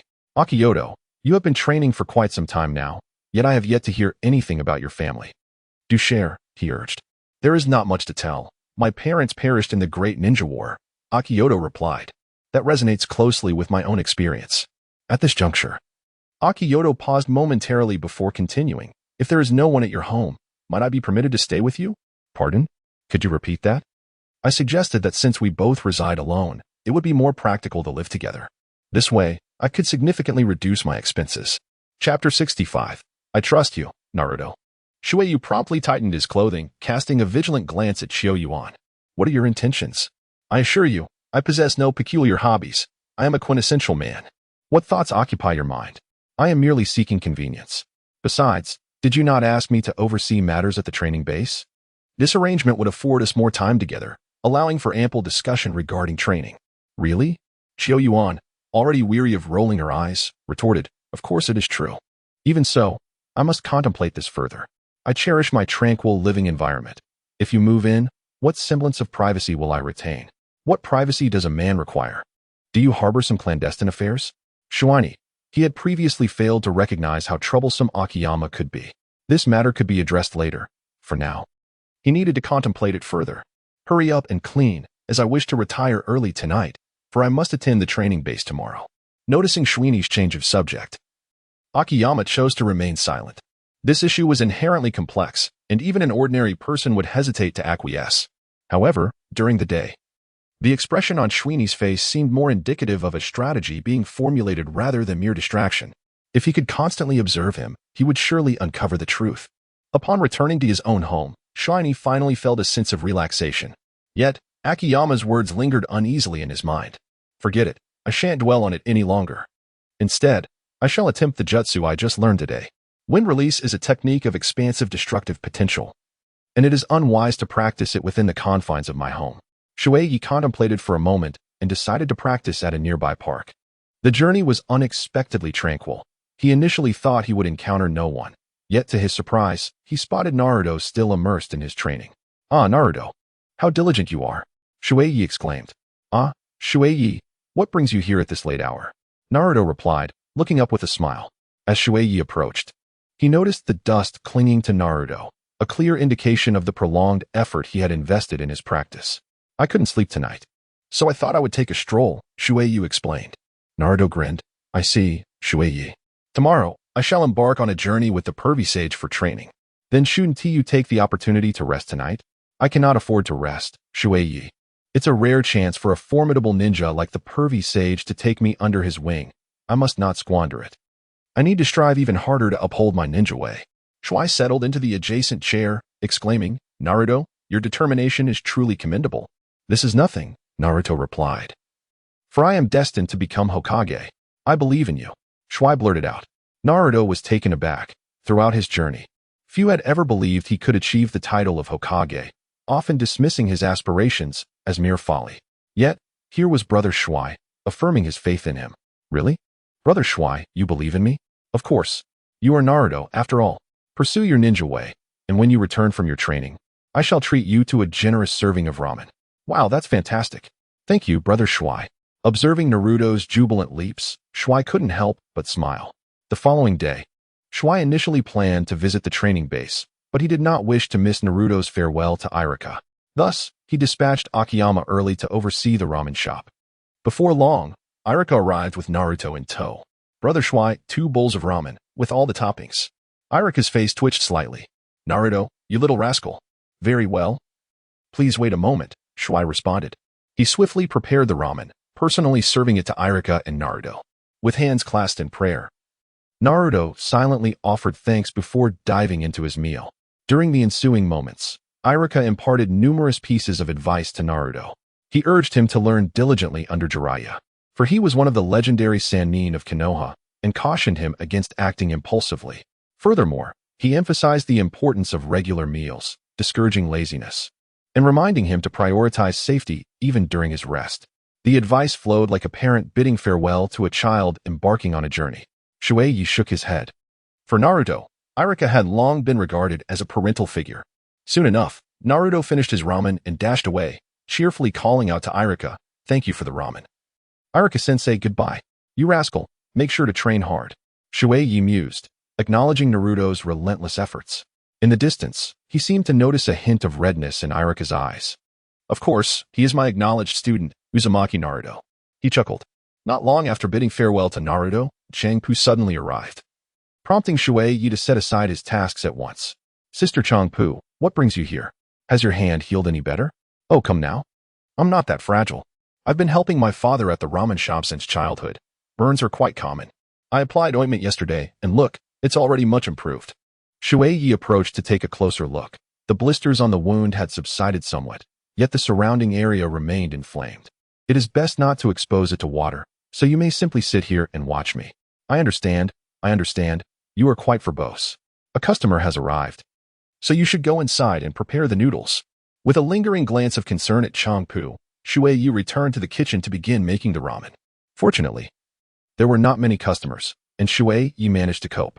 However, as mealtime approached, the influx of patrons increased, causing Shui Ye to become somewhat flustered. Changpu could no longer stand idly by. "Shui Ye, let me come in and assist you." "No need, Sister Changpu. Just sit and rest. I can handle this." But, as she observed the growing number of customers, Changpu felt anxious. Just as she reached for her apron to enter, a hand stopped her. "Allow me to take over." "Akiyama, Sister Changpu, you should heed Shui Ye's advice. Otherwise, it may become even more chaotic soon." Akiyama had matured significantly during this period, which reassured Changpu, prompting her to hand him the apron. Upon seeing Akiyama, Shui Ye inquired, "What brings you here? Have you resolved matters at the training base?" "Yes, following the training plan you left behind, I assigned them tasks, encouraging them to practice diligently on their own." As he spoke, Akiyama took over the tasks from Shui Ye and began to assist. "Since you've been busy for quite some time, why not return home and rest? Coming to the shop is also part of my training. At home, I am alone." Shui Ye paused for a moment, reflecting on the fact that Akiyama, being an orphan, might not be particularly inclined to return home, much like Naruto. "Very well then, just don't accuse me of mistreating you later." The duo, united in their efforts, found that their labor was far less burdensome when working together. After serving all their guests with delectable ramen, Shui Ye and Akiyama finally took a moment to rest. In Chapter 66, The Nature of Women, SHBU presented the tea she had thoughtfully prepared for the two of them. "You must be exhausted. Take a moment to relax." Shui Ye wiped the sweat from his brow with a towel and remarked, "Fortunately, Akamoto, how are you faring?" "I'm fine, not fatigued," Akamoto replied. After finishing his water, Shui Ye noticed that after such a long time in the kitchen, Akamoto seemed unperturbed, showing no signs of exhaustion. "Ah, you possess quite the stamina, Akamoto. What have you been nourished on?" Akamoto remained silent. For someone in the Umbu, such matters were trivial. During missions, it was not uncommon to pursue a target for days on end. The prolonged life of the Umbu had long since dulled his sense of fatigue. Lacking even a hint of humor, Shui Ye shot him a disapproving glance and continued, "How did the training of those individuals go today? Have you prepared the report and saved it?" "I merely took some simple notes. I have yet to compose a summary." "I will write it for you once the shop is less crowded," he replied. "All right then, ensure you note the time. They should reflect upon their growth." Contemplating the training methods, even Akamoto, a member of the Umbu, recognized that Shui Ye was no ordinary individual, be it the method of recording or the training techniques. If he were versed in ninjutsu and applied these strategies to the Umbu training grounds, it would undoubtedly yield remarkable results. In an unguarded moment, Shui caught sight of Okamoto lost in thought, exhibiting that same peculiar gaze. It was one he detested. After all, Okamoto was just a child, much like him. How could one so young possess the eyes typically associated with adulthood? It was truly perplexing how the people of Konoha were so difficult to understand. Shui, 2 bowls of ramen, please, called out Sakura and Ino as they approached, their expressions far from cheerful. Shui swallowed hard. He had no desire to provoke women. What flavor would you like? He inquired. Anything. Anything. They replied, exasperated. Oh dear, still bickering, are we? Shui shook slightly, nudging Shoyu in with a gentle touch, while persistently blinking her eyes. You go. Chun, somewhat perplexed, complied nonetheless. Esteemed guests, may I inquire about your desired flavors? Sakura, who had previously been glaring fiercely at her companion, now turned her intense gaze toward Shoyu simultaneously. Did you not hear? Anything will do. Unfortunately, anything is not an available option here. I kindly ask you to make a selection. The menu is right here. In the quiet of the evening, Shui Ye could hardly contain his exasperation. What on earth was Akioto thinking, engaging in such a foolish endeavor? Well then, let them prepare the finest ramen for my enjoyment. I wish to partake as well. As they exchanged glances filled with disdain, it seemed their eyes might pop from their sockets. Concerned that these two might jeopardize the establishment he had painstakingly built, Shui Ye felt compelled to intervene. What is the matter? A girl must not harbor anger. It only hastens her aging. Humph. It is entirely due to Ino's negligence in my training. Had it not been for her, I would have revived that enormous fish long ago. And you, Sakura? Your refusal to teach me properly has left me empty-handed today, without a single fish resurrected. What good are you? Can I be blamed for this? Did I not advise you to refine your chakra control? Your own chakra is running rampant. What does that have to do with me? It is often said that one woman is worth 500 ducks, and indeed, this adage holds true. Shui Ye felt as though her ears were about to burst. At this moment, she borrowed a phrase from Shikamaru. What a hassle.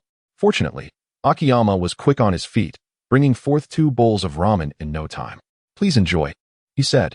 Sakura and Ino simultaneously picked up their chopsticks, together lifting the noodles and sending them into their mouths. Suddenly, they both screamed in unison, and Shui Ye realized something was amiss. The ramen Akiyama had prepared for them was bright red, special spicy turkey noodles. However, when it comes to women, one must never back down during a quarrel. Sakura immediately taunted. You can't handle this little spice, Ino? And you still aspire to be a medical ninja? Dream on. What did you say? I'm talking about you. If you're not convinced, let us see who can finish this bowl of noodles first. The loser has to apologize. Fine. Let's do it. And so, the 2 women began to devour the spicy turkey noodles with fervor. Shui Ye could hardly bear to watch their manner of eating. Glancing at Akiyama, she noticed a suspicious smile at the corner of his mouth. Are you sure you didn't do this on purpose? Who would have thought that the usually taciturn Akiyama harbored such a devious mind? On that fateful evening, Shui Ye resolved to refrain from tormenting Akimoto too much in the future, lest he face unknown repercussions. Sakura and Ino were fueled by a mixture of fresh grievances and old animosities. Regardless of how fiery the spicy noodles were, neither was inclined to slow their pace. Their lips had begun to redden and swell. Meanwhile, Akimoto remained unfazed by the unfolding spectacle. In no time, the bowl of ramen was emptied, and the moment of truth arrived. They were determined to savor every drop of the broth. The 2 exchanged a fierce glare before simultaneously lifting their bowls. Gulp, gulp. The vividly red and intensely spicy broth was almost too much for Shui Ye to handle. He marveled at the sheer tenacity of the 2 women. Suddenly, a loud crash echoed as something slammed onto the table, startling everyone present. Shui Ye could hardly contain his amusement, secretly relieved that Sakura had yet to master Tsunade's formidable strength. Otherwise, he would have been forced to renovate his establishment. You've lost, Ino Pig. Nonsense. I clearly finished my bowl first. It was I. The 2 women continued their heated dispute, their attention then shifting to Shui Ye. In a bid to save himself, Shui Ye shook his head vigorously like a rattling drum, insisting, I saw nothing at all. Thus, their murderous gazes turned toward Akimoto. You both finished at the same time. What? Sakura and Ino's voices sharpened significantly, yet Akimoto remained unperturbed. Indeed, you finished simultaneously. If you doubt me, You may inquire with Shui Ye. Shui Ye? Ah, the grass, a mere plant. When did this fellow learn to deflect blame so artfully? Haha. Akamoto is right. You two truly finished it together. Shui Ye said, bracing himself. TCH, I let you in a round. It was I who permitted you to claim victory. Had I not just exhausted so much chakra, I would have devoured it all already. Then let us compete again. Who fears you? After the two women departed, Shui Ye finally exhaled in relief, his expression now one of wanting to strangle Akamoto. I must ask, do you possess the ability to read the room? In such a situation, you still attempt to cast blame upon me. Akamoto stirred the soup with a spoon, replying, I merely spoke the truth. Shui Ye felt a lump of resentment lodged in his heart. Alas, the disciples he taught now brought him distress. Akiyama, the days ahead are long, just you wait. Observing Akiyama's composed demeanor, Shui Ye ground his teeth in frustration. By the way, the training base is about to commence a competition. Chapter 67. The grand competition at the training ground in the evening. Shui Ye was drafting a proposal in his room. This was an idea he had serendipitously conceived, as the usual training was exceedingly monotonous. Only through competition and the presence of victory and defeat can one truly progress. Remembering how Akiyama had outsmarted him during the day, Shui Ye chuckled to himself as he wrote. A few days later, Shui Ye brought Akiyama to the training ground. Due to Shobay's injury still not being fully healed and the absence of anyone else capable of making ramen at the branch, Shui Ye had no choice but to post a notice that the establishment would be closed for the day. The participants from the training base arrived early, brimming with anticipation. Now, let me elucidate the specifics of the competition. The rules are quite simple. Each person will prepare a bowl of ramen, which will then be sequentially numbered and placed for tasting. Everyone may sample the dishes and cast their votes for the one they deem most delectable, though voting for one's own creation is forbidden. Ultimately, Akiyama and I will tally the results. The top 10 will be selected and may be assigned to other countries. Should they excel at the branch, they could be promoted to branch manager. Akiyama interjected, taking over from Shui Ye. Did everyone understand? Understood, came the reply. Here are the ingredients prepared for you. Everyone may choose freely, whether for the noodles, broth, or toppings, all must be prepared by yourselves. Yes, team leader. Then let the timer commence, Akiyama proclaimed, flipping the hourglass. Wait, for this competition, I will introduce a special element. The team leader, who has been training you all, will also participate in the voting, and Akiyama's vote will count as 5.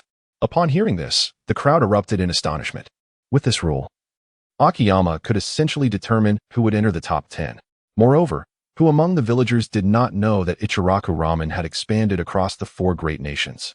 Becoming a branch manager would yield considerable annual dividends, a tempting prospect for anyone.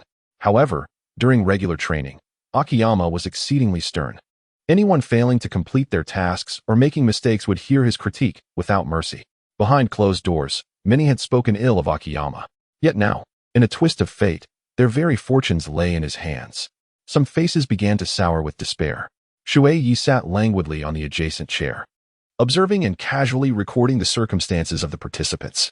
The grand competition proceeded in an orderly manner, and Shui Ye occasionally descended to inspect the actions of the individuals before returning to his seat. The process of kneading dough and simmering the broth felt interminably prolonged. As he sat there, Shui Ye unexpectedly began to doze off. After completing a round of inspection, Akiyama noticed Shui Ye in such a state. This grand competition was indeed organized by him, yet here he was, asleep. Clenching his fists, Akiyama approached directly and kicked the chair. Ah, who's there?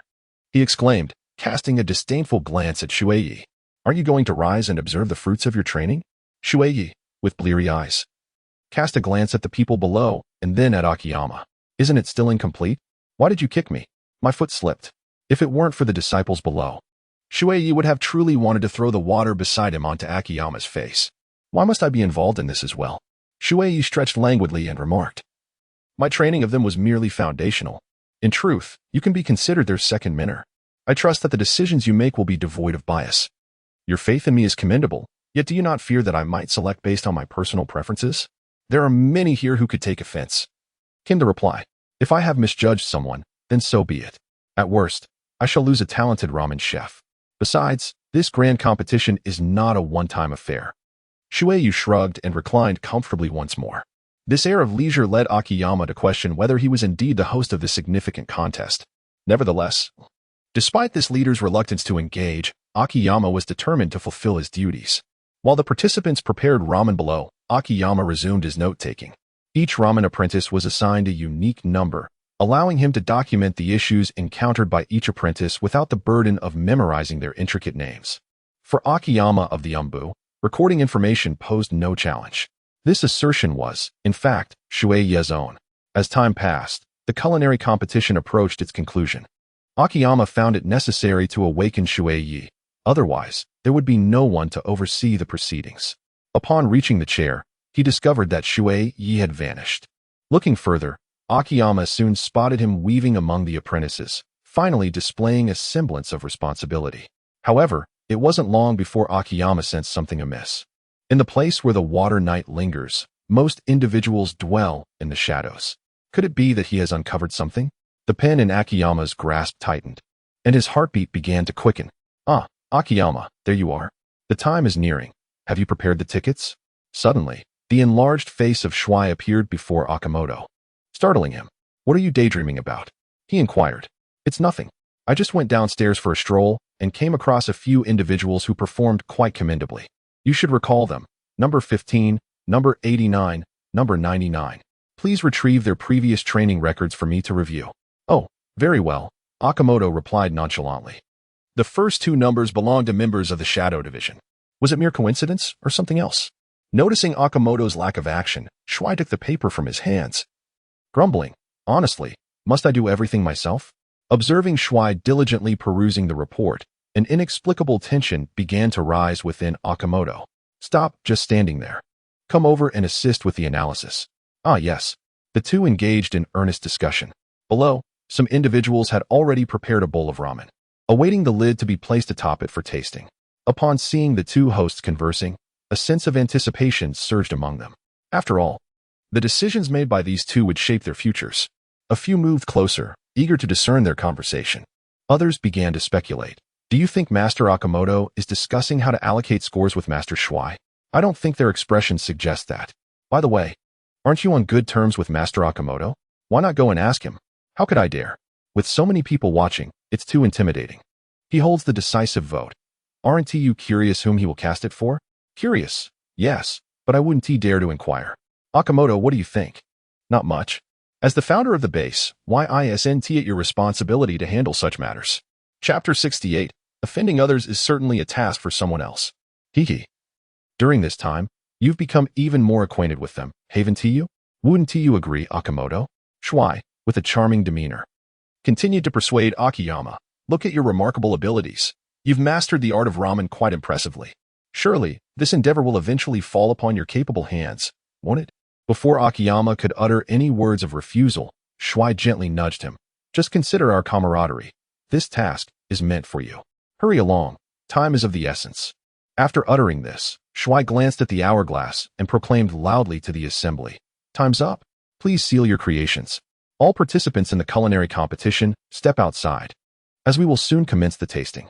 Understood, Master Shui. In no time, the apprentices filed out one after another. Each bowl of ramen was meticulously sealed and displayed prominently on the showcase. Now, let us welcome them in for the tasting, Shui announced.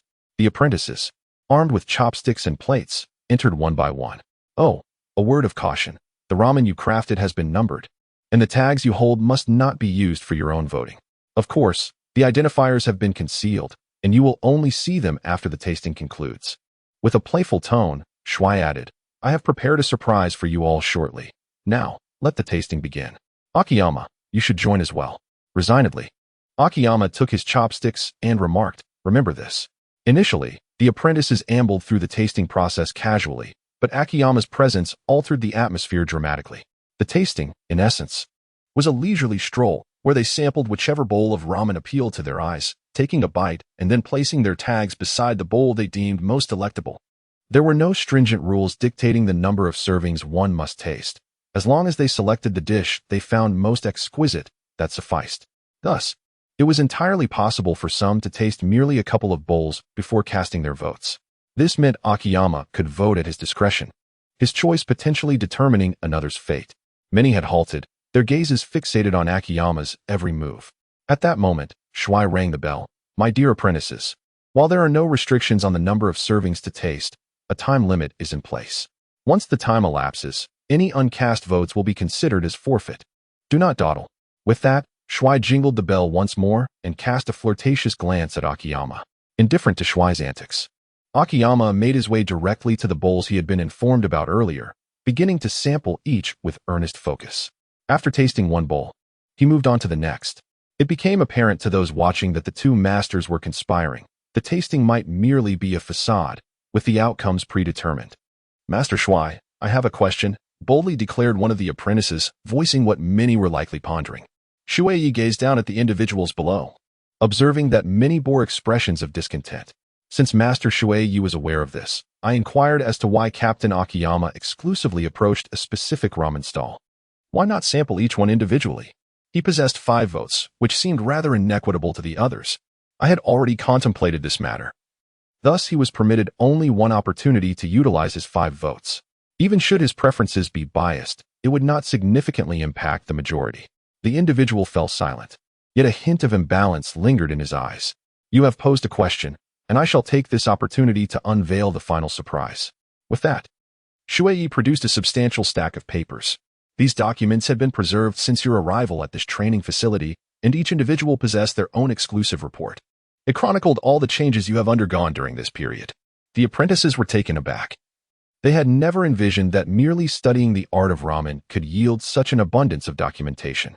A sudden sense of reverence for Shui Ye welled up within them. The apprentice who had previously spoken also lowered their gaze in humility. "As the founder of this training center, I possess the authority to allocate 2 separate slots. Consequently, these 2 individuals will have the opportunity to join the victors of the culinary competition in traveling to branches in other major nations. This decision also mitigates the unfairness stemming from Akiyama's voting power. This approach is nothing short of ingenious, as it wins the hearts of the people while simultaneously elevating one's own status. The burdens and trials are borne solely by oneself." Akiyama exerted considerable force, bending the specially crafted bamboo skewer in his grip. Fortunately, bamboo possesses a degree of resilience. Had it been a wooden stick, it would have undoubtedly snapped in 2. Of course, once the tasting competition concludes, you will all be able to take these records with you. By the way, I almost forgot to mention that the majority of the documentation was authored by Akiyama. The implication was clear. His sources of information were provided by Akiyama. At this moment, joy and concern were both evident among the crowd. Shui Ye once again took his seat, having already perused the materials over the past few days. The 2 slots had long been determined in his mind. Observing that Akiyama was nearing the end of his tasting, Shui Ye recalled the whispered words he had just exchanged with Akiyama. "Akiyama, the numbers you will select shortly are all contained herein. I urge you to choose the individual you deem most innovative. Remember, flavor is secondary. The essence lies in creativity. What constitutes innovation? You shall gauge this for yourself. The taste can be evaluated by others. In any culinary endeavor, survival hinges upon innovation. Therefore, you must articulate your rationale clearly. Yes? Naruto and the others have commenced their journeys, each in pursuit of their own path as shinobi. The other lower-ranking ninjas from Konoha are diligently striving and learning. We cannot afford to lag behind." Reflecting on Shui Ye's enthusiastic words, Akiyama found himself perplexed. The candidates he had chosen were, by all accounts, individuals with mediocre performance. Their ramen skills barely satisfactory. Yet, these individuals posed peculiar questions, such as whether ramen could be infused with a hint of color or if new ingredients could be added to the toppings. Could the ratio of broth to water be altered? Such inquiries appeared almost trivial to him. However, he could not fathom why Shui Ye placed such importance on these matters. Yet, the work must continue. After completing the tasting of the numbers provided by Shui Ye, Akiyama halted in a position, remaining still. Following Shui Ye's words, the others began to cast their votes in earnest. After a period of deep contemplation, Akiyama finally set his thoughts into motion. Shui Ye observed with keen curiosity whom Akiyama would cast her vote for. Chapter 69, The Resilience of Girls. The number of taste testers had dwindled, and upon noticing Akiyama's movement, they too paused to watch. After all, 5 votes represented a significant tally. Akiyama approached a bowl of ramen and promptly placed her bamboo skewer into it. Subsequently, she made her way towards Shui Ye. "I have made my choice." The night remained still, merely graced by a fleeting smile from Shui Ye. "Akioto, could you enlighten me as to why?" "It's quite simple. The special ramen you previously offered me, I had the pleasure of tasting again today. The only difference lies in the broth you altered, while she changed the color of the noodles. Ah, well done, Akioto. You have discerned my thoughts quite adeptly. I am not foolish, after all. Let us patiently await the outcome. As the hourglass gradually emptied, the tasting event drew to a close. Shui Ye rose to his feet, his presence elevated significantly. And then he stepped to the center of the gathering, proclaiming, "All right, now, in the presence of all, we shall commence the tallying of signatures." Soon after, someone retrieved the container for the bamboo sticks and began the enumeration. The container bore the number for the ramen, making the counting rather straightforward. In the center, Shui Ye had arranged for a large blackboard, on which he meticulously recorded the final counts. "Now let us witness the fruits of your labor," he declared. At this moment, Akiyama felt a twinge of anxiety, as he hoped that all members of the Umbu could secure a place in the top 10, thus enabling the early establishment of a clandestine network for Konoha. As the scores were gradually revealed, anticipation filled the air. Among the crowd, a girl with soft pink hair tiptoed in an attempt to catch a glimpse of the results. Unfortunately, her petite stature, coupled with the throng of people, rendered her unable to see anything. "Chunxia, I advise you to stop jumping around. Soon, Master Shui Ye will announce the results," one of the apprentices cautioned. Yet Chunxia paid no heed, her gaze fixed intently ahead. There was little use in her efforts. Her ramen was not favored by Akiyama, after all.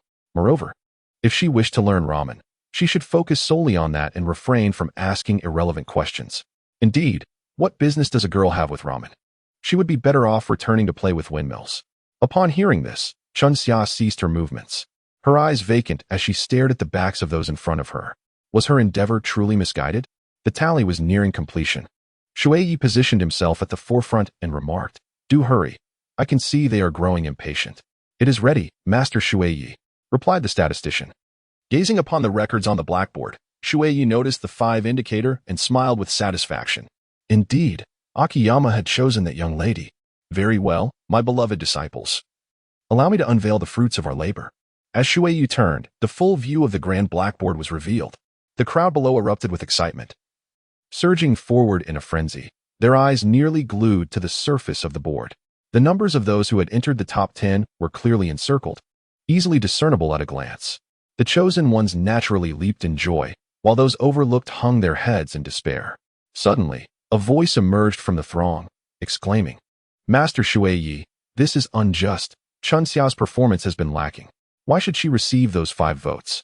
Upon hearing her name called, Chunxia hurriedly squeezed her way to the front. Thankfully, her petite stature allowed her to navigate through the crowd with ease. Gazing at her name prominently circled, she covered her mouth in disbelief. Shui Ye slowly rose from his seat, gazing at the boisterous apprentice, and inquired, "Pray, enlighten us with your reasoning." The apprentice hesitated momentarily. Yet upon surveying his own achievements, he could not suppress his indignation. Had it not been for Chunxia, he was certain that he would have secured a place among the top 10. "Master Shui Ye, since you mentioned possessing our cumulative performance records, you must acknowledge that Chunxia is no match for me. The flavor of my ramen far surpasses hers by countless degrees." "You speak truthfully. Chunxia's ramen skills may not rival yours, yet my admiration for her extends beyond that." "What is it then?" "Perhaps it is best for Chunxia to articulate her thoughts herself." With that, Shui Ye approached Chunxia, locking eyes with her. "Go ahead, share your perspective with everyone." Chunxia remained momentarily entranced by the revelation of her selection, rendered speechless. Shui stood by, smiling and encouraging her. "It's all right, I believe in you." As Chunxia stepped confidently to the center, Akiyama inquired, "Do you really have that much faith in her?" "Some girls possess resilience far surpassing our own," replied Shui. Chunxia approached her ramen station and presented a bowl of vibrant noodles. The apprentices were taken aback by the colorful display. She glanced at Shui and began to explain her methodology. "Ichiraku Ramen has been a staple in the Hidden Leaf Village for quite some time. Due to my personal preferences, I enjoy foraging for wild ingredients. I gather them, create a broth, and mix it into the flour. This process imbues the ramen with color, enticing customers to visit the shop." Following this, Chunxia elaborated on the origins of each hue. Akiyama suddenly comprehended the precision in Shui's earlier words. To perceive an individual so accurately requires immense sensitivity and observation. Once Chunxia concluded, Shui was the first to applaud, followed by the other apprentices who joined in the clapping. "Now, I trust there are no objections to the outcome. It is time to announce the two selected spots that I personally chose, number 15 and number 89. When these numbers were revealed, the apprentices showed no signs of dissent, as both individuals had previously been praised numerous times.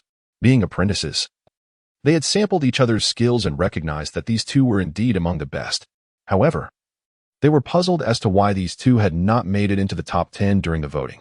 With that, let us congratulate these 12 apprentices for successfully earning their spots at the branch. After the culinary competition concluded, Akiyama couldn't help but ask, "How did you know?" It's quite simple. Fame attracts controversy. Additionally, according to your report, they often taste others' dishes, and they surely remember the exceptional ones. By eliminating a rival, they increase their chances of being selected. Thus, targeting them is commonplace. Ah, I see now. Keep learning, young one. Chapter 70. First encounter following the culinary competition. Shui began planning the dispatch of these individuals to other countries. Akiyama, not idle, promptly handed over the list of Umbu personnel to Tsunade. Well done, Akiyama. As for the allocations, discuss it with Shui. Tsunade's words carried a hint of fatigue, and the thick stack of documents on the table suggested she was troubled by pressing matters. Lord Hokage, you must also take care to rest. Akamoto could not help but speak up. Tsunade stretched her body and, looking at Akamoto, smiled as she said, "Not bad, young man.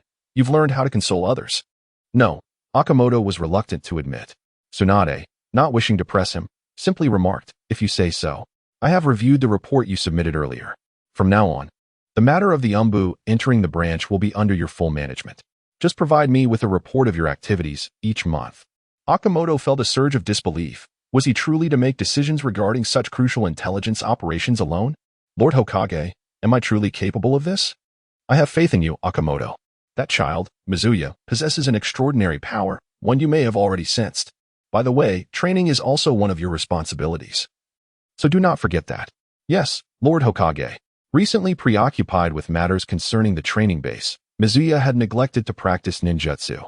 Fortunately, the night was splendid, perfect for practicing wind release. After gathering his chakra, Mizuya began. Wind release, gale dance. As the chakra flowed, a multitude of plants was sent tumbling by the immense force of the wind, raising a significant cloud of dust. While the lethality was minimal, it served excellently to obscure the enemy's vision as a diversion. He also decided to test his Sharingan. This time, he was able to maintain it for a considerably longer duration than before. Shui Ye was quite elated. However, upon activating his Sharingan, he discerned an approaching figure. In the Hidden Leaf Village, it is prudent to maintain a low profile. Shui Ye promptly deactivated his Sharingan, feigning nonchalance as he admired the moon hanging in the sky. Ah, how splendidly large and round the moon appears. He uttered this intentionally, then glanced again toward the source of the noise. The silhouette gradually came into focus. It was Akiyama. It turned out he was not being surveilled. It was merely a false alarm. Shui Ye breathed a sigh of relief and approached, asking, "Akiyama, what brings you here?" "I thought I heard something unusual, so I came to investigate," Akiyama replied. "What unusual sounds? You must have misheard. I've been here gazing at the moon. And aside from you, I've seen no one else," Shui Ye explained. Akiyama attempted to venture deeper to ascertain the situation, but Shui Ye halted him. "Since our paths have crossed, it must be fate. Look, how fortuitous we are. Come, come. How about I treat you to a soak at the hot springs in the village?" Without waiting for Akiyama's consent, Shui Ye insisted on dragging him toward the hot springs. "Wait a moment, I can check later," Akiyama protested. "What is there to see in a rundown park? Let us go, I insist." Shui Ye continued to pull him into the soothing waters of the hot springs, while Akiyama remained lost in thought. The noise he had heard moments ago was quite significant, akin to an area of effect jutsu. His reflexes were quick. The individual should have been capable of keeping pace. Yet, only Shui Ye was present. Suddenly, a massive splash erupted beside Akiyama, drenching him in a natural shower. Without needing to look, he knew it was Shui Ye. "Why do you, a mere child, always wear such a gloomy expression? Be careful, or you might struggle to find a partner in the future," Shui Ye teased, surfacing from the springs with a playful grin. Akiyama retorted, "You're not much older than I am. Yet I am your master. Come now, my obedient disciple. Call me master so I may hear it," Shui Ye quipped. Observing Shui Ye's silly demeanor, Akiyama realized he had overthought the situation. This individual, at most, was slightly clever. It was inconceivable for him to possess such formidable jutsu. With this in mind, Akiyama submerged himself, leaving only his nose above the water to exhale. Turning away from Shui Ye in indifference. Shui Ye had longed to indulge in a hot spring, especially after enduring a period of considerable fatigue. It seems that ever since Naruto embarked on his training journey, the system has scarcely assigned him any tasks. While the accumulation of cards has increased day by day, regrettably, there have been no worthwhile ninjutsu techniques to acquire. One must admit, the hot spring is truly a source of unparalleled comfort. Shui felt a wave of drowsiness wash over him, his eyelids growing heavy. Suddenly, a notification chimed. System task: eliminate the pursuing ninjas from Konoha and protect the intelligence. Reward: special bloodline limit card. In an instant, Shui's fatigue dissipated. The bloodline limit. This was a new ninjutsu produced only by the simultaneous fusion of two distinct chakra nature transformations, typically reserved for the most formidable of individuals. Techniques such as wind release, ice shield, and lava release danced through his mind, igniting a fervor within him. The mere thought of acquiring such a card filled his veins with exhilaration. With this card, he would possess yet another extraordinary ninjutsu. Haha. Shui Ye nearly burst into laughter. Casting a glance at Akiyama, who was still indulging in a bath, he remarked, "Well, Akiyama, tomorrow Jun Natsu will commence her internship at the ramen shop. I have arranged it. As for you, please make sure to arrive early and offer her some guidance." "Understood. I shall return home to rest, as I need to rise early for training at the base," Akiyama replied. With that, Shui Ye tidied up and intended to head straight home, change into different attire, and then venture to the outskirts of Konoha. It was already the early hours of the morning, and Shui Ye was perched atop a large tree, observing his surroundings. Besides the chirping of insects and the occasional call of birds, there were no human sounds to be heard. Sensing the absence of others, Shui Ye decided to take a moment to rest, unaware of when those individuals might arrive. Just as he was about to close his eyes, several silhouettes emerged in the distance. Shui Ye swiftly turned over, illuminated by the moonlight, and discerned the approaching figures. They were ninjas from Konoha, seemingly members of the Umbu. Following them was a large group, likely the targets assigned by the system. As they drew nearer, Shui Ye could see that the Konoha ninjas were covered in blood, with the leader bearing a grievous wound on his shoulder, deep enough to expose bone. What intelligence could be so crucial that it incited such a fierce conflict? Donning his Konoha forehead protector, Shui Ye revealed himself. Upon sighting him, the group assumed a defensive posture. He hastily clarified, "I am the reinforcement sent from Konoha. We must leave at once." The leader regarded Shui Ye for a moment, hesitating to respond, but the pursuing enemies were already upon them. "We need to move." Chapter 71.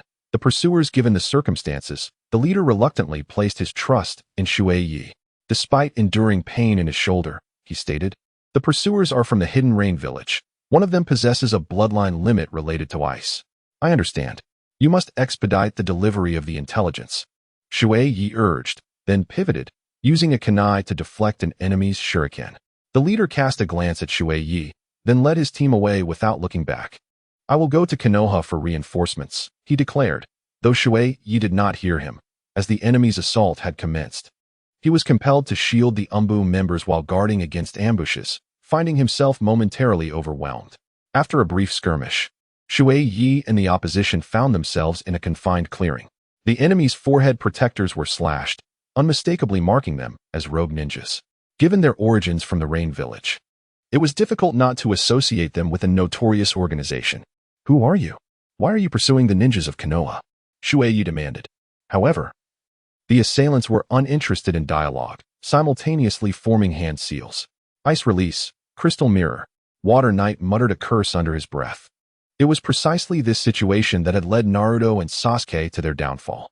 Just as he attempted to leap away, other adversaries launched kunai at him, forcing Water Knight down, rendering escape impossible. When the magic crystal mirror fully materialized, Water Knight found himself ensnared within. He recalled that this technique was indeed crafted from the bloodline limit, condensing moisture from the air into ice mirrors that encircled the victim, allowing the practitioner to maneuver freely within them. Damn it! He had initially thought this was merely a straightforward assassination task, but he never anticipated encountering such a contraption. This was dire. Water Knight vigilantly surveyed the surrounding array of ice mirrors, his grip on the kunai tightening. He needed to concentrate with utmost focus, lest he be caught like a fish in a barrel. A sharp sound sliced through the air, aimed directly at Water Knight's heart. In a swift reaction, Shui Ye extended both hands to block the incoming attack. Unyielding, the adversary retaliated, and the two engaged in a fierce display of martial prowess. Meanwhile, a disturbance emerged behind, and Shui Ye realized the precariousness of his position. He was entirely vulnerable at that moment. With a determined effort, he propelled his foe away, swiftly pivoting to confront another adversary's assault. After several exchanges, although Shui Ye remained unscathed, his stamina had significantly waned. It appeared that his opponents were intent on a war of attrition. Continuing in this manner was untenable. With a flicker of inspiration, Shui Ye devised a plan. Brothers, might we take a brief respite? I find myself fatigued. But before he could finish, an enemy lunged forward. This time, however, Shui Ye was prepared, delivering a kick to the assailant's feet. The opponent stumbled, and Shui Ye's chakra thread extended, successfully ensnaring him. Secret technique, puppet performance. The assailant attempted to strike Shui Ye, but soon realized his movements were unnaturally rigid. Gradually, he lost control over his own actions. Oh, it seems you possess a considerable amount of chakra, which is affecting my control. What have you done? What are you talking about? Shui Ye dismissed the inquiry, instead manipulating the enemy he had ensnared. The other adversaries, now apprehensive of the situation, ceased their attacks. The tide of battle began to shift in Shui Ye's favor.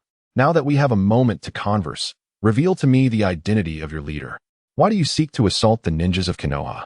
I have nothing to disclose. Still defiant, are we? Very well. Let me make it clear. I am devoid of compassion. Before the controlled adversary could utter another word, Shui Ye flung him aside. The chilling sound of shurikens piercing flesh echoed as Shui Ye shook his head, his voice icy. Clearly, your allies lack compassion as well. Blood dripped steadily onto the ground, yet the attacks from the opposing side showed no signs of abating. The unfortunate soul used as a shield by Shui Ye bore wounds all over. I shall ask you once more, who is the person behind you? Speak, and I shall grant you mercy. I do not know. Then you hold no value. Shui Ye's gaze darkened as he hurled the controlled individual toward the zenith of his ice technique. With a resounding crash, the ice was breached, revealing the other enemies. Their expressions painted with disbelief. How did you know? Shui Ye gently massaged her somewhat aching hands, for controlling the chakra threads was truly exhausting. It is quite simple. Having spent such an extended period within this realm with you, I can easily discern the most vulnerable points of the ice mirrors based on the dripping water's condition. Furthermore, after such a prolonged pursuit, your chakra consumption cannot possibly rival mine. So, you have been stalling for time all along. Ah, how clever of you. I shall bestow upon you a small red flower as a reward. Shiny chuckled softly, swiftly forming hand seals. Earth release, earth flow wall. For massive earthen barriers ensnared the intruders, and Shiny, with a calculated motion, cast the nearly lifeless individual into their midst. Now, shall we converse? Our leader is not worthy of your knowledge. Speak wisely and release me, or one day, we shall surely raise the Hidden Leaf Village to the ground. How tiresome, Shiny thought, dismissing the need for further dialogue. Activating his Sharingan, he compelled them to divulge the answers within an illusion. If they were unwilling to speak in their waking state, then an alternative method would suffice. With a mere glance at the individuals below, they succumbed to the phantasm. As Shui was about to commence his interrogation, he sensed the approach of someone. Utilizing his Sharingan, he discerned that it was a member of Konoha. Realizing the necessity of discretion, he reluctantly decided to forego the imminent intelligence he had nearly obtained. Concurrently, he performed a series of hand seals to reinforce the earthen wall several layers deep, ensuring that the adversary could not escape. In a way, this could be seen as an aid to Konoha. Upon the arrival of the Konoha ninja, they discovered several captives. Hong, what is the situation with these individuals? Hong examined them closely, his expression darkening. They have all fallen victim to a genjutsu, and not just any ordinary technique. Not an ordinary genjutsu, Asuma murmured. At that moment, both individuals reached a mutual understanding and instructed, let us bind these individuals and await interrogation. Understood. Asuma, the level of this genjutsu far surpasses my capabilities. You are aware of this, he continued. This matter must be reported to the 5th Hokage. Tsunade had only just managed to conclude her affairs when Hong and Asuma sought her out. Due to the late-night skirmish, Shui arrived at the training base somewhat tardy. Fortunately, following the recent grand tournament, the apprentices had demonstrated commendable diligence. Chapter 72. The days of a woman Shui Ye found solace in this matter. After all, a culinary competition is meant to ignite a fierce sense of rivalry among participants, thereby enhancing their performance. After conducting several rounds of inspection, Shui Ye meticulously recorded his observations and began to guide those who required assistance. However, the situation at the branch was somewhat troubling. Akiyama struggled to comprehend the circumstances at hand. Sister Ayam, Junatsu, is an apprentice whom Shui Ye has notably praised. She is merely here for her internship today and is not well versed in these processes. I can teach her, he reiterated for the third time. Yet, Ayam appeared oblivious to his words. Having known Shui Ye for so long, I have never heard him speak so highly of any girl. Is she particularly close to him? Akiyama mused, employing a mindset typical of the Umbu. Junatsu was indeed one of Shui Ye's chosen apprentices, and he had lavished her with compliments during the culinary competition. Akiyama was quite familiar with her situation, especially since Junatsu was destined to become the branch manager, ensuring their interactions would only grow more frequent. Indeed, they are quite close, Akiyama concluded, and it will only intensify. Suddenly, Shui Ye, currently in the training area, let out a tremendous sneeze, followed by several more. Master Shui Ye, are you all right? Inquired the apprentice, receiving his guidance. I'm fine, perhaps just a bit under the weather, he replied. You should return to rest. We will train diligently in your absence. Let me finish explaining this point before I leave, he insisted. As a member of the Umbu, Akiyama could sense Ayam's rising anger. Even her hand trembled in agitation. Yet, nothing had transpired to warrant such a response. Nonetheless, he understood the necessity of fulfilling Shui Ye's instructions, particularly in teaching Junatsu the intricacies of the branch's operations. Junatsu, this is essentially how the kitchen functions. During your internship here, you will also be responsible for maintaining cleanliness, so let us start with that today, he instructed. Understood, Junatsu replied softly, casting a concerned glance at Ayam before she began to wipe down the tables. Witnessing Junatsu's demeanor, Ayam hurled her spoon into the basin with considerable force, causing broth to splatter everywhere. Sensing the brewing tension, Akiyama interjected, Sister Ayam, please expedite the ramen preparation. The customers have been waiting for quite some time. Upon hearing this, Changpu shot a displeased glare at Akiyama, then proceeded to prepare the ramen. After a morning filled with guidance, Shui Ye felt an ache in his hands, likely a consequence of the previous night's endeavors compounded by his lack of rest throughout the morning. As he exited the training facility, he shook his hands, feeling a slight alleviation of the soreness. He decided to have lunch at the branch restaurant, relishing the prospect of teasing Akiyama. With this delightful thought in mind, Shui Ye strolled leisurely towards the establishment. Coincidentally, it was mealtime, and the place was bustling with patrons. Observing the thriving business, Shui Ye's mood lifted further. However, this elation dissipated the moment he stepped into the kitchen. Changpu's expression resembled that of someone who had been wronged financially, while Juanxia stood nearby, appearing like a distressed little wife, as if she had suffered some injustice. Only Akiyama maintained a relatively normal demeanor. The moment the three noticed Shui Ye's arrival, Changpu glared fiercely at him. Juanxia hesitated to speak, and Akiyama swiftly pulled Shui Ye aside. What is going on? Shui Ye inquired cautiously. Akiyama shook his head. I am unsure. Changpu's behavior today is particularly peculiar. In what way? Shui Ye asked. She has been complaining about the length of the spoons, stating that it hinders her ability to concoct the sauce. Shuinai, is this not the fabled time of women? Shuinai swallowed hard, contemplating an early escape. After all, Akiyama could manage just fine in this situation. Yet, how could Akiyama let him slip away? He swiftly seized Shuinai. With so many guests present, there was no chance of fleeing. Quickly come and lend a hand. When did this person become so astute? Shuinai wore a face of despair. There was no alternative but to resign himself to fate. Just as he intended to fetch an apron, Haruka preemptively placed it into his hands. I truly appreciate your assistance. Haruka. Shuinai smiled as he accepted it, only to feel a chill creeping down his back. Then came a resounding thud, the sound of a spoon clattering to the floor. You too, why are you still dawdling? Hurry up and help. Ayam's voice rang out, unusually loud and laden with an unmistakable fury. Goodness. Shuinai dared not provoke her. It was said that during this time, women were always right, their words carrying an undeniable logic. There was no room for rebuttal, lest one face dire consequences. Yes, I am coming to assist. Akiyama, hurry up. With that, Shuinai cast a frantic glance at Akiyama.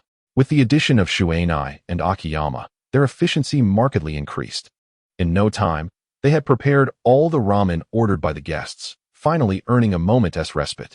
Haruka, too, remained industrious, tidying up dishes, cleaning, and assisting the three of them in various tasks. Shui Ye was quite pleased with this apprentice and remarked, "Chiyo Yuan, what do you think of Chunxia? Not bad, right? He is meticulous in his work and remarkably diligent. He has been busy all morning without a hint of fatigue. Heh, my discernment is commendable, isn't it? This is only natural." Just then, the sound of a spoon clattering echoed through the air.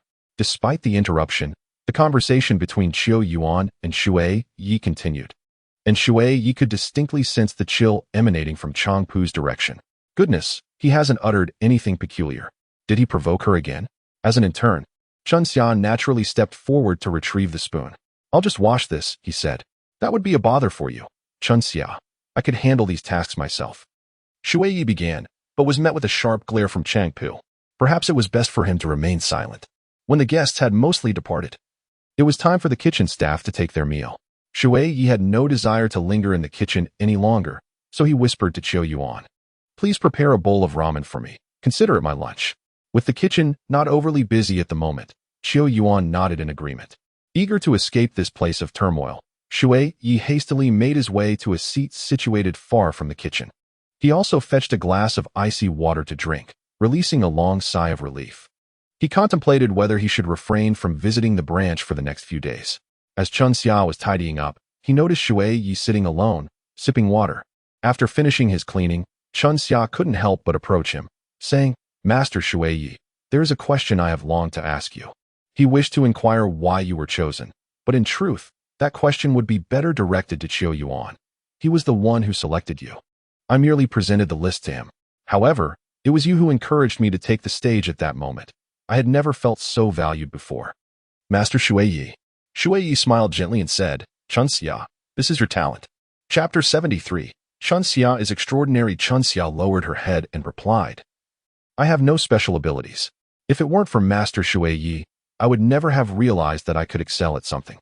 Chunxia, now that you have proven yourself, there is no need to dwell on anything else. Rest assured, my judgment of character is quite astute." The words of the person before her seemed to carry a hint of sunlight, warming Chunxia's entire being. "I understand, Master Shui Ye." After Chunxia departed, Shui Ye could not help but feel a sense of pride. Look, he had once again saved a wayward girl. Just as he was reveling in his thoughts, Akiyama brought over a bowl of ramen for lunch. "Well done, Akiyama. Your speed is improving," Shui Ye remarked as he savored the delightful aroma. Just as he was about to dig in, Akiyama took a seat beside him. "What's this? Are you having a bowl too? I sense there may be some discord between Sister Ayam and Chunxia. Have you noticed?" Akiyama said after taking a bite of his ramen. Shui Ye glanced at Ayam, who was busy in the kitchen, and replied, "It's quite normal for girls to have disagreements. They will reconcile in a few days. Do not worry." But it seems more complicated than that. Ayam seems to get angry at specific times. All right, enough.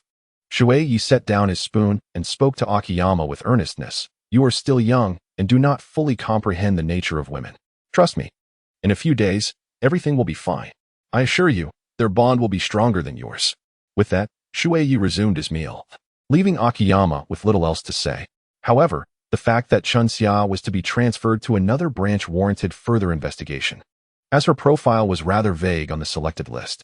Seizing the opportunity during Shui Ye's break, Akiyama ventured to the address provided by Chunxia. The location was a small village situated some distance from Konoha. The village was sparsely populated, and after a thorough search, Akiyama could not locate the address. He approached an elderly man to inquire, "Excuse me, sir, do you know of a family by the name of Akai?" Upon hearing this name, the old man's eyes widened significantly. "What do you want with that family?" "I am a friend of hers.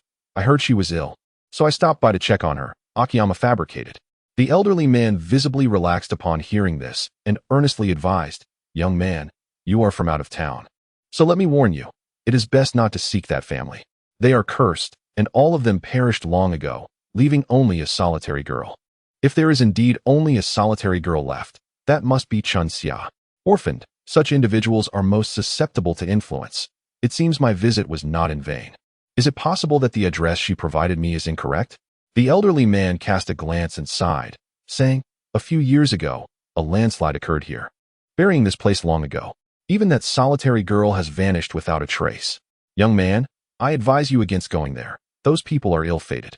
After uttering these words, the old man glanced around before departing without looking back. Akiyama was left perplexed, observing the terrain, and indeed discovered the location the elder had mentioned. A vast area had collapsed, and given the passage of time, no signs remained. Thus, he resolved to return to the Hidden Leaf Village and focus on Junko herself.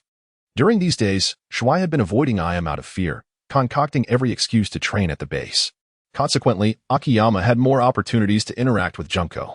Junko, is your family from the Hidden Leaf Village as well? Akiyama inquired. Why do you ask? She responded, a hint of curiosity in her tone. I was just wondering, as your name is seldom encountered in the village. Junko paused her actions, turned around, and replied, I rarely go out, hence it is not commonly seen. With the guests departing, I must tidy up. With that, she promptly retreated inside, clearly evading the topic. Observing Junko diligently cleaning, Akiyama fell into contemplation, calculating the days. It seemed Ayam should have passed by now, allowing Shui to return to the branch store. Fortunately, both Akiyama and Junko were skilled, and the store had fared well in his absence. Assured, he entered the kitchen, smiling as he greeted Ayam. Long time no see. Have you missed me? Ayam shot him a glance. Miss you? Nonsense.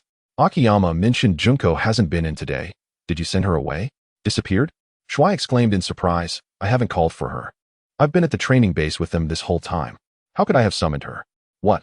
You didn't call for her? Then where could she be? Don't worry.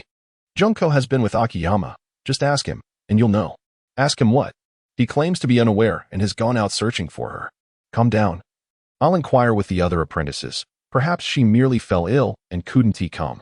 Shui pondered and decided to search for Akiyama first, then head to the training base. As she stepped outside, she encountered Akiyama returning. Have you found her? Not yet. I asked her acquaintances, but no one knows where she has gone. Have you checked her home? This reminded Akiyama of his earlier investigation when he visited Junko's hometown. Could the ominous people be connected to this? When we recruit apprentices, we have detailed records. Let us search the training base. Perhaps she has truly left the village. All right. I shall trouble you with the store for now. As Shui Ye was about to head towards the training base, Akiyama intercepted him, stating, I know where she lives. Follow me. You do? Indeed. I perused the detailed profiles of everyone when the branch list was released. Come with me. Jun Xia had rented a room in Konoha, and before long, the two arrived. Just as they were about to knock, Shui Ye noticed the door was ajar. A sense of foreboding washed over him as he pushed the door open, revealing an empty interior. Akiyama, Jun Xia might be in trouble. The two men exchanged glances, their expressions shifting to one of heightened vigilance. The apartment Jun Xia rented was modest, and they quickly uncovered signs of a struggle. The items beside the bed were in disarray, with even the blanket thrown onto the floor, bearing numerous footprints. It appeared that a confrontation had taken place here. Shui Ye crouched down, noticing that Chun Xia, being a girl, had very small footprints, while two larger ones, presumably belonging to men, were also present. Could this indicate a kidnapping? Chapter 74. The so-called cursed family. Something has happened. What should we do? Akiyama inquired. At this moment, Shuai's thoughts were somewhat disordered. He was uncertain whether the other party was targeting the true person of Chunxia or merely seeking out Yao Ramen. The most pressing matter was to clarify the situation at hand. However, Akamoto's presence was quite obstructive. Thus, Akamoto, the issue lies within the confines of Konohamaru.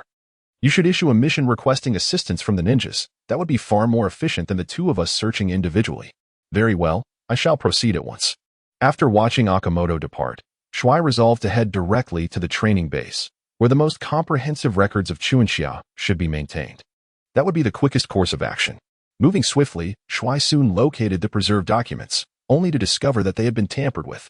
Nevertheless, the matter concerning Chunxia remained paramount. After locating Chunxia's information, Shui retrieved a map. This was a small village unfamiliar to him. Strangely, the world of Naruto scarcely mentioned this village. It seemed prudent to exercise caution, as he was in unfamiliar territory.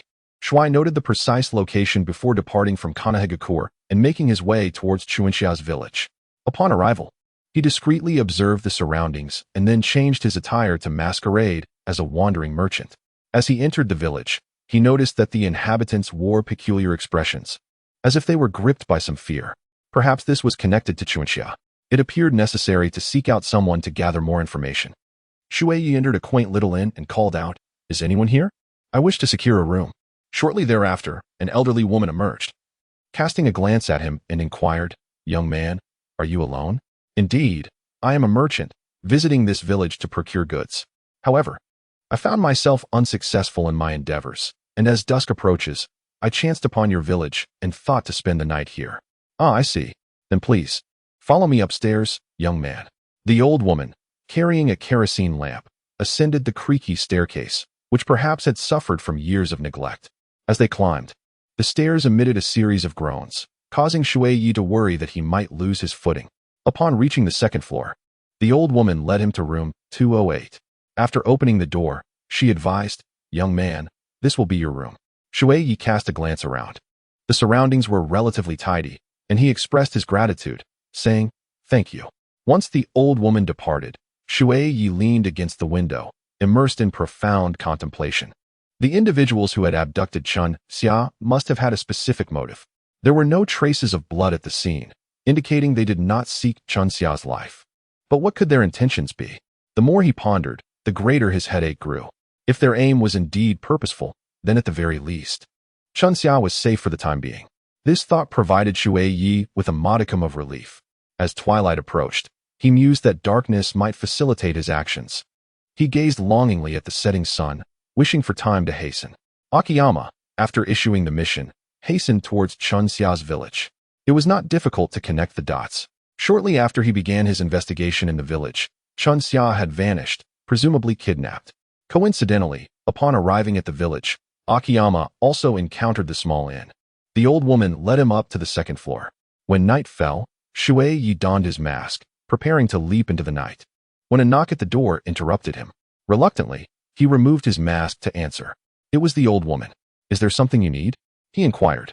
The old woman squinted her eyes and cautioned, "Young man, our village is not very safe at night. It would be wise for you to remain indoors. Dangers abound." "What dangers?" Shui Ye asked, crossing his arms. "Ah, you outsiders do not understand. Heed this old woman's advice. Do not venture out.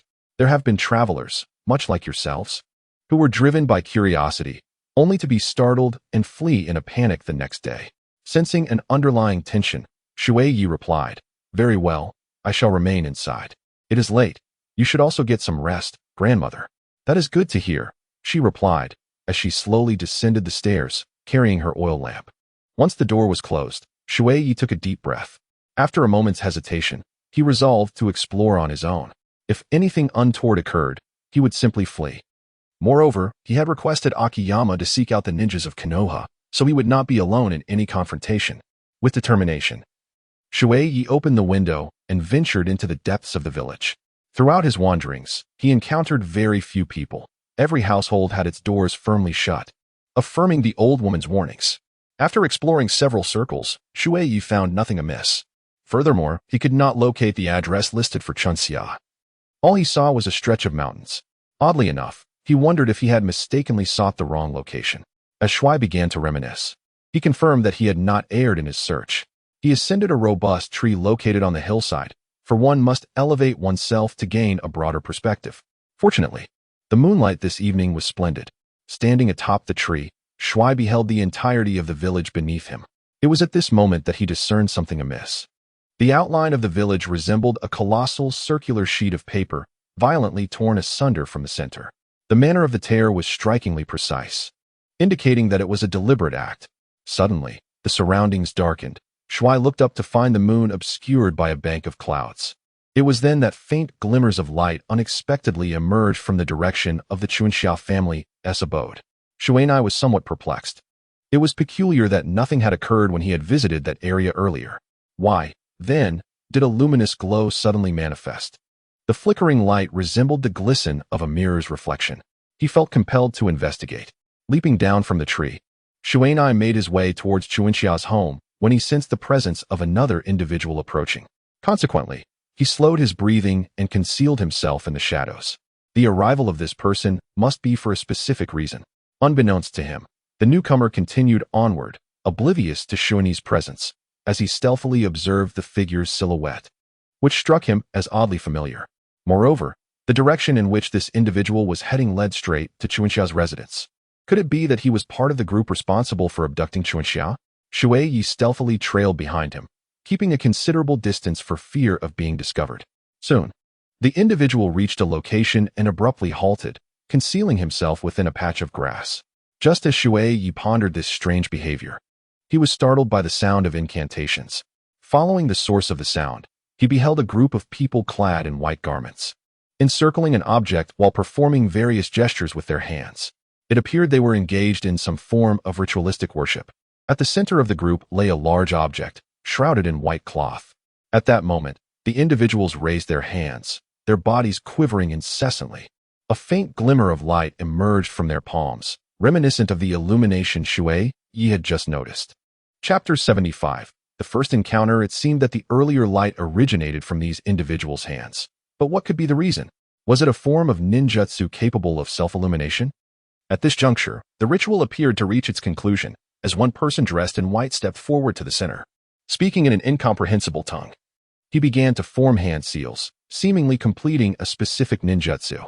Suddenly, he shouted, and the white cloth was torn away, revealing none other than Chuanxia. Her eyes were tightly shut, her hands bound, and her entire form ensconced in ice, her fate hanging in the balance. Shui Ye's heart leapt with sudden realization. Indeed, she was here. There was no time to waste. She had to rescue her.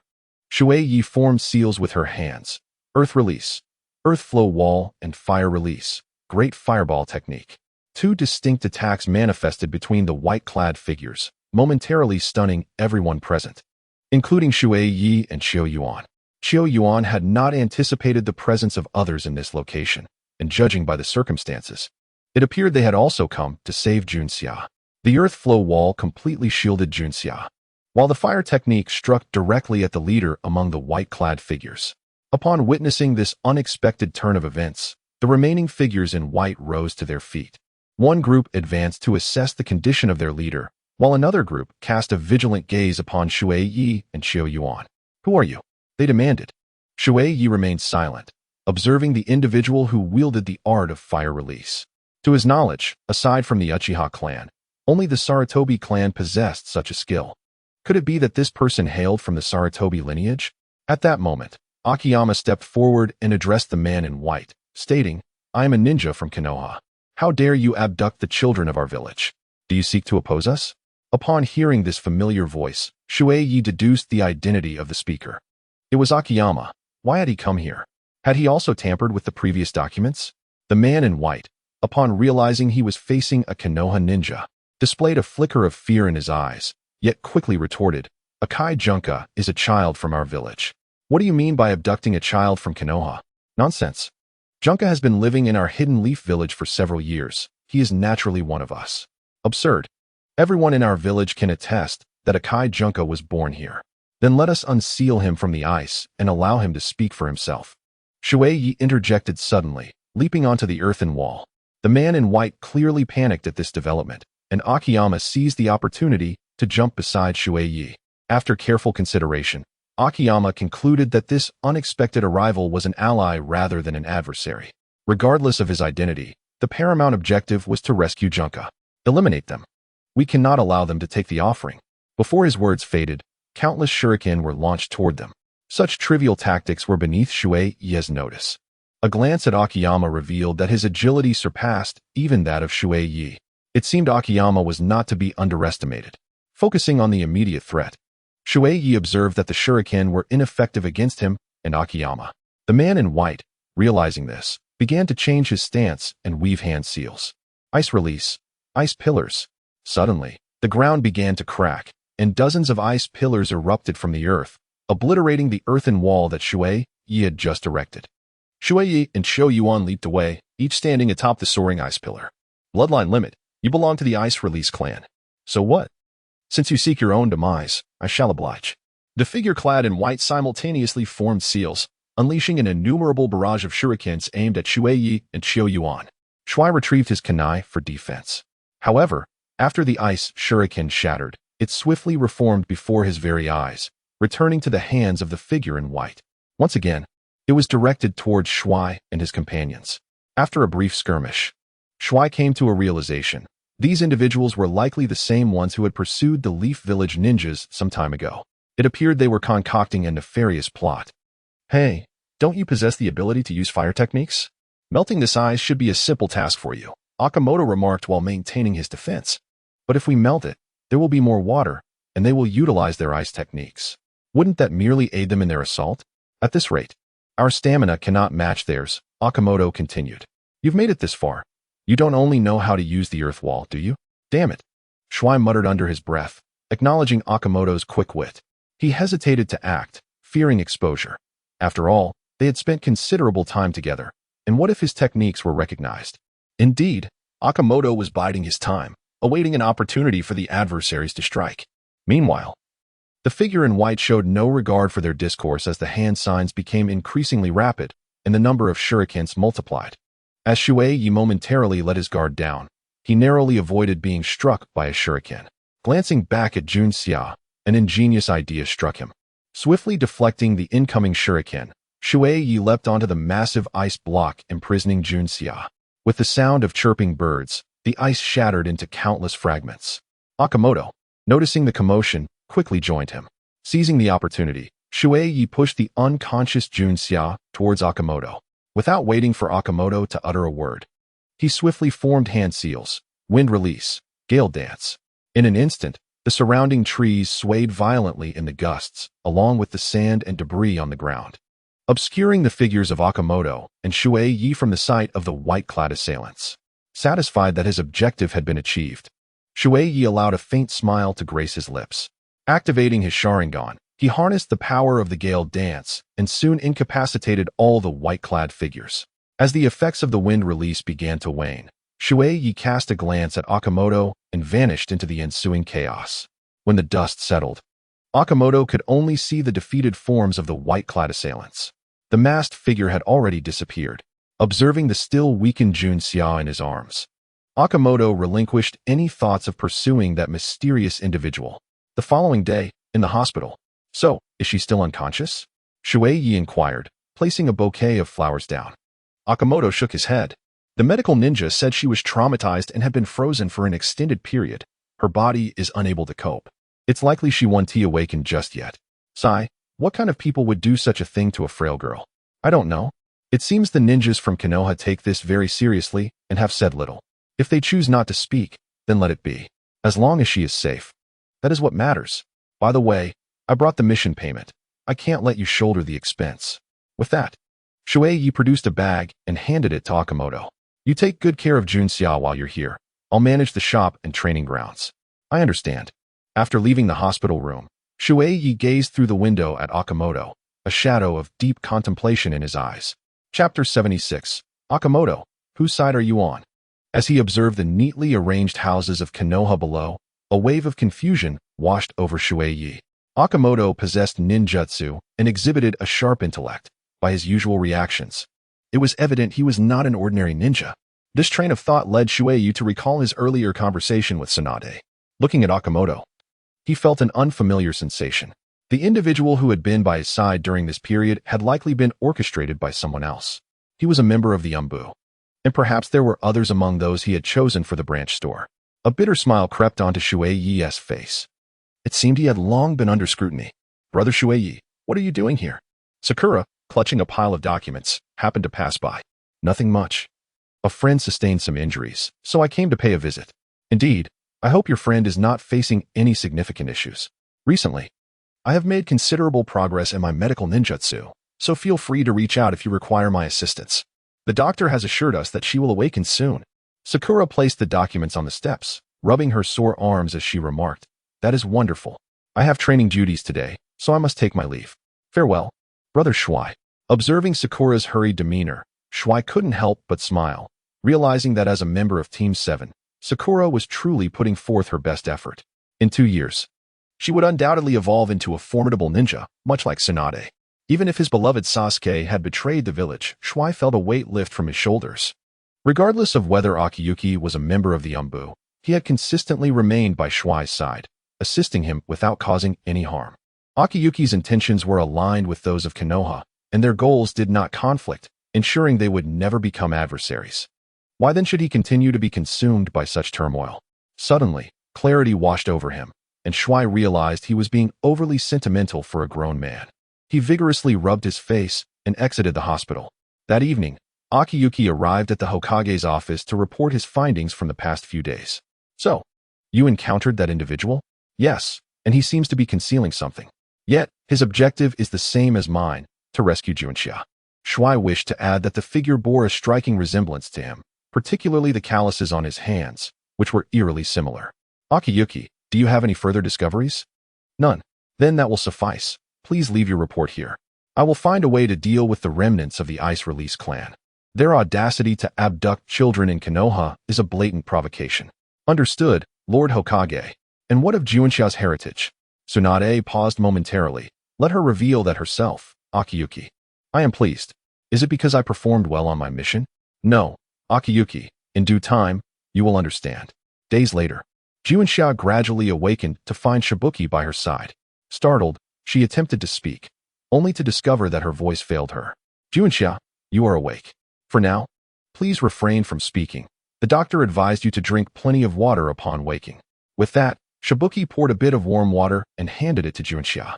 This gesture left Junxia feeling a mix of surprise and gratitude, and after carefully finishing the water, she said, "Thank you." Shibuki smiled shyly. I apologize for my earlier behavior. Junxia, may I call you that? Huh. Initially, I believed you and Shui shared a different kind of relationship, which is why I acted as I did. Later, Shui explained to me that he was merely responsible for selecting the branch managers. It is now clear to me, Junxia thought. No wonder Sister Changpu has been so peculiar towards me from the very beginning. In any case, I have a fondness for Shui Ye. But please do not reveal this to anyone. Rest assured, Sister Changpu, I shall remain silent.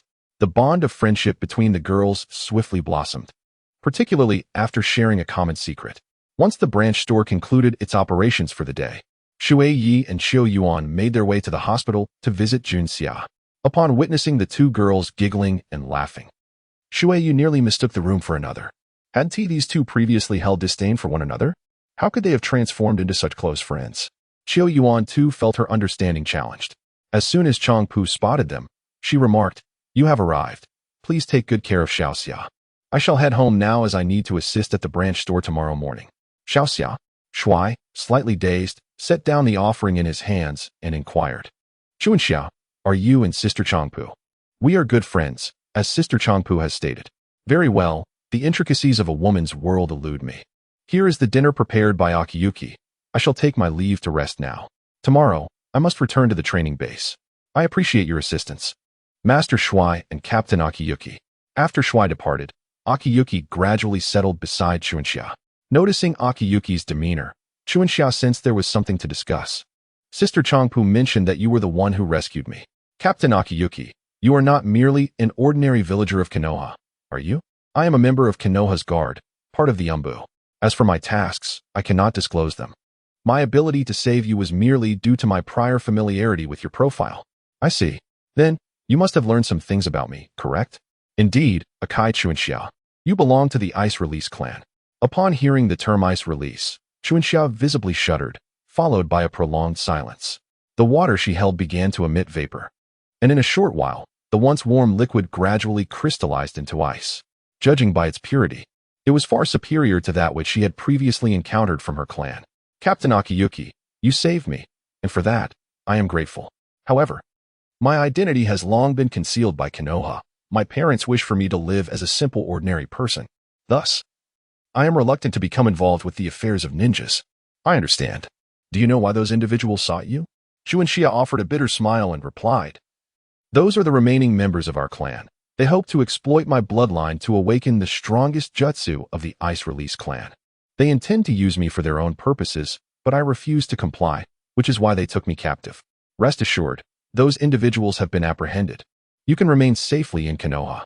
As for Shui's plans to send you to other branches, I shall intervene." "I comprehend.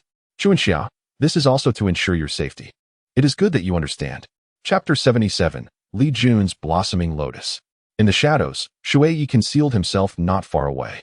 Upon activating his Sharingan, he could distinctly observe the water in Chunxia's hands transforming into ice. The ability to manipulate the form of objects without forming any seals was remarkable. Besides being of that particular clan, Shui Ye could not fathom his intentions. It seemed likely that he shared a similar background with Bai, given Chunxia's temperament, suggesting her lineage might also be akin to his. Akiyama, being a member of the Umbu, made their conversation rather easy to decipher.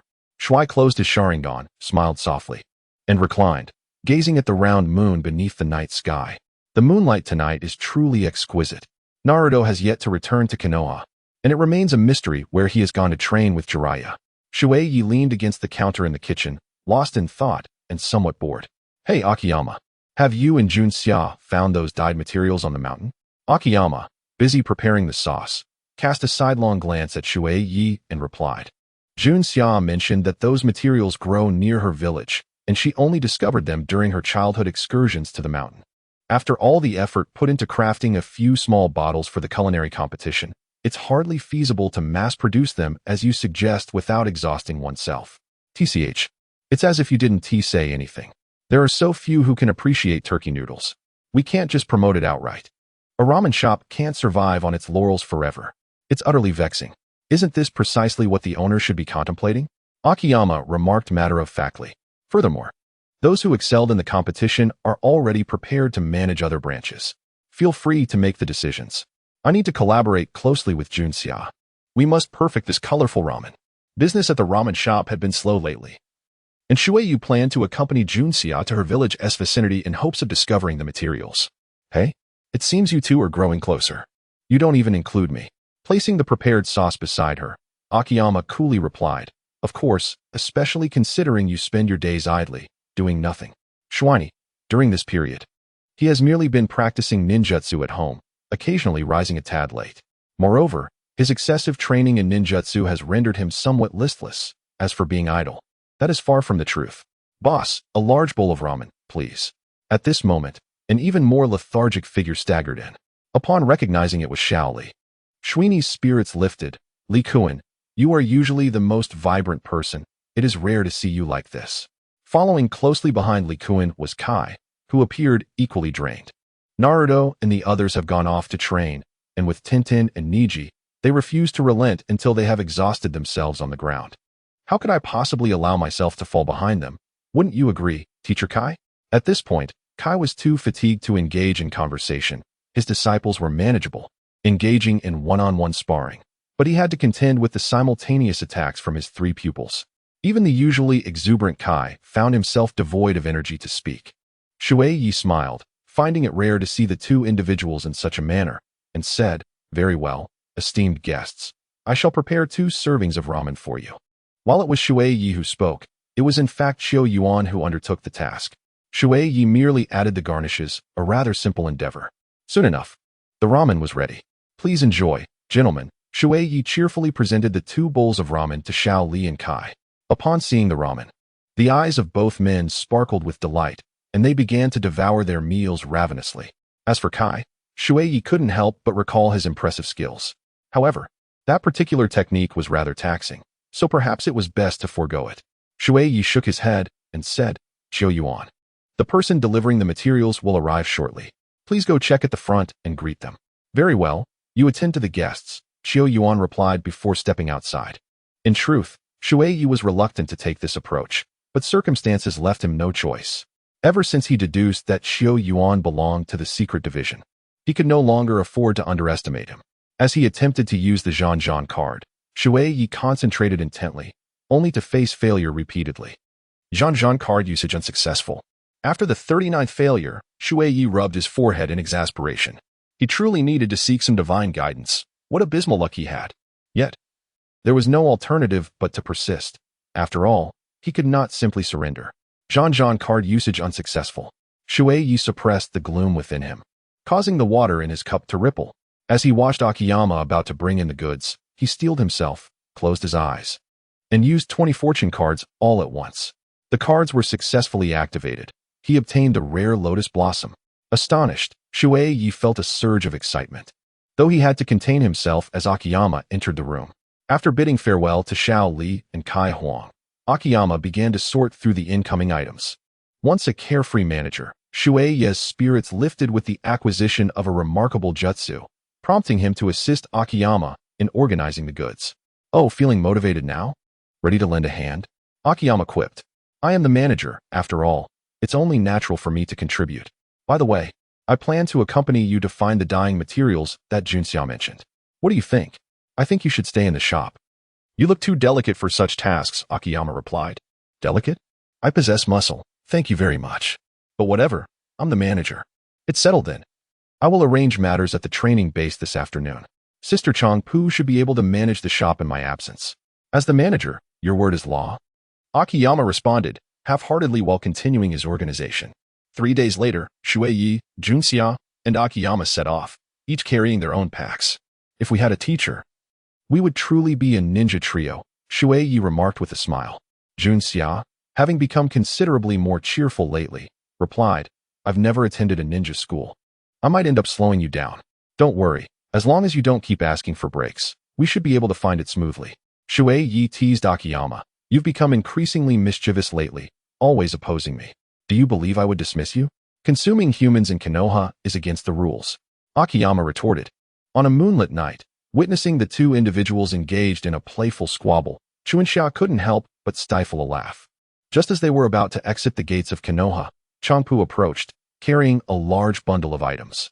As Shui Ye reached out to take what he presumed was a gift from her, Changpu approached Junxia and said, Xia, these two gentlemen have brought you some provisions. Remember to eat on your journey.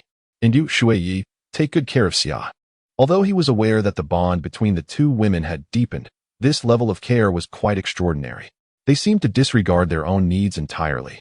Junxia smiled as she took the items from Changpu's hands, replying, Thank you, Sister Changpu.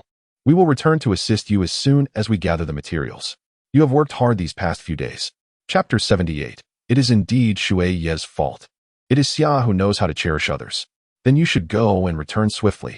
After parting ways with Changpu, Shui Ye was left in a state of confusion and asked, Junxia, how did you two become so close? That is a secret among women. I cannot divulge it. Junxia replied, deliberately raising an eyebrow. Each of them had grown bold, and their retorts were increasingly sharp. Alas, it seemed wiser to retreat than to provoke. The group strolled leisurely along their path, occasionally pausing to examine peculiar plants, particularly those that displayed vibrant colors. They served as a point of comparison. Upon reaching the entrance of Chunxia's village, the trio halted. Chunxia hesitated before speaking.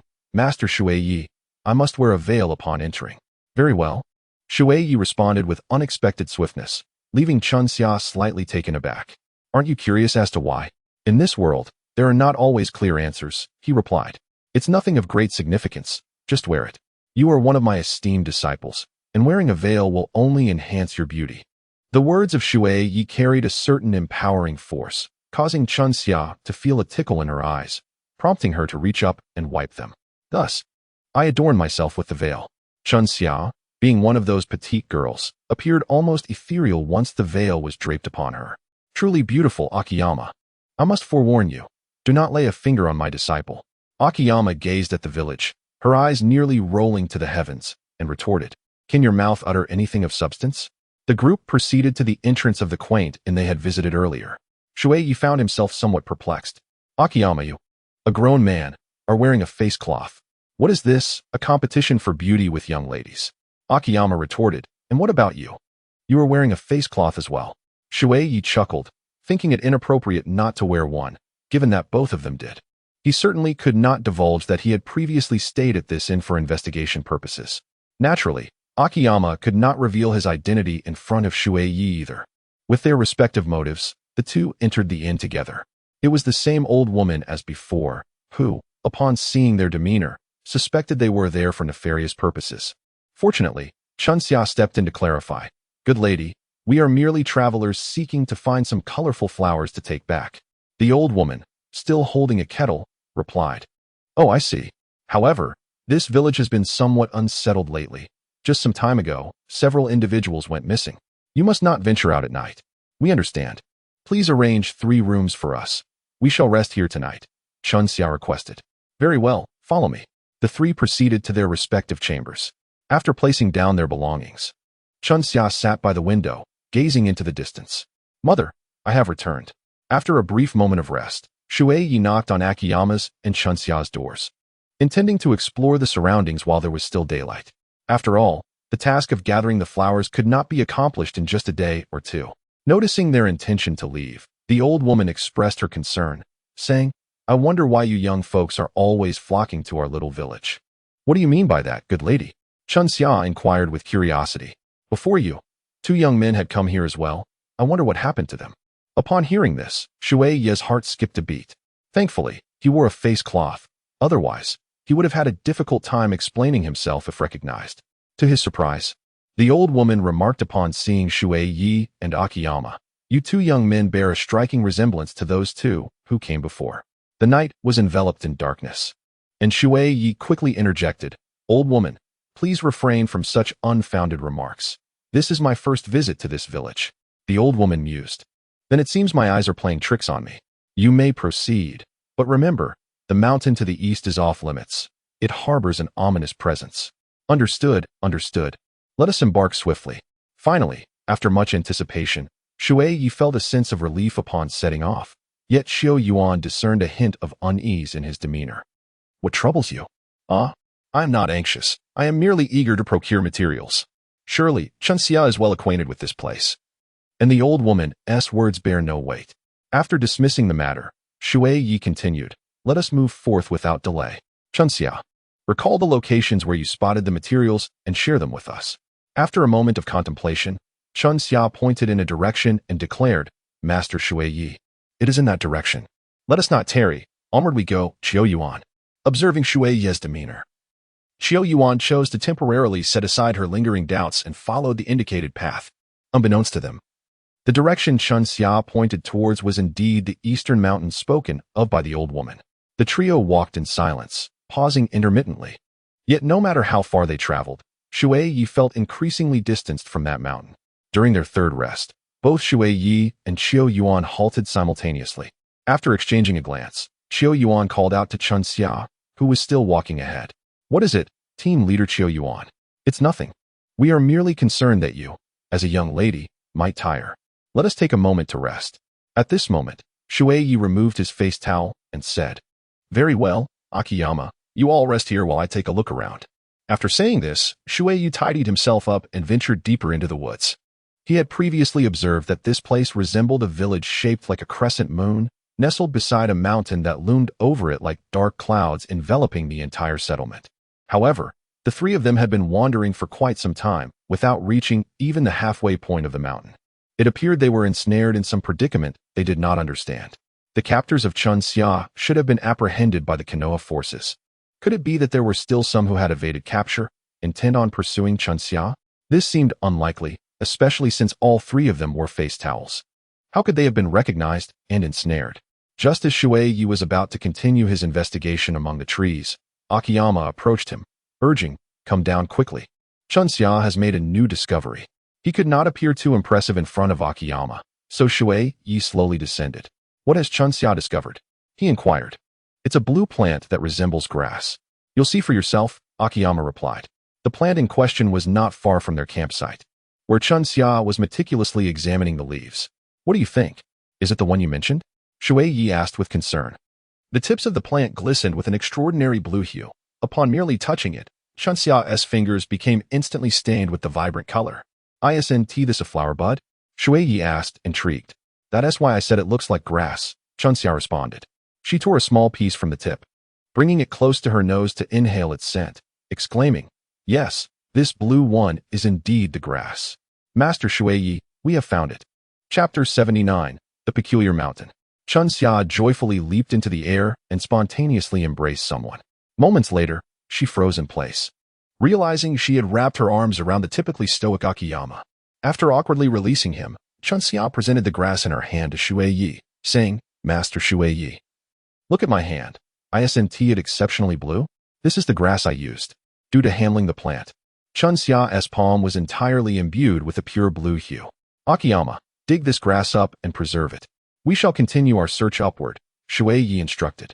"Understood," Akiyama replied, opening his backpack and carefully using a trowel to extract the plant, ensuring to preserve each root to prevent it from wilting before they returned to Konoha. Once he had packaged the grass, Akiyama stood up, noticing the sun was nearing the horizon, and reminded them, "It's getting dark. Should we return for now and come back in the morning? Perhaps we should search a bit longer. I remember there is a type of red flower nearby. Let us find it before we head back," Chunxia suggested. "This area doesn't feel particularly safe. I took a glance at the surroundings earlier. And despite our prolonged trek, we haven't even reached the halfway point of the mountain, which defies logic," Shui Ye explained, casting a glance at the surrounding trees. Could it be that the trees here were toxic, impairing their judgment? Akiyama turned to Chunya and remarked, "You lived here as a child. You must know something about the conditions of this mountain." "That was long ago, and I cannot recall much. I can only provide a general direction," Chunya replied, eyes closed in thought. After a moment, she pointed in a direction, saying, "If we head this way, we should be able to find those red flowers." However, this direction seemed somewhat off. Shui Ye remembered that just a moment ago, while in the trees in this direction had become denser, more intricate than before. Hesitating, he contemplated stopping the group from proceeding further. "Let us go then, store manager," Akiyama suddenly interjected.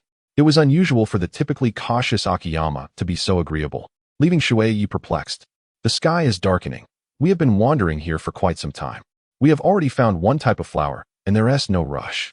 We should return and rest for a while. It's close. We won't have to walk much further," Chunya insisted. "Both of us support continuing onward. How about we go? And you can rest here?" Akiyama suggested as he began to gather his belongings. But Shui Ye was unwilling to allow the two of them to venture into what appeared to be a perilous area. Fine. I will go too. Just let me get ready," Shui Ye responded, rising to his feet. Seizing the moment when the other two were distracted, he discreetly etched a symbol into a tree with a shuriken. The group ventured deeper into the woods, and along the way, Shui Ye employed various excuses to leave his markings. Should any misfortune befall them, this would serve as a means of retreat. In the depths of the mountains, night descended swiftly. Before long, Shui Ye sensed the thickening fog surrounding them. Judging by the time, they had been walking for quite a while. He seized Chunya's arm. "Didn't you say it was nearby? Why have we not seen anything after all this time?" Chunya remained silent, and Akiyama found this peculiar. "Chunya, halt. Let us rest for a moment." Yet, it seemed Chunya had not heard their words and continued to stride forward. "Stop." Shui Ye hurriedly advanced, grasping Chunxia's arm. Upon contact, he felt as though he had touched a block of ice, a sensation exacerbated by the biting cold that enveloped his hand. Akamoto, sensing the anomaly, joined him as they approached the front, only to discover that Chunxia appeared vacant, her eyes devoid of life, glimmering with a strange white crystalline substance. "Something is amiss. Akamoto, quickly hold her." Yet, Chunxia remained fixated on her path, and Akamoto found himself momentarily unable to restrain her. Shui Ye rushed to assist, and together they managed to bring her to a halt. "Chunxia, awaken. What is the matter?" "Chunxia?" He called out repeatedly, but his pleas were met with silence. What was happening to her? Akamoto gently leaned Chunxia against a sturdy tree and began to assess her condition. She was unconscious, her body frigid, and her heartbeat alarmingly slow. This state resembled someone ensnared in a form of illusion. But how had she fallen victim? Uncertain of the cause, they realized she required medical attention. "What shall we do? What can we possibly do?" Shui Ye exclaimed in urgency. "Search the area for any peculiar flora. Perhaps she has succumbed to some form of poison. There may be something amiss with this mountain. But why are we unaffected? Enough questions for now. We must investigate. If she is indeed poisoned, the antidote should be nearby." Shui Ye nodded and ventured in another direction to search. After he departed, Chiu Yuan began to form hand seals, realizing that Chunxia had likely fallen into a form of illusion. As he was not adept at illusions, he pondered whether he could use a standard method to dispel it. After 2 attempts with the technique of dispelling illusions, Chiu Yuan conceded that it was indeed no ordinary ninjutsu. Meanwhile, Shui Ye, who was scouting ahead, found himself perplexed. Chunxia's sudden loss of consciousness was unexpected. He recognized that Chunxia had been consciously guiding him and Chiu Yuan to this spot. Initially, he had intended to return home, but to his astonishment, the typically astute Chiu Yuan had become confused at this critical moment. Now, with Chunxia incapacitated, the situation had worsened. Although he had not activated his Sharingan, Shui Ye suspected that Chunxia was ensnared in an illusion, and if Chiu Yuan could not break it, he would have to resort to using his Sharingan, which would inevitably reveal his identity. How troublesome. After taking a few steps forward, Shui Ye noticed a faintly glowing object amidst the originally dark surroundings. He halted and took a couple of steps back to discern the object more clearly. It was a delicate blossom of a pale crimson hue, its petals irregularly shaped, and its stamen also slightly tinted red. The luminescence emanated from the flower, which was enveloped in crystalline ice. The moonlight refracted perfectly, allowing Shui Ye to see it. Perhaps this was the antidote that Xiao Yuan had mentioned. Returning to the resting spot, Xiao Yuan's complexion remained grim, indicating that he had failed to dispel the illusion. Shui Ye presented the flower he had found, saying, "I just searched the area and discovered this. Do you think it might be effective?" Xiao Yuan took the pink flower, but as soon as it touched his hands, it began to emit white mist. The icy crystals thickened and whitened further. "Xiao Yuan, what have you done? Why is this happening?" "I haven't done anything." The speed at which the ice crystals thickened was visibly accelerating, prompting Xiao Yuan to throw the flower to the ground. In no time, the entire flower transformed into a large block of ice. "What is going on?" The two knelt down, deep in thought. After examining the ice block carefully, Xiao Yuan inquired, "How did you gather this flower? Did you do anything along the way?" "I truly did nothing. It was the only flower that glowed in the vicinity, so I simply picked it and brought it back." "Then it's simple. You should go and gather another one." With that, Shui Ye moved towards the location again, and after retrieving another flower, the same phenomenon occurred. Shui Ye contemplated for a moment and then said, "Some plants may choose their bearers. Perhaps this is the reason. In that case, you go while I stay here to guard Chunxia." "All right, I shall go." In the stillness of the night, Shui pointed Autumn Yuan in the right direction, deliberately taking a longer route to delay his return.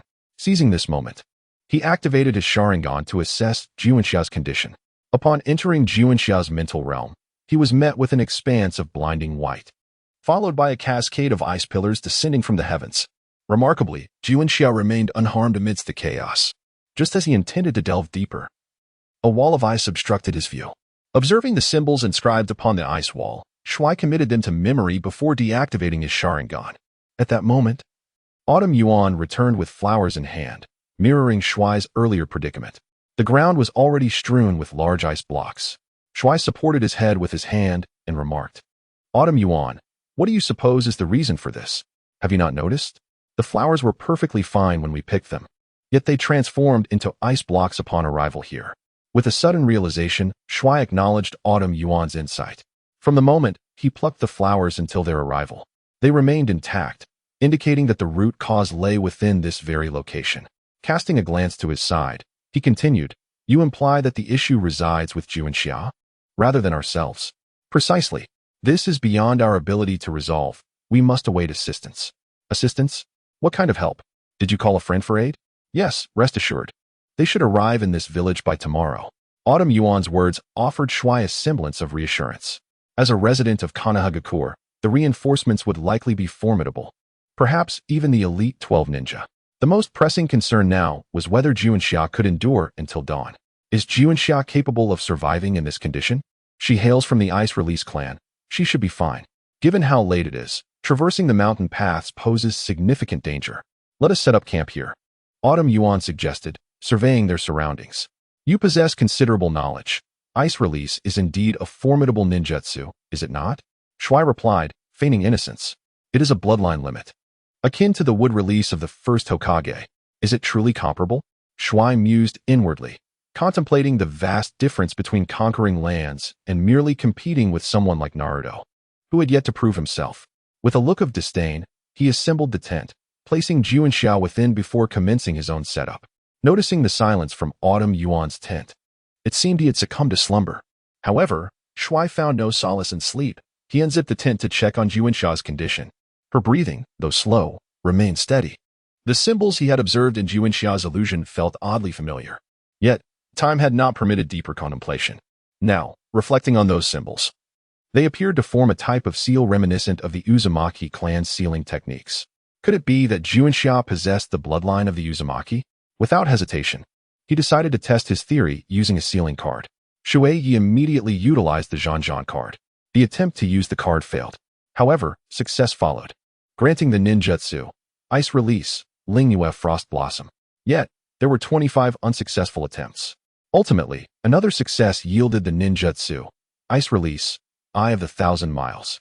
After employing the majority of the Zhan Zhan cards, Shui Ye sensed a disturbance outside and felt compelled to pause. What are you doing in there, Shui Ye? I couldn't sleep, so I came to check on Chunxia. Akiyama also ventured inside, casting a glance at Shui Ye. Rest assured, the rescue team will arrive tomorrow. I possess a signal flare. Is that so? Then I shall take my leave to rest. Once Shui Ye departed, Akiyama's gaze shifted toward Chunxia. In truth, he had awakened the moment Shui Ye stirred, though he had concealed his presence. However, after that, there was an eerie silence. Upon his arrival, he found Shui Ye by Chunxia's side. Was he truly only there to check on her condition? The night passed without conversation, and the following day, Shui Ye was roused by the cheerful calls of birds. Upon opening the tent, he beheld numerous crimson birds perched in the center of their campsite. Strangely, the large blocks of ice that had formed were nowhere to be seen. Akiyama, come and take a look. Stop calling. I see them. Akiyama approached from the side and said to Shui Ye, I noticed these birds seem to have a fondness for these flowers. By the way, has Chunxia awakened yet? Not yet, but her condition appears to be better than last night. As Akiyama spoke, he tossed some food to Shui Ye. Eat something first. Soon we will take turns scouting. Very well. Shui Ye sat beside Akiyama. By the way, who are the reinforcements you mentioned? Someone you know, Haruno Sakura, the medical ninja. She won't be coming alone, will she? Akiyama shook his head. Many have gone on missions. She's the only one I know. This is troublesome. I am unfamiliar with that sealing technique, and now we only have half a bowl of water with Sakura. Speaking of which, there aren't any sealing experts in Konoha village either. This is quite vexing. I finished eating. You stay here and rest until I return, Akiyama said, then walked off to another location. Shui Ye did not decline, for this young man's stamina was quite remarkable. The waiting period grew somewhat tedious, and occasionally, Shui Ye tossed small stones at the redbirds. Startled, the birds scattered, only to regroup shortly thereafter, evidently enamored with the vibrant red flowers. Speaking of red, the emblem of the Uzumaki clan is characterized by their crimson hair.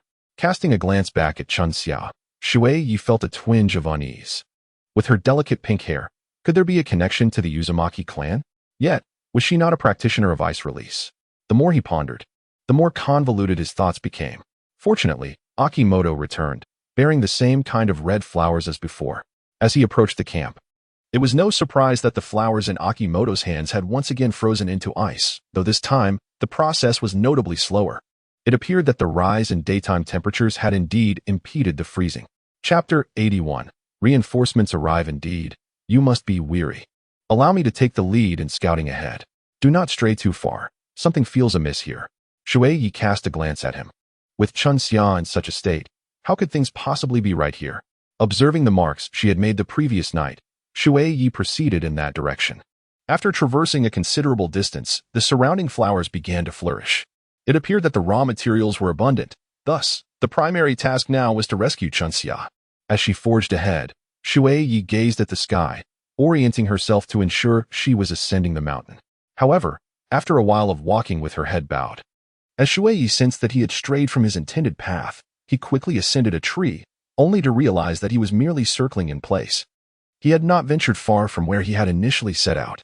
Continuing in this manner would only lead to a futile expenditure of energy. The ice technique he had recently acquired. Ice release. Ice's 1,000-mile eye. This jutsu utilizes artificially created ice crystals in conjunction with the refraction of light to locate adversaries. It was still morning, and the mist had yet to fully dissipate, so crafting a few ice crystals should prove to be a manageable task. In the stillness of the night, Shui Ye concentrated his chakra, and in the blink of an eye, several shards of ice coalesced around him. Guided by the information conveyed through these crystals, he began to tread in a specific direction. As he walked, he confirmed his path, and with the refraction of the ice crystals, his vision expanded considerably. Along his journey, he left behind numerous ice shards, which also served to check whether anyone was trailing him. Through this meticulous endeavor, Shui Ye finally pinpointed his location. Before long, he reached the mountainside and halted, taken aback by the sight before him. It was an extraordinarily massive tree, its colossal branches nearly engulfing half of the sky. Upon closer inspection of its trunk, he surmised that it would take at least 7 or 8 individuals to encircle it. Countless yellow tendrils dangled from its leaves, densely clustered. From a distance, it resembled hundreds or even thousands of insects clinging to its surface, An unsettling sight indeed. For precaution, Shui Ye formed hand seals. Ninja technique, ice release, 1,000-mile eye. Due to the tree's presence, the humidity in the air was particularly high, allowing the ice crystals to form rapidly. By analyzing the reflected light, Shui Ye was able to discern his surroundings. There stood only this solitary tree, with grass carpeting the ground, devoid of any bushes. It appeared that the sheer size of the tree had stifled the growth of competing flora, leaving only the grass to flourish. However, behind the tree, something seemed amiss. The reflected light revealed a blank expanse, the cause of which remained a mystery. As Shui contemplated entering, a sudden roar echoed, followed by the launch of a signal flare. The direction indicated their previous campsite. With no time to investigate further, Shui promptly retraced their steps. Meanwhile, Akiyama observed the sudden appearance of the white-clad figures around him. Suspecting them to be remnants from the previous day's skirmish, Chunin remained inside the tent, necessitating a cautious approach. This time, the white-clad individuals exhibited considerable caution towards Shui, exchanging glances before commencing a series of hand seals. Ninjutsu, ice prison technique. A massive block of ice surged towards Akiyama, its frigid aura hindering his evasive maneuvers. As he narrowly avoided the icy assault, he managed to evade captivity. "Are you affiliated with the previous group?" Akiyama queried. "Indeed, release our comrades, or you shall not leave this place," they retorted. "They are prisoners captured by Konoha and must face its judgment." The white-clad figures erupted in laughter. "Nonsense. When has our clan ever submitted to Konoha's judgment? Today, we shall capture you first and exchange you for our people. Then let us see what you're capable of," Akiyama replied defiantly, leaping into action and hurling a kunai. The white-clad figures evaded with agility. Yet the Umbu operatives were anything but simple. After missing its target, Akiyama skillfully reeled the kunai back using the wire entwined around it, catching two adversaries off guard and inflicting wounds. Blood flowed forth, glimmering with a hint of blue under the sunlight, causing Akiyama to momentarily doubt his vision. The one referred to as second brother glared at his injured comrades, fury etched across his face. The group's attacks intensified, leveraging their numerical advantage. Akiyama quickly found his stamina waning. He could not sustain this for long. Forming hand seals, he unleashed fire release, great fireball technique. The white-clad figures swiftly countered with ice release. But it was evident that Akiyama's fire technique was superior. Yet, as they coordinated their efforts, several simultaneously cast ice release, overwhelming Akiyama. He deftly leaped back to evade their ambush, then executed wind release, blade of wind. One of the white-clad opponents failed to escape in time and was struck directly. Now, Akiyama clearly discerned that while their blood was indeed red, it shimmered with a blue hue under the sun's rays. Seeing this, the white-clad leader shouted, "Brothers, show no mercy. Kill him without hesitation. With Chunin in our possession, we can still reclaim our people." Yes, ice release, frost moon blossom. As the night of water descended, countless ice blocks converged towards Akiyama, and most crucially, he did not evade them. "Quickly, get away, Akiyama."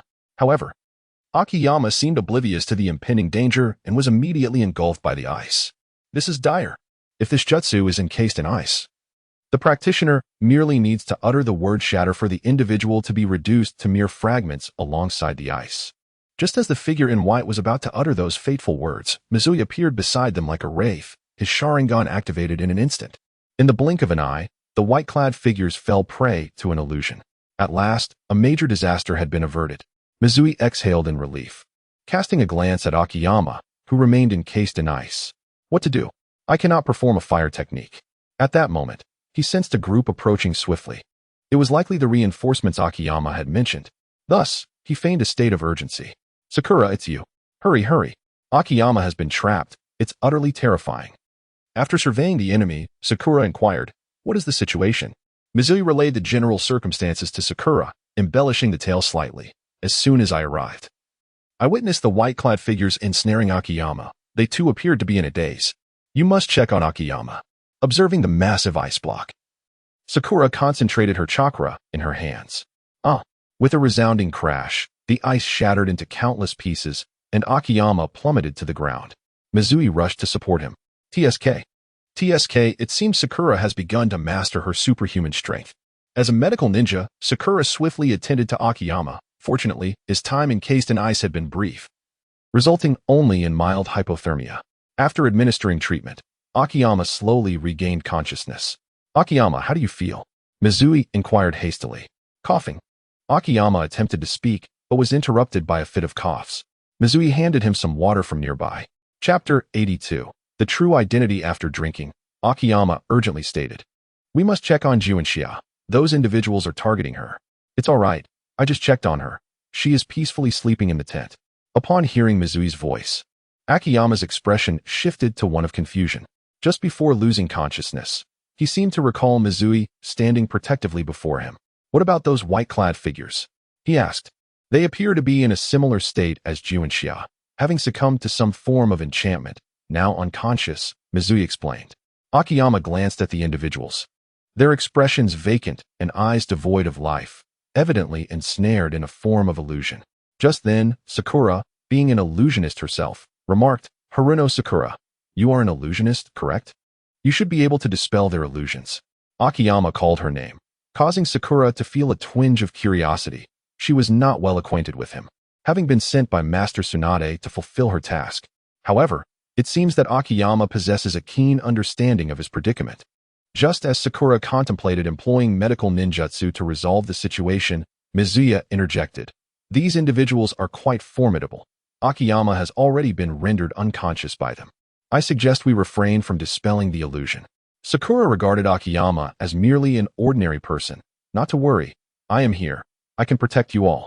Yet, there are several of them. What if you, a young girl, cannot hold your own?" Mizuya remarked, feigning a concerned expression. After a moment's contemplation, Sakura proposed, "Very well. I shall first bind them, and then dispel the illusion to see if we can extract some information from their lips." It seems that preventing the dispelling of the illusion is unattainable. Mizuya, resigned to a compromise, stated, "Allow me to handle this rough work. I have rope in my bag." At this juncture, Akiyama pointed at a man in white, declaring, "Simply dispel the illusion for that individual. He should possess all the knowledge we seek." While Sakura assisted Akiyama to his feet, Mizuya, from an angle hidden from their view, activated the Sharingan and lifted the majority of the illusion from the man Akiyama had indicated, creating an illusion that Sakura had accomplished the task herself. Mizuya then pretended to bind the ropes, meticulously tying a secure knot. "I am finished binding. Come quickly." The matter concerning the man in white involved confidential missions from the Hidden Leaf Village, and thus any information divulged by him must not reach the observant ears of Mizuya. Regaining a modicum of strength, Akiyama urged, "Mizuya, please check on Juinxia. She is just a girl, and I fear she may not endure this ordeal." "Very well. You continue your work. I shall fetch some water for Juinxia." With a smile, Mizuya turned away, inwardly grumbling. It's merely a reluctance to let him know. I shall not disclose the matter of that tree either. Once Mizuya entered the tent, Akiyama turned to Sakura and said, "Dispense with his illusion. I wish to inquire about a few matters." Sakura formed hand seals, but paused momentarily. "My master instructed me not to ask anything, merely to assist you in your desires. But then, I shall ask nothing and ensure the safety of both myself and Mizuya." Akiyama spoke without reservation. Just moments ago, he had shown such concern for another girl. And now he was so harsh. Truly, this person is peculiar. Sakura silently cursed under her breath and resumed forming hand seals. Illusion technique. Dispel. The illusion placed upon the man referred to as second brother was lifted, revealing Sakura and Mizuya. "Answer my questions, or you shall face consequences," Sakura proclaimed, shaking her fist. Second brother glanced at the current situation and promptly turned his face away, stating, "I will not divulge anything. You outsiders dare to enter our village, so do not expect to leave." Akiyama refrained from engaging in unnecessary dialogue, swiftly drawing forth a kunai and positioning it against the second brother's throat, the sharp tip already piercing the flesh. "I lack the time for trifles. First, why is Haruna in a state of unconsciousness? Second, what are your intentions? Third, what secrets does your blood conceal?" The man clad in white trembled at the sight of the kunai in Akiyama's hand, yet he remained resolute in his silence. Eyes shut tight, feigning ignorance. "Very well, let us see how this unfolds." Akiyama cast the kunai towards the beleaguered men in white, prompting the second brother to panic. Exclaiming loudly, "Wait!" Akiyama remained steadfast, the kunai embedding itself firmly into the earthen ground, mere inches from the man's head. "Now speak. I am all ears." Sakura found herself admiring Akiyama's precision. His His skill in throwing the kunai was akin to that of Sasuke. The second brother's demeanor suddenly sagged. Haruna is the purest of our clan's bloodline. This is the sacred ground of the Ice Release clan. Her presence here is by the guidance of her lineage. It became clear to Akiyama why Haruna had led them here, as an unsettling feeling arose within him upon glancing at the tent. The man continued. A person informed us that if we performed a specific ritual based on ancient texts, we could unlock the bloodline hidden within Haruna, thereby elevating our clan. However, her parents objected and fled with her, and we have been searching for her for many years. Gazing at the unconscious figure on the ground, the second brother's expression turned somber. Our clan suffers from a peculiar affliction. As you can see, our blood emits a blue luminescence under sunlight, and the antidote lies within Haruna. Akiyama chuckled softly. Your narrative is riddled with inconsistencies. If Haruna possesses the means to cure you, why did her parents flee, concealing her as an ordinary girl in Konoha? Because the antidote resides within her body. Her parents feared for her safety. The man hastily retorted. It appears I have employed the wrong approach, Akiyama declared, his gaze darkening as he aimed a shuriken at the second brother's arm. The second brother grimaced in pain, baring his teeth and roaring at Akiyama. Outsider, you lowly foreigner, you are unworthy of our secrets. Unable to bear it any longer, Sakura delivered a powerful punch, knocking him unconscious. It seems he will not divulge the truth, Akiyama remarked, regarding the fallen second brother. Then we must investigate on our own. Coincidentally, at that moment, Mizuya emerged, his expression fraught with concern. Sakura, hurry, Haruna's condition is deteriorating. Upon hearing this, Sakura rushed into the tent, quickly assessing Haruna's state. After employing her ninjutsu to probe further, she announced, she has succumbed to a unique illusion. I cannot break it. Moreover, her constitution is rather unusual. Low temperatures seem to inflict no harm upon her. Chapter 83. The Sacred Land. However, she had just been rambling incoherently, speaking of the arrival of the Sacred Land and the commencement of destiny. Upon hearing the term Sacred Land, Akamoto stirred slightly. Perhaps the words of that individual were not entirely fabricated. Now, all the enigmas pointed towards this so-called Sacred Land, and it seemed imperative to pay a visit. By the way, what did that person say earlier? Is there any way to assist Junsha in awakening? Sakura and Akamoto simultaneously shook their heads. At this moment, Shui began to feel troubled. He could not unravel the illusion, and naturally, he held no hope that Sakura, who was still merely at half capacity, could do so either. At that moment, a commotion arose outside. It was a group of Konoha ninjas, including a team composed of Hinata, Kiba, and Shino. Evidently, this was the reinforcements Akamoto had mentioned. The group engaged in a discussion regarding the current situation and devised some plans. The Sacred Land must not be far from here. With the Byakugan of the Hyuga clan and the insects of the Aburame clan, we have a distinct advantage in the forest, Akamoto analyzed earnestly.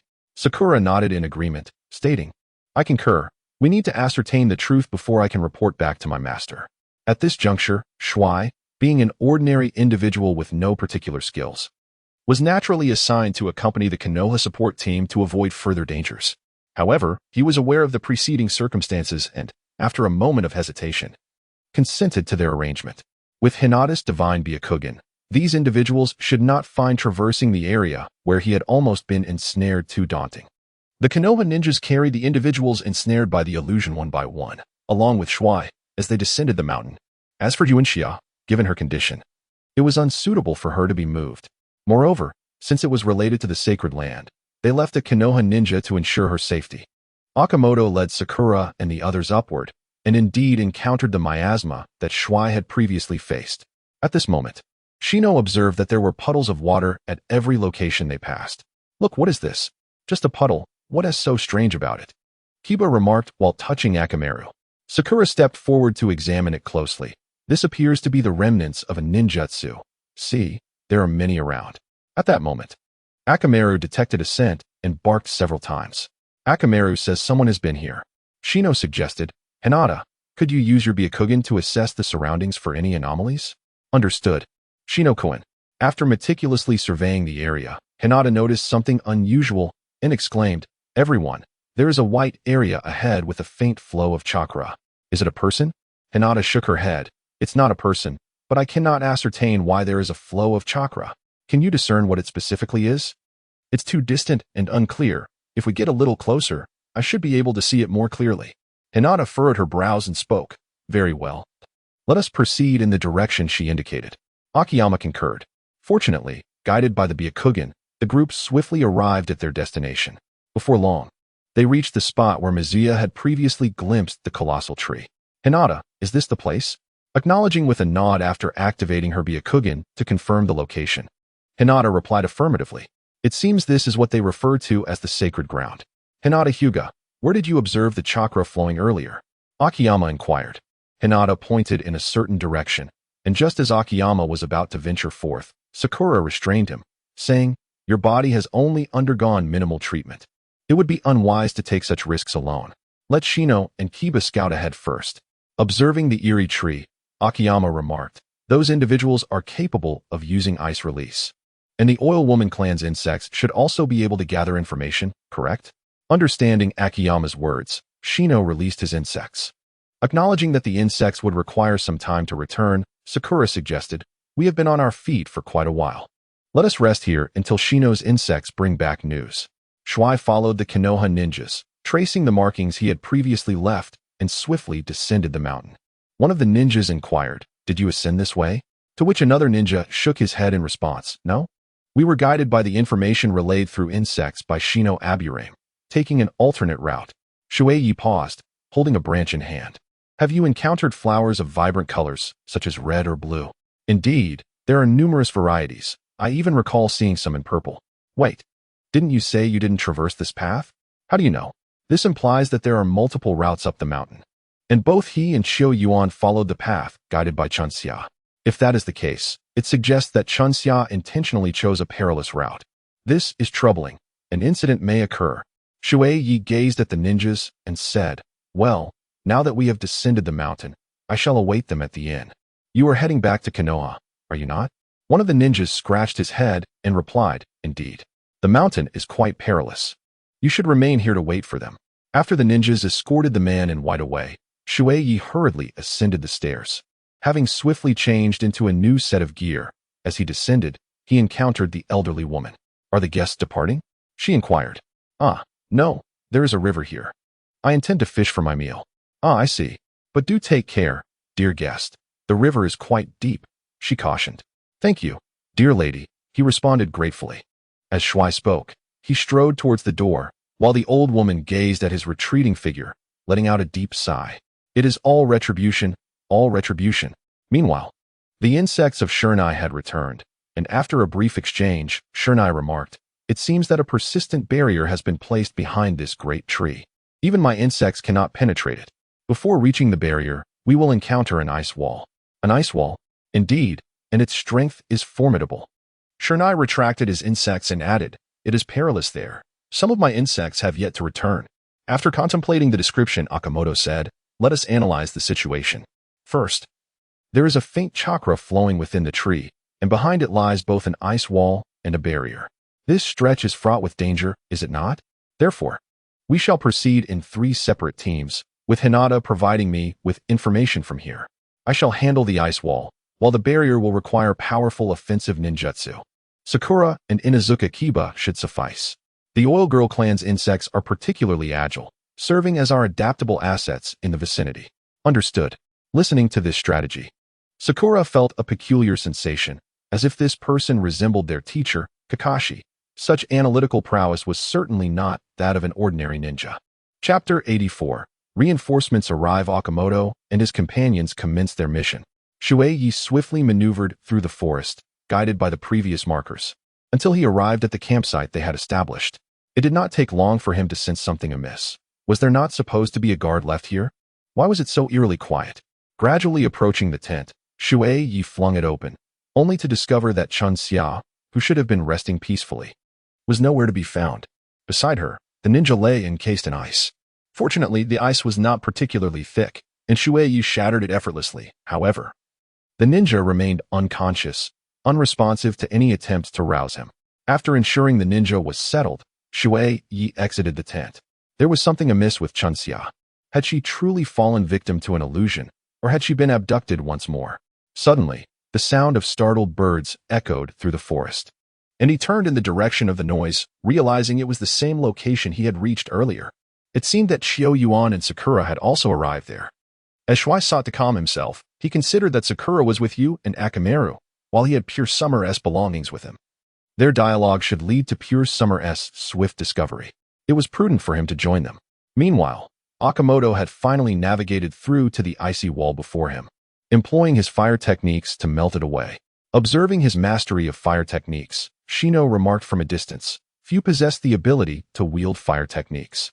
Aside from Kakashi-sensei and Sasuke, I am aware of but one. Yo inquired casually, who might that be? The Sarutobi clan, the family of the third Hokage. This revelation left Sakura, who lingered behind, momentarily stunned. The individual before her belonged to the Sarutobi clan, a kin of Asuma-sensei. It was no wonder her mentor had tasked her with his protection. After some time, Okamoto succeeded in melting a hole through the icy barrier. Within, the enchantment revealed itself in all its splendor. It was a barrier composed of ice, half white and half transparent, intermingling to form a semicircular shape that shrouded the items within. It resembled an inverted funnel, crowned with a long ice pillar. Just as Okamoto intended to step inside, he sensed an anomaly in his surroundings. Be cautious. Suddenly, the great tree began to stir violently, its branches quaking and shedding leaves as if animated by life itself. In an instant, the roots appeared to awaken, swaying in tandem with the tree. These tendrils pose a threat. Everyone, remain vigilant. No sooner had he spoken than the roots lunged towards them like swords. The group swiftly evaded, and Hinata activated her Byakugan, her disbelief palpable. Everyone, the chakra within the tree has intensified. These roots are being manipulated by chakra to assault us. Where's the source? Okamoto queried while dodging the tendrils' onslaught. It's unclear. There are too many roots, Hinata replied cautiously. Watch out, Hinata, Shino shouted, conjuring a circle of insects to shield her from the roots' attack. Clear the way. I shall take action. Fire style. Great fireball technique. A massive flame engulfed the tendrils, incinerating them entirely. The area swiftly became open, and as the smoke dissipated, Sakura suddenly noticed something amiss among the branches of the tree. Look, is there something within those leaves? Everyone lifted their gaze, observing vacant spots scattered throughout. It appeared as if rectangular spaces had been forcibly extracted from within. The dimensions recalled Okamoto to the ninjutsu previously employed by the Ice Release clan. What purpose could those individuals have had for creating such numerous openings in a single tree? The flow of chakra resumed, heightening the tension among the group. At that moment, Sakura proposed, surely someone is manipulating this tree to attack us. Shall we not simply sever it? Okamoto cast a glance at the colossal tree, barely having time to voice his discontent before being assaulted by its leaves. Those leaves were hurled toward them with remarkable speed, striking the ground with such force that, had they made contact with a person, the outcome would have been dire. Dodge! Sakura shouted emphatically.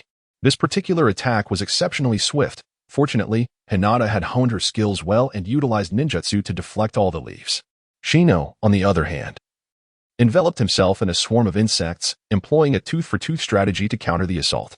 As Okamoto seized the moment to dispatch the leaves, he noticed that each one bore a layer of ice crystals.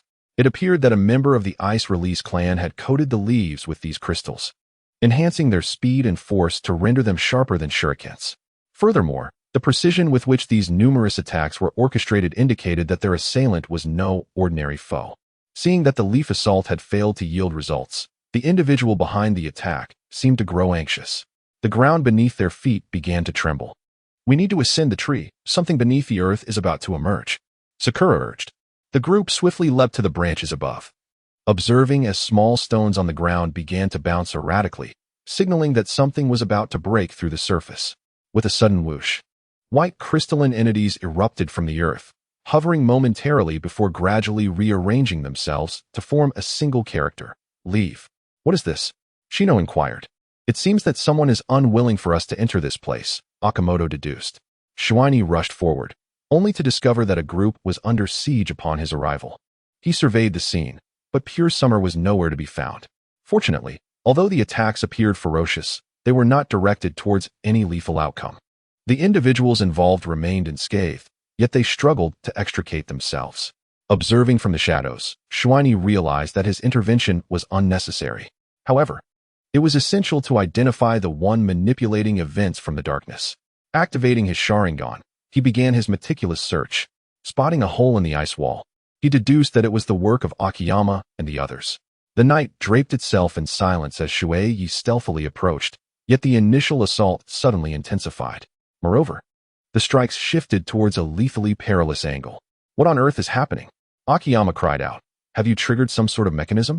Sakura, concealed behind a tree, replied. There's no time to evade the ice shards, let alone trigger a trap. Meanwhile, Shui Ye found herself under siege as well, perhaps due to her sheltered position. The onslaught she faced was even more brutal than what Akiyama and the others endured. Utilizing the ice release, Lingyue Frost Blossom technique, she froze the surrounding attacks. With deft movements, Shui Ye evaded the remaining threats and leapt straight into the ice wall. As she gazed upon the barrier before her, she activated her Sharingan. Indeed, she soon discerned a silhouette within. Clad in white garments, with delicate pink hair, the slender figure appeared incongruous within the confines of the barrier. Despite her reluctance to believe, Shui Ye took a step forward and slowly uttered, Junxia. The silhouette stirred and promptly turned around. Chapter 85. The true secret Junxia, adorned in white, was enveloped in a gossamer layer of frost. The wind tousled her soft pink hair, and she stood apart from the world, reminiscent of a fairy lost and forgotten among mortals. Shui Ye had never encountered such a pure summer before, and could not help but murmur, Pure summer? It is I, Master Shui Ye. The voice of Chun Xia carried an ethereal quality, rendering it almost surreal. For a moment, Shui Ye was at a loss as to how to begin questioning her. Have you been deceiving us all along? Chun Xia's visage was shrouded in a mist, leaving Shui Ye unable to discern her features clearly, only catching a vague glimpse of what seemed to be a smile. Yet that smile was laced with bitterness and anguish. Master Shui Ye, I have not deceived you. Chun Xia formed hand seals, and the surrounding fog appeared to dissipate slightly. She then stepped through the barrier, advancing towards Shui Ye with deliberate strides. For an instant, Shui Ye remained still, allowing the familiar yet unfamiliar Chun Xia to approach. A bone-chilling cold enveloped him, causing him to involuntarily shudder. What do you intend to do? Master Shui Ye, I have come to fulfill the mission bestowed upon me by the previous generation. As she spoke, Chun Xia recited incomprehensible incantations, and suddenly the once quiet barrier erupted in brilliant light, as if something was about to emerge from within. What have you done? Shui Ye shouted. Master Shui Ye, I am sorry. Boom, boom, boom. A series of explosions echoed within the barrier, quickly merging into a cacophony. Shui Ye felt his ears throb painfully from the blasts, which even impacted the outside, affecting Akimoto and the others. What is happening? Is it another attack? The ice wall is malfunctioning. We must investigate. Yet, the roots continued to sprout, seemingly endless. While Akimoto and the others wrestled with the great tree, Chun Xia suddenly fell backward. Instinctively, Shui Ye caught her. Drip, drip, Chun Xia began to cough up copious amounts of blood, sending Shui Ye into a panic. What is wrong? What have you done? Chun Xia managed a faint smile. Master Shui Ye, let me tell you a story. My parents belong to the Ice Release clan, and within my blood lies a substance capable of awakening human potential, transforming ordinary individuals into Ice Release ninjas with bloodline limits. The villagers have long been conducting such experiments, and it was not until I and several other children were born that they succeeded. Those within this barrier are true members of the Ice Release clan, while the great tree outside serves as their tool for transformation. If we destroy this place, they will be unable to create new Ice Release ninjas. So that is the case, Chun Xia. Why did you not tell us sooner? Akimoto and I could have assisted you. Observing the explosions within the barrier, Chun Xia shook her head. Master Shui Ye, I only just remembered. My memories had been sealed. When I fell into the illusion, I saw my parents. And it was then that I learned the truth. In fact, Master Shui Ye, I also saw you at that time. Your eyes had turned red. Yet you were unable to break the seal my parents placed upon me. Shui Ye's heart skipped a beat, and then he asked, at that time, was your consciousness awakened? Yes, I was aware, but unable to speak. Master Shui Ye, it seems we both harbor secrets. With this, he inquired, can you forgive me? Noticing Shui Ye's silence, Chun Xia continued, when I first arrived in this village to gather flowers of various hues, it must have been then that the Ice Release ninja discovered I was still alive. Hence, they captured me, intending to resume their plans, but were thwarted by Team Akiyama. Chun Xia wished to say more, yet the blood flowed increasingly, staining her pristine white garments. Stop talking. Just wait. Xiaoying is outside. I'll call her to treat you. Don't go. Chunxia grasped Shui Ye's arm. Master Shui Ye, the barrier here is linked to my life. The operatives fear my parents might destroy this place, forcefully binding me to the barrier. Once the explosion concludes, the barrier will dissolve, and I shall perish. No, Chunxia, I can assist you, Shui Ye urgently replied. That link, tell me how to sever it, please. Observing Shui Ye's anxious demeanor, Chunxia smiled gently. Master Shui Ye, thank you. Even though I deceived you all and placed you in peril, you do not harbor hatred towards me, and that is enough. With that, Chunxia closed her eyes, finally completing her fate. No longer would a child of the Ice Release clan suffer. Don't sleep, Chunxia. Chunxia, Shui Ye shouted desperately. At that moment, the attacks from the great trees outside began to slow. The attacks are diminishing. Quickly, let's investigate what the issue is, Akiyama commanded to those around him. Before he finished speaking, numerous figures swiftly approached. Hinata activated her Byakugan and promptly reported, someone is coming, in large numbers. And their chakra flow is akin to that of the previous Ice Release ninja. It seems the enemy has reinforcements, Shino declared, dispatching a few insects to scout. Akiyama glanced towards the barrier, eager to enter, yet the figures in white were now almost upon them. Meanwhile, inside, Shui Ye was pacing anxiously, his Sharingan revealing that Chunxia's chakra was visibly depleting. Once all her chakra dissipated, she would be beyond salvation. What to do? What to do? The link. Yes, the link Chunxia mentioned. There must be something connecting the barrier to her body. Otherwise, the link would not be effective. Shui gently laid Chunxia upon the ground, his Sharingan wide with intensity, and indeed, he discerned something amiss. Delicate threads of crimson blood adorned Chunxia's body, swaying gently in the breeze, all pointing resolutely in one direction, toward the very spot where Chunxia had stood moments ago. A massive ice pillar loomed there. This must be the connection. With a few agile leaps, Shui arrived before the ice structure, where the chill intensified, transforming his breath into misty white puffs. Without a moment's hesitation, Shui spun around, Hyojetsu. Yet, the ice pillar proved far more resilient than he had anticipated. Upon unleashing Hyojetsu, it merely created a hole rather than shattering it. Cursing under his breath, Shui swiftly formed hand seals, ninjutsu, Chidori. Concerned that the power might fall short, he infused his Chidori with an abundance of chakra. The thunderous crackle of the colossal Chidori reverberated, drawing the attention of those outside. Akioto, growing increasingly anxious, hastened his movements, desperate to enter and ascertain the situation. Chapter 86. The lethal crimson thread. Sakura paused momentarily upon hearing the sound. Could that be Sasuke-kun? Concentrating the chakra within his body into his hand, Shui raised the Chidori and launched it at the ice pillar. The outcome hinged upon this singular moment. Bang! A tremendous explosion erupted, shattering the barrier and causing the ice wall to disintegrate into crystalline fragments, which swiftly vanished into the air. The tree's assaults ceased in an instant, its leaves turning yellow and cascading to the ground in droves. Before the eyes of the onlookers, the entire tree withered at an alarming rate. Then, with a resounding crash, it collapsed. The cloaked figures seemed unable to comprehend the scene before them, their eyes aflame with rage as they pointed at Akioto and the others, shouting, "They have slain our sacred tree and desecrated our holy ground. Kill them! Kill them!" The explosion left Shui Ye momentarily dazed before he rose to his feet. The ice pillar shattered into fragments. Activating his Sharingan, he assessed Chunxia's condition. "Damn it!" exclaimed Shui Ye, frustration boiling within him. Those ghostly red threads persisted, mercilessly siphoning the vitality from Chunxia's body. Just as Chunxia had warned, once the barrier shattered, her life was forfeit. In a surge of desperation, Shui Ye drew forth a kunai, yet he found himself utterly incapable of grasping those crimson threads, let alone severing them. Could he truly bear witness to Chunxia's demise before his very eyes? No, it was impossible. There had to be a solution. Shui Ye compelled himself to remain calm. These threads were consuming Chunxia's chakra, suggesting that chakra threads could indeed interact with them. The chakra threads were the key. Suddenly, an idea struck him. Secret technique, puppet performance. With the chakra threads emanating from his fingertips, he guided them closer to the red threads, meticulously wrapping them one by one. Though the motion appeared simple, manipulating something intangible with chakra demanded an extraordinary level of precision. Within moments, Beads of sweat began to form on Shui Ye's forehead. Fortunately, his chakra threads finally connected with the red threads.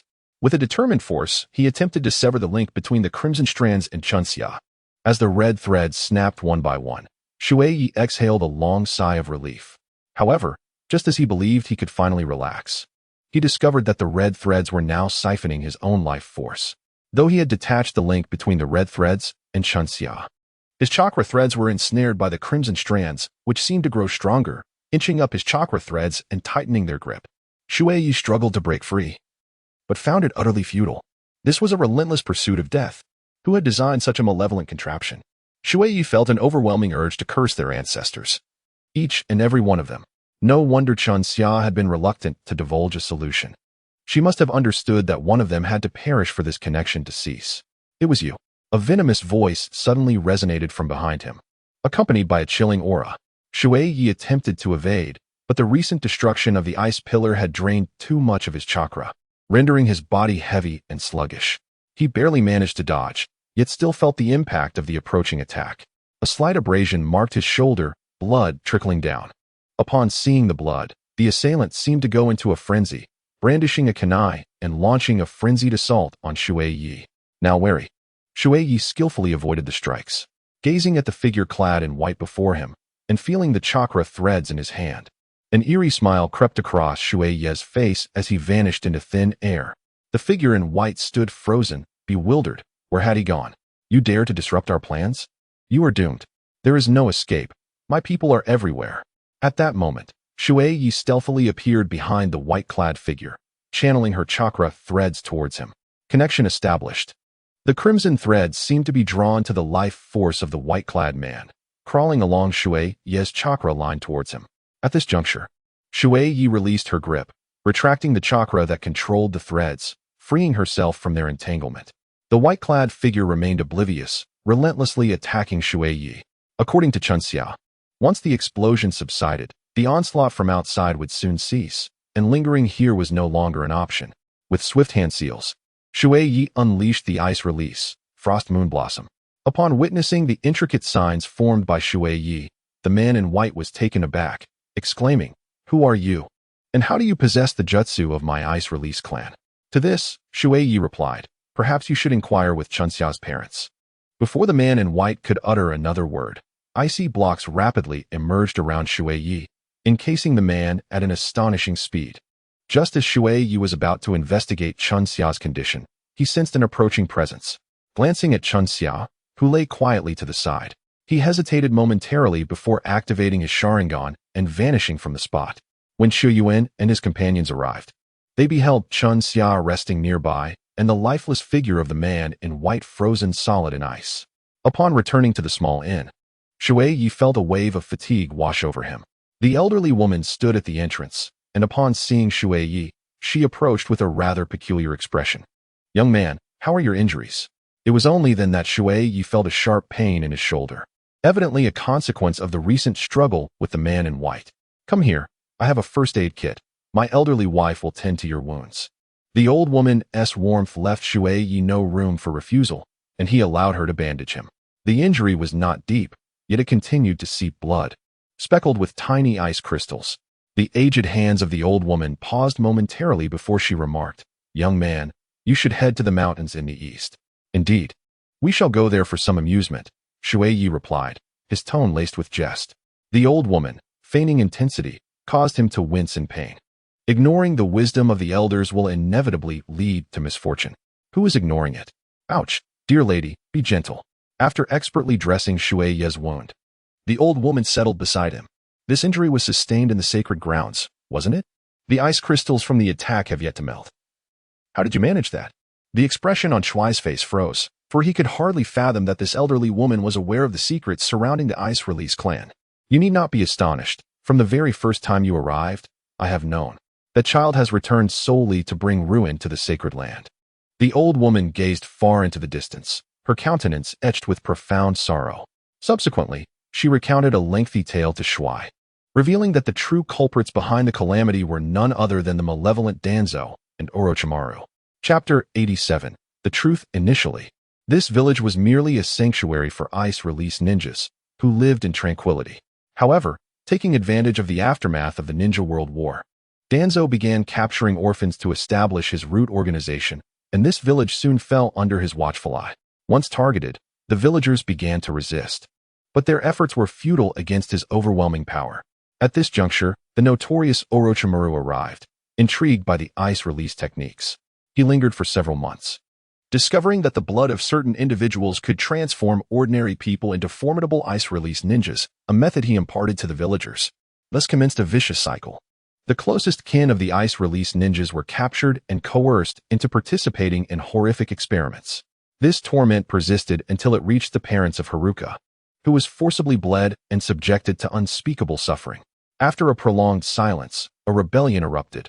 Haruka's parents and a few others fought back, liberating all the children and fleeing to Konohamaru. However, their mastery of ice release techniques rendered them easily detectable.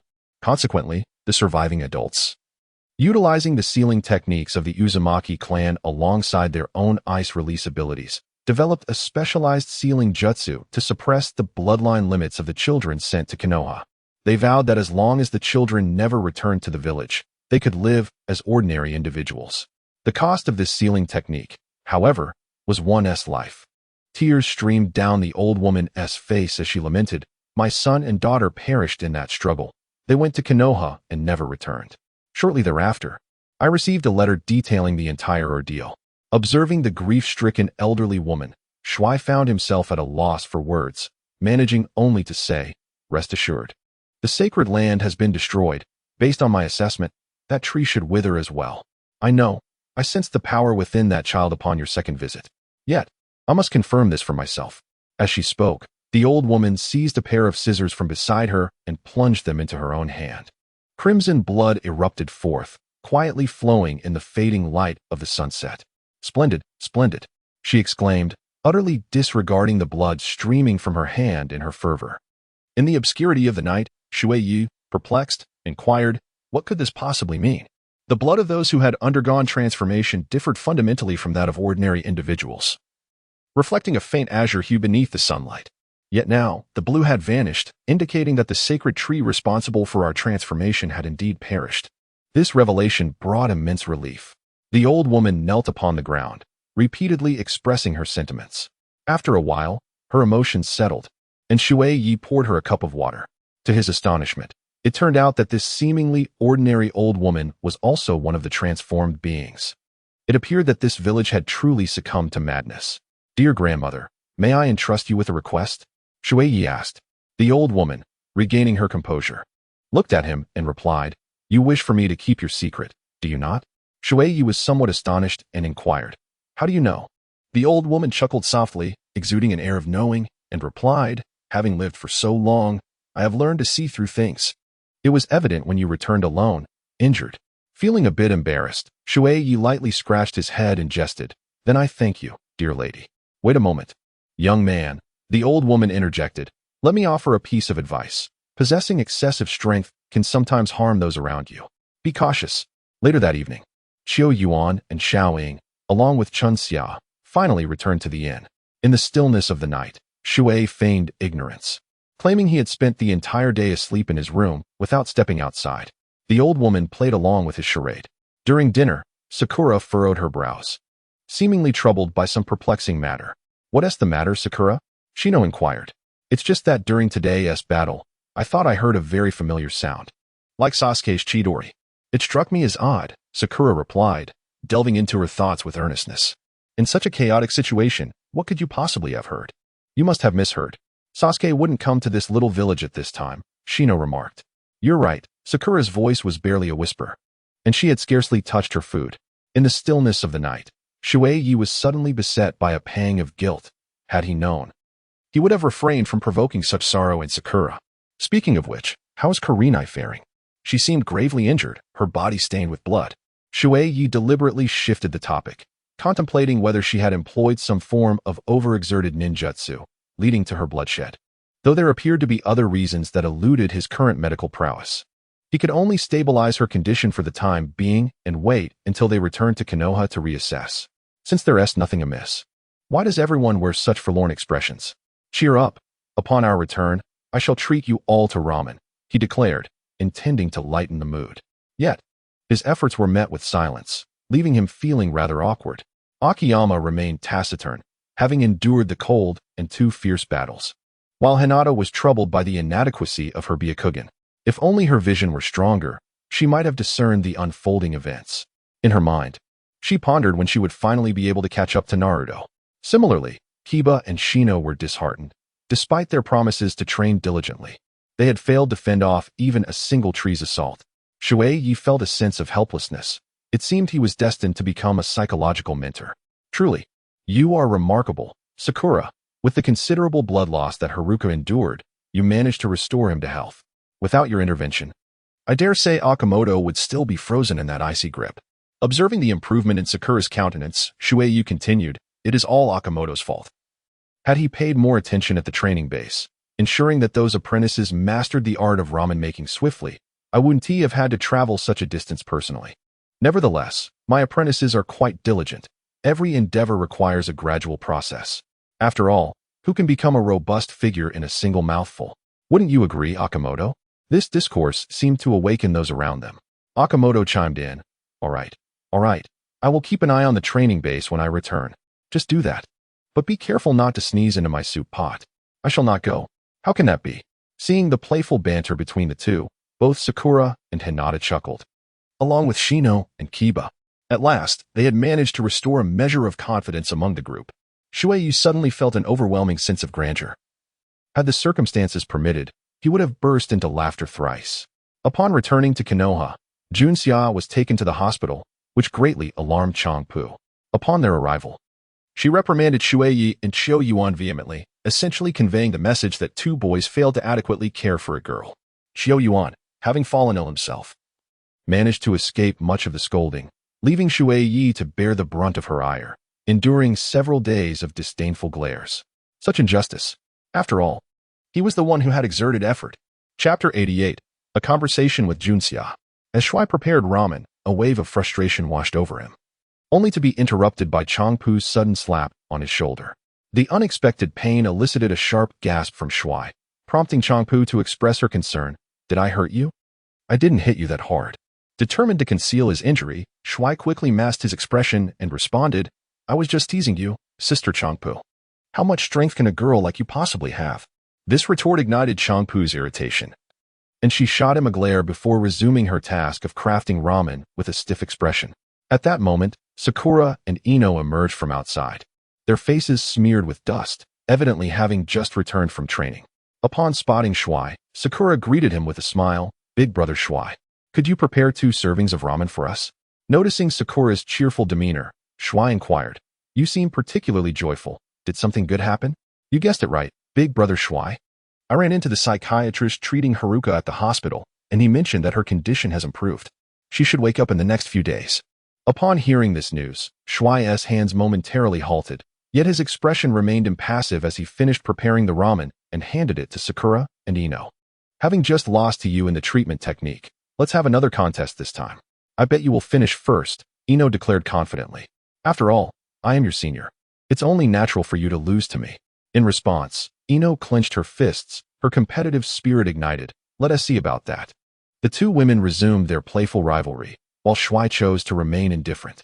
Given Okamoto's distinguished background and the involvement of Hinata and others in the mission, it was clear that Haruka was now under the watchful care of Konoha's ninjas. Shui could only visit as a friend, and he harbored concerns that Haruka might be subjected to investigation. His worries were not rooted in the fear of Haruka revealing his secrets, but rather in the haunting words of the old woman he had encountered. He found himself pondering those words repeatedly in recent days. Could it truly be his actions that led to the troubles surrounding those close to him? I say, what are you daydreaming about? Can't you see that customers have called for you several times? Changpu complained from the sidelines. Shui Ye finally regained his composure and hurriedly began preparing ramen for the guests. At last, the workday concluded, and just as he intended to leave, Changpu stopped him and said, I have prepared some soup for Chunxia. Since you have nothing to do after work, please take it to the hospital for me. Why don't you go yourself? Shui Ye inquired. My father needs my assistance with procuring ingredients. I will be leaving shortly, so please hurry and take this, Changpu replied, handing him a bag containing the soup. With Changpu's soup in hand, Shui Ye swiftly made his way to the hospital. Upon arriving at Chunxia's ward, it was no surprise to find a Konoha ninja keeping watch, albeit only one, concealed in the shadows. Pretending not to notice, Shui Ye opened the door to the ward. Chunxia remained in a deep slumber. The immense chakra required to cause such an explosion must have taken its toll, and perhaps she had resigned herself to a fatalistic outlook. What a foolish girl, Shui Ye murmured as he set down the soup. At that moment, Chunxia suddenly opened her eyes, her gaze intense as she looked at Shui Ye, her expression reminiscent of when he first met her. Master Shui Ye, you're awake? Shui Ye exclaimed in astonishment. Chunxia nodded. I woke up before you arrived, but there was someone outside watching me, and I didn't want to confront them. So I pretended to be asleep. Casting a glance at the person outside, Shui Ye lowered his voice and said, after such a significant incident, whether you wish to face it or not, you will ultimately have to undergo questioning. I won't tell them anything, Master Shui Ye, Chunxia suddenly declared, leaving Shui Ye momentarily speechless. Noticing Shui Ye's astonishment, Chunxia offered a faint smile. Master Shui Ye, you are just the same as before. Shui Ye was certainly aware of the matters that Chunxia spoke of. As he prepared the sweet flag soup, he remarked, I trust you to keep this confidential. I have come to inquire about a few matters. I know what you wish to ask, and I shall divulge everything, Chunxia responded, her words echoing those of the old woman, albeit with added scenes of fierce combat. The battles at that time were incredibly intense. Even Chunxia's parents suffered severe injuries, and in their desperate plight, they resorted to the notion of sealing. But why, upon awakening, did you feel compelled to journey to that mountain and speak of fate? This was a precaution set by the previous generation for all children, functioning as both a safeguard and a shackle. Should the seal be broken and memories restored, the foremost intention would be to obliterate the sacred ground. At that time, my memories were fragmented. I merely knew to head in that direction. And it was only upon entering an illusion midway that my recollections were fully restored. Shui nodded, and thus everything became comprehensible. Just as he was about to speak further, the door swung open, and Chunxia closed her eyes. It was a ninja from Konoha. Upon seeing Shui and the soup in his hands, he retreated, his expression tinged with confusion. Did he mishear? Had they not spoken at all? Once the individual departed, Chunxia remarked, it seems they have already taken note of me. Master Shui, you should return for now, while they remain oblivious to your presence. Let them suspect. Without evidence, they cannot act against me. Shui carefully set down the soup and advised, Chunxia, focus on your recovery. The shop will always welcome your return. His words brought tears to Chunxia's eyes. Thank you, Master Shui, truly. Whether for saving my life or for your willingness to accept me once more, I am deeply grateful. Chunxia closed her eyes, tears cascading from the corners, soaking into the pristine pillow. Meanwhile, in the Hokage's office, a Kyuin recounted the events. Ultimately, we found Chunxia beside the barrier, along with the corpse of the man in white. Tsunade leaned forward, her hands clasped on the table, and inquired, this is the previous dossier. Take a look. She gestured for Shizune to pass the document to a Kyuin. The third Hokage had been apprised of this matter and subsequently accepted the members of the Ice Release clan unconditionally. The names of those children had been eradicated, seemingly to transform them into ordinary individuals completely. So, Chunxia was among that group of children? A Kyuin confirmed, indeed. The base has now been destroyed, eliminating any further threat. The mission has been accomplished. However, the Ice Release bloodline within that child has awakened and cannot be reversed. Should we enroll her in the Konoha Ninja Academy? A Kyuin inquired. Let the child decide for herself. After all, she is now a child of Konoha. And did you not mention that she was the one who destroyed those things? This alone proves she is a commendable child. Chapter 89. Returned to the ramen shop after a Kyuin left the Hokage's office. Shizune presented a report, stating, Lady Tsunade, here is the autopsy report of the man in white. He was not killed by ice release techniques, but rather by a type of biological link technique, having his life force drained away. Thus, certain events transpired that a Kyuin had overlooked, yet they aided in fulfilling the mission. We can say this much. But we still cannot ascertain the details. Tsunade smiled and replied, that will become clear once the child awakens. At that moment, a knock sounded at the door. Come in. Report to the Hokage. Akai Chunxia has awakened. The calm and composed Chunxia faced the people of Konoha, recounting the events she knew with unwavering clarity. Indeed, she no longer felt fear, for Shui had assured her that the ramen shop would always welcome her back, no matter the circumstances. So, You utilized that man in white to shift the connection, ensuring your own survival while he perished in your stead? Yes. And then I succumbed to exhaustion and later found myself in Konoha's hospital. Chunin spoke with such precision, entirely omitting any mention of Shui's presence. When these reports were presented to Tsunade, she merely smiled faintly before addressing Shizun. These children truly grow up far too swiftly. What do you mean, Lady Tsunade? Nothing much. Shizun, do you suppose that child will attend the Ninja Academy? Most likely, given that ice release is indeed a formidable bloodline limit. Shall we make a wager? You have a history of losing every bet. What is there to wager? Tsunade smiled mysteriously, then let us wager that she will indeed enroll in the Ninja Academy. On that day, Shui was in the training facility, fuming with indignation. What has come over you all lately? There has been no progress whatsoever. Number 15. Your dough is far too tough. How many times must I repeat myself for you to comprehend? And you, number 41. Your broth is perpetually undercooked, after all this time. You still cannot master the basic timing. Witnessing the normally amiable Shui in such a furious state, the apprentices dared not utter a word. They could only endure in silence, none willing to provoke the tempest. What is the matter? Lost your tongues? I've been singing your praises to others, and now you repay me with this dismal performance? Shui's hands trembled with frustration. What are you all doing instead of training? A voice echoed from the doorway, causing the apprentices to look up as if they had seen a savior. Shui, why are you so upset? If you let your frustration get the better of you, all your duties will fall upon my shoulders. If they do not train diligently, we shall simply double their time. Akihara spoke with an air of nonchalance, as though doubling their training hours was a trivial matter.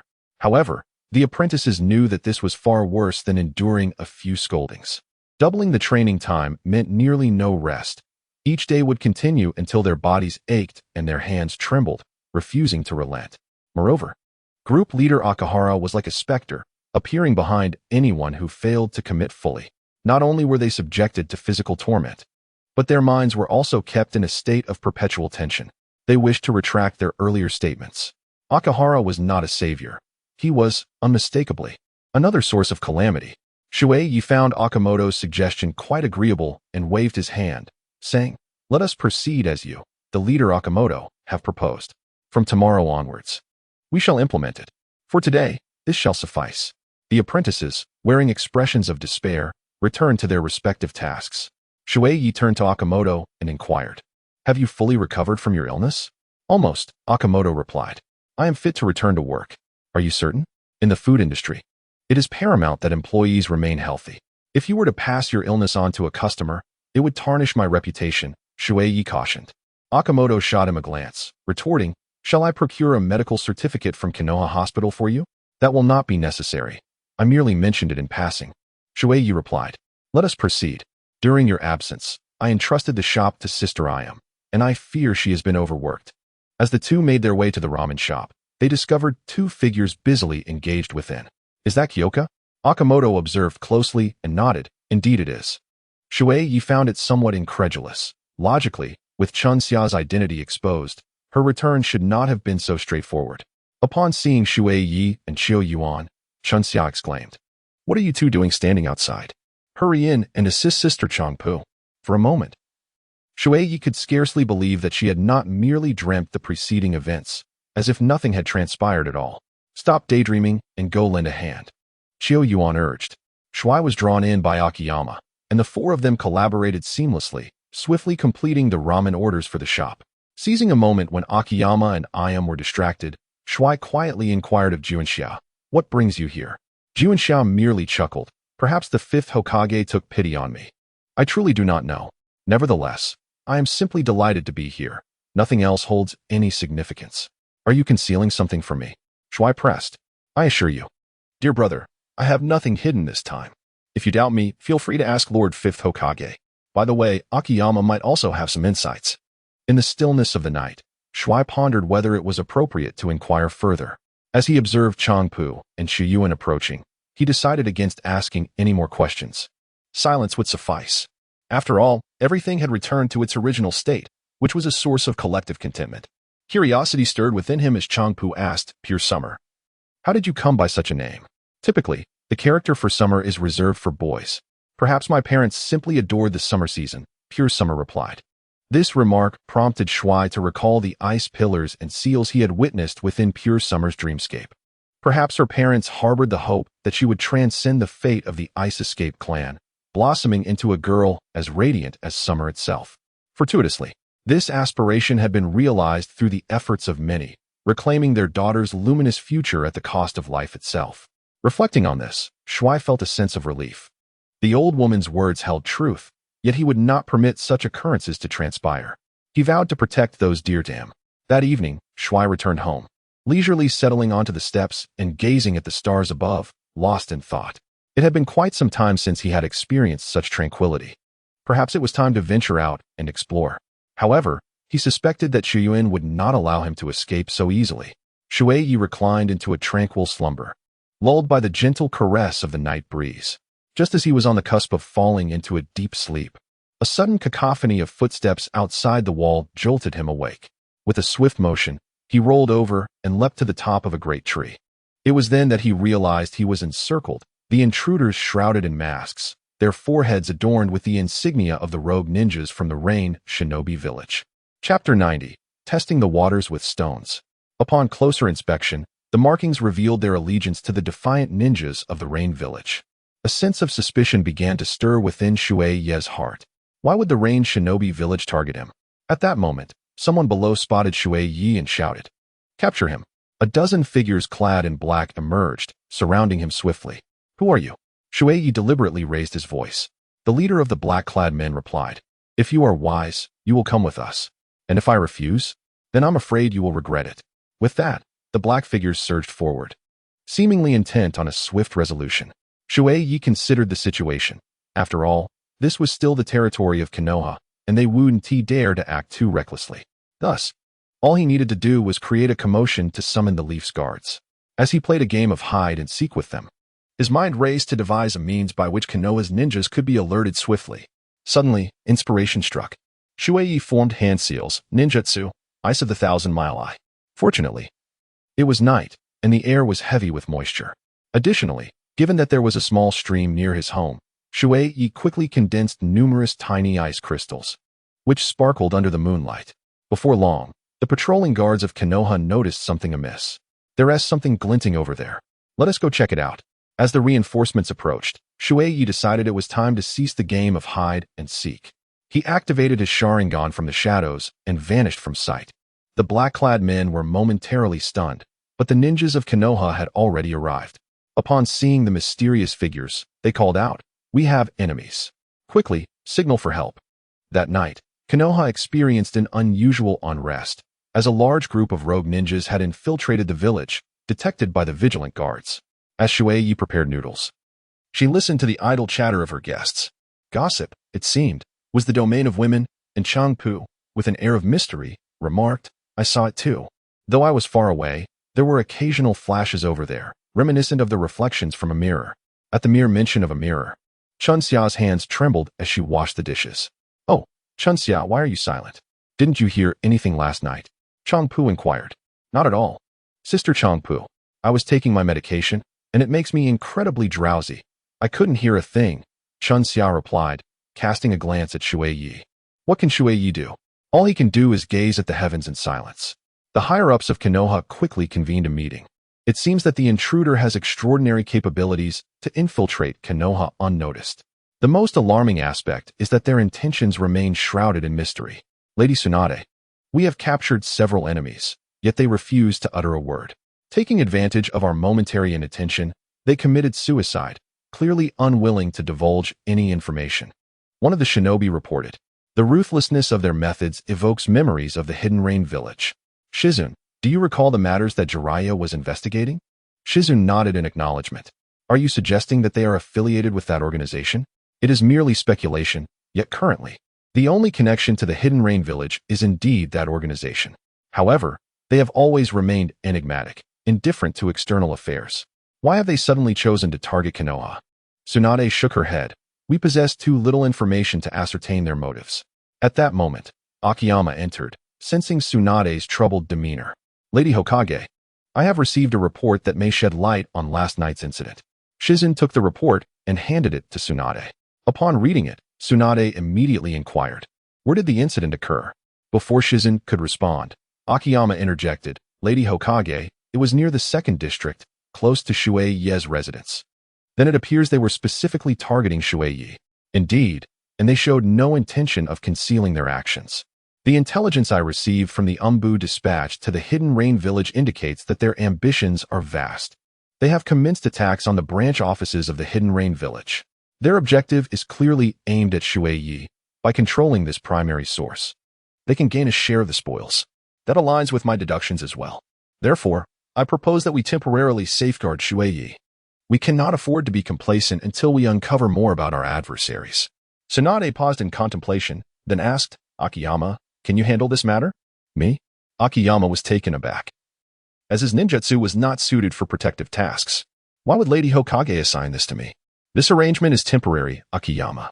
I will bolster Konoha's security. As long as Shui Ye remains within the village, he should be safe. Understood, Lady Hokage. At the ramen shop, Shibu had returned to rest, leaving Junatsu and Shui Ye to manage the store. Master Shui Ye, you were the one responsible for last night's incident, weren't you? Junatsu inquired. Seeing her curiosity, Shui Ye admitted, yes, it was me, but it was merely for self-preservation, you needn't worry. How could the ice of 1,000 miles serve as a means of self-defense? Why are you asking so many questions, child? Just focus on making your ramen. Shui Ye remarked unnaturally, surprised that Chunxia could perceive even this. If you choose not to speak, then so be it. Master Shui Ye, why do I get the sense that you harbor more secrets than I do? Do you not find this rather intriguing?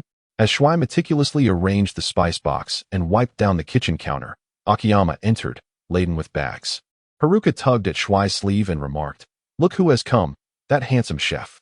Upon catching sight of Akiyama's disheveled appearance, Shui stepped out from the kitchen and inquired, what has happened to you? Are you fleeing from a disaster? After placing her belongings in a corner of the shop, Akiyama replied, a group of people, I know not from where, wreaked havoc on my home last night. Now, I have nowhere to stay, so I had to bring my things here. Though her words bore a semblance of truth, Shui remained skeptical. He had scarcely encountered that band of rogue ninjas, having been evading them. How could such a commotion have ensued, resulting in the collapse of her house? Akiyama gazed at Shui and implored, I have nowhere to go in these next few days. May I stay with you for a while? Huh? Could you repeat that? I said I have no place to reside and wish to stay with you for a few days. Once my house is repaired, I shall return. Shui Ye felt she had been ensnared and retorted, I have heard that group did not cause much of a commotion. How did your house come to be damaged? Sighing, she continued, I do not know either. Those individuals are simply unreasonable. If they wish to fight, let them fight, but why must they destroy my home? As she spoke, Chiyuan's heart grew heavy with sorrow, as if the situation truly reflected her plight. Shui Ye felt the onset of a familiar headache once more. Chapter 91. When a man becomes shameless, he becomes even more terrifying. Shui Ye pulled Shoyuan aside and began to analyze the situation earnestly. You see, I snore while I sleep, and I must admit, I am not particularly tidy. My home is in a state of disarray. Most importantly, I am unaccustomed to having others in my space. Moreover, Chiyuan's true identity is evident. How could he allow someone who monitors him to reside in his home? That would be akin to lifting a stone only to crush one's own foot. Rest assured, I possess none of these undesirable habits. I am generally quite quiet and will not intrude upon your life. Shuanai, however, he was apprehensive about being disturbed. With a sigh, Shuanai resolved to adopt a different approach. For Akiyama was far more troublesome than one might envision. Shuanai assumed a rather disheveled demeanor and remarked, You see, I have recently entered into a romantic relationship. Having a girlfriend at home would make your stay quite inconvenient, wouldn't you agree? But fret not, I shall remain in the guest room and never venture out. Yet, my girlfriend would certainly object. Akiyama gazed at the mountain of his belongings and sighed. I am currently homeless, and my only friend is unwilling to offer me temporary shelter. Is this a pity party? Meanwhile, nearby, Jiuan Xiao approached with a sympathetic expression, saying, You truly are in a dire situation, Leader Akiyama. What a grave misstep you've made. As the workday concluded, Shuanai stood at his doorstep, his expression resembling that of someone who had just endured great turmoil, devoid of hope. What are you daydreaming about at your own doorstep? Move along, Akiyama urged, carrying an assortment of bags. Shui Ye gazed intently at Shoyuan, his eyes nearly piercing through the latter's back. Today, he had truly grasped the meaning of relentless pursuit. Damn it, He had often jested with friends, claiming that a bold woman fears a persistent man, mocking the notion that, with enough effort, no woman would be out of his reach. Now, the tables had turned, and he was facing the repercussions of his own hubris. Not only did his head throb, but every part of his body ached, and he felt an acute sense of loss. Chun Xia, with an innocent expression, turned to Shui Ye and said, "Master Shui Ye, please come help group leader Chiyo carry something." Assisting him in carrying items, he thought, was more than enough loyalty without him being tossed aside.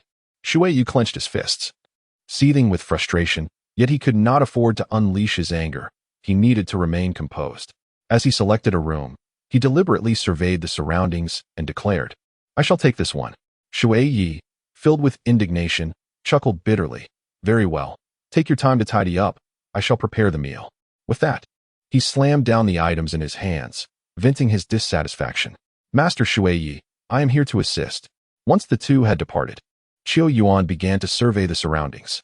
Shui Ye's residence is a rather conventional private courtyard, with the front entrance adjacent to the street and a small stream running through its center, forming a square layout.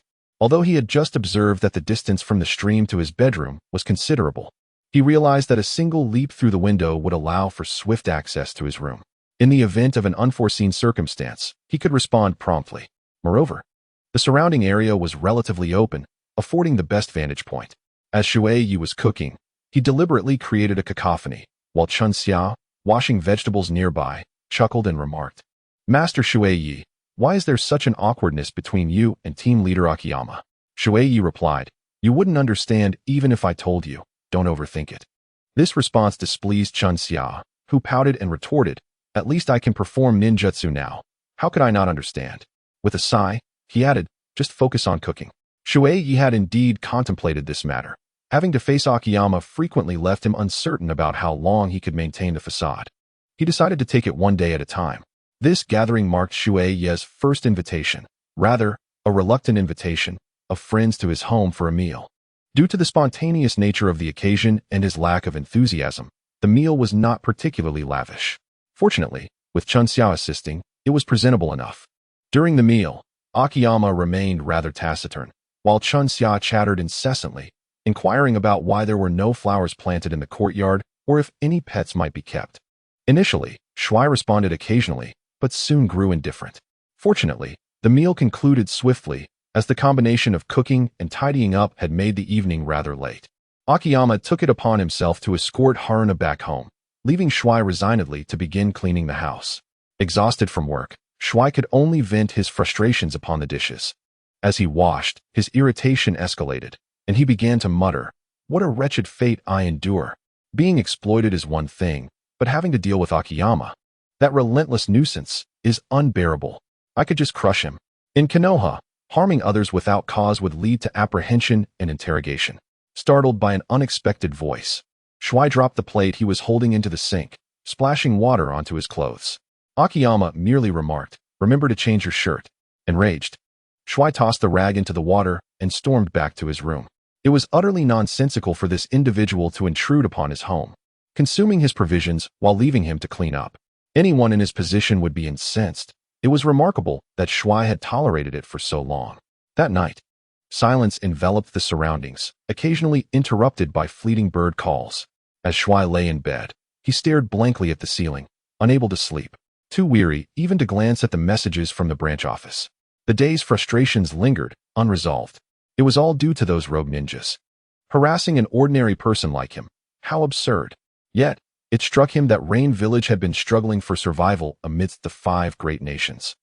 How could it possibly be at odds with him, a resident of Konoha?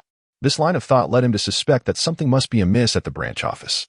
With this realization, Shui flicked on the light and began sifting through the chaotic documents strewn across his desk. Before long, he uncovered the report from the Rain Village branch. Ripping open the seal, he found a detailed account of recent events in Rain Village. Originally, Shui had managed the branch in accordance with Konoha's practices, appointing a manager for each location. Due to a shortage of personnel, he had to enlist locals willing to take on the roles. However, after Konoha dispatched ramen chefs, the branch began to covertly undermine those sent from Konoha. More often than not, these talented chefs were relegated to cleaning duties, deprived of opportunities to showcase their culinary skills. The report detailed specific incidents that had led to conflicts. It was evident that significant troubles were brewing in Rain Village. This was no trivial matter. Chapter 92. Shui's Journey Awaits. Shui held the report in both hands, descending into deep contemplation. The partners at the branch were numerous, whether it be Tsunade or Uncle Yamanaka. It was unlikely they would remain indifferent to this matter. Would it not be swifter to entrust this issue directly to them? At that moment, the moonlight poured in from outside, and a small shadow beside the window suddenly dissipated. Shui immediately sensed something amiss. Was he being watched? Was it Akiyama, or perhaps one of the individuals from last night? The tension within Shui's heart began to unravel. Yet, the observers seemed wary of being discovered, even their breathing concealed, unlike the demeanor of last night's group. Shui Ye feigned ignorance, then activated his Sharingan. Indeed, someone was perched on the eaves outside the window. Closing his eyes, he endeavored to suppress any ferocity in his expression. Truly, there was not a moment of respite.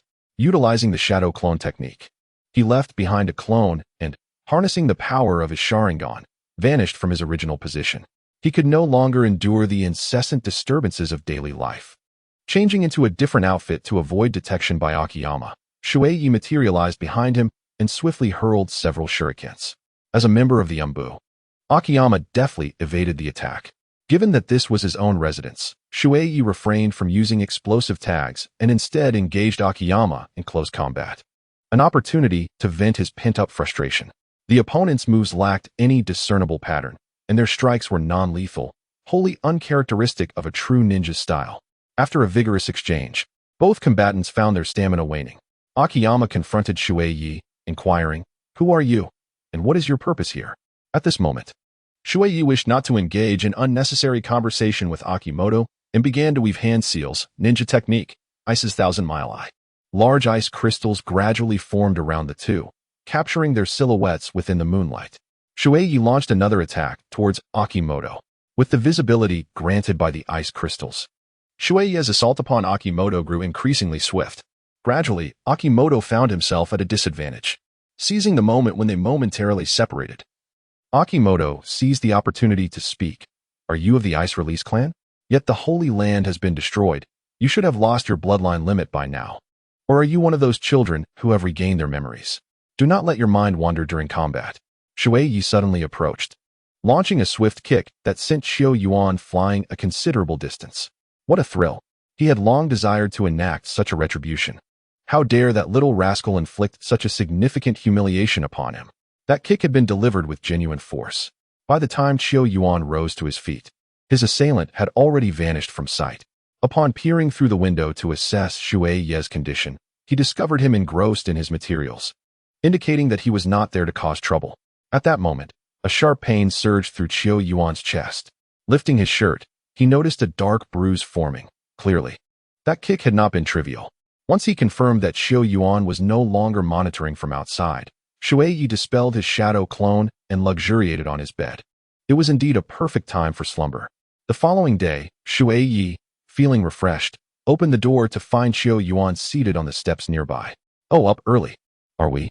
Xiao Yuan glanced at him, recalling the figure from the previous night, whose physique bore a striking resemblance to Shui Ye. Yet he could not fathom the identity of that individual. Approaching Xiao Yuan, Shui Ye stifled a chuckle at the sight of his forlorn expression. However, he maintained a facade of concern, saying, "You seem rather sleep-deprived. It's understandable. After all, being in an unfamiliar home, wouldn't you agree, Xiao Yuan? I slept better than you, and today marks the first day of our extended training. Let us go and assess the results." "Well, you seem to be quite resilient," Shui Ye mused, beginning to question whether his kick from the previous day had been too gentle, as Xiao Yuan appeared unfazed. Upon arriving at the training base, the apprentices had already begun to trickle in. The moment they spotted the duo of Shui Ye and Xiao Yuan, trepidation flickered in their eyes, prompting them to hastily prepare for their training. Once in the zone, the apprentices remained on high alert, fearful of attracting the terrifying gaze of Xiao Yuan, which seemed capable of instilling dread in their hearts.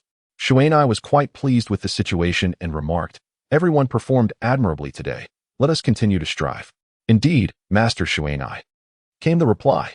After completing a round of inspections, Shuai meticulously recorded his observations and then handed the documents to Akiyama, saying, "I entrust this to you." I have made plans with a friend and will not be able to visit the ramen shop today. With that, Shui Ye exited the training facility. He first made his way to the Hokage's office, where he conversed with Tsunade regarding the information he possessed.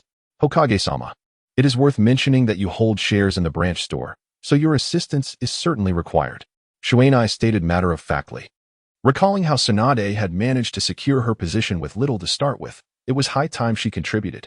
Rest assured, I have already dispatched someone to handle this matter. Furthermore, in the future, please inform me of such matters sooner. I only just received the news and came to report it to Hokage-sama, he responded. It seemed that the Hokage was not at all surprised. Shui Ye decided to be forthright. Tsunade, seated in her chair, gazed intently at him.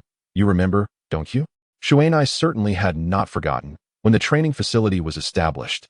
Tsunade had assured him that she would send her own personnel into the training teams. So, it follows that some of my disciples are under your command. Indeed. Tsunade readily acknowledged. Did you not say that I have a stake in this? It is only prudent to ensure my own security. Even her blatant scheming left Shui Ye somewhat impressed by Tsunade's boldness, prompting him to coolly respond. In that case, I shall leave it to you to manage. As for the skilled individuals I have been cultivating recently, I trust you are aware of them. They might provide you with some support. But I wish to retain 2 of them. Retain? Were they not specifically trained to be dispatched to various nations? Ah, that is a personal decision of mine, Hokage-sama. I have been preoccupied with numerous tasks and scarcely had time to rest. I find myself feeling rather fatigued and wish to take a brief respite. You too experience fatigue? Tsunade teased, acknowledging that Shuni's recent achievements were indeed beyond the capabilities of an ordinary individual. A break was quite justified. Then I shall entrust the branch in the Rain Village to you.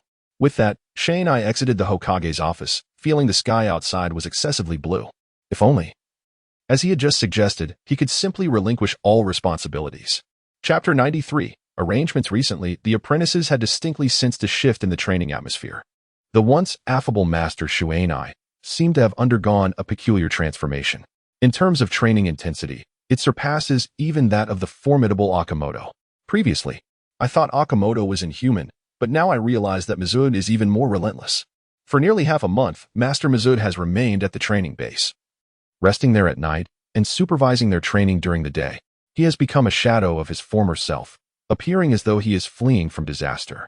Yet, his stringent demands have not wavered. Even a slight reduction in noodle cooking time draws his sharp scrutiny. This relentless regimen has significantly advanced the apprentice's skills. Okamoto has observed this keenly and has inquired privately, but Mizui remains reticent, instead engaging in secretive discussions with Juinxia, the nature of which remains a mystery.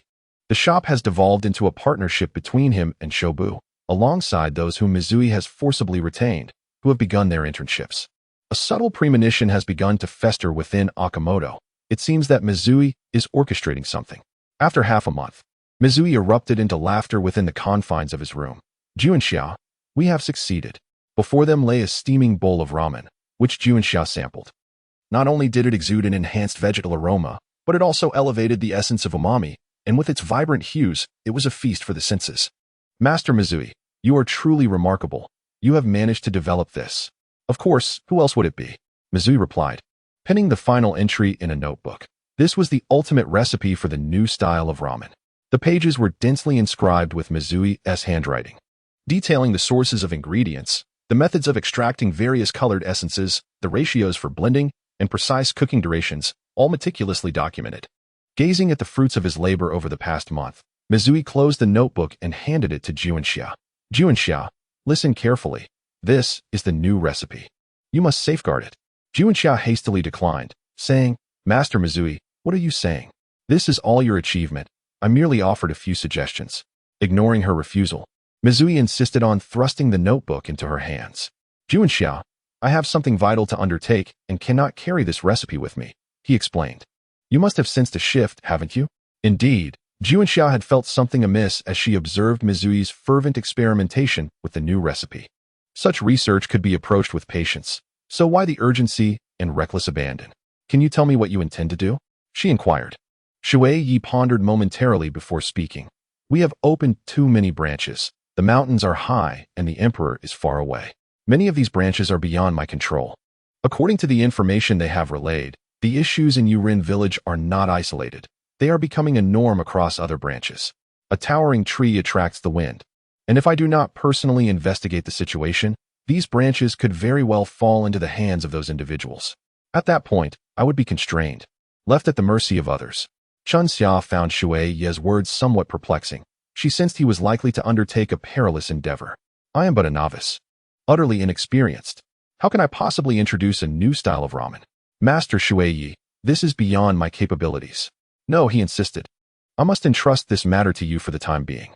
Sister Chang Pu, having trained under Uncle Da for years in the art of handmade ramen, might find this innovative style challenging to accept, thus it could not be entrusted to her.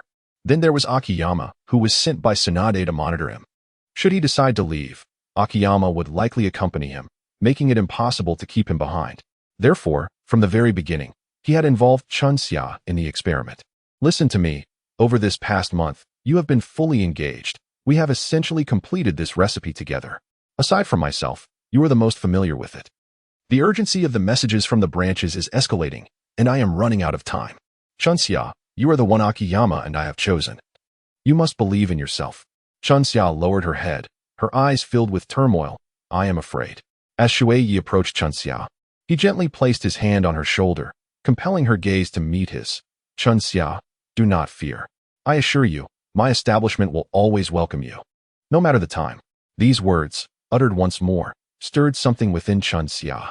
They seemed imbued with an infinite strength, gradually solidifying her resolve. Very well, I promise you. Master Shui Ye. Upon hearing this, Shui Ye's face lit up with joy. He had indeed chosen wisely. Meanwhile, in the Hokage's office, Akiyama was reporting on Shui Ye's recent circumstances. Tsunade's expression was grave, and beside her, Yamanaka Kaichi listened intently. The situation was dire. Some branches were on the verge of violent conflict. Is Shui Ye aware of this? Akiyama shook his head. The Umbu dispatches 2 copies of their reports, one for him and one for me. He should have been informed long ago. Yamanaka Kaichi inquired. Has the lad shown any reaction? He has been spending considerable time with Akai Chun Xia, mostly at the training base. Apart from sending individuals to the Ice Release Clan's mountain for various herbs, he has had little contact with outsiders. Tsunade turned to Yamanaka Kaichi. Has Shui Ye spoken with you shareholders? Not yet. Though yesterday he had someone deliver a message indicating that he wishes to hold a discussion. It appears he has devised a strategy. Relay the message to the Umbu to temporarily suppress the issue until Shui Ye's plan materializes. If it proves effective, we shall reconsider our course of action. Understood, Hokage-sama. Upon returning home from the training base, Shui Ye indulged in a relaxing bath, likely due to his recent lack of proper rest. He soon succumbed to slumber within the bathtub. At that moment, shadows stealthily approached Shui Ye's residence, oblivious to the impending danger. He remained sound asleep as a knife gradually extended through the window, inching closer to his neck. Just as it was about to make contact, Akiyama threw a shuriken, dislodging the blade aimed at Shui Ye. In that instant, several figures emerged beside Akiyama, clearly premeditated reinforcements. The assailants, now behind the house, retrieved the fallen knife, their eyes glinting with cold ferocity as they fixed their stares on Akiyama. It seems you remain undeterred. Speak, who are you? The shadowy figures remained silent, launching a lethal strike at Akiyama.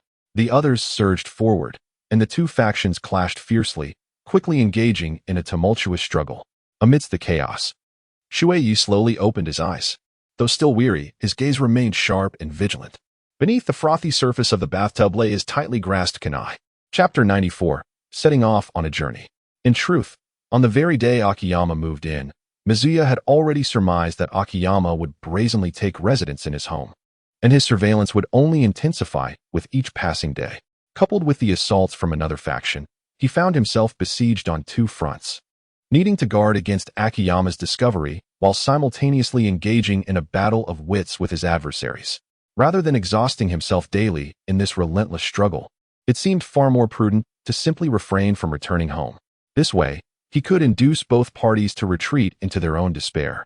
Additionally, he could devote his undivided attention to the study of innovative ramen recipes, a veritable trifecta of benefits.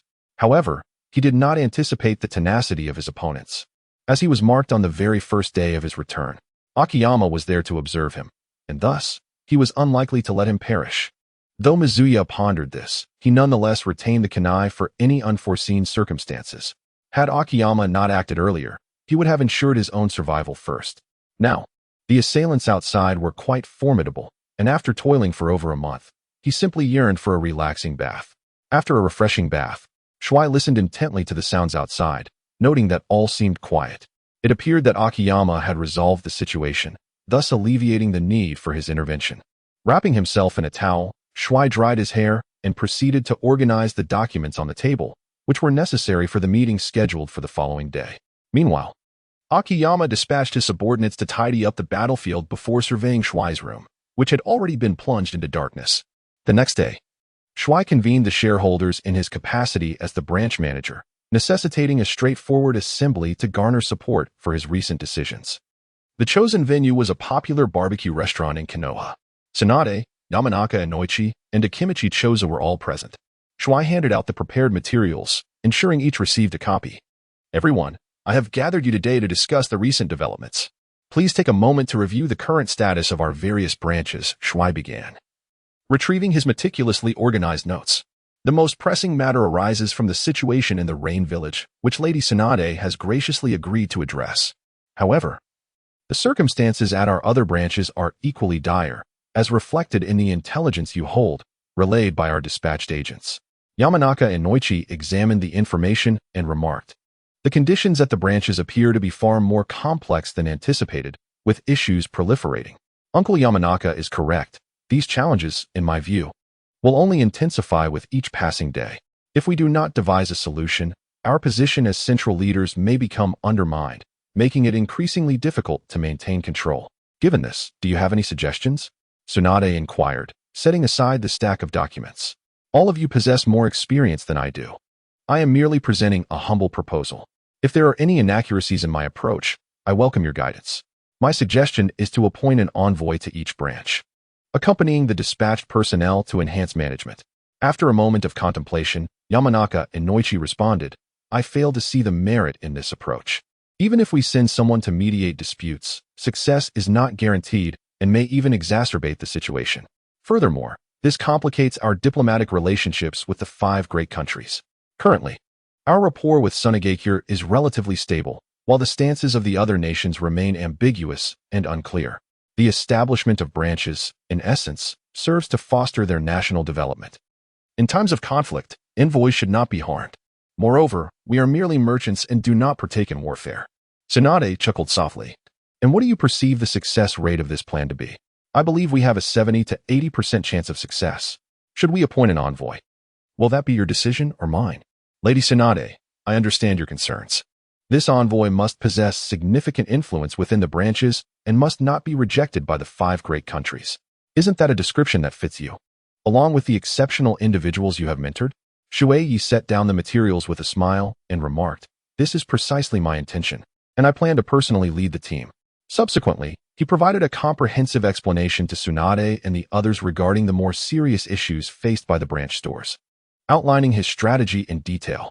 You are all shareholders of the Yao Ramen branches, and I require your support, be it financial or logistical. As he spoke, Shui Ye produced a document, a preliminary agreement that essentially granted him temporary decision-making authority over the branches for a duration of 1 year. Do you have confidence in resolving this issue within a year? He inquired. Completely addressing it may prove challenging, but I am confident that we can rectify the majority of the problems.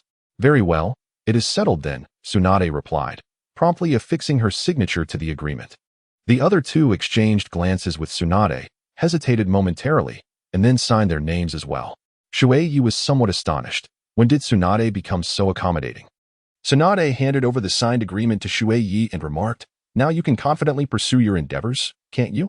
Ah, indeed. Let us begin to call for the dishes. I have been quite famished, Shui Ye replied. By the way, when do you plan to depart? Today could serve as your farewell banquet. May our esteemed shareholder, Shui Ye, achieve great success. For a moment, Shui Ye was left bewildered, raising his glass and muddled, took a sip. He had prepared an array of persuasive words for the individuals before him. After all, they were investing both time and resources. Once Shui Ye took his leave, Yamashiro and Akimichi began to question Tsunade. 5th Hokage, do you think it's too reckless to allow Shui Ye such freedom? Tsunade, her face slightly flushed from the wine, swirled her glass and responded, that child, Shui Ye, has attracted attention. Recently, Okamoto has thwarted numerous adversaries. However, isn't releasing him into the fray even more perilous? You have witnessed the issues raised by Shui Ye, and the dangers may be even greater than he articulated. If we were to forcibly send our men to suppress the local branches, the outcome might not be as effective as his approach. But he is merely a child, and I am concerned, one of them expressed. Tsunade waved her hand dismissively and said, anyone capable of expanding branches into the 5 great nations is no ordinary individual. I have faith in Shui Ye. Furthermore, I have arranged for adequate protection for him. Returning to the ramen shop, Shui Ye observed the busy figures in the kitchen. He contemplated stepping inside to bid farewell, but then thought it rather sentimental for a grown man to do so. At most, he would face a scolding from Sister SHBU upon his return. With that in mind, he glanced back at the branch store and turned away. Chapter 95, The Departure. Shui Ye returned home, leaving a letter for Changpu before commencing to pack his belongings for the journey. In truth, Shui Ye had resided in this house for only a few days, possessing very few items, apart from a handful of garments. It seemed he had never acquired much for himself, for reasons unknown.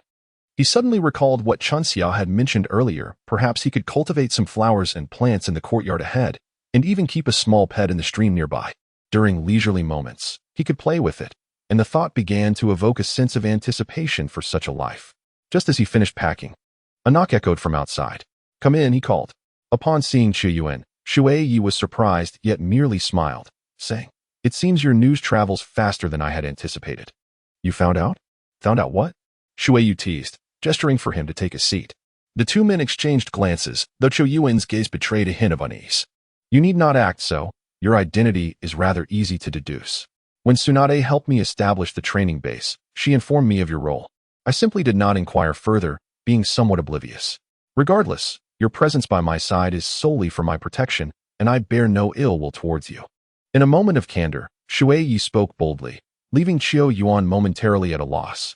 He admitted, indeed, I am a member of the Konohamaru. Having deduced part of the truth, he remarked on Shui Ye's exceptional skills, recalling how he had sensed it while searching for items with Chunxia. Bowing his head, Chiu Yuan continued, during this period of shared experiences. All right, I understand what you wish to convey. Do I strike you as someone who would utter those excessively sentimental phrases? Furthermore, Tsunade must have assigned you a task as well. Yes, I shall accompany you in addressing the matters concerning the branch. Then that settles it. Such a simple affair. Let us refrain from further discussion on trivialities. If you are to go, do prepare yourself promptly, so as not to hinder my progress. Noticing Shui Ye's reluctance to elaborate, Chiu Yuan fell silent and made his way to the door. Suddenly, he paused and turned, asking, Shui Ye, are we friends? A hint of tremor laced his voice. Of course. A mere 2 words, yet they stirred a gentle breeze within Shui Ye's heart, dispelling the shadows cast by the revelation of his identity. He had long believed there existed an insurmountable chasm between him and Chiu Yuan, but it dissipated in the wake of those simple words. Perhaps this was what the Hokage had meant when he spoke of the extraordinary power inherent in Shui Ye. Under the veil of night, Shui Ye and Chiu Yuan embarked on their journey, initially intending to linger longer. However, Shui Ye found himself unable to endure the tedious farewells, opting for the swiftness of night travel, which also afforded them a degree of concealment. The ramen shop was entrusted to Chunxia and Changpu. Could the 2 young ladies manage the workload? Chiu Yuan felt a twinge of concern. Recently, had they not sent someone to intern at the ramen shop?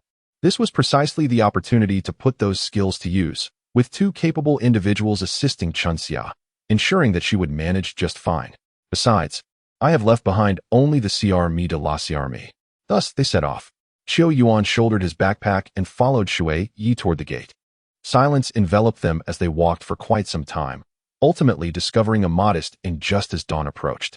Exhausted from their journey, they collapsed onto their beds for a much-needed rest. Meanwhile, Changpu received a letter from Shui Ye, delivered by an intermediary. This is for you, it read.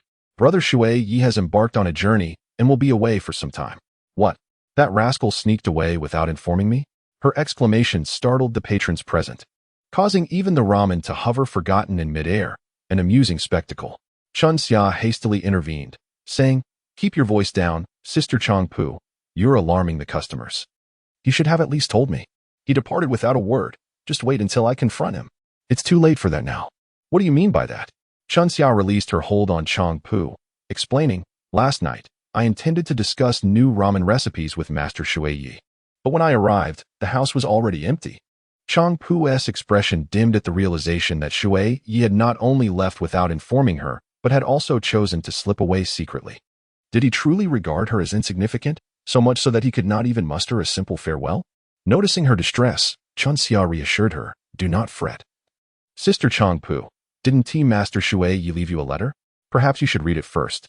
With trembling hands, Changpu slowly unfolded the letter. "Sister Changpu, by the time you read this, I will have already departed from Konoha village.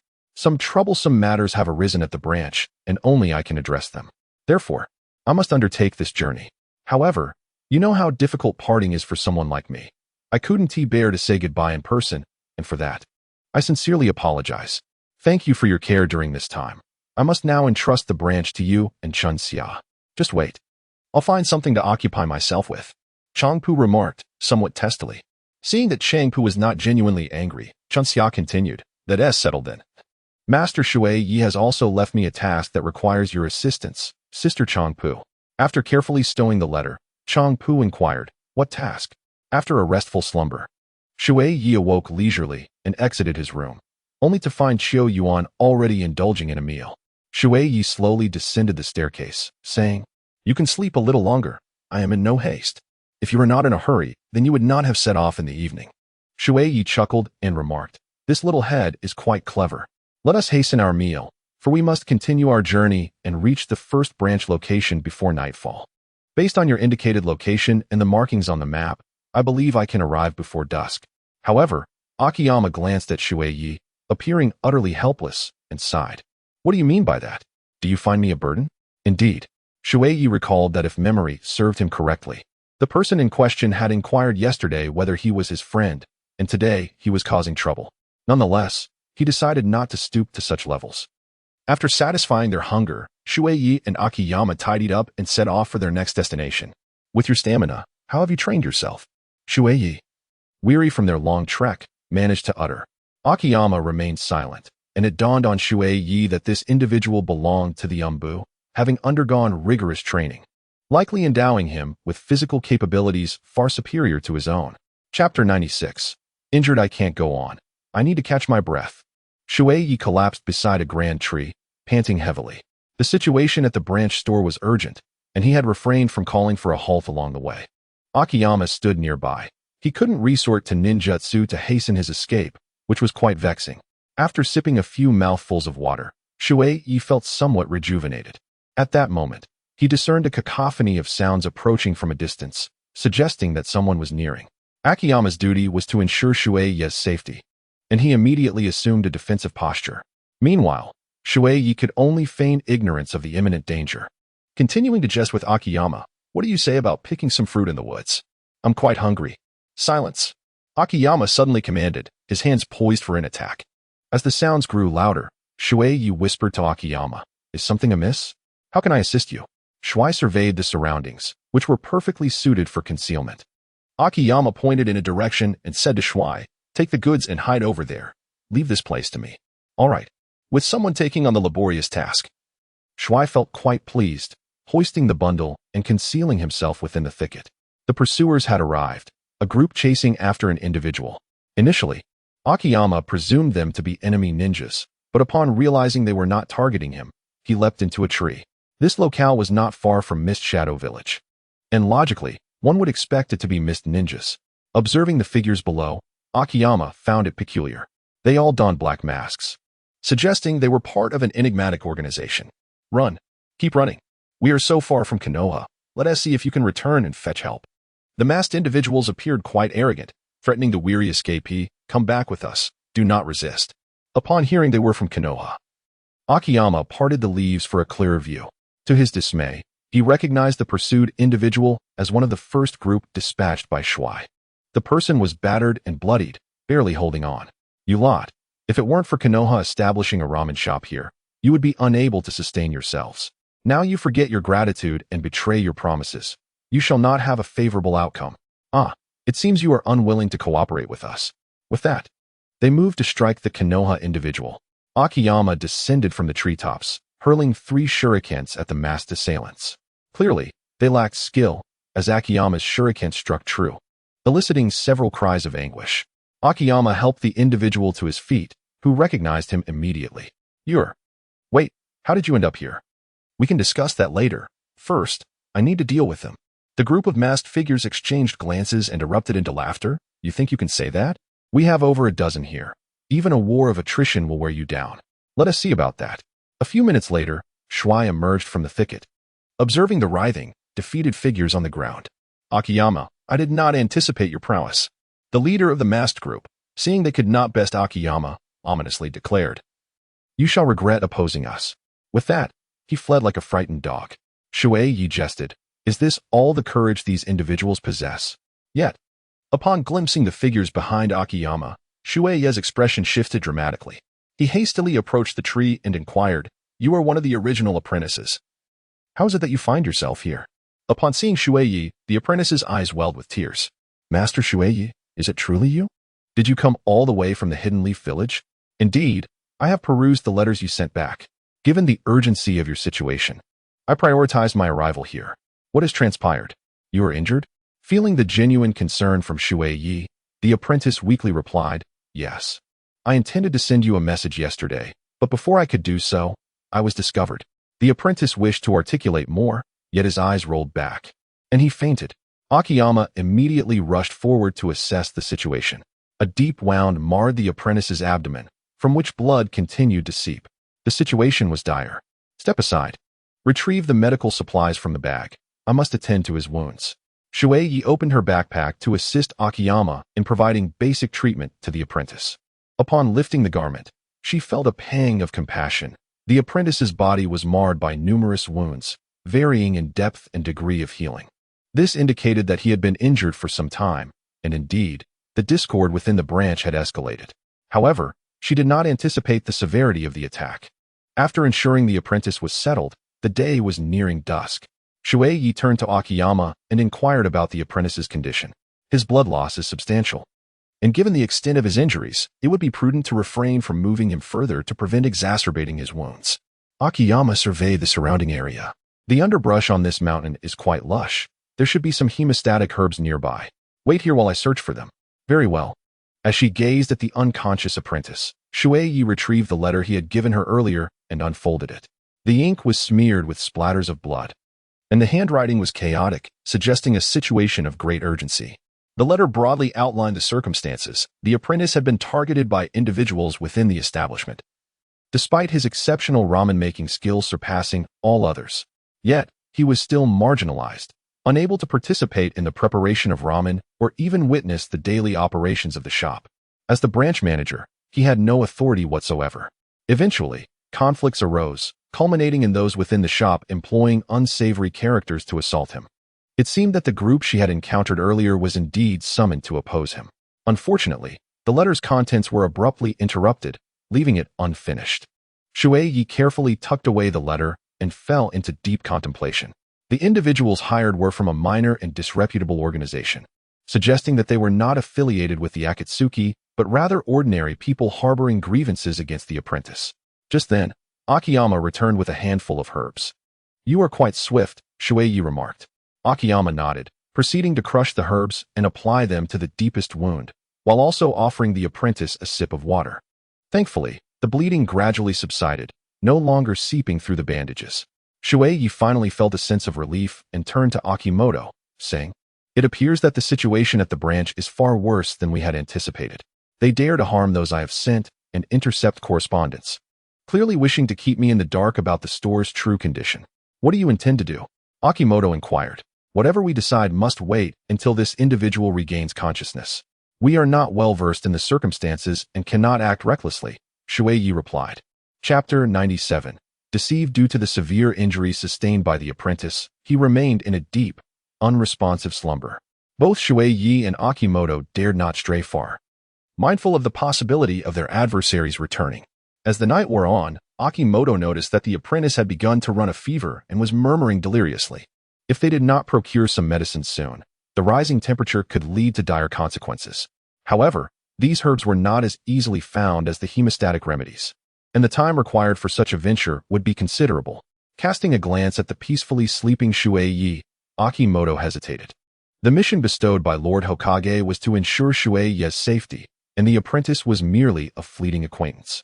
Just as Akimoto wrestled with his thoughts, Shui Ye suddenly awakened. Upon seeing Akimoto's troubled expression, he asked, "What has happened?" "He has a fever, and it is quite serious." Akimoto pointed to the apprentice lying beside them. Upon hearing the situation, Shui promptly ascended to investigate, confirming that it was indeed as Akiyama had described. "What shall we do? We must lower the temperature," he exclaimed. "I possess a method, yet the adversaries have fled, and they may return at any moment. I must ensure your safety," Akiyama elucidated. Shui felt compelled to retort that he did not require Akiyama's protection, yet he refrained from voicing this thought. Recognizing that the apprentice before him might be pivotal in resolving the branch's dilemma, he could not afford for Akiyama to be consumed by flames. After contemplating for a moment, Shui proposed, "How about this? As ninjas, you are adept at setting traps and barriers, are you not? If you could establish a few traps nearby, then should anyone approach, I could endure until your return, correct?" Akiyama replied, "Barriers require a specialized ninja to construct. I am incapable of that. However, I can indeed set traps." He assessed Shui's combat prowess internally and shook his head in resignation. "Why are you shaking your head at me?" Shui inquired, perplexed. "I fear you might inadvertently step into one of the traps I set." "Never mind, I shall explain it to you thoroughly shortly," Akiyama mused, reflecting on how he had become perceived as such a useless individual in his own mind. Shui felt a sting to his pride, surveying the surroundings. Akiyama retrieved numerous items from his bag to commence the trap-setting process, all the while instructing, "Remember the locations of the traps. If anyone arrives, lure them into the traps." With a cursory glance, Shui discerned the situation, yet Akiyama remained uneasy and insisted that Shui specify the locations before he would venture to gather herbs. After rolling his eyes internally several times, Shui indicated the pertinent spots, unable to suppress a mutter. "You are becoming increasingly troublesome. This is a mission entrusted to me by Lord Hokage. It must proceed without incident," Akiyama replied. I understand. You should hurry along. If anything happens to this apprentice, even Lord Hokage shall not absolve you." Shui gestured dismissively. With one last apprehensive glance, Akiyama proceeded towards the mountaintop. Needing to make a swift return, Shui Ye stirred the campfire with a wooden stick, watching the flames rise momentarily. He then draped an additional blanket over the apprentice. Knowing that those with fevers often feel cold, this should provide some warmth. Not far from Shui Ye, in the village, a group of masked individuals stood, their faces smeared with dirt. The leader, in a fit of rage, shattered the teacup in his hand. "How could you let this happen? We couldn't even capture a common person, and yet they managed to escape? Brother, the opponent is quite formidable. They do not appear to be an ordinary ninja. Moreover, their skills are exceptional. We, despite our numbers, have been bested by a single individual. I cannot afford to lose this person. If we do not settle this score, how can we continue to exist in this village?" Yes, brother, I will take care of it immediately." A bird's call echoed through the woods, startling Shui Ye awake. Moments ago, he had been pondering how to manage the branch store, but somehow, he had dozed off. Glancing at the apprentice, he noted the dire situation and could only hope that Akiyuki would return soon. Stretching lazily, Shui Ye noticed that the traps surrounding them seemed to have been tampered with, and an uneasy feeling washed over him. Cautiously surveying his surroundings, he activated his Sharingan and discovered a living creature. It was small, resembling some sort of animal. Approaching the trap, he found a white creature akin to a kitten, its tail adorned with a tuft of yellow fur. It had likely stumbled into one of Akiyuki's traps, now unable to move. Poor little thing. Shui Ye chuckled softly before leaping down. The creature's leg had been pierced by a sharpened branch, blood oozing from the wound. Shui Ye carefully extracted it from the trap and performed a rudimentary bandaging. Though his medical skills were limited, he managed to staunch the bleeding. At that moment, the little creature opened its eyes and gazed at Shui Ye, nudging his hand with its nose. It displayed a surprising degree of understanding. Shui Ye smiled, gently smoothing its fur, perhaps due to its injury. The little creature soon fell asleep in his arms. Akiyuki moved swiftly through the dense forest, aware that the moon had vanished. Dawn was approaching, and his urgency grew. Fortunately, the mountain peak lay just ahead. Leaping atop a large pile of stones, Akiyuki hastily concealed himself. Before him was a vast cave, housing an enormous living creature. To avoid complications, Akiyuki decided to circumvent the cave. However, this would require more time. casting a worried glance in the direction of Shui Ye. He contemplated his options and then chose to ascend the mountain by a different route. After saving the young beast, Shui Ye found himself unable to sleep. With dawn approaching, he thought it prudent to contemplate solutions to the dilemmas at hand. The fire crackled vigorously, and after meticulously reviewing the reports from his subordinates, he summarized the issues to discuss with his apprentice once they awakened. As dawn broke, Shui Ye rubbed his weary eyes and reached for his water jug, only to feel a sudden chill enveloping him. It was peculiar. Why should he feel cold when all seemed well? Gradually, a thick fog began to rise around him, which he initially attributed to the mountain mist, dismissing it without concern. However, as the sun ascended, the fog only intensified, defying logic. Situated near the water nation, something was amiss. Just as this realization struck him, a wave of fatigue washed over his body, rendering him as heavy as 1,000 pounds. Trouble was brewing. He had been ensnared. At that moment, the sounds of rustling echoed around him, heralding the approach of others. Casting a glance at the still unconscious apprentice and the young beast, a sense of dread filled Shui Ye. Chapter 98. Confrontation indeed. Figures began to emerge from the mist, and the fog gradually thinned. I told you all. You are a bunch of incompetents, unable to capture even a single person.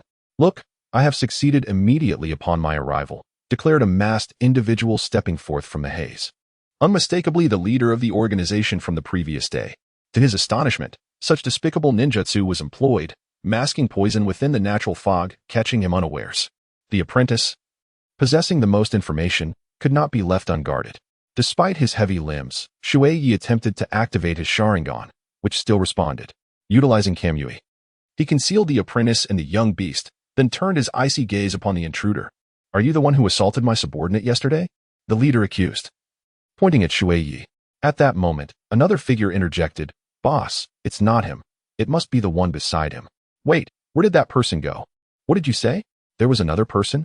The leader expressed surprise, then kicked the man beside him, exclaiming, why are you all standing there? Go find him immediately. And that one named Andakan. We must capture him to secure our mission bounty. Yes, we will go at once. Seemingly confident that Shui Ye, now poisoned, would be incapacitated, the leader leisurely settled down, asking no questions. In a moment of inquiry, Shui Ye boldly posed the question, pray tell, who might you be? Why do you keep your distance? Are you afraid of me? The leader cast a disdainful glance at Shui Ye and retorted, you are not worthy of knowing my name. Moreover, I am aware of your formidable skills. My men have suffered greatly at your hands. It appeared that the leader possessed some measure of intelligence. Shui Ye promptly interjected. You are mistaken. I am merely an ordinary person. It was my bodyguard who dealt with your men. Before the leader could respond, a chorus of screams erupted from his subordinates, followed by the sight of two individuals being suspended upside down. Without needing to look, Shui Ye surmised that they had triggered a trap set by Qiu Yuan. Boss, it's a ruse. That individual was surely lurking in the shadows, attacking us. One of the men exclaimed in panic. What's the fuss about? This is merely a trifling matter, the leader said, rising to his feet. He glared menacingly at the suspended figures and barked, you worthless fools. How could you trigger a trap and remain oblivious? Hurry up and release them. But boss, that skilled individual has yet to reveal themselves, one subordinate timidly noted. Silence. The leader snapped, suppressing his fury. He then turned his furious gaze upon the incapacitated Shui Ye and inquired, was this your doing? Shui Ye yearned to raise his hands in a gesture of indifference, yet found himself immobilized, and thus could only gloat as he remarked, you are aware that I have a bodyguard. This is a precaution he set in place for my protection. Who could have foreseen your clumsiness in triggering it? Before he could finish his sentence, two more individuals inadvertently activated the mechanism. The leader, incensed, brandished a shuriken and hurled it towards Shui Ye, despite exerting all his strength to evade it. The venom was too potent. He managed to shift only slightly. The shuriken struck his thigh, a piercing agony radiating through him, though he stifled a cry of pain. Ah, you possess quite the resilience. I shall see how long you can endure this, the leader sneered, producing several more shurikens, evidently intent on tormenting Shui Ye. Wait, Shui Ye interjected loudly. Are you not seeking the individual from yesterday? If you continue with those shurikens, I shall perish, and you will never locate that person. Moreover, my bodyguard will return shortly, and none of you will stand a chance against him. Upon hearing this, the leader paused. So, you know where he is? Indeed. Shui Ye replied, my bodyguard, and I merely passed through this area. Upon witnessing your attire, we assumed you were bullying the individual from before, so we intervened to rescue him. Now, I find myself in dire straits. Do you not recognize him? The leader inquired, perplexed. Of course not, as I mentioned. It was merely a happenstance, Shui Ye responded earnestly, feigning the demeanor of an innocent. At that moment, the individual who had been suspended upside down was rescued by his comrades. The leader then addressed Shui Ye. Very well. Simply dismantle these traps and inform me of that person's whereabouts, and we shall consider this matter resolved. Shui Ye cast a disdainful glance at the leader and then, with a pitiful tone, remarked, if all the traps were removed, wouldn't you all come in? That would leave me even less assured of my safety. I propose this. You provide me with the antidote, and only then will I have the strength to assist you in neutralizing the poison, won't I? No way. First, you must tell me where that person is gone. Once my men locate him, I shall grant you the antidote, the leader retorted. Truly troublesome, Shui Ye thought, enduring the pain while his mind raced. Let us make a compromise. You send someone in to bind me, and once my poison is alleviated, I will disclose the whereabouts of that individual. After you have captured him, you may return to untie me. How does that sound? At that moment, the leader quietly inquired, are you certain this is not the exceptionally skilled individual from yesterday? I am positive, leader. I can discern a person quite well. Moreover, judging by his foolish demeanor, he may indeed have hired a bodyguard. After all, do these merchants not cherish their lives? We have encountered such situations frequently on previous missions. Upon hearing his subordinate's words, the leader replied, very well, we shall proceed as you suggest, but you must reveal which areas are devoid of traps.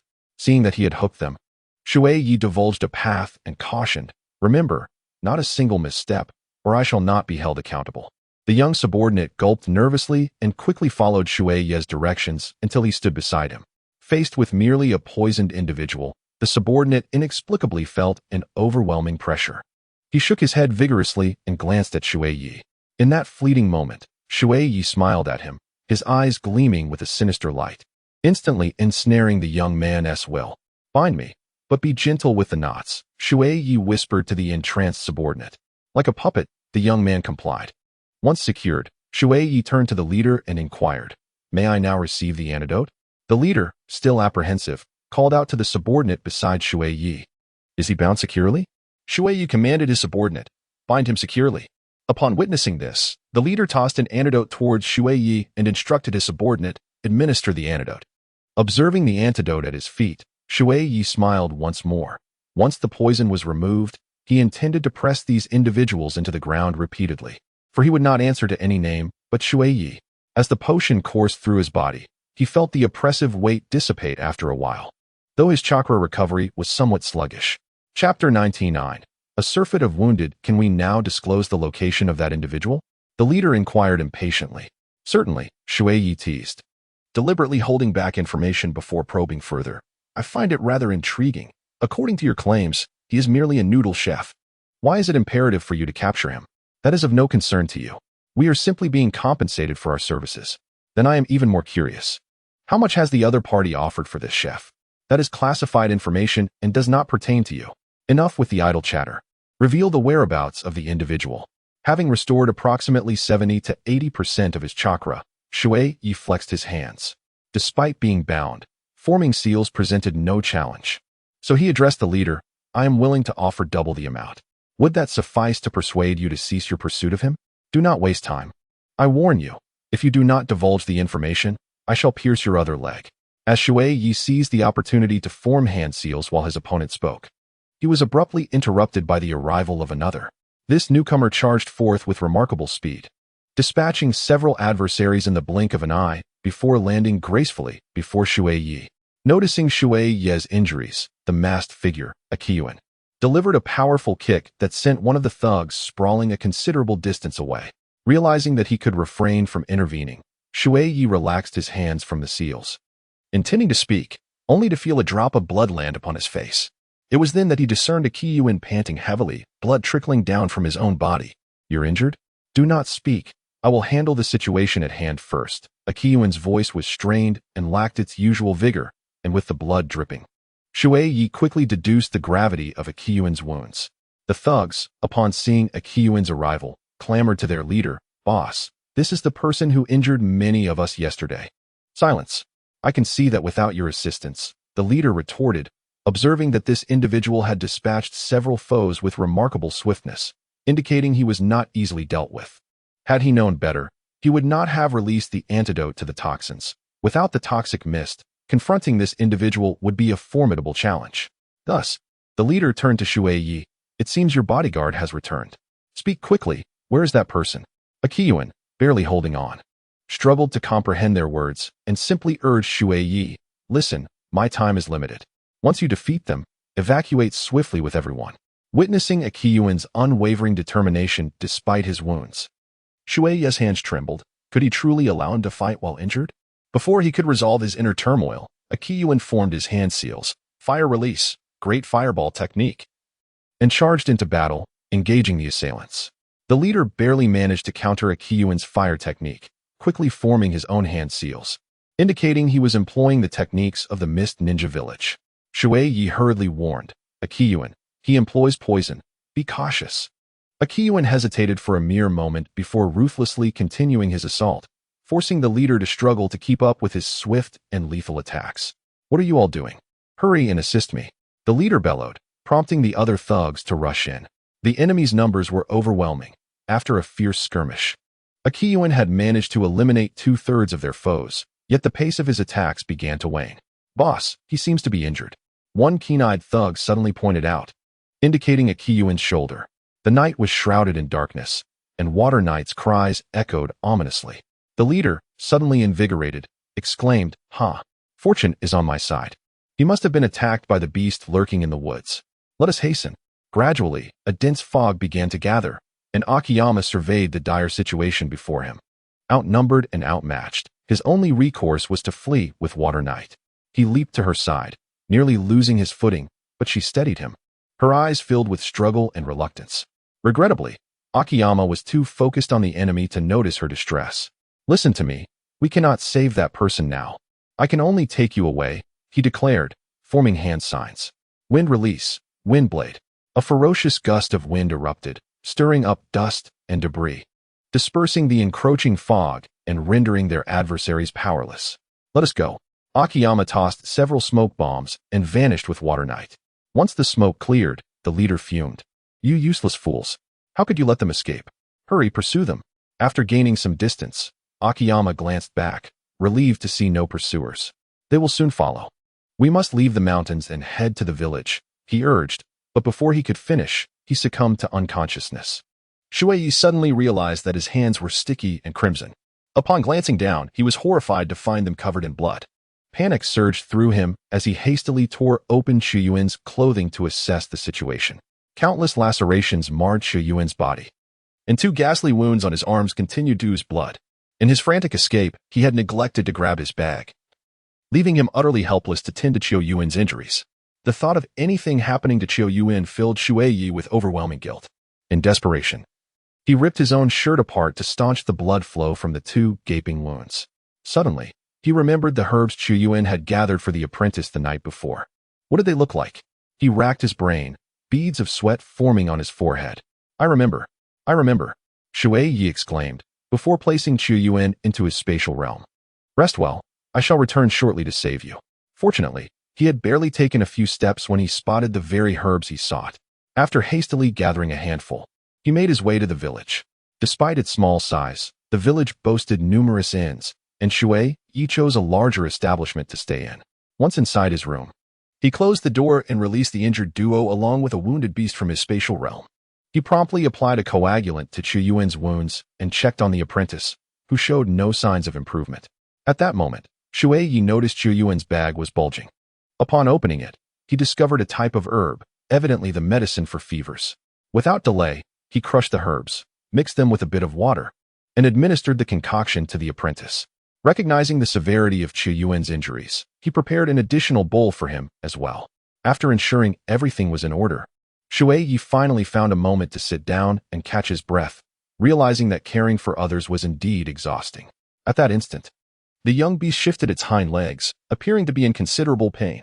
Shui Ye glanced at the remaining contents in the bowl and decided to share it with the suffering creature. A sigh escaped his lips as he thought of Chiu-Yuan's wounds. As he settled into a chair, Shui Ye began to feel a twinge of pain in his thigh. The earlier chaos had distracted him from his own injury. After cleaning the blood and performing a rough bandage, he laid his head on the table, in dire need of rest. Later that night, a brisk knocking at the door jolted Shui Ye awake. The urgency of the knock startled him, given his current circumstances. Revealing his identity was ill-advised. He approached the door and asked, "Who is it?" "Guest, it is I. I came to inquire if you would like something for dinner."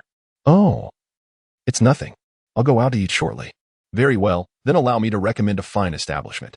Our village has a noodle shop renowned for its exquisite flavors, particularly the broth. One sip will linger in your memory for quite some time." "I understand. I shall head out shortly." After the outside individuals departed, Shui Ye finally lowered his guard. He approached to inspect the condition of the two individuals. Akiyama was injured and still running a fever, though thankfully, they had utilized herbal remedies, rendering the fever not too severe. The other individual, known as Andekan, no longer had a fever but remained in a deep slumber. Shui Ye laid down her heart, applied some ointment to her wounds, and then stepped outside. The village was bustling with activity at night, filled with a variety of people, exuding a lively atmosphere. After wandering around, Shui Ye purchased several outfits, as her previous attire had been stained with blood, rendering it unfit for wear. The guests here certainly possess an air of affluence. "They hardly resemble the folk of our village," remarked the proprietor of the clothing shop. "Is buying clothes truly a sign of wealth?" Shui Ye questioned, her gaze inquisitive. "I find it rather ordinary. How can you ascertain that I am not from your village?" With a mysterious smile, the shopkeeper responded. "Everyone from our village frequents a particular ramen shop, renowned for its exquisite noodles and reasonable prices. Those who have been there invariably carry a hint of its delightful aroma. Yet I detect none upon you." "Ah, we have a ramen shop as well, but I was unaware that they infused it with fragrance," Shui Ye retorted playfully. After the shopkeeper carefully packaged the clothing, he added, "This is a specialty unique to our region. Other ramen shops lack such a feature. Perhaps you might experience it for yourself someday." "Thank you, kind sir." After meandering through the village, Shui Ye gathered a wealth of information. Due to some of the initial partners having met her, she couldn't be too brazen in her approach. Moreover, given the methods employed against Andekan, it was wise to exercise caution, as they might resort to similar tactics against her. It seemed prudent to wait for Akiyama to awaken, so they could devise a comprehensive strategy before tackling the issues